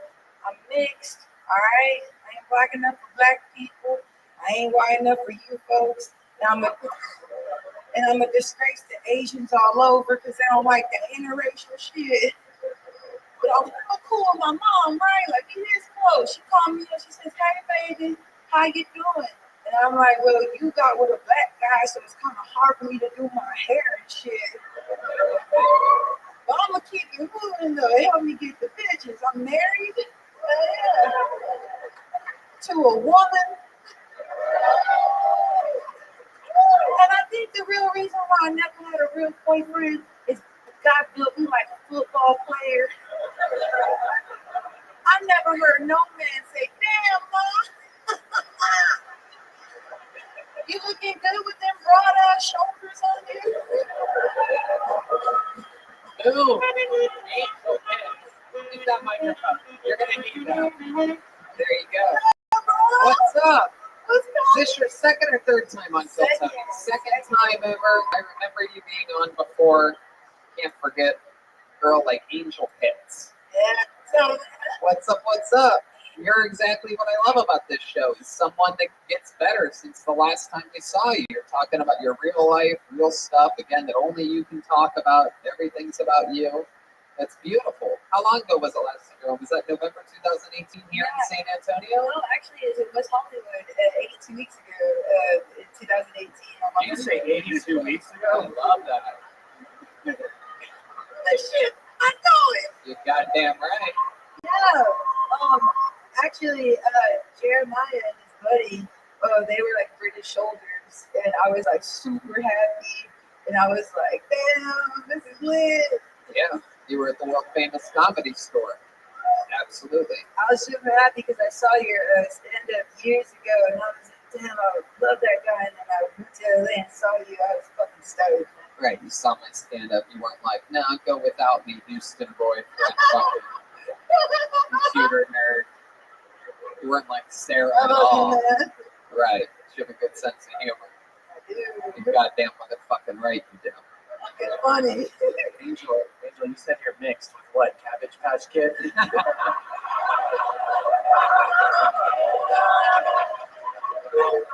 That is a good one. Heck yeah. It's either Cabbage Patch or Sour Patch. I'm not exactly sure. Somewhere in the middle there. It's patchy. So you got married since the last time we've seen you. Where'd you meet your wife at? Goes. San Marcos. Yeah. Is that here in Texas? Yeah, Texas State. Go Bobcats! Get them up, go nuts! Wow, you like the Bobcats. The last comedian liked Cougars. Wow. Wow. So what were you guys doing? Where'd you meet her at? You were walking down the Rainbow Crosswalk on Main Street? Nah, I was helping her with her work, and I was like, hey, you like chips? She was like, yeah, and then she ate all of them. I was like, that's the one. Hell yeah. Heck yeah. Where were the chips located at? Yeah. Were they in your little fucking tortilla bowl? No. They were Lay's potato chips. You just can't have one. Oh, shit. God damn. Wow, look at that. So then, what did you guys do when you first hung out? We went to a basketball game. Wow, you're officially a lesbian. That is true. That is the most, even a lesbian. Hey, thumbs up on that one. Fuck yeah. Was it a WNBA game? Nah, it was actually like just a regular basketball game. Right, that's the gateway. That's what we call that. That's it. Was it a Spurs game? No, it was a Bobcat game. Bobcat game. Okay, cool. Very cool. Then what happened? Where'd you go after that? You guys hooked up? Yeah, that's it. And then, so how does that go down? I'm always interested in how like a lesbian relationship starts. Like, are you the alpha, or is she sort of like the? I look like the alpha, but she's actually running shit. She's cool. Do you know Sarah? How do I know Sarah? We always say, hey, it's always something all the time. Comedy store. I was checking her out and shit. I was checking her out. Yeah. It's always interesting when people bring this up. People think that if I look at a girl one time, that I'm like, oh shit, Tony's interested. Yeah, you know me and those alpha lesbians. We just can't. Once we make eye contact once, it's on like Donkey Kong. You know what I'm saying? Another thumbs up. Thank you. Hell yeah. When she's proud of you, does she say, yes, Queen Latifah? I love it. So, Angel, what do you do for work? Right now, I'm a busser at Sushi Colony. Wow, that's a lot of information. That was almost the, let's just give us your social security number while you're at it. What? They're like, sushi lady, come over. Give me the tip. You feel me? Absolutely. Jesus Christ. So, you work at a sushi restaurant, so we know it's authentic. Jesus, yeah. That way you always have an excuse for smelling like fish. Yeah, you're so good. No, I don't. I get a feeling you're not called Angel Pits because of your smell. Probably Devil Pits would be more like it. Hell yeah. Angel, do you have any special skills or talents other than stand-up comedy that you like to do, or any fun hobbies or anything like that? Actually, no, this is my dream, dude. I'm doing this until I'm like you, dude. Absolutely. How old are you? I'm 23 years old. Wow, nothing can stop you. That is incredible. You see, you were at the Comedy Store basically when you were 21, but you just turned 21. Yeah, you had Malcolm Hatchet there. Yep. And he was your regular, and I was there for William Montgomery. And I had this 29 now. Very cool. Starting at 21 at the Comedy Store. You've been doing it a lot since then. Yeah. So that's the way to get there. I mean, this is how you do it. And you just keep fucking talking about you and taking chances, taking risks, and doing it continuously. Well, y'all can catch me at Jokesters on Thursdays in the South Alabama Street. Absolutely. Catch your Jokesters on Thursdays. That's a way to support a local Kiltony talent right there. She's on social media at Weird Hippie with 3 P's. How about one more time for Angel Pitts, everybody? Hell yeah. Angel Pitts. You're a sweetheart. What a sweet, sweet girl. I like it. The rare, likable, nice lesbian, everybody. No, not that one. I love it. How fun. That's a blank one. Here we go. Oh, Jesus Christ. This guy's been on the show quite a few times. He follows us all the time when we're in Texas. He has created quite the name for himself on the show. Always interesting. Make some noise for Nikki, everybody. Uh-oh. Here he comes. Nikki. Right when you think no one else could possibly flirt with Tony tonight. Here comes someone that you see peeking through my windows sometimes. Nikki, everybody. One more time for Nikki, everyone. What's up, San Antonio? So I had the craziest dream yesterday. I woke up, I was in a hotel room, and I was in bed like this. And I see Joe Rogan. And he turns around and he goes, "Hey, who love that sweet Italian sausage?" So I just lay there and I let Joe do his thing. I rub his head like the top of a basketball, purrs like a kid. And then I look to my left and I'm looking in my eyes at this sweet simple man and Tony Hinchcliffe. And Tony comes over to my ear and whispers his mustache to his baby. And he goes, "Hey, I want to show you some slap time." All right, I won't finish it. Jesus, Nikki. Oh my God. That was just the gayest thing that I've seen all night. Oh, come on. I saw the sound guy kiss Ishmael on the cheek. But, it's crazy, man. Power forward meets power bottom. Hell yeah. So, Nikki, welcome back. You're one of our favorite little Texas gay people that have ever been on the show. Always interesting, always compelling. You shrug like that's shocking to you after you said you had a dream with Joe Rogan and I and it tickling you with our mustache. Okay. All right. Is that what you planned on talking about here tonight? If you got pulled out of the bucket? No, I had something else, but I just want to go with this. Hey, we have word that Joe Rogan is calling in right now. He has some notes for you.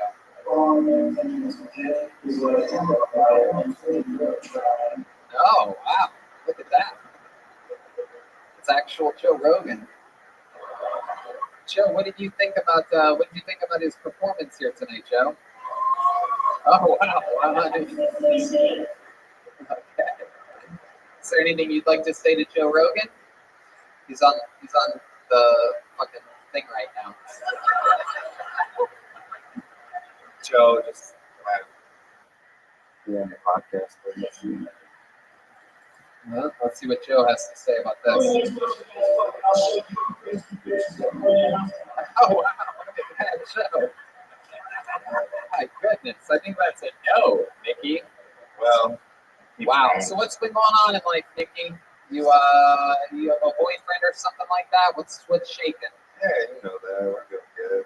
Actually, Saturday is going to be our 1-year anniversary. Oh my goodness. What are you guys going to do? What What are you gonna celebrate? What are you gonna shove up your ass? Probably cake and then eat it out. Yeah, there it is. There it is. Wow. So 1 year with this guy. So what does that mean? What's that like? Don't gay guys aren't the relationships a little bit faster? Isn't there like a quicker turnover there? You have to hold it by the microphone. Stop holding the wire part. Get your right hand. There you go. Is that good? Yeah, it You sounds like that? like it. Yeah.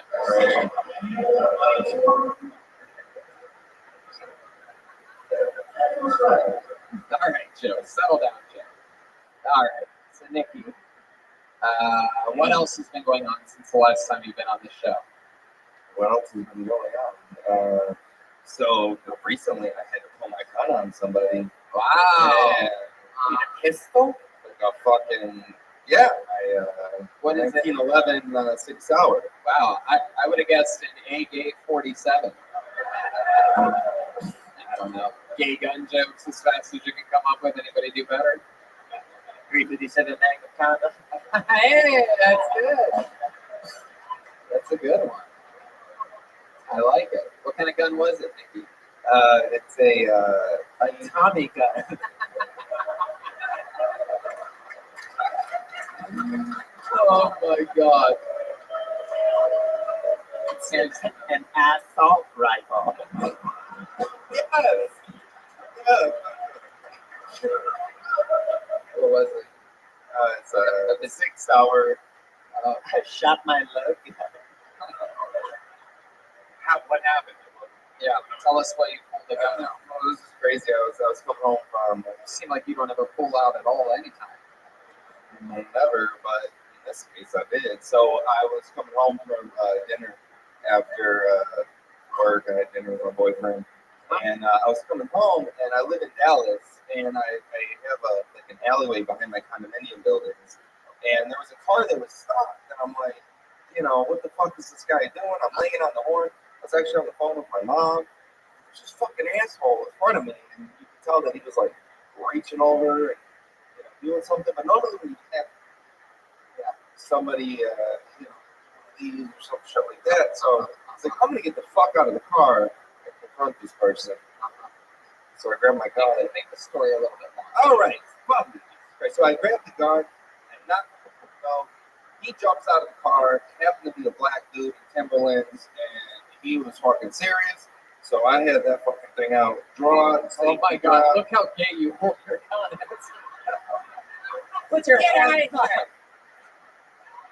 Get the fuck. Get that fuck face down and ass up now. This guy learned how to shoot a gun on Charlie's Angels or something. So then I shot the black guy, and the gun went pew pew pew. So I must have capped his ass. Whatever. Oh my God! Wow! Pull it out again. If you show us how you did it again. Show us. Oh no! Don't show it. Right in its face. So you're allowed to carry a gun around here, like No, it's legal to carry it in the car. You should if you live in Texas. Yeah. It's the greatest state in America. Yep. Right. Yeah, I agree. By the way, I seriously agree. I come to Texas like every 3 weeks now. It's ridiculous. I fucking love Texas. Mm-hmm. It's good shit. Huh? It's good shit. You can pull guns on people. I agree. I'm a little bit. I lean a lot farther right than people think, since the shape of my voice and head and everything, and how much I weigh. But I'm one of the more conservative people that I know in Los Angeles, and if it was up to me, I'd move to Texas in a fucking heartbeat. Not just because of the gun thing, a lot of reasons, but I like it. But unfortunately, you can't be one of the top young rising comedians in the world out here. So, what's your favorite thing about Texas? well, really, it's just pretty much everything. It's like real people, the food, the land. You can have, it's easy to get around. Crazy freeway systems that actually work. The most beautiful women in the world. In the whole wide world. Yeah, there's a lot going on for Texas. It's just sort of like a cooler. It's just not as uppity Right. It's California tends to be. LA's a little.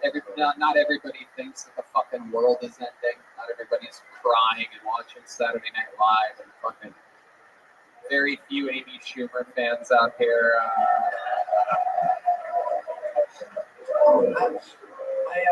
I realized that in your story, the guy being black and wearing Timberlands had nothing to do really with anything. Yeah, you were scared.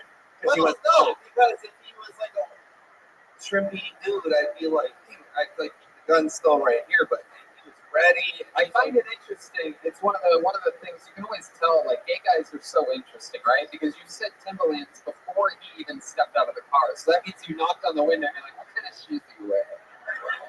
Oh, fuck, Timberlands. It's getting staring. So you know me? No, Yeah, no. No, I'm saying that that's what you did. That's not what I would have done. I would have gone around him in the alleyway. But of course, you trying to rear end the fucking guy. All right, Nikki, we did it again. How many times have you been on this show? 4 or 5 This times? is number 4, man. Number 4. I'm coming tomorrow, so. Again, no one knows more about no one knows more about a comeback than you do, Nikki. So there he is again, Nikki. Everybody, Nikki Dallas. Thank you, San Antonio. We love you, Nikki. Fun times. There he goes. What do you guys think? Go to the bucket one more time, huh? Okay.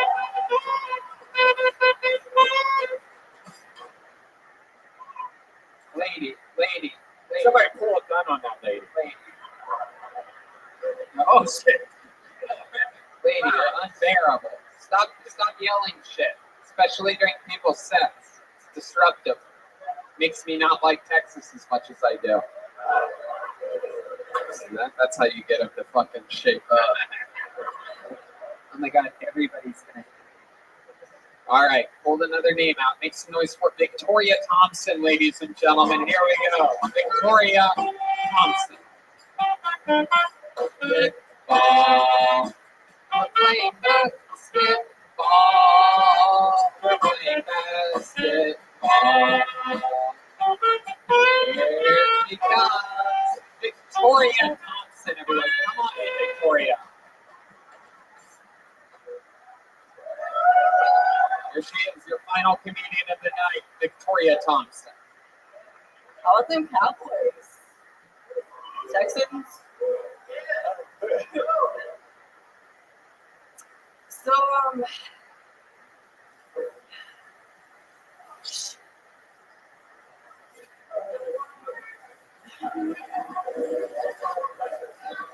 all right. So my PC friend told me that it was my white privilege that got me out of my speeding ticket. I told her that it's pretty racist of her to assume only white people can get blowjobs.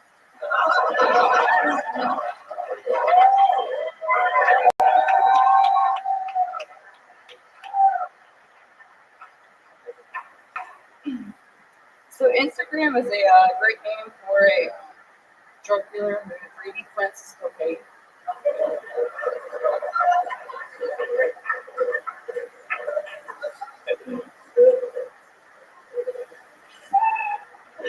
Fuck yeah, Victoria Thompson.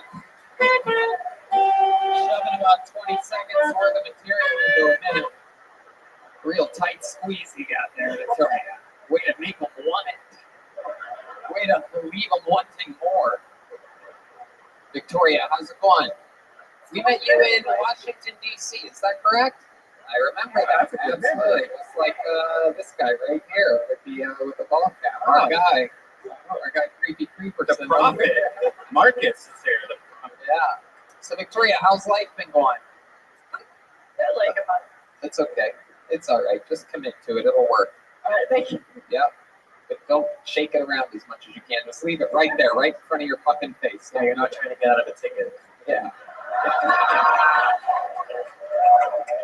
Is that true? Did you really blow a cop to get out of a ticket? Well, you know, I tried. But he didn't wait to. Rather just like a warning. Like, oh no, I'll just let you off with a warning. Your mouth isn't small enough. All right. Yeah. No one wants to fuck that loose ass mouth.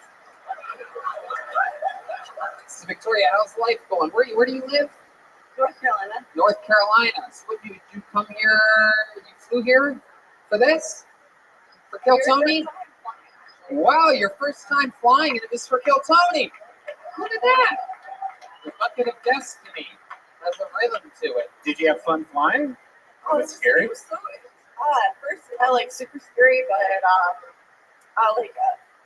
had a labor, whatever. Like the first flight was like super smooth, but going from Tennessee to here in San Antonio was like it was great until we were landing.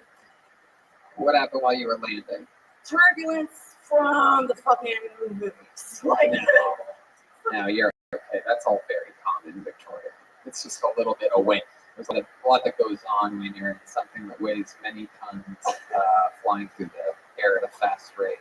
So you got nervous? Did you scream or anything like white trashy like that? Oh fuck no! Jesus Christ, this is my first flight! Oh fuck, I'm from North Carolina. I just want to go to Kill Tony. Like that? You yell anything dumb? Did you clap when the plane landed like a fucking real garbage human? Like a real fucking bozo? I'll blow the pilot, I swear. Just get me out of here.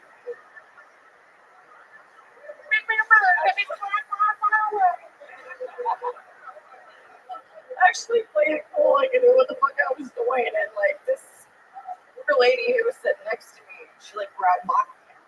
Oh. She has like a picture of her kids tattooed on the bottom of her head. Love it. What do you do for work, Victoria? I am in between jobs. In between jobs. I was working at the State Farmers Market. State Farmers Market? That's interesting. That's like a combination of two jobs. Farmers Market and State Farm. Yeah. State Farmers Market. I was found by the state, so it's like we are farmers. That's a guacamole. Oh man, this turbulence is crazy. Oh fuck, I don't know what's going to happen. I'm sorry, Victoria. It's just fun to make fun of people from North Carolina, especially in Texas. You know what I mean? Right? This way you guys get a taste of what it's like making fun of fucking hillbillies, even though it doesn't get any more hillbilly than you. You know what I mean? What are you playing over there, Jeremiah? Hey, there you go. That's great. He has all the insurance songs. What the fuck? Victoria, this was awesome. You got up tonight. I just don't feel like this is a way to end an episode, though. I'm going to try to squeeze one more person up here. How about one more time for Victoria Thompson? Here she goes. Let's see what happens here. Victoria, awesome stuff. Way to go for it. Got a little shaken up. Seems like it's not easy. The pressure, 2 flights with a layover. You flew in today, Victoria? Flew in today? Yeah, see, that's you're a little bit out of your element. You need to rest up a little bit. You going to the shows in Houston? Oh, very cool. All right, we'll see you there. One more time for Victoria Thompson, everybody. Okay, this is it. Your final comedian of the night. You guys ready for this? Because we can end it now if you guys want to. We can. All right. I just don't want to have you guys out too late. We're going to be doing a meet and greet after this. Ryan J. Ebel drew specific Texas prints for this run. So if you guys want any, we'll sign them or whatever after this in the lobby area. Jeremiah brought some merch from his new Jeremiah Watkins merch store. I brought some Tony Hinchcliffe pins. If you want, I could draw a mustache on them with a Sharpie, leave a little space in the middle, whatever you guys want. Anyway, your final comedian of the night will go by the name of Dante Verduzco. Dante Verduzco. Here he comes. He's excited.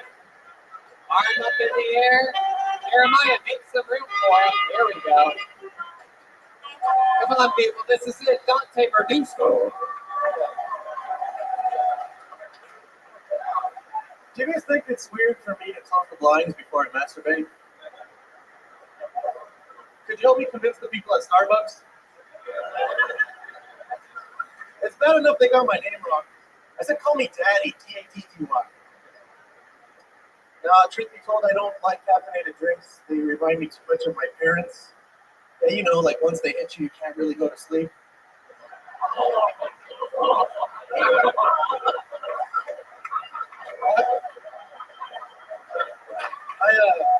I don't drink caffeine. I also don't smoke weed. I had to stop. I was smoking too much weed. You know, you smoke too much weed when you start ordering ingredients instead of items at the drive-thru window.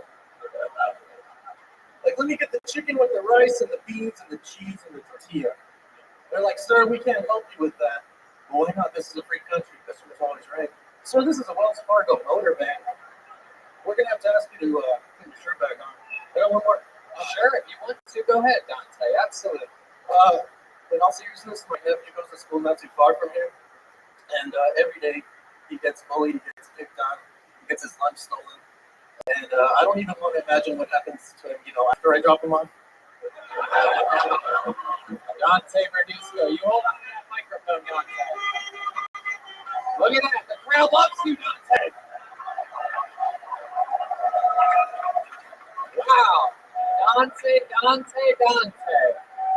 Look at you. Solid set the entire way through. Solid set for such a soft gentleman. How long have you been doing stand-up? Approximately 5 years. 5 years. All of it here in San Antonio? No, El Paso. Represent 915. El Paso. Wow. So you made a little drive to come out here, huh? Took a Greyhound bus, 10 hours, and went back tomorrow. You're going back to El Paso tomorrow. Yeah.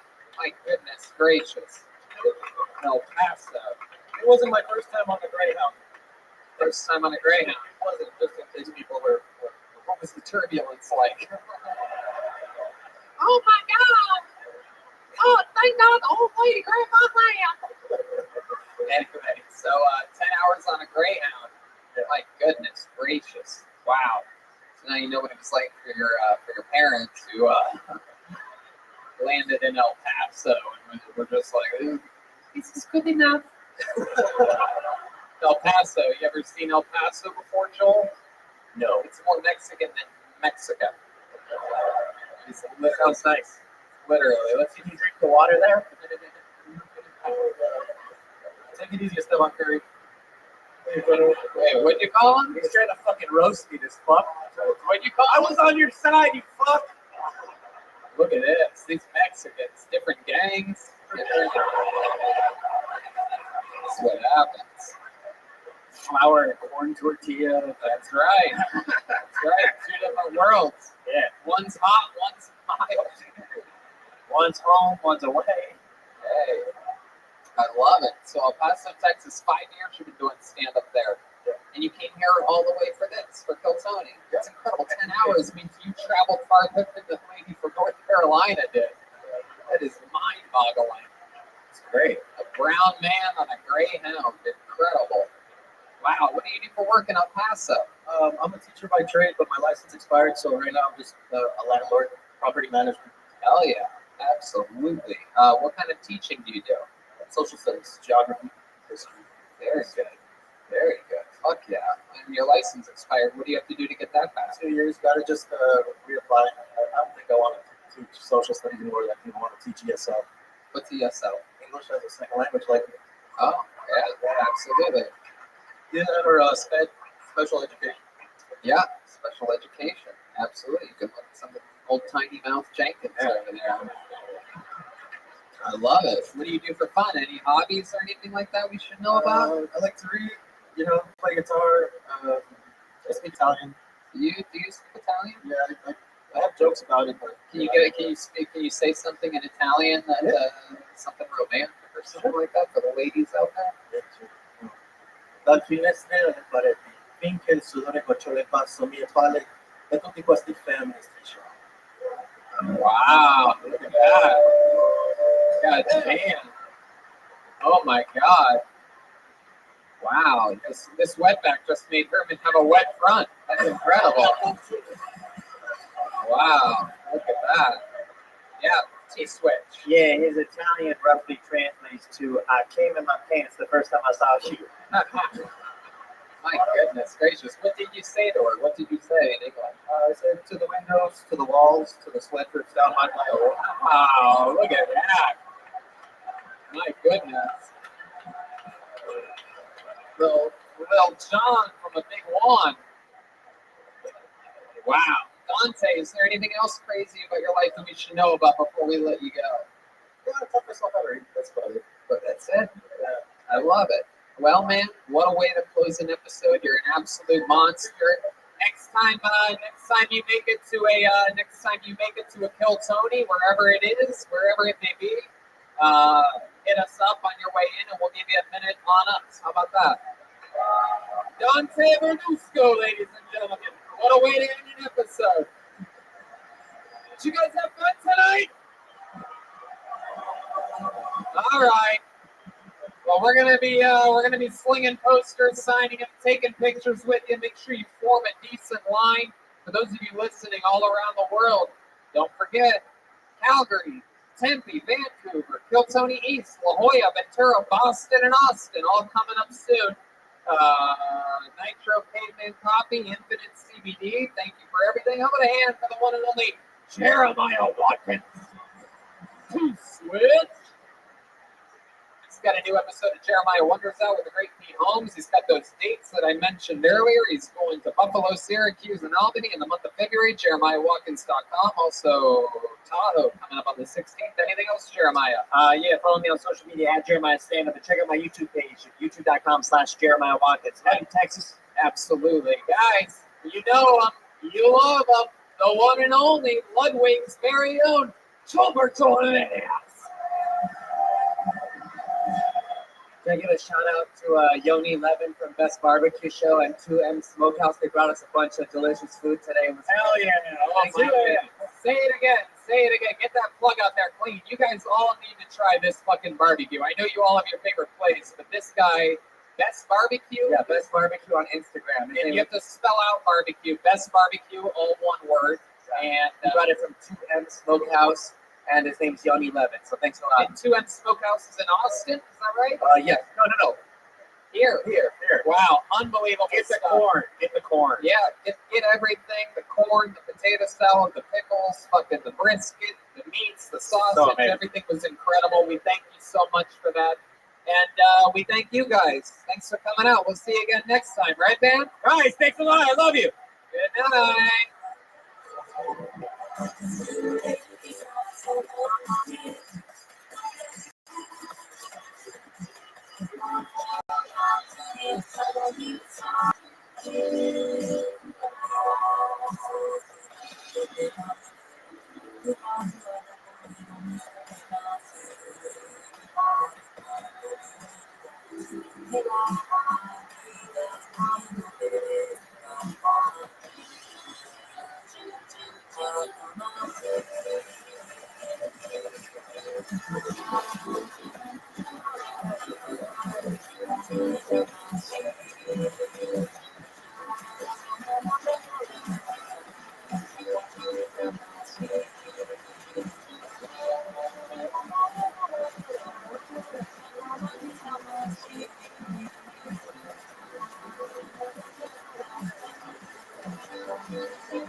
Hey,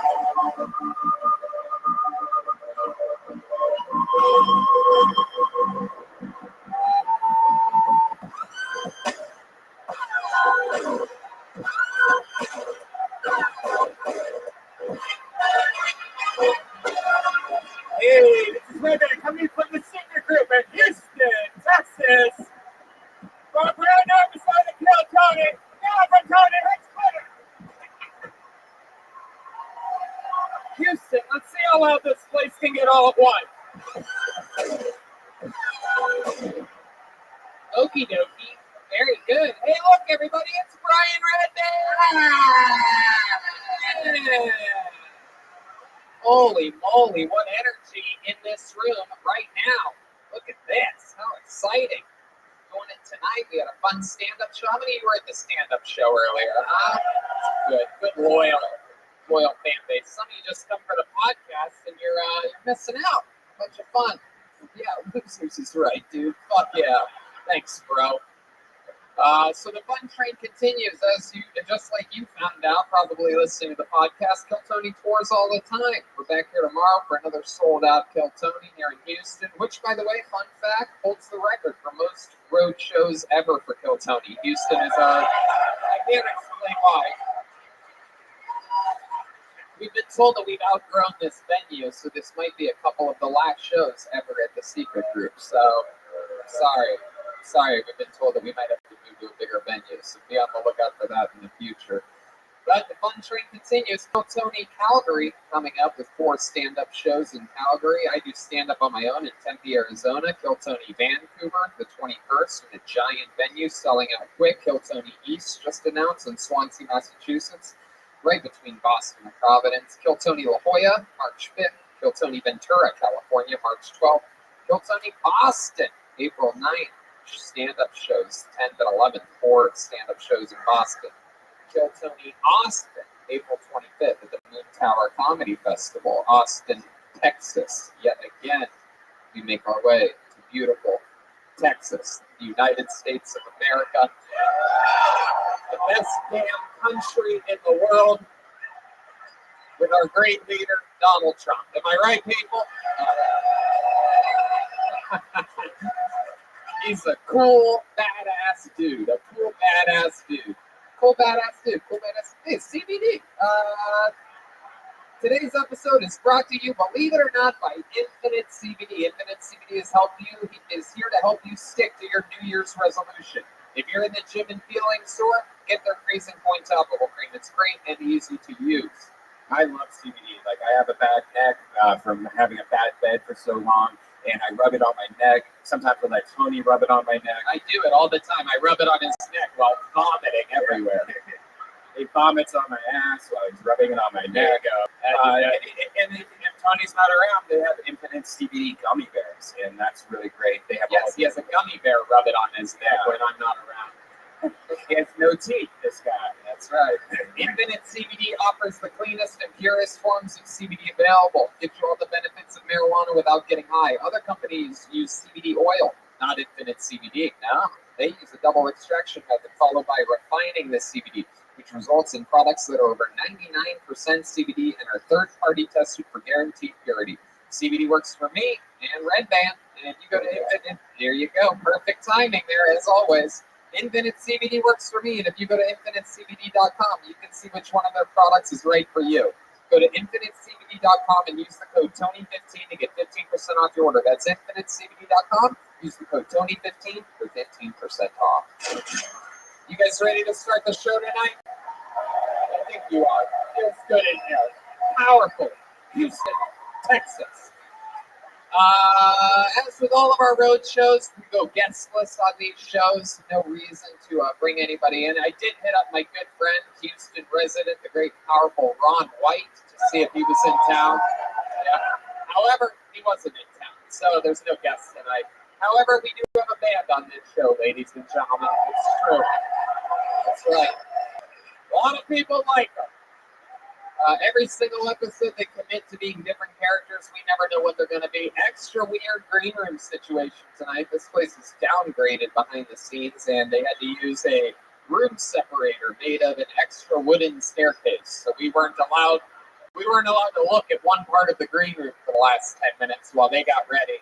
So we don't know. Maybe it's a brand new character. Maybe it's the return of some great characters that we've seen before in the past on this show. Let's all find out what they are together, shall we? It's the best damn band in the land, the Kill Tony Band. Jeremiah Watkins and Gilberto Jimenez. So let's see what they are tonight. What?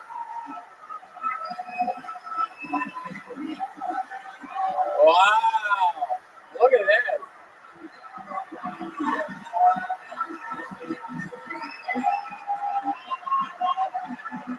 Very good. Very good. Clearly, they are flight attendants. This is very exciting. We do a lot of flying. Oh, I'm working on currently getting my private pilot's license, and it's exciting to be around some real flight attendants. Normally, in the type of flying that I do, I don't get normal flight attendants in the back of the airplane, so it's going to be exciting to get to work with a couple tonight. This is the first time you've been on this show, correct? Of course. Wow. Oh, your stereotypical male flight attendant. Good evening, Captain Hinchcliffe. Hello. Nice to meet you. What's your name, little buckaroo? My name's Gavin, but you can call me whatever you want. Oh, okay. Wow. Very good. And, my goodness. I don't even know what to say about my God, this person looks like they were in one of the planes on 9/11. It's so funny you say that, Tony. I almost was. Oh, really? Yeah, the name's Daryl. I didn't get to make it because I was blowing it. I was talking to a pilot. So stupid. I was serving him some nuts, if you know what I mean. All right. He was ready to take off. You have a little accent on you. Are you from Texas? No. Oh, well, give you a real chance to get the audience on your side on that one. I was actually born and raised in Houston. Anybody heard? Oh, there you go. He knows how to do it. That's what an extra decade of improv experience will get you right there. Eat it up, you little gray-haired Mexican.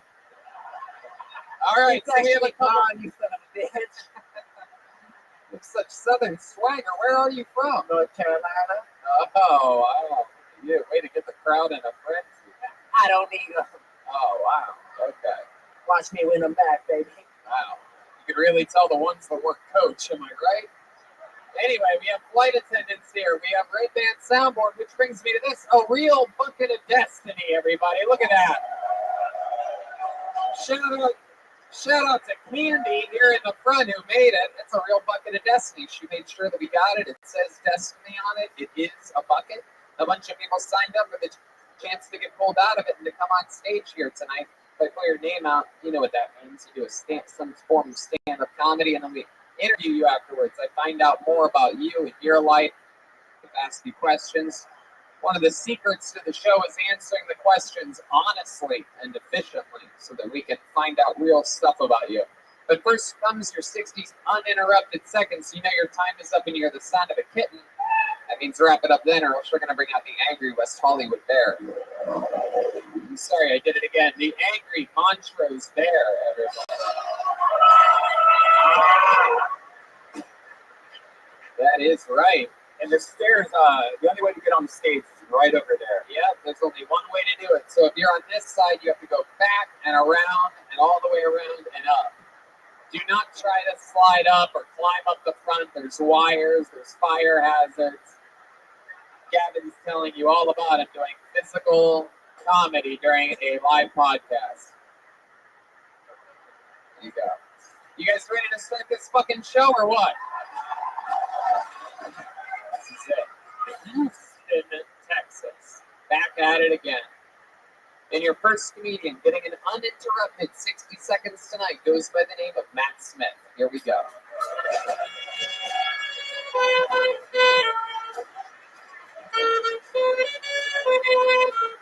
And here he comes, Matt Smith, making his way to the stage. Everybody's clearing out so that Matt has a clear pathway. This is very exciting. Here he comes, everybody. How about one more time, good and loud, for your first comedian of the night, Matt Smith.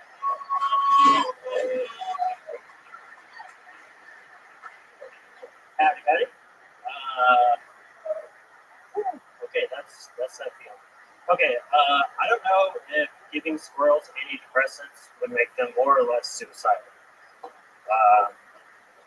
One time when I was 16, I masturbated with a hot dog in my ass, and it broke.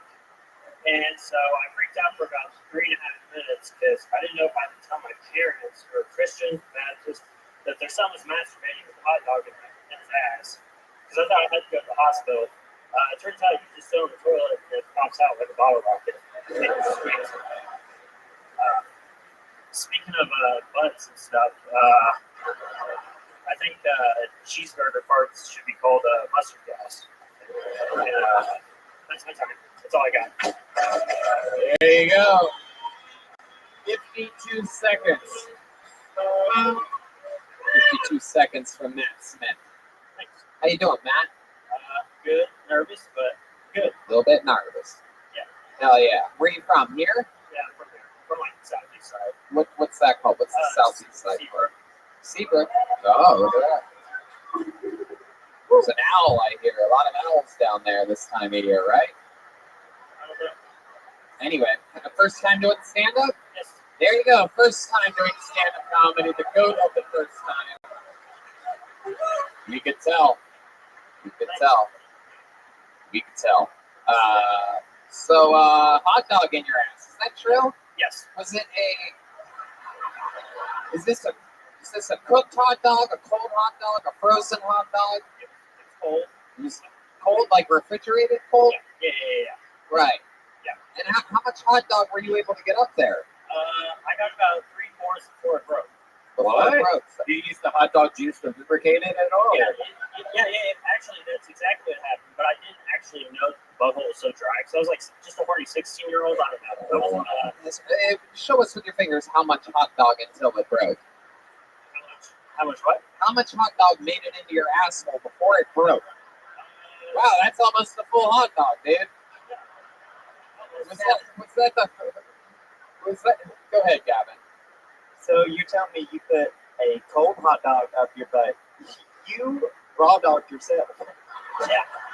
Yes, sir. That is true. Yes, sir. That is true. That is technically a raw dog. Was this hot dog kosher or uncircumcised?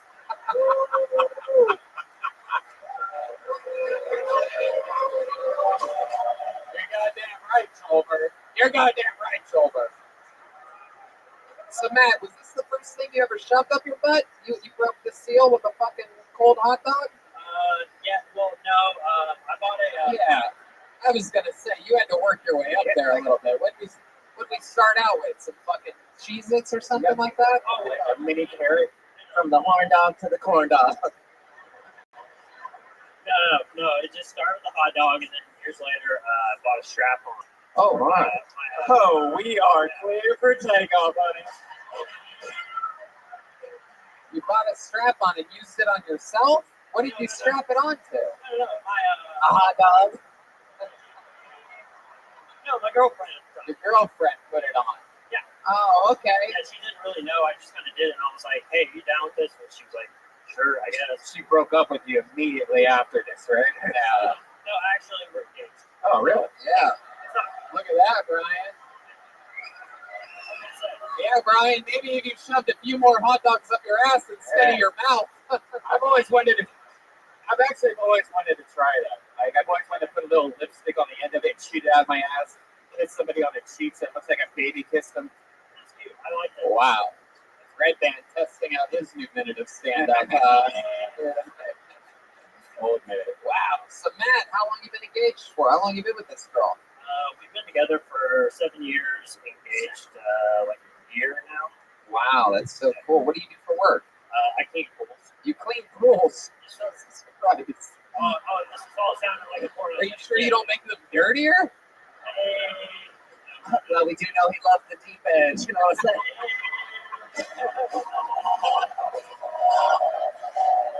Oh, yeah.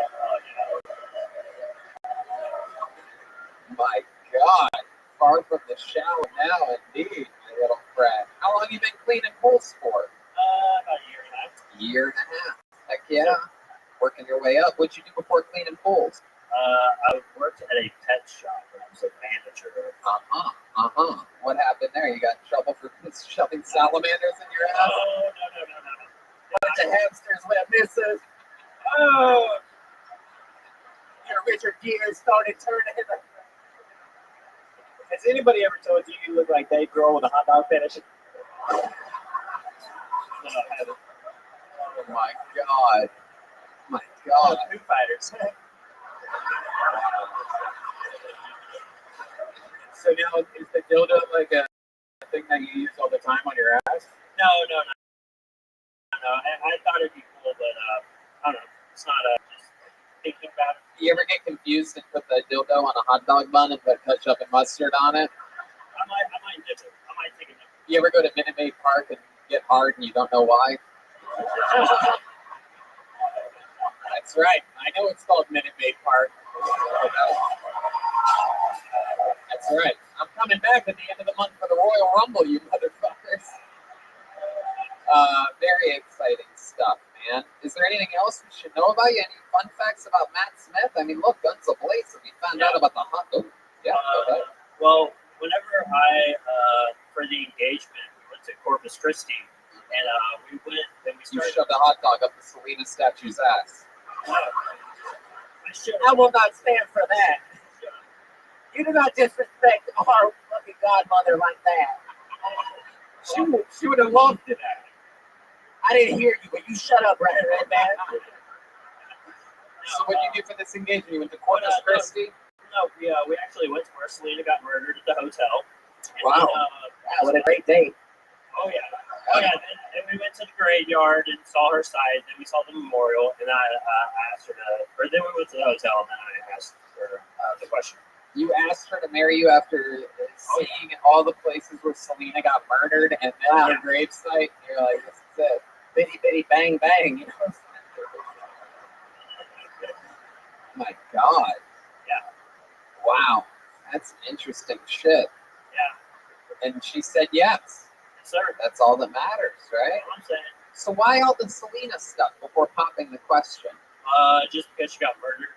Yeah, but That's it. There's nothing really to it. I don't listen to her music or anything, but just seemed like a cool idea. And your girlfriend took that? Was like, this is the most romantic time ever. Like, yes, I want to marry you. Like, something's wrong with this girl, I think. Well, I mean, you could go both ways, but Oh, we know you go both ways, my friend. hey. All right, there he goes, getting the party started. Matt Smith, everybody. Here we go. He's on social media at Radiant Cream. All one word. All one word. Radiant Cream. Oh, this looks like a fun name. Let's see what happens here. Put your hands together for your next comedian, Fluffy Ray, everybody. Fluffy Ray. Where's Fluffy at? Maybe you could shoot out that little spotlight thing that goes around like you did the one time there. Something like that. Yeah, let's see if we have. Is that Fluffy over there? I think we got movement from Fluffy. And is that Fluffy? Fuck yeah, people. Make room for Fluffy Ray. Keep coming, Fluffy. Keep coming, buddy. You got it, pal. Keep coming, Fluffy. This guy walks sideways. What the fuck is he doing? Who the fuck walks like that? Oh, okay, I see what's up. Make some noise for Fluffy Ray, everybody. Sure, there you go, Fluffy Ray.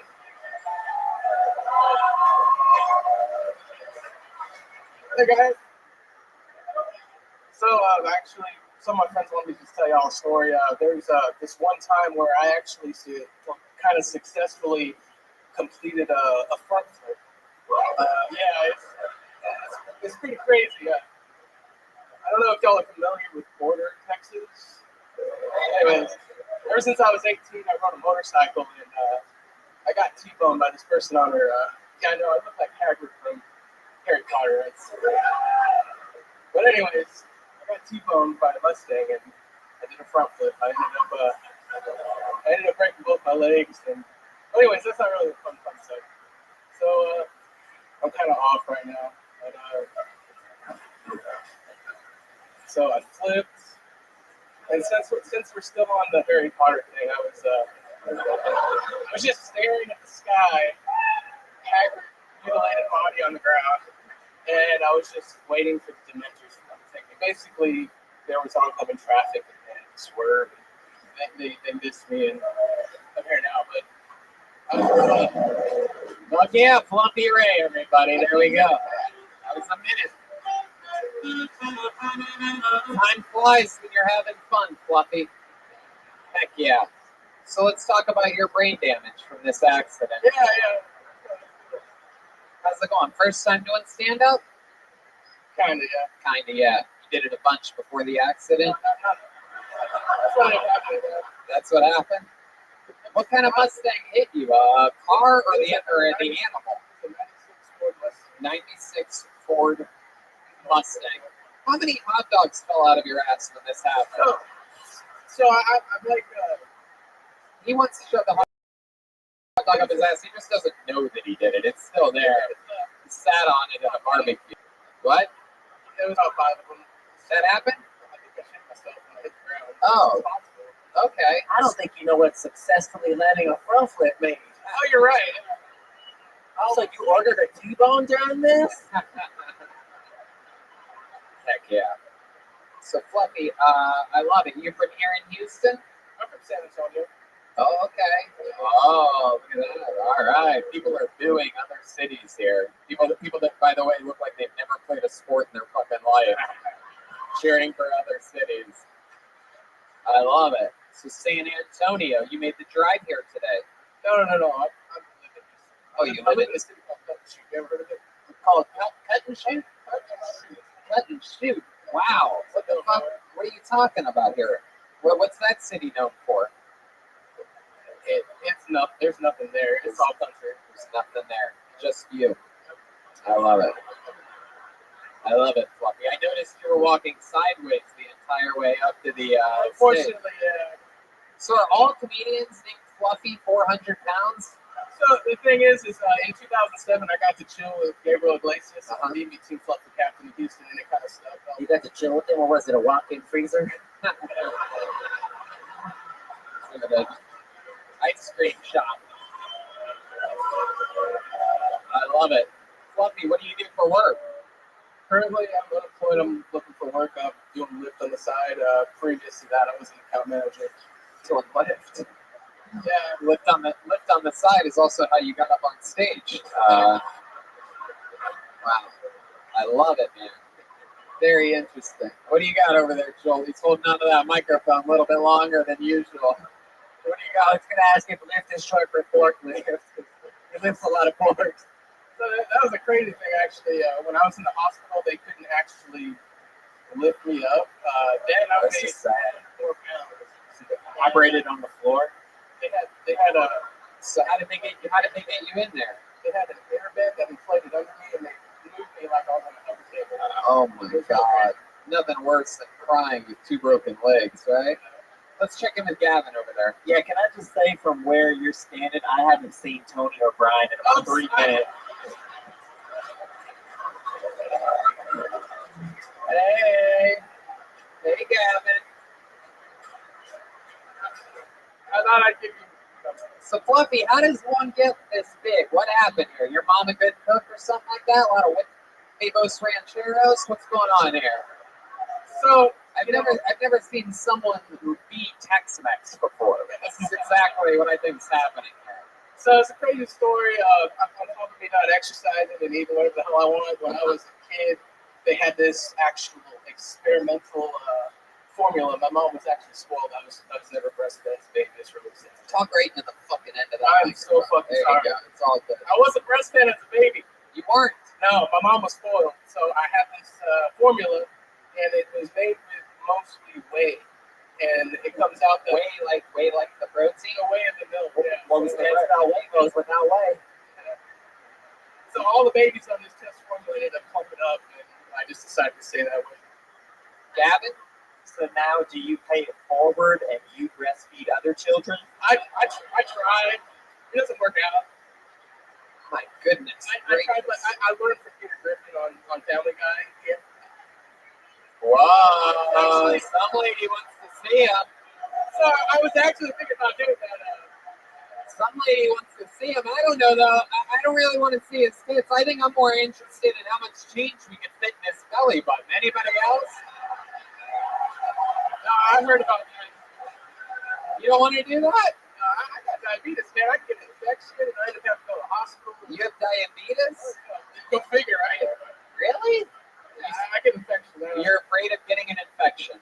All right, well, we're afraid of you getting an infection too. Let's check in with Gavin. Okay, if you're not down for change in your belly button, would you be down for a good old-fashioned fisting? What makes something good old-fashioned fisting? Well, I take my glove off, I slap you in the face and go, hey, equal rights, and then that's too old-fashioned. Okay. I'm sorry. Okay. Fluffy, you have a girlfriend? I have a wife. Oh, how long have you been married for? Over a year. Yeah, what does she do? She is a substance abuse counselor for Harris County. Oh, that's the first time I've ever sneezed in the history of California right there. That's weird. Wow, that was very bizarre. I'm having an allergic reaction to you, Fluffy, right? It happened. I guess so.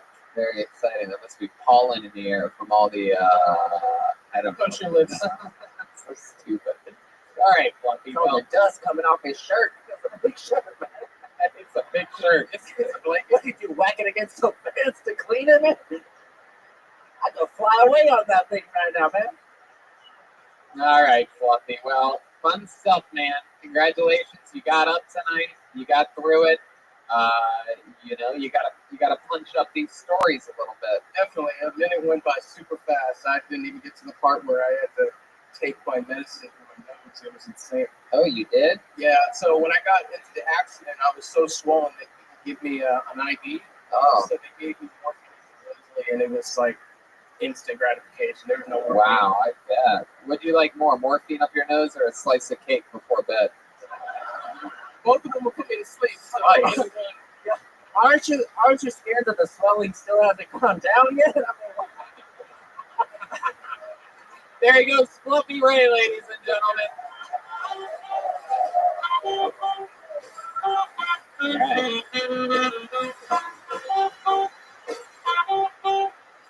Wow. You should probably wait till you call the next name because there's a roadblock right now. Yeah, exactly. That eye always looks like Fluffy Ray's arteries right now. It is slow moving. Everything a little bit slower here in Texas. Let's see what happens here. James and Zachary, everybody, is next on Kill Tony. Fun show so far. Let's see what happens here. Here we go. Yeah, let's see if we got movement. Oh, here he is, James Zachary, everybody. Come on, one more time for James.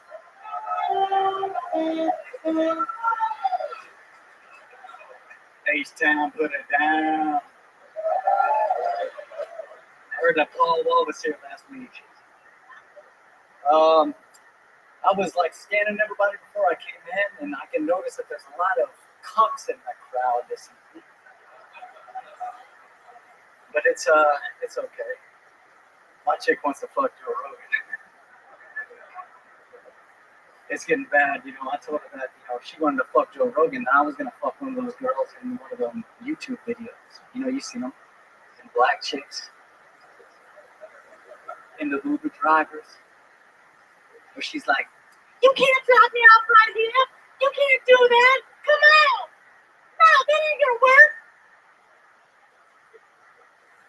because if I fucked her, then I knew that she would have those long ass fingernails that just scratch her across the face, And then I'd be able to get back to her for fucking Joe Rogan. Thanks, Red Band. All right, James Zachary, everybody. Giving it a real effort up here tonight. All right, James, so let's talk about it. First time ever doing stand-up, right? Yes, sir. Yes, sir. Yes, sir. Very good. All right, James. Cool stuff. You're a fan of the show? You know how this works? Yes, sir. I do. I love it. You're so polite. You're from here in Houston, born and raised? Just on the north side. On the north side. All right. What does that mean? What does that mean? Near Alvin? The white trash part. All right. Alvin's the south. I know. I don't give a fuck. How old are you? How old are you, James? 28. 28 years old. And what do you do for work? Low and crafty natives. That's what you do? You summoned Joe Rogan. We've seen this before when people bring up Joe Rogan during their set. We have, of course, Red Band High, very close with Joe. We have a communication set up that if anybody says the word Joe Rogan during their set, Joe ends up phoning in. What else do you have to say about this guy, Joe? First of all, What? Oh my God. Man.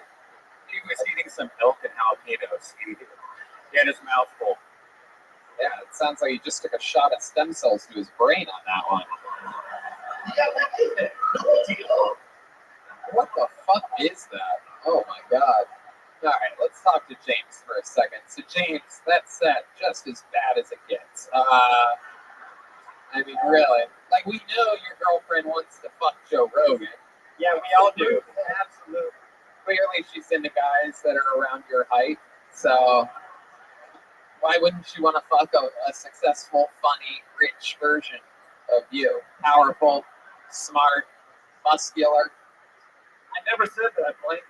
Right. Okay. And what was the part about the cunts in the room? What's that mean? Cunts. I didn't say cunts. What did you say? I said cuts. Cunts. Cunts. Why? So why? Why did you say that? Because I just saw a porn video today of like Snapchat cucks, and it made me think like maybe that would be it. Where were you when you watched this porn video today? In the bathroom at work. Very good. Where do you work? He's a bathroom attendant. Where do you work? At a Buc-ee's or something like that? You getting lucky at the Buc-ee's? Buc-ee's can't afford to pay me. Buc-ee's, children, and a house. I can't do it. Buc-ee's can't afford to pay you. You get more unlikable each second that goes on, James. So what do you do for work? What method did you jerk off at? I work on trucks. You work on trucks, but Buc-ee's can't afford to pay you. All right. What do you do with trucks? What do you do? Are you the guy that staples the nuts to the back of the Staples? Oh man, I gotta jerk off all these nuts. Red Band. Nailing it. What do you do with trucks? I feel like you can't even get inside of one. What do you do? Make steps for that, Tony. All right, thank you, James. What do you do with trucks? What do you do for work with trucks? Your job that you do every day, most days of the week, you do a job.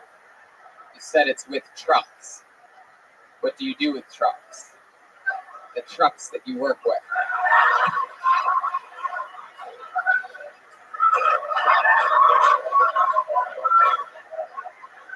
At the place that employs you. There's something you do.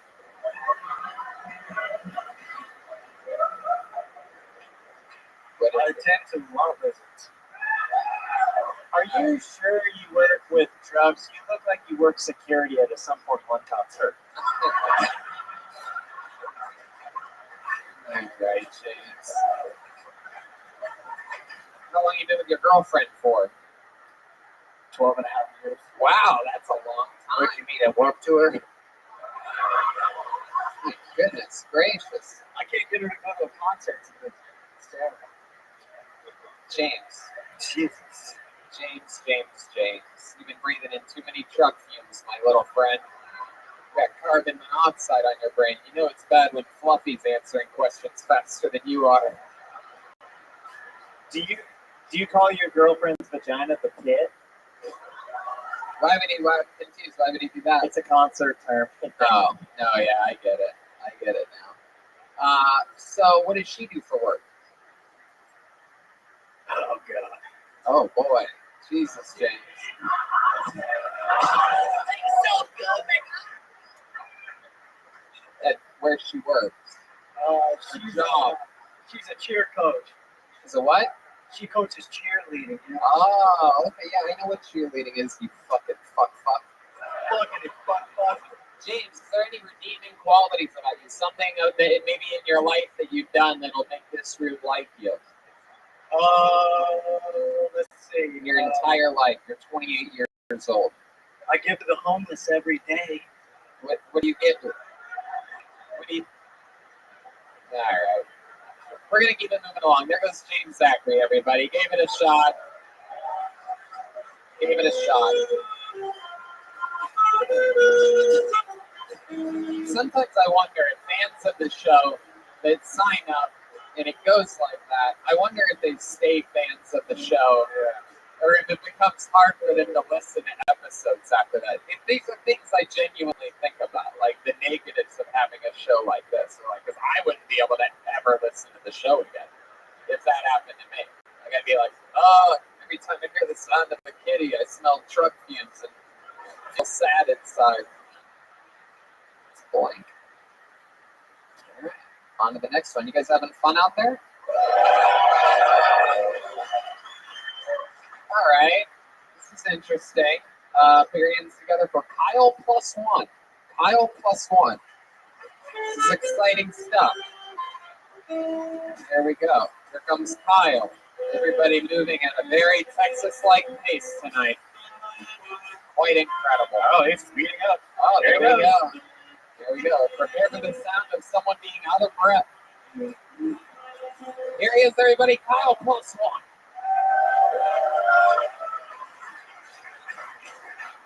How's it going, everybody? Sorry it took me a little while. I was in the bathroom when I heard my name get called, so I came running out. If anybody's interested, there's 2 fat lines of Coke on the men's restroom right in there. Me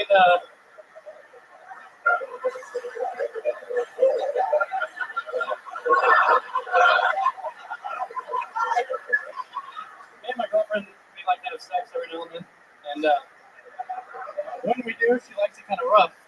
And I'm a big guy, obviously, pretty muscular, got a lot of strength. So she told me that she needs to come up with a safe word in case I, take it over the edge sometimes. So I said, okay, hey, figure it out, let me know what it is. So a couple days go by, I didn't hear anything from her. And I'm just chilling in the living room. She comes running out of the bathroom and they go, hey, got the safe word, I said, okay. Let's hear it. You guys aren't trying to believe this shit. It's cuck. So cuck's the safe word? I don't. Alright.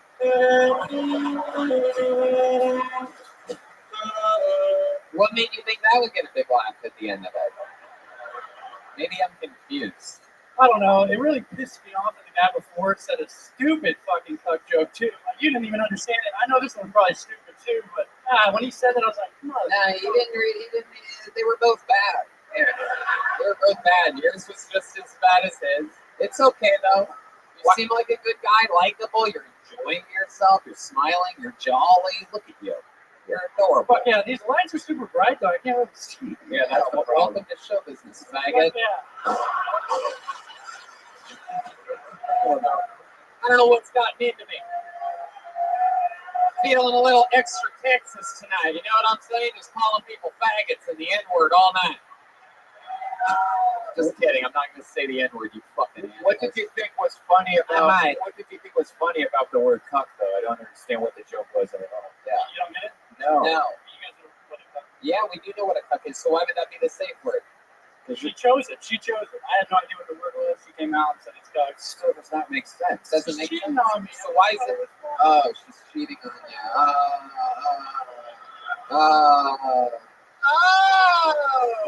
There we go.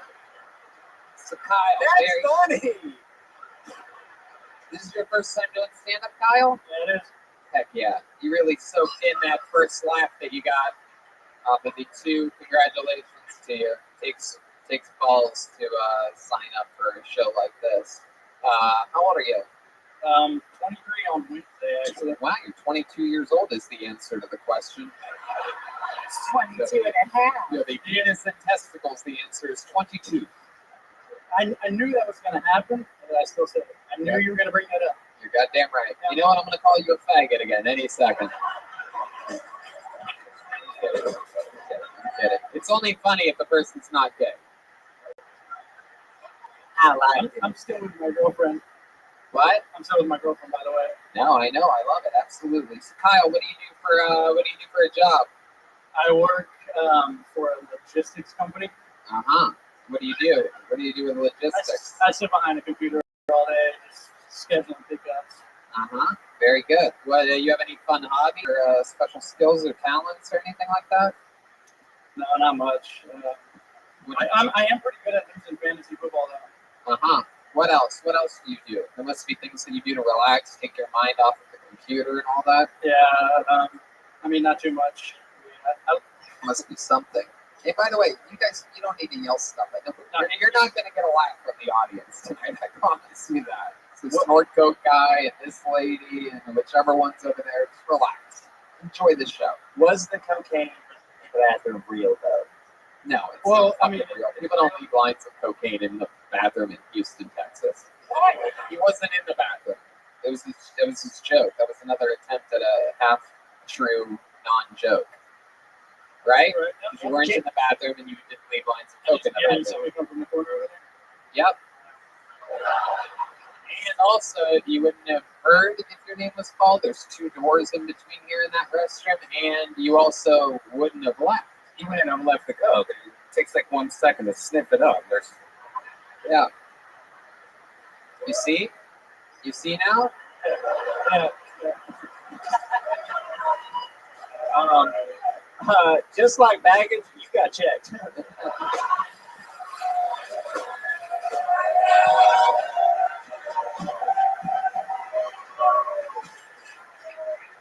how long have you been with your girlfriend for? 4.5 years. Do you have any special moves in the bedroom that would surprise us? Do you have any finishing moves that you do, like a pro wrestler or anything like that? Or you know the big finish is coming? Call this the out of breath. Yeah. No, not good moves. You don't do moves, just missionary? Doggy. You're a doggy guy. Heck yeah. I got big legs. You have big legs, you think. That's all right. Do you ever role play as a Trader Joe's cashier? No. This aisle's open. Your parents still alive, Kyle? They are. Did you spend the Maybe not after this, though.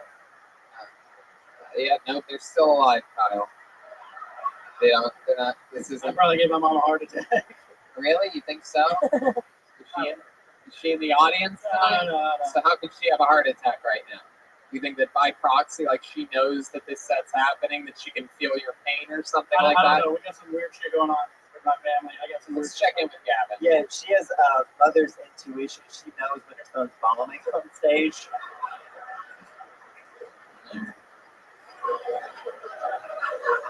So nothing else that we should know about you, no interesting fun facts about you, no special skills or talents. That's it. The answer to hobbies or talents is you were bad at fantasy football. Yeah, I get to the Super Bowl every fucking year and I lose. That's not the Super Bowl, Kyle. That's what they call it. That's the championship of your fantasy football league. It's not called the Super Bowl. You don't make it to the Super Bowl and lose. You fucking faggot. All right, there he goes, Kyle, everybody. Kyle.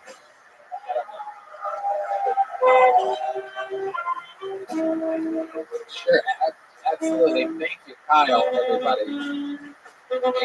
You don't have to shake my hand before or after the set. Tony does not like some part of your name getting pulled out of the bucket. We're going to be doing a meet and greet after the show. Ryan G. Bell drew up some unbelievably cool Texas posters. Really cool. In the theme of, what is that? What do they call that? Day of the Dead or whatever? What's that? Dia de los Muertos, Tony. Thank you. Thank you, Daryl. You're welcome, sweetie. Okay. Hey. What was that? Is that it? Did you just gag? Oh, wait, what? What is that? Flirting. Oh, my goodness. All right, pulled another name out. Put your hands together for Gabe. It's CDK52. Wow. What a powerful name. Oh, we forgot to ask what that +2 was when they got the last guy.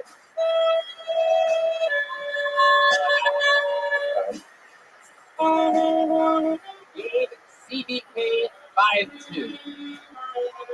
Here he is, live in the flesh.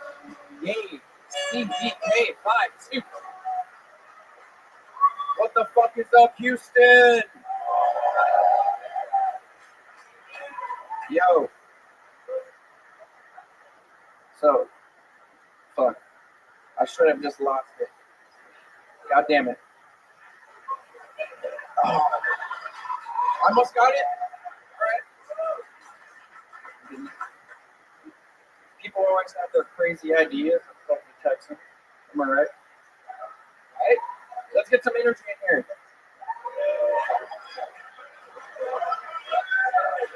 I was born in Waco, so most of those are true. Everything I've heard about. My uncle used to do roofies for fun. He said he used to take the gay away. I noticed you've been taking a lot of hunting trips, Uncle. You've been going out with Sean a little too much in the woods. All right, Gabe. CBK52. Fuck yeah. It's a long trip from Conroe to be here tonight, huh? Conroe? Yes, sir. Is it Conroe? One guy is worth it. Very good. Okay, welcome, Gabe CBK52. You blanked out when you got up here, huh? Got a little excited? Too much excitement. What the fuck is up, Houston? What? When he came out, he said, "What the fuck is up, Houston? Make some noise!" Oh shit! Yeah.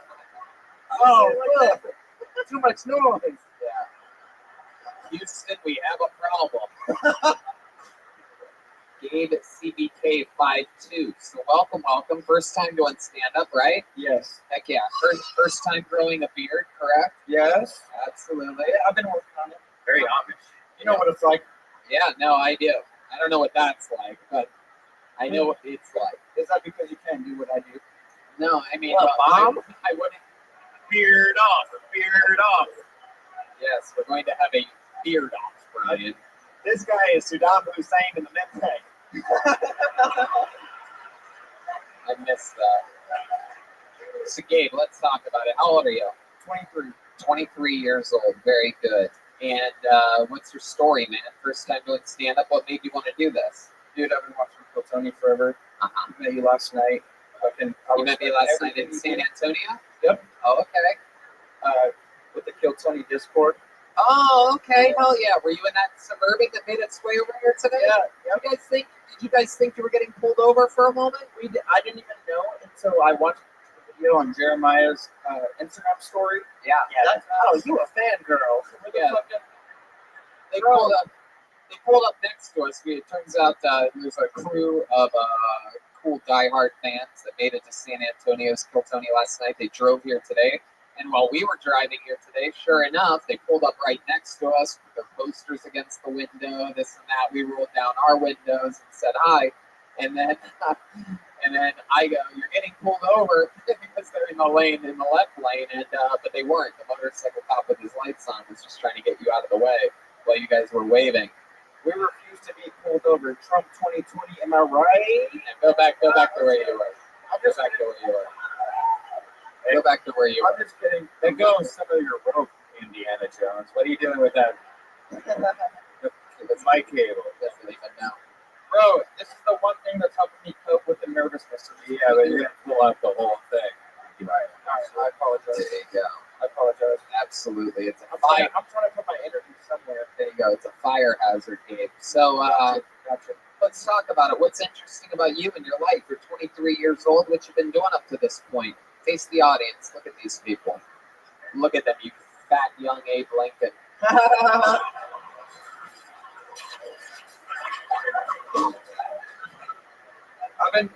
I've been following. 4 pieces of pie ago.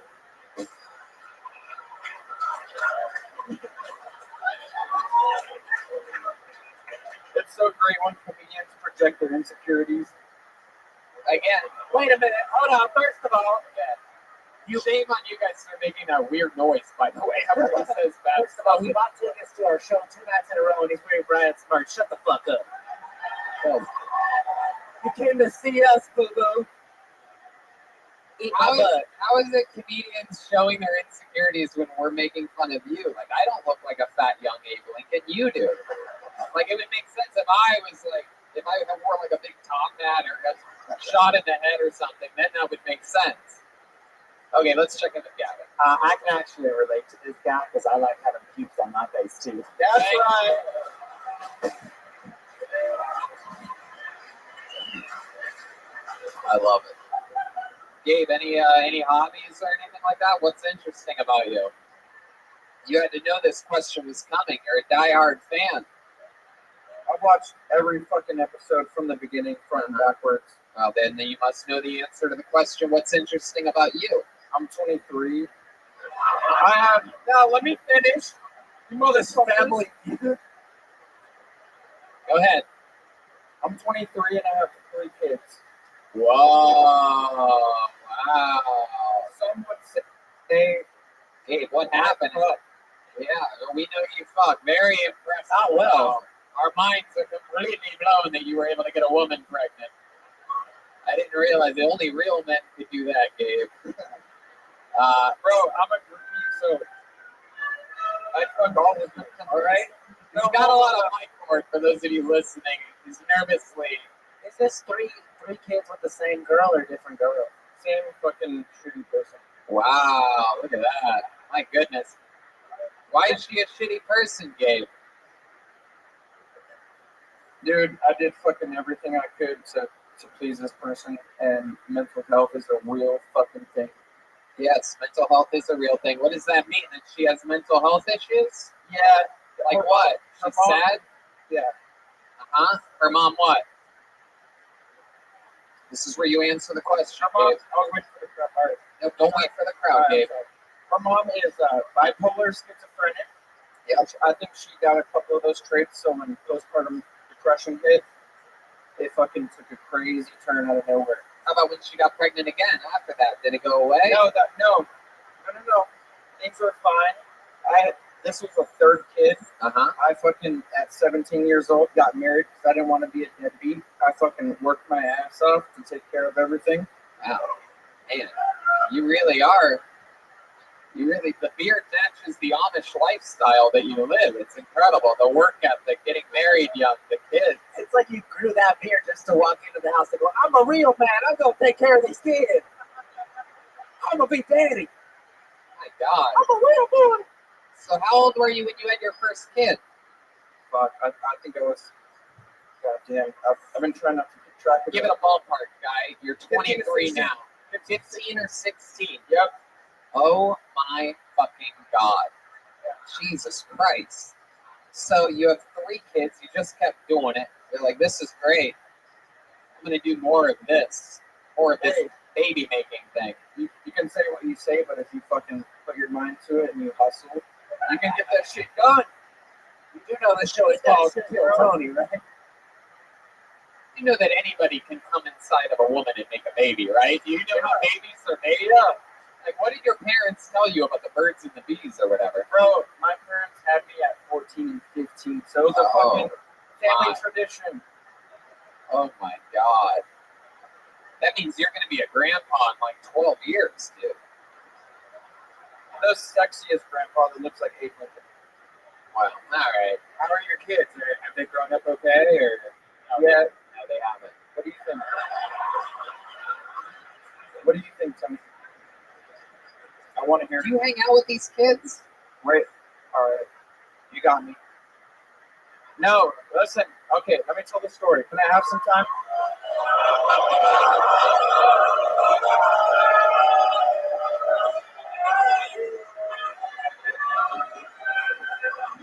Do you support the kids in any way? Yes. How do you do that? I fucking, listen, this is what happened.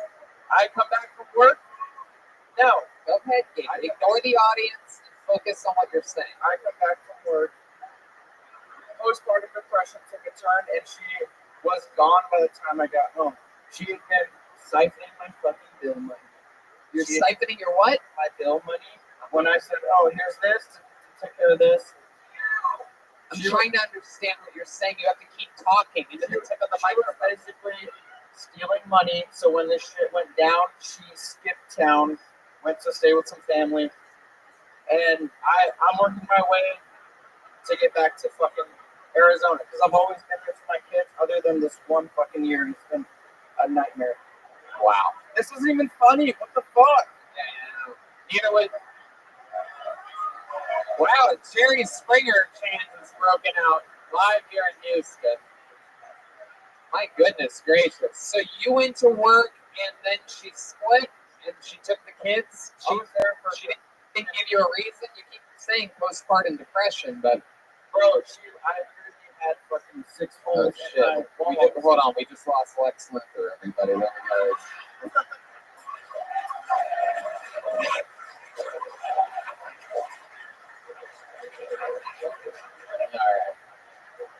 All right, so can we just get off of this? I swear to God, I've been trying to be there, and I'm gonna get back there. Are you gonna do it? Funny. You know what? How many of you think he should drive right now straight to Arizona back to his kids? Almost. All right. There he goes, Gabe, CBK52. Thank you. You guys are awesome. You guys want to bill him? Bill him if you want to bill him.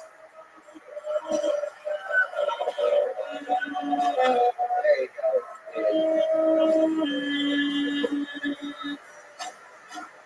Get control of your life, bro. You can't blame everything on your wife's depression, dude. She's probably getting fucked by a black guy right now in Arizona.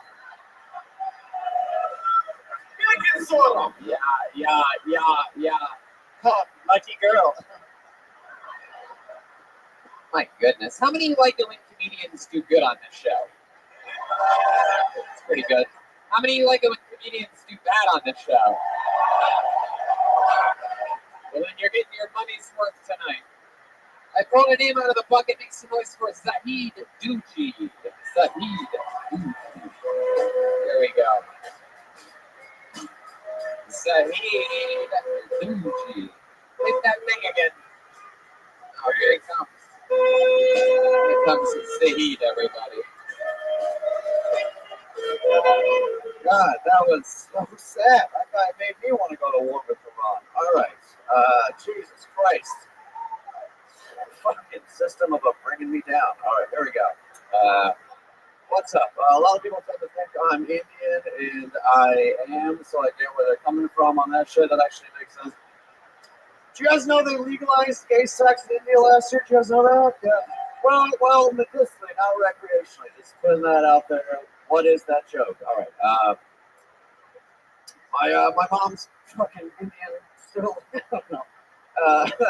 My mom loves family. My mom loves family so much that for my birthday last year, my mom got me a mouse pad that said family on it. Above it were pictures of people that I had never met before because she didn't know you were supposed to customize it when you bought it. Yeah. She just thought, she's like, family, fuck yeah, let's do this thing. And had to card ship. She just skipped all the steps.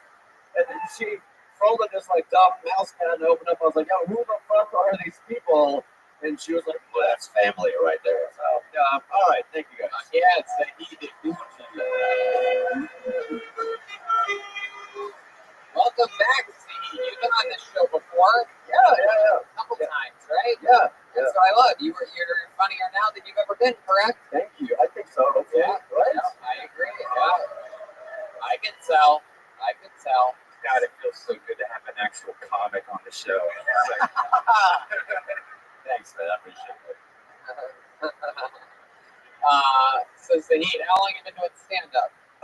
6 years this month, actually. Wow, 6 years. All of it here in Houston? Yeah, I started here. Yeah. How'd you end up in Houston? I was in college in New York and I came here and I kind of just stumbled into stand-up. And you're Indian? Yeah, my family's, yeah. No, not that kind of Jeremiah. That's a different kind of Indian. It's already raining. It works. So, Zahid, both of your parents are from where? My parents are, they're from Tanzania, which is East Africa, but they're Indian by descent. Oh, Tanzania, the home of Tanzanite, the mineral. Very good. Tanzania. Yeah, is that like blood diamonds or something? What is it known for? I don't know, to be honest. I grew up in New York. I don't know. They're known for getting evicted out of that country. Your parents. No, just Indians. There was a real exodus. Like there was a nationalization. Right. And your parents moved out and went straight to New York, or yeah. Why? Why New York? Do you think? Did you ever ask them? Yeah.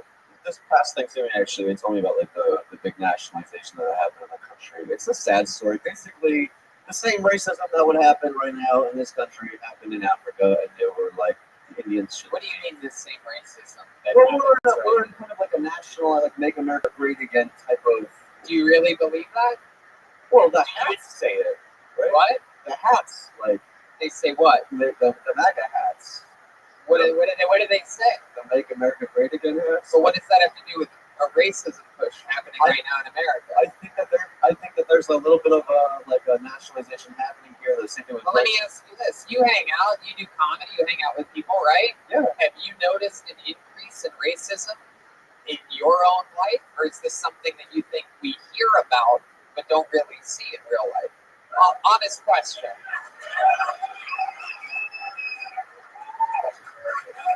Have you seen more racism in the last couple of years, or is this something we just hear about, this storyline? I honestly think if we're gonna have like the first number symbol, but I get where you're doing.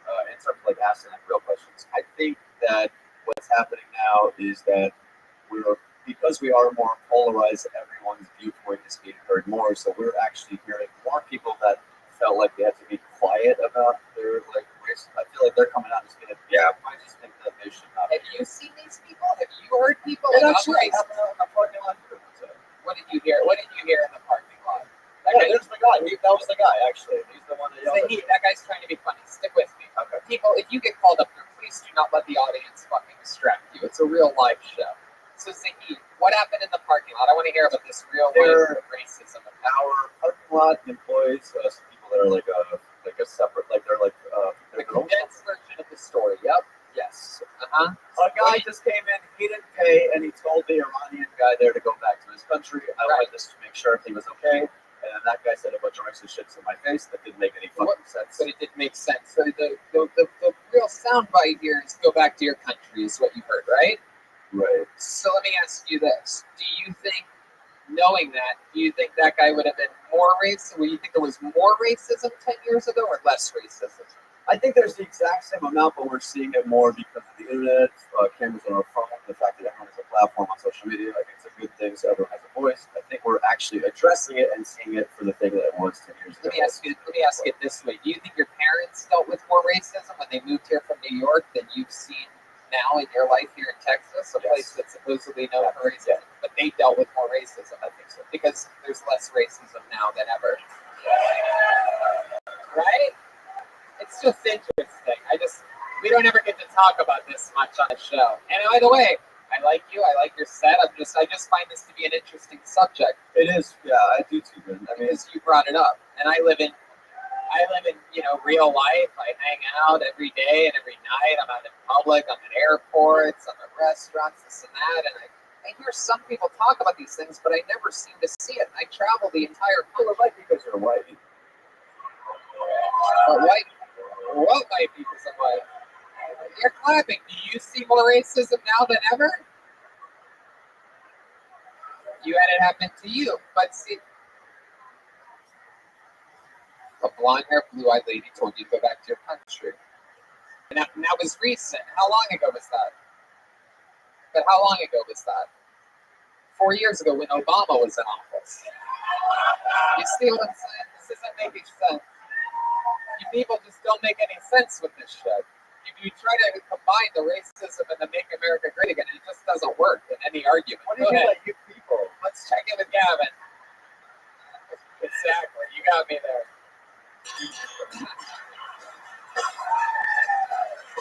Oh, these people. Stop playing that shoe music. Okay, Gavin. I think what Tony is trying to say is when you and your parents fly, do you check your bags or do you carry on? Oh, shit. Nice. I'm just kidding, y'all. That's the fun we have at Southwest. Look now. Yeah. You guys look like you put the Spirit in Spirit Airlines. Oh, we don't bring up the Spirit of the sky.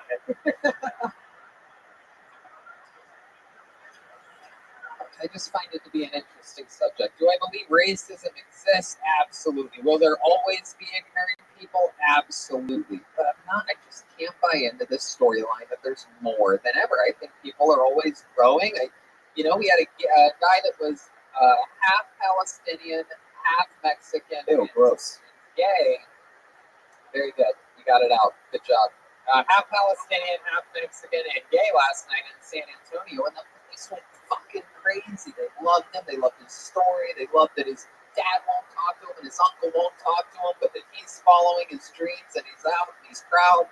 And it's like, I just don't think that would be the same 5, 10 years ago, 15 years ago, right? I like to push the storyline of what's really happening. Since we're a podcast that doesn't have this big mainstream push of this storyline that makes people panic and think it's the end of the world. Right, there you go. More than beautiful. I mean, that boy did get lynched in the parking lot. And by the way, I got told to go back to my country recently. I was in Australia and Setting fires to the koala bear farm. that's right. You know what I mean? What happens? You throw one lit joint into a koala park, everybody gets mad. All right. Zahid, I always say it, I'll say it to you. My favorite thing about this show is when people get better. When we come back a year or two later, we see people get better. You worked absolute beats on this audience from your first moment up here through your entire set. And then we had a great, compelling conversation afterwards. Thank you. There you go. Zahid Ducey, everybody. He's on social media as Zahid Ducey, ZAHIDDEWJI.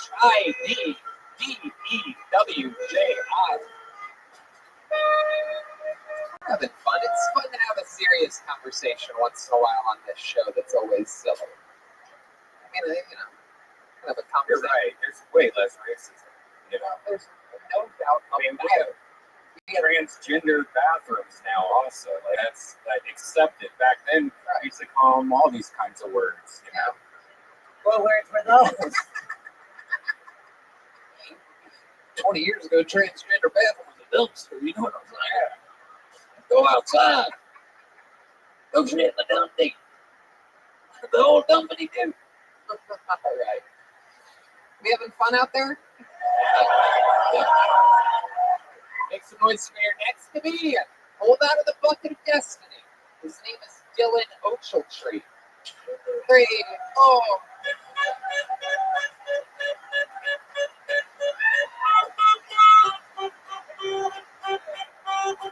Hey, hey, hey. I like that. Catch me on the border. I got step back on that ledge, my motherfucking friend.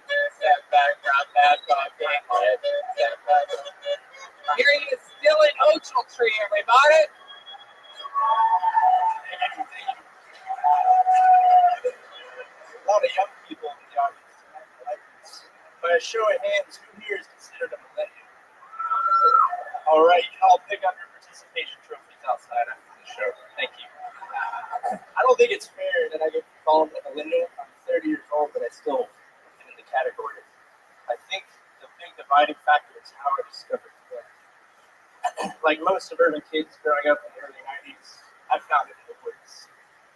There's nothing better than running through the woods in your backyard and coming across a pair of titties just sitting there in the sand. You find it, you keep it, you bury it, you put a stick in it later. You come back. Those are the good old days. That's all I can. All right. Dylan Ochiltree. Fuck yeah, dude. How's it going, pal? How are you? You look like a real fucking Texas guy. You know what I mean? Thank you very much. What do you have, a Silverado or a Dodge Ram? What do I got? The Nissan Frontier. Whoa, Nissan Frontier. Package truck.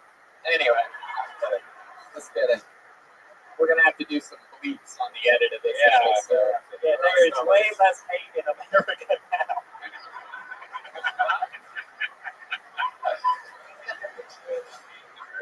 Yeah, exactly. No, I can use the word faggot, by the way, because I get called it all the time by cars driving down the street with their windows down. That's true. Nice dog, faggot. I'm like, hey, I'm one of the top young rising comedians. I just get called one of them sky gays. All right, so Dylan, let's talk about it. You're a real man. You have a real man head. You look like Bradley Cooper with Down syndrome. I like it. I like it. So, Dylan, what's going on, man? What do you, first time going stand-up, right? First time. Fuck yeah, absolutely. What do you do for a job? I build houses. You build houses. Fuck yeah, with your fucking bare hands. Well, I don't build houses. I point at people to build. Oh, you point at people. What color are the people that you're pointing at to build the houses? Maybe there is. Right, exactly. No, I get it. So, Dylan, hey, That's where I draw the line. all right. We know anytime we draw lines with Mexicans, you guys tend to cross them anyway. So, Hey, it's making more acrobatic, aerodynamic. Oh my, I like everything brown, if you know what I mean.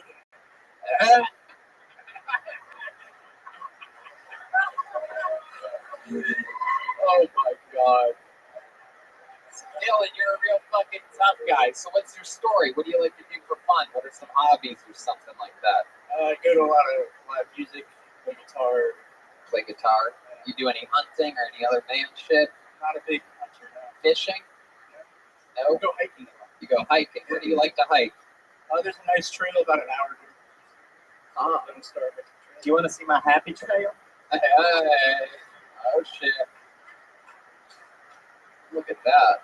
Live music, huh? Who have you seen lately who have you seen that you like, Dylan? Over here, Dylan. I'm a big deadhead fish. Oh, look at you. You're a little fucking Texas stoner, huh?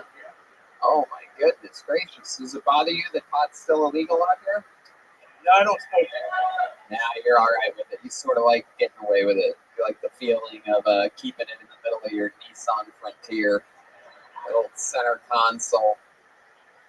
Heck yeah. You have a girlfriend? How long have you been with her? A year and a half. What does she do? Law school. Law school. Oh shit. Fuck yeah. Look at that little smart girl, huh? How about your family? Are you the youngest of four? I have one older brother and a half sister that's older. I'm the youngest. Half sister. You're the youngest. Uh-huh. Why would they cut your sister in half? Oh my God. I was not alive. I don't know the story. I live in the clouds. I don't know what's going on down here. I don't know what you people do. Why would they? You can fuck around with your half sister.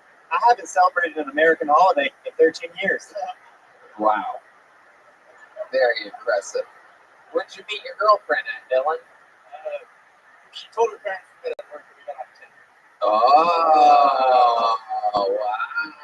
It's pronounced Radner. So you met her on Tinder. What was that first hangout like? You guys chatted for a little bit on Tinder, and then what? You went to a bar together? She came to your place? You went to hers? We went to a coffee shop. A coffee shop? You guys each got a coffee, and then what happened? Said, let's do this again. Had a second date after that. Yeah, what was the second date at? Went to a barcade. A barcade? You guys had a couple drinks? I do not drink, so I do not. Oh, why don't you drink? Just out of curiosity. In recovery, I got 4 years. Oh, congratulations. Absolutely. A week ago, I love that. I love that. Well, what made you get in recovery? Did you have some final? Homelessness. Oh, look at you. You really turned your life around. That's great. Heck yeah. Well, after I cut my sister in half, figured it was time to put down the bottle. I love that. So you guys went to a barcade. Did she have drinks? I think she had a beer, yeah. She had a beer, and then what happened? You guys were like, enough of this. Let me show you a real joystick. I didn't kiss her until the 4th date. She gives me shit for it all the time. So I love that. I said goodbye and planned a 3rd date. That's great. That's adorable. So you didn't kiss her till the 4th date? How long until you shoved your little fucking brisket into her basket? You know what I'm saying? Maybe. Wow, the fifth terminal. Jump to him. Fifth date? 5th or 6th. Man, look at that. Right after the kiss, you just went. It's harder to have sex with a girl when you're not drinking, right? Like that sober shit's kind of weird when it comes to that. Oh, she was fucked up. Let me tell you. I was sober. She wasn't. Hey?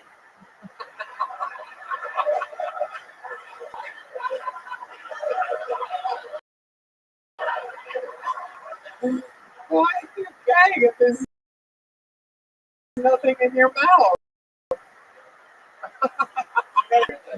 I got a non-alcoholic beverage for you, baby.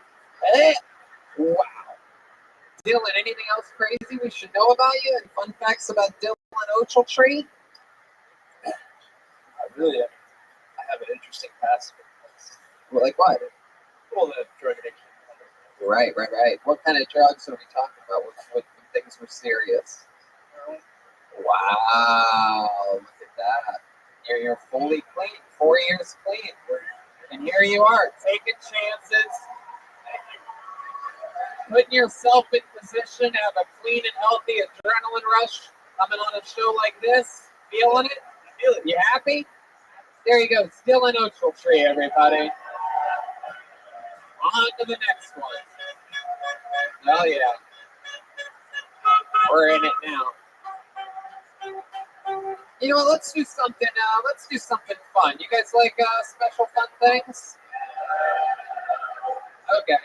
How many of you have been to multiple Piltonies here in Houston, Texas?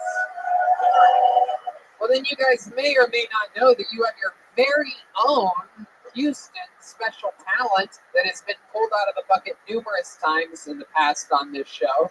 He started on this show at the age of 21 years old. He's now 23. He started with us, and we just found out that he came in as a semifinal very recently as Texas's funniest new comedian. And now he's here for you with a brand new minute. Make some noise for Texas Kill Tony regular Enrique Chacon, everybody. Here we go.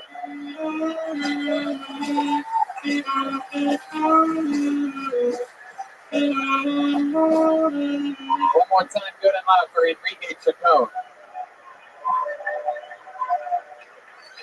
What's up, motherfuckers? How y'all doing tonight?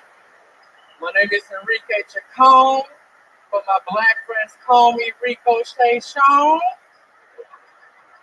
or Middle Essay. But my white friends, that's all I got tonight, they call me Amigo or Transman Chase. But these hoes are still calling me daddy, man. You know what the fuck I'm talking about? Shit. Last time I was in a room full of people, somebody told me out loud that I look like a 10-year-old lesbian. Till this day, I'm traumatized. Because I do look like a 10-year-old lesbian. You ever wonder who the fuck you were in high school? Like, why? Why do people think that I censored? You know, like, why do people think I get fingered back at the first date? You know why? It's because my face is so feminine, or my shoulders are so masculine. I just look like the strongest bitch at the yoga class. Y'all fuck with yoga? There you go. It's out, baby. You did it again. Does that mean that call you a 10-year-old lesbian? That was you, Tony. Yeah, I had a feeling that was me. Because I was actually about to do it again until you said it. My goodness, Enrique Chacon, I love it. 21 years old, you started, now we're 23. Here it is. Was this your third, fourth time on the Kill Tony? This is my third time on Kill Tony, y'all. Absolutely. Once a year since you started. You're all grown up. Like I said, you came in as a semi-finalist on Texas's, what is it? Texas. So funniest comic in Texas at the Houston Improv. Every year we have a competition. So you just go up in there and run it. That's why I came up as a semi-finalist, and we'll see what happens this year. Sure. Goddamn right. I bet. Putting money on you, Enrique. Fuck yeah. Enrique, always adorable. You've had braces since we met you. You still have them. Yeah, I have them. I have them. It's not that my teeth are bad, man. I just forgot to pay a few payments. That's what happened. You're gonna have those things for the rest of your life, dude. I love it, Gavin. Yeah, can I try a joke out on y'all? Sure, Gavin. Okay, what's black and white and red all over? A pain of ever herpes. Oh. This is the only exclusive joke you get at Southwest.com. Book now for $59 flights, one way. I need a microphonic. No better time to test out a joke than in the very beginning of an interview with Enrique Chacon. There's more where that came from, so I go. Wow. We're going to be having an emergency landing here. We're experiencing turbulence, y'all. All right, so Enrique, so what's been happening in life, dude? You still a virgin? Hell no. Ever since I started comedy, I started fucking, y'all. So Oh. You know how it is, baby. You know how it is. Damn. Yeah, right now I'm in a full committed relationship. At first she was my sugar mama, but now I love her. You know, we're in love. What do you mean she It's a beautiful thing. She was your sugar mama? How old is she? She's about 30. 30? Wow, look at you. 30. Tired of running shit with these young hoes. You know? Damn. Because these bitches be what? These bitches be unfaithful. Wow. So you like women with braces too, knee braces. Got yourself a 30-year-old. Yeah. Is she an older lesbian or is she like a... She's biracial. Is she biracial? Yeah, she's not black or white. Maybe she's in between. She's mixed black and white? Well, look at you, Enrique. My God, she must never take you out in public, huh? Her friends would be like, yo, who that little bitch boy? Well, you know, she just says I'm her yard worker, so it says. That's all she said. What'd you say? You love doing yard work? No, she just says I'm her yard worker. Enrique, how long have you been with this chick? Man, it's been like about a year now, Tony.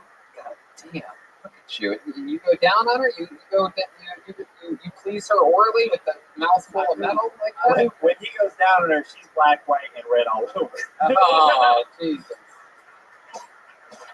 Oh, my God. You're the safe landing, y'all. Damn. Wow. That was incredible. Enrique, you have any special moves in the bedroom that you do on her? Besides going down on her with these braces, baby, that's my special move.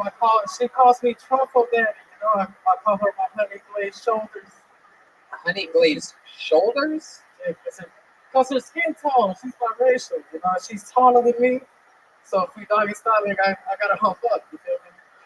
It kind of looks like a chihuahua trying to hump a husky. That's what it looks like. You ever? He's just being honest. He's being honest. Gavin's impression of a chihuahua trying to fuck a husky. Wow, there we saw it, yeah.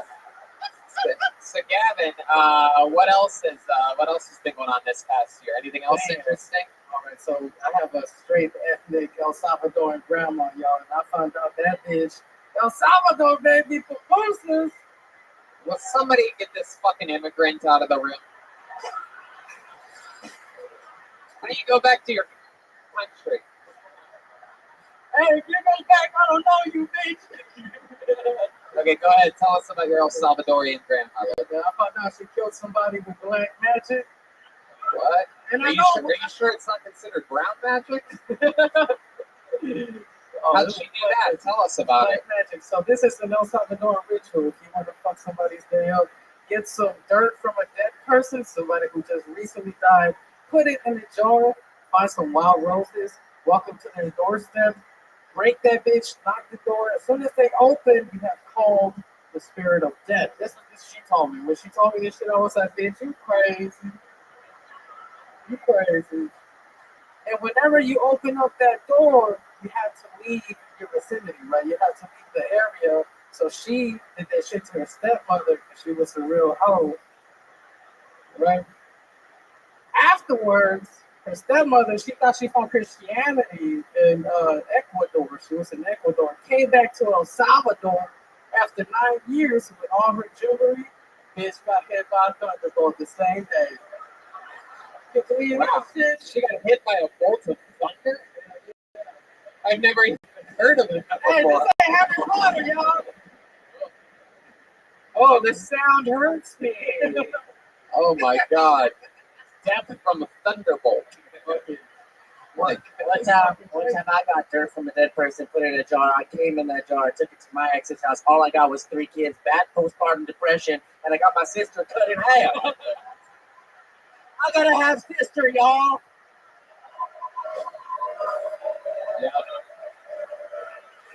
Yep. Absolutely. Joelberg indeed. Wow. So where'd you meet this biracial girlfriend here? So what were you doing? Riding your bicycle in Greensport? I was riding my bicycle to the secret room, baby. I put it right here. Really? Mm-hmm. Wow. You should have kept the relationship a secret. Oh, no. Kidding. That's fun. What else, Enrique? Do you have any, you live alone? Yeah, I live alone. Yeah? No roommates? You have a 1-bedroom?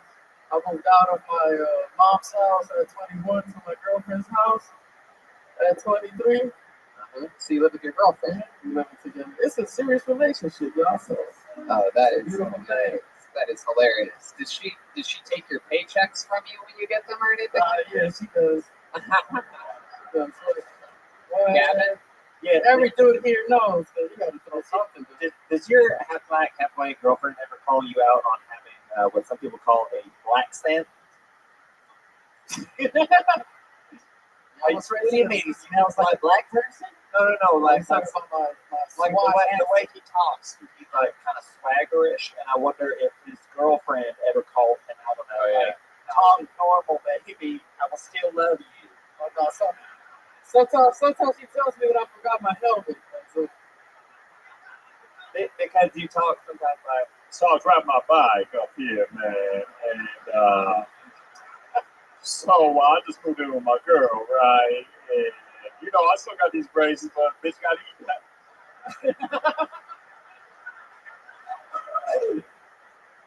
That's what I noticed. I just noticed things. Southwest.com. There you go. Southwest.com. Wow. Well, that's fun, Enrique.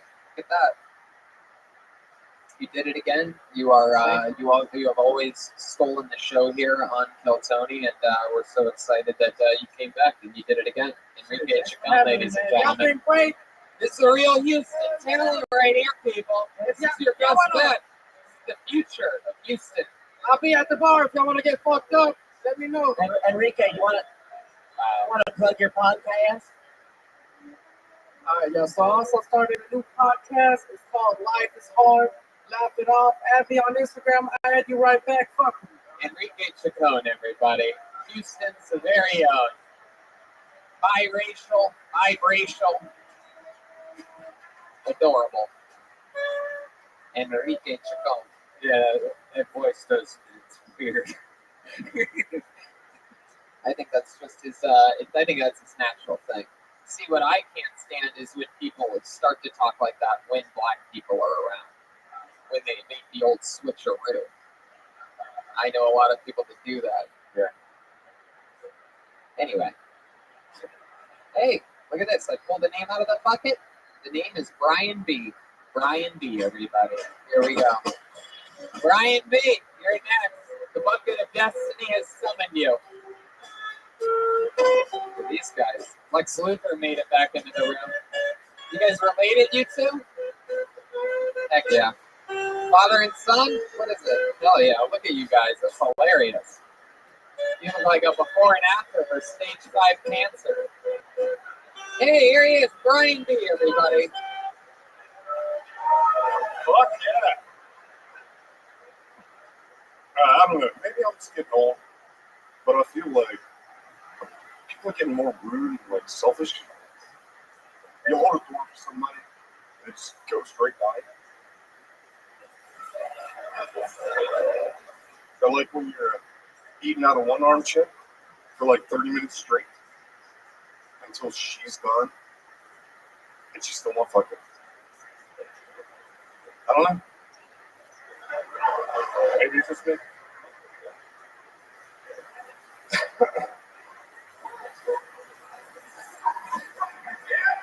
Yeah.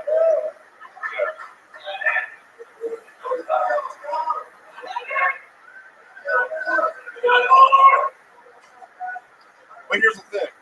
She didn't actually have just one arm. She technically had two arms. But one was like a little mini weird, like mini arm.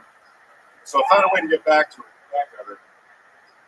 You take that one good arm, you put her in a half Nelson, and you start pooping and tickling the shit out of her and watch that little arm start flopping around. It's fucking hilarious. Fuck yeah. Brian B, everybody. Fuck yeah.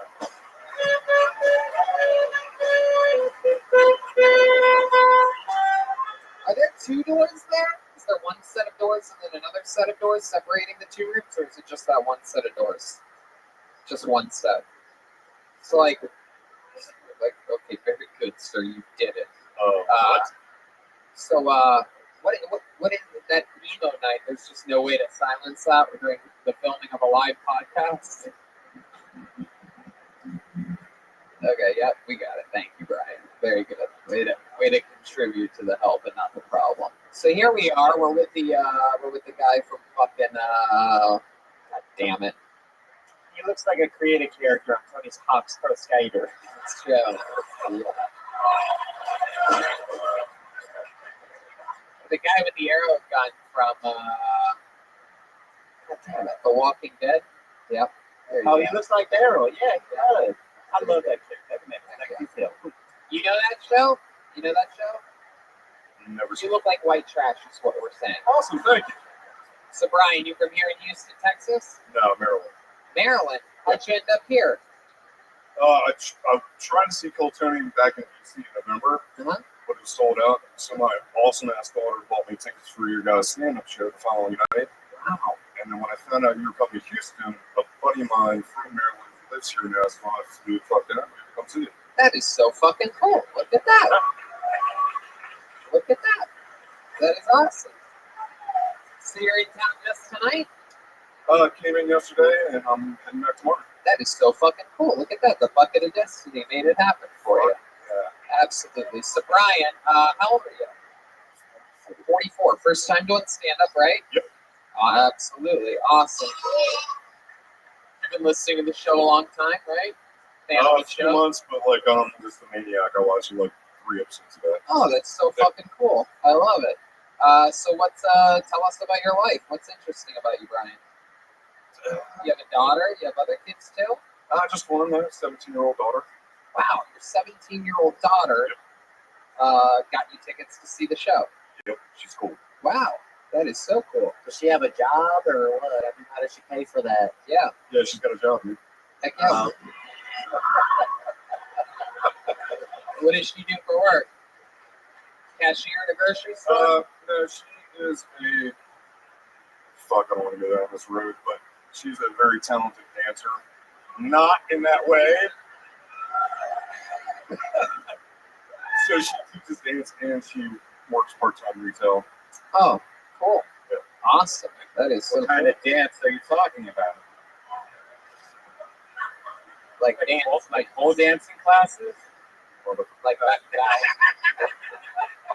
ballet or something like that. Ballet, hip hop, jazz. Oh, she teaches twerking. That's what she does. Yeah. She's really awesome at hip I hop. love it. You still with the baby mama? Oh yeah.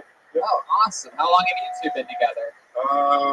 About 23 years, married for 20 years. I'll be 20 years this year. Wow, powerful stuff. Look at you. My goodness gracious. What, you have any secrets to keeping things exciting? Keeping a relationship healthy?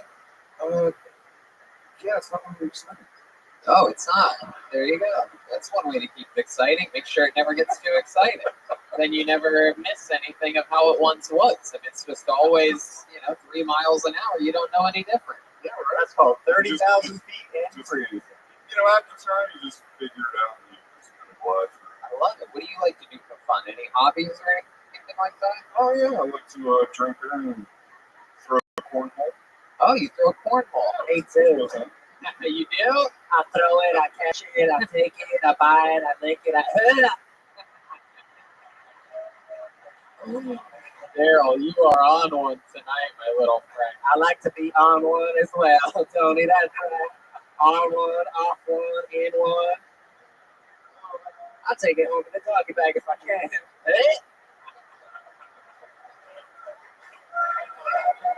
Unbelievable, Daryl. I think Daryl, instant legend, Daryl and Gavin, these fucking flight attendants. A couple of dirty bastards up here. Interesting stuff. So cornhole, what else, Brian? What else do you like to do? Oh, thank you. How about a hand for the amazing staff here at the Secret Group? We've known this staff now for, I believe, 6 years or something like that. Yeah. In fact, our first time here, we did a triple headlining stand-up show. Me, Brian Redband, and Tiffany Haddish, all on one ticket that you could have saw 6 years ago.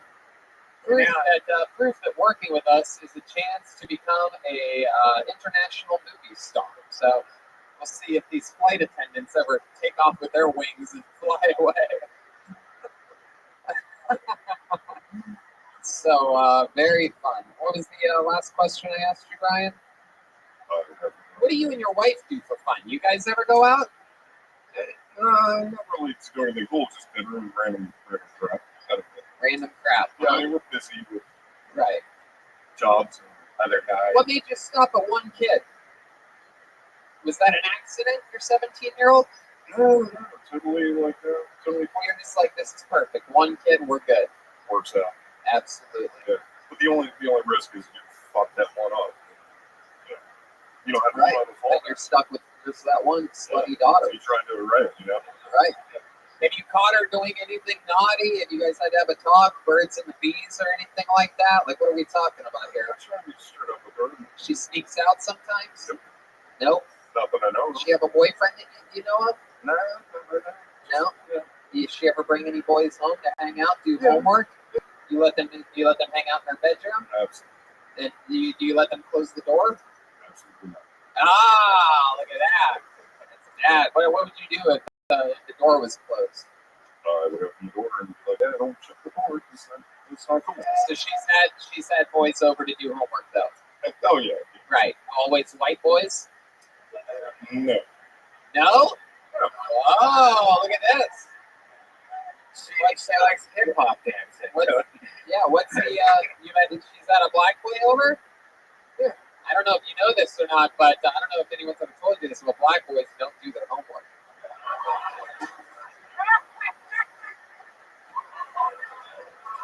I was born and raised in an all-black neighborhood. That's how I know these things. I have a lot of black friends. I'm friends with Snoop Dogg, so. Anyway. But he's the black ballet dancer. Yeah, no.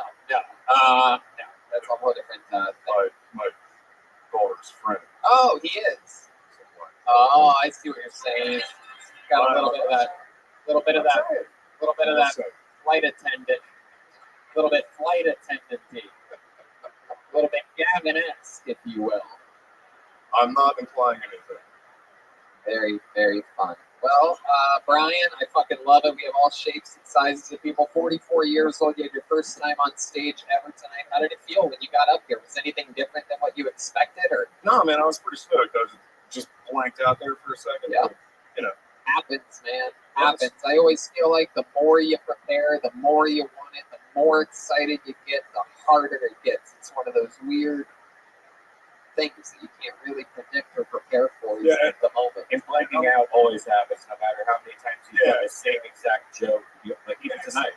It's just different. You know, I'm behind the microphone every day, but I'm just not used to doing it in front of. What microphone? At my house, I do voiceover work all the time. Oh, you do voiceover. So I do like crazy character work. Can you give us an example of like a voiceover that you've done? Can we hear some of your good voiceover? Say anything. Watch, I'll do this one. Sports Center, brought to you by Four Hymns. All right, your turn. Sports. Here, there you go. Brian will even do one. Really sloppy. I got one. Go ahead. Not have their door closed if there's a black boy in your room. That was mine. I got one. Okay. Gatorade, is it in yet? All right. There you go. He stood up and takes a bow because we have to delay the show for more physical comedy during a live podcast yet again. So, Brian, it's your turn for the voiceover.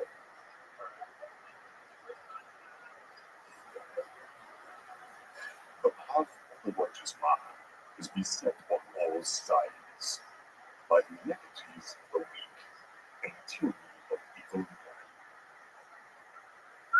Blessed is he whom the deed of charity appears, shines the light through the valley of darkness, for he is truly his brother's keeper, and the finder of the lost children.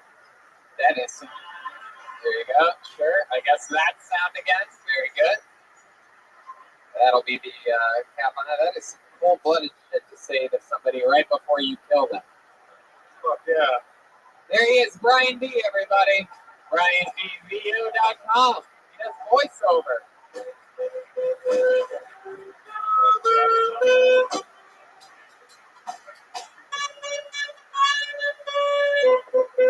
We haven't had a lady pulled out of the bucket yet. What do you say we pull names until we get a lady up here, huh?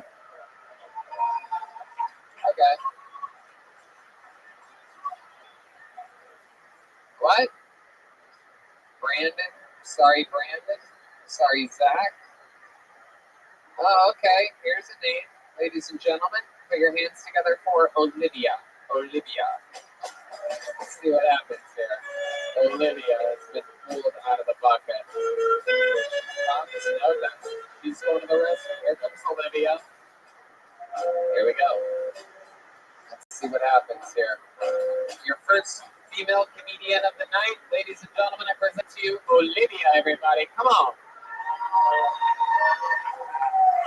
Hey, y'all. What's up? So, never done this before, and probably thinking to yourself, like, hey, dude, that's a bad idea. It could go really badly, very poorly. You could really embarrass yourself up there. And I actually had the same thought, like, the first time I sucked a dick. And turns out I'm pretty good at that, so I thought I'd give this a shot. It might be a little uncomfortable for someone to hear me talking about sucking dick just because I look severely underage. I promise I'm allowed to be here. I'll show you my sideways AT if you ask politely. One of the terrible things about going out with me in general is that all bouncers in the state of Texas think I have some like secret plan to try to shut them down where I go.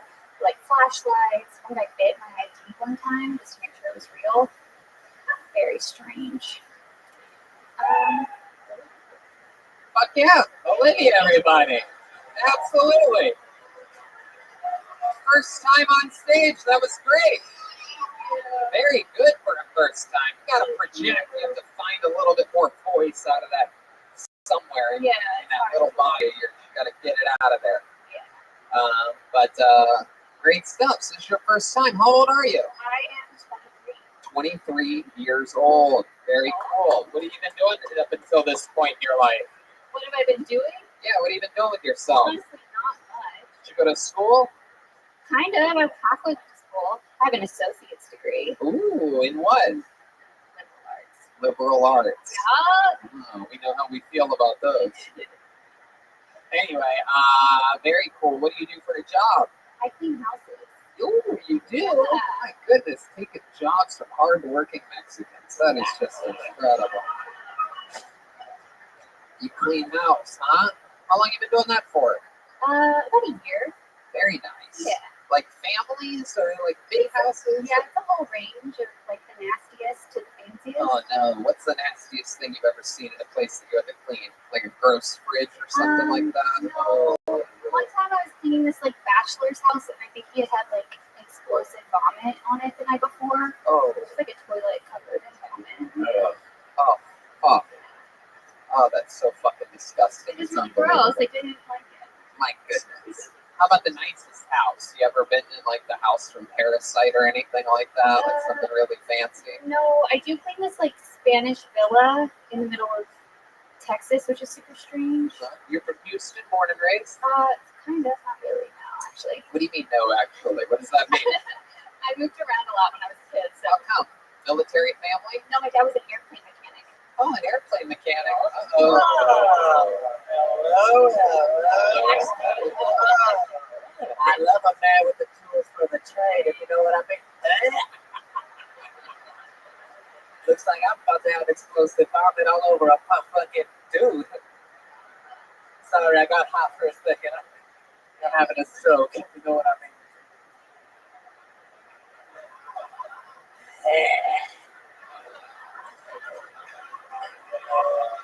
Oh my god. Yeah. Airplane mechanic. That is so interesting. You still live with your parents? Oh no. Oh no. You live here in Houston? I live in College Station, actually. Oh, College Station, the home of Texas A&M, the Aggies. Yep. Heck yeah, absolutely. That's fun. Why do you live in College Station? It was kind of an accident, actually. I was living in Houston and I hated it. Why'd you hate it? Just out of curiosity. Probably honestly just because I was looking at like this restaurant and it wasn't that far, not really my vibe. Right. And I couldn't find another job in Houston, so I left. I just find it amazing. Let me just tell you something that I noticed because I do this a lot. I host the show on it up. And we go a lot of different places and we see a lot of different things. And you just said that you didn't like the city that we're in, and you're so likable that nobody even fucking lost their minds for a second. Right? That was the first time. Or like, I mean, you just snuck it in. You're like the nurse that gave the shot, and you're like, "You're done already." And I'm like, "What? You already did it?" Like it was like that. I think everyone's still thinking about her giving blowjobs for Very good. Way to bring the whole room down to your child. Yeah, All right. But I mean, I have a testament for, this perhaps being something that you could be really good at. Is this something that you're really interested in doing? What made you drive here from College Station today? Well, I've been listening to podcasts for a couple of years. Always been super interested in stand-up. Don't know if it's something I want to do all the time. It's like kind of the worst thing. Kind of what?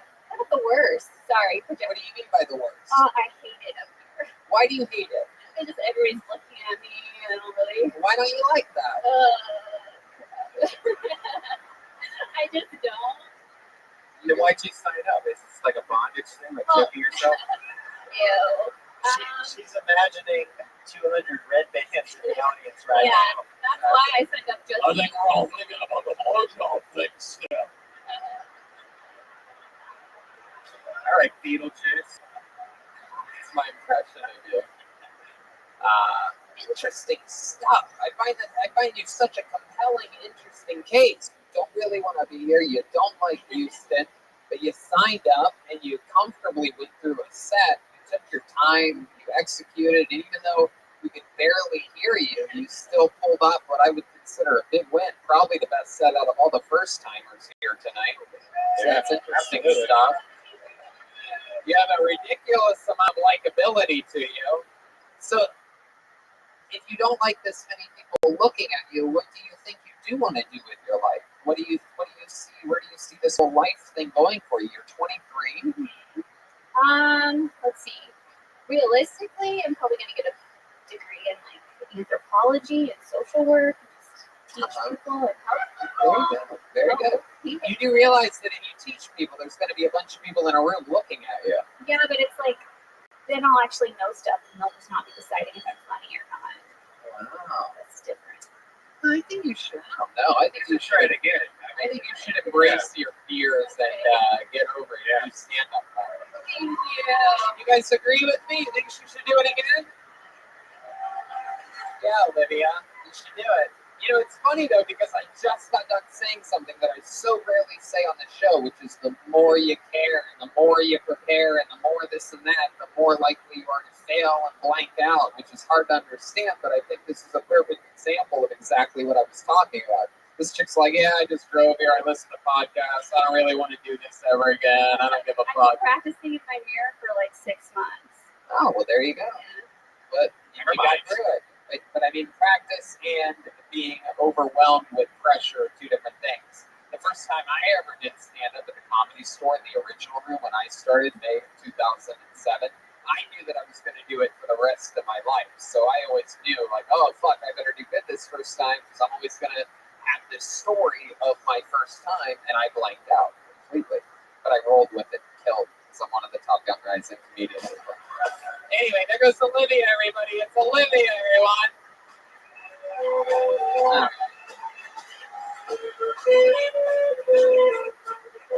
Adorable spinner. There she goes, Olivia. There you go. A little bit more fucking Me Too movement from Red Band. Little icing on the fucking cake. The Me Too movement is the only movement Red Band does. It counts as points on the Fitbit. There you go. There you go. Yes, absolutely doodly. Well, let's have some more fun, shall we? There is yet another person from Texas that has gained quite a bit of stardom in the history of this show. I believe his first appearance was in San Antonio or maybe Houston, Dallas, something like it. Doesn't matter. It was definitely in Texas. He's a little Texas superstar.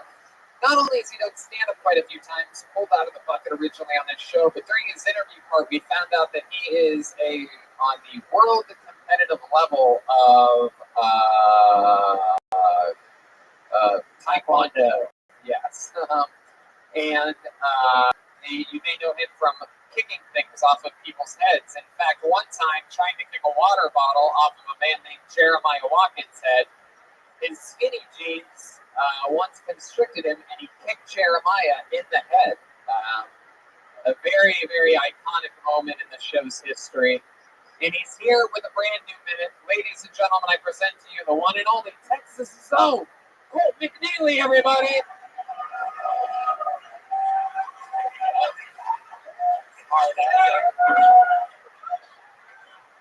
How's it going, everybody? What's up? You know the way I see it, you don't bleed when you wipe your ass, you didn't get it all.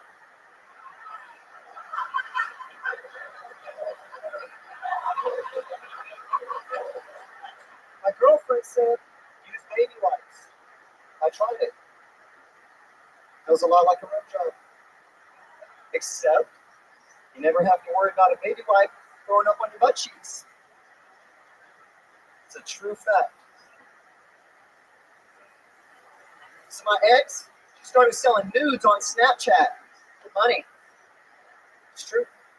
Funny thing is, now you can get a pepperoni pizza at the same price for pepperoni nipples. What's up?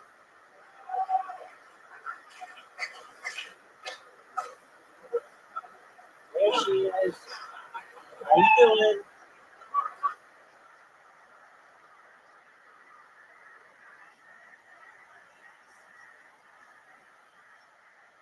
Hello. Can you hear me?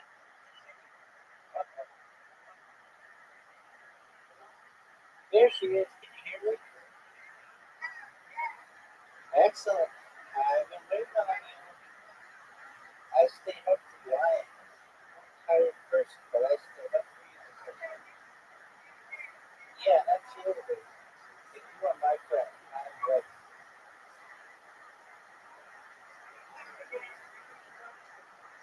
Absolutely.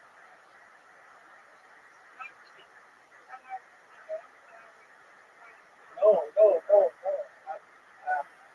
happy to be able to play with you.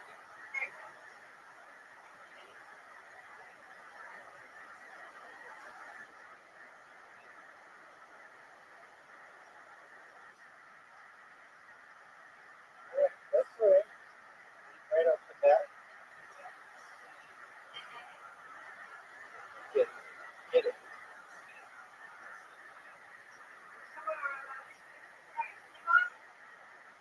Get it.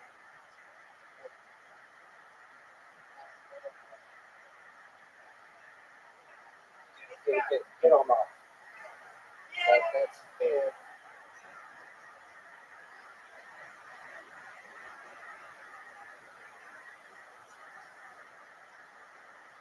There you go. That's right.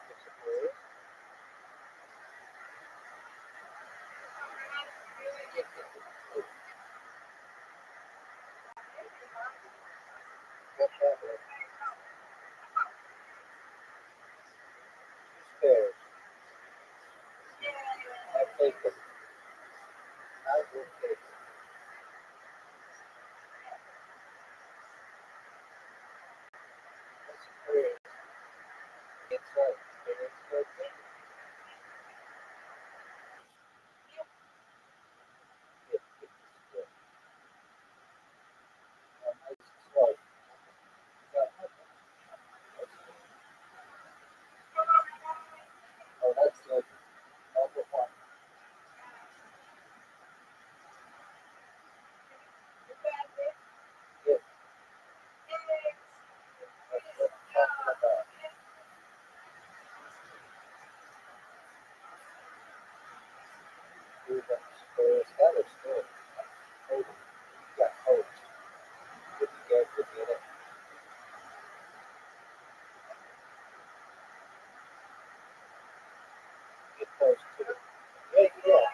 Oh,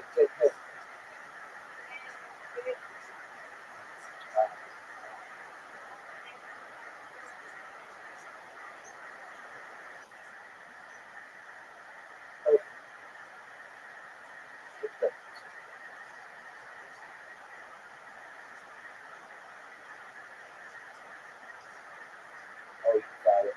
Nice. Nice. Right. Ah. Come on.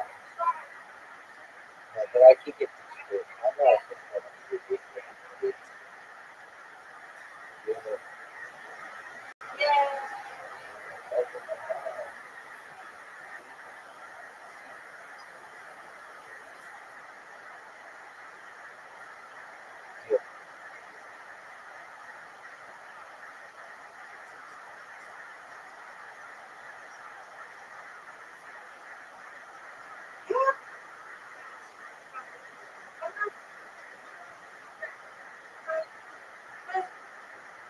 Good.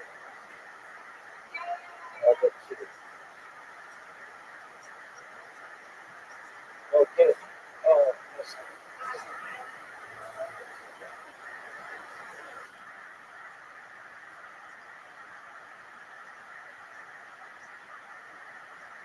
Oh, that's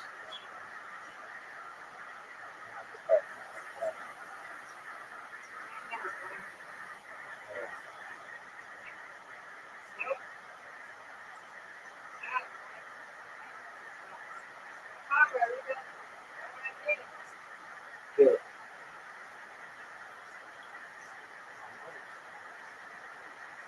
Right again.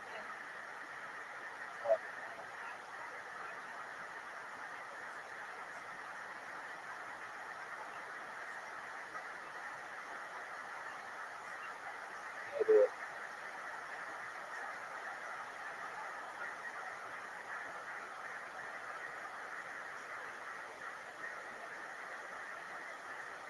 Good.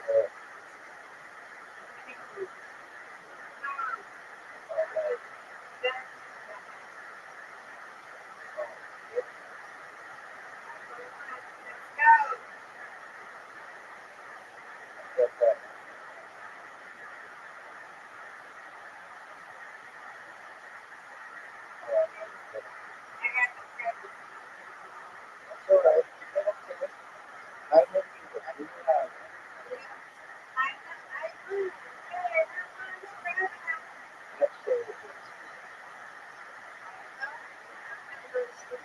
You get some shut eye, and I'm going to as well. We're going to enjoy much appreciated sleep.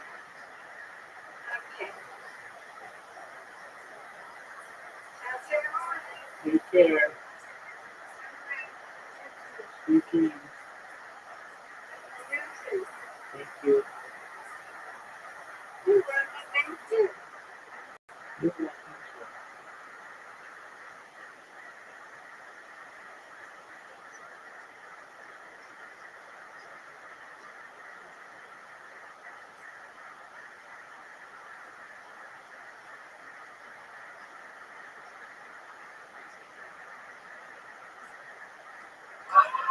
Wow, fuck yeah, Cole McNeely. Getting some revenge on this ex-girlfriend, huh? Baby wipes throwing up on butt cheeks. You lost me at some point. Help me out. Help me understand what you were trying to say there. So, like, say your girlfriend's like licking your butt. Yeah. Uh-huh. Doesn't taste very good. Makes Right. me like, did she throw up?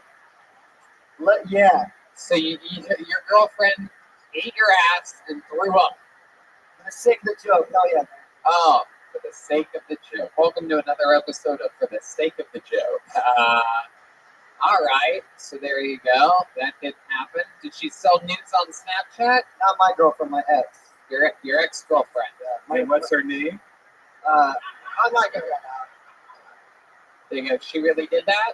Yeah, she's like, had so much potential. Uh-huh. Did she really have pepperoni nipples? Yeah. Oh my God! Please tell My me her goodness. What kind of pepperoni? What kind of pepperoni? Like the Canadian shit, they're real wide, like God, yes. My bodies. So Colt, how's the Taekwondo been going? Exciting? Yeah, we're getting ready to go to Spain this summer. Really? Yeah. Oh, you're going to Spain for like a world competitive something? It'll be an international tournament. This one. There you go. What do you guys think? We should kick some shit up here tonight, huh? Cool. What do we have to do to get this done? What do you need? I got some wood. You can bring. Where is it? Oh wow! Look at this. His trusty assistant has wood for him. Oh my goodness, this shit's about to go down. Maybe a little, just a little music, not too loud so that it overwhelms everything. But here we go. It's got wood. What do you think about this guy having wood, Daryl? Yeah. All right. There we go. I like this little white boy. Fuck yeah. All right, Jeremiah dismantling his sacks completely before coming over here. Here we go. Jeremiah's going to hold some wood. We've seen this before now. We've seen Jeremiah do things like this, and he has gotten physically assaulted during this. So fingers crossed that happens again. You guys excited and Girl Tony Houston with a bang here? Let me ask you something. Let me ask you something. Are you kicking it from this direction? Oh, very good. Okay. It's not going to hit me, is it? It shouldn't. Very good. So I'm just going to go like this. Oh, wow. Look, he's stretching before this one, people. He learned his lesson last time. You got to hold it right there, Jeremiah. Don't move it. You guys excited about this? This is some real Texas shit right here. Again, guys, he's from Texas. He's an international competitive kicker. Oh! Wow. Unbelievable. What are we going to do with that other piece of wood? What are we going to do with it? Do you guys want to have Tony break a board?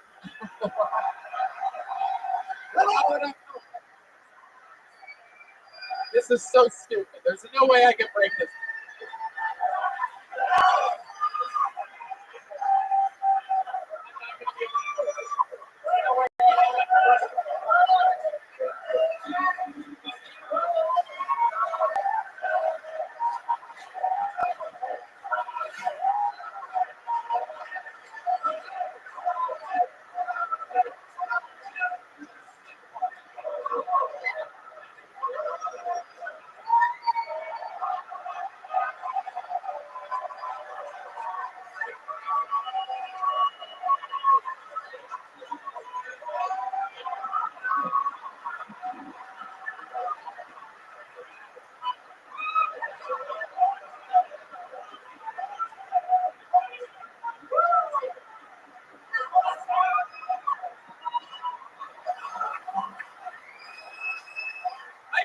Kicked a wood in my fucking life. How do you expect me to do this?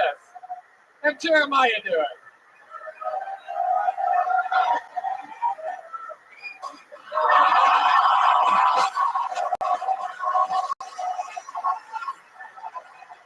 That's one way to do it.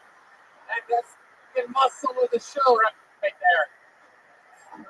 there. How the fuck did you think I was gonna break wood? I thought at least maybe it was like some fake wood or something like that. You must have been setting me up for victory. But no, just a real piece of fucking wood. I couldn't even hit it. Red band's sore from just watching that. I'm still thinking about that girl and that blowjob. Oh, wow. I love it. Well, Colt, how do you feel about everything? Good? Just really thankful to be here. I love it, man. Anything else coming up? Anything you want to plug or anything like that? You guys can follow me on Twitter @ProbablyColt. Go check it out. There you go. Colt McNeely, ladies and gentlemen, Texas' own. Very exciting stuff. I love it. Well, we did it, guys. That's an episode of Kill Tony Houston. We did it again. It's late. We're here late. We did it. We made a smooth descent into nothing better. No time better to have two flight attendants with you than making a nice, easy, smooth landing into an episode tonight. How about a hand for the one and only band leader, Jeremiah Watkins, everyone?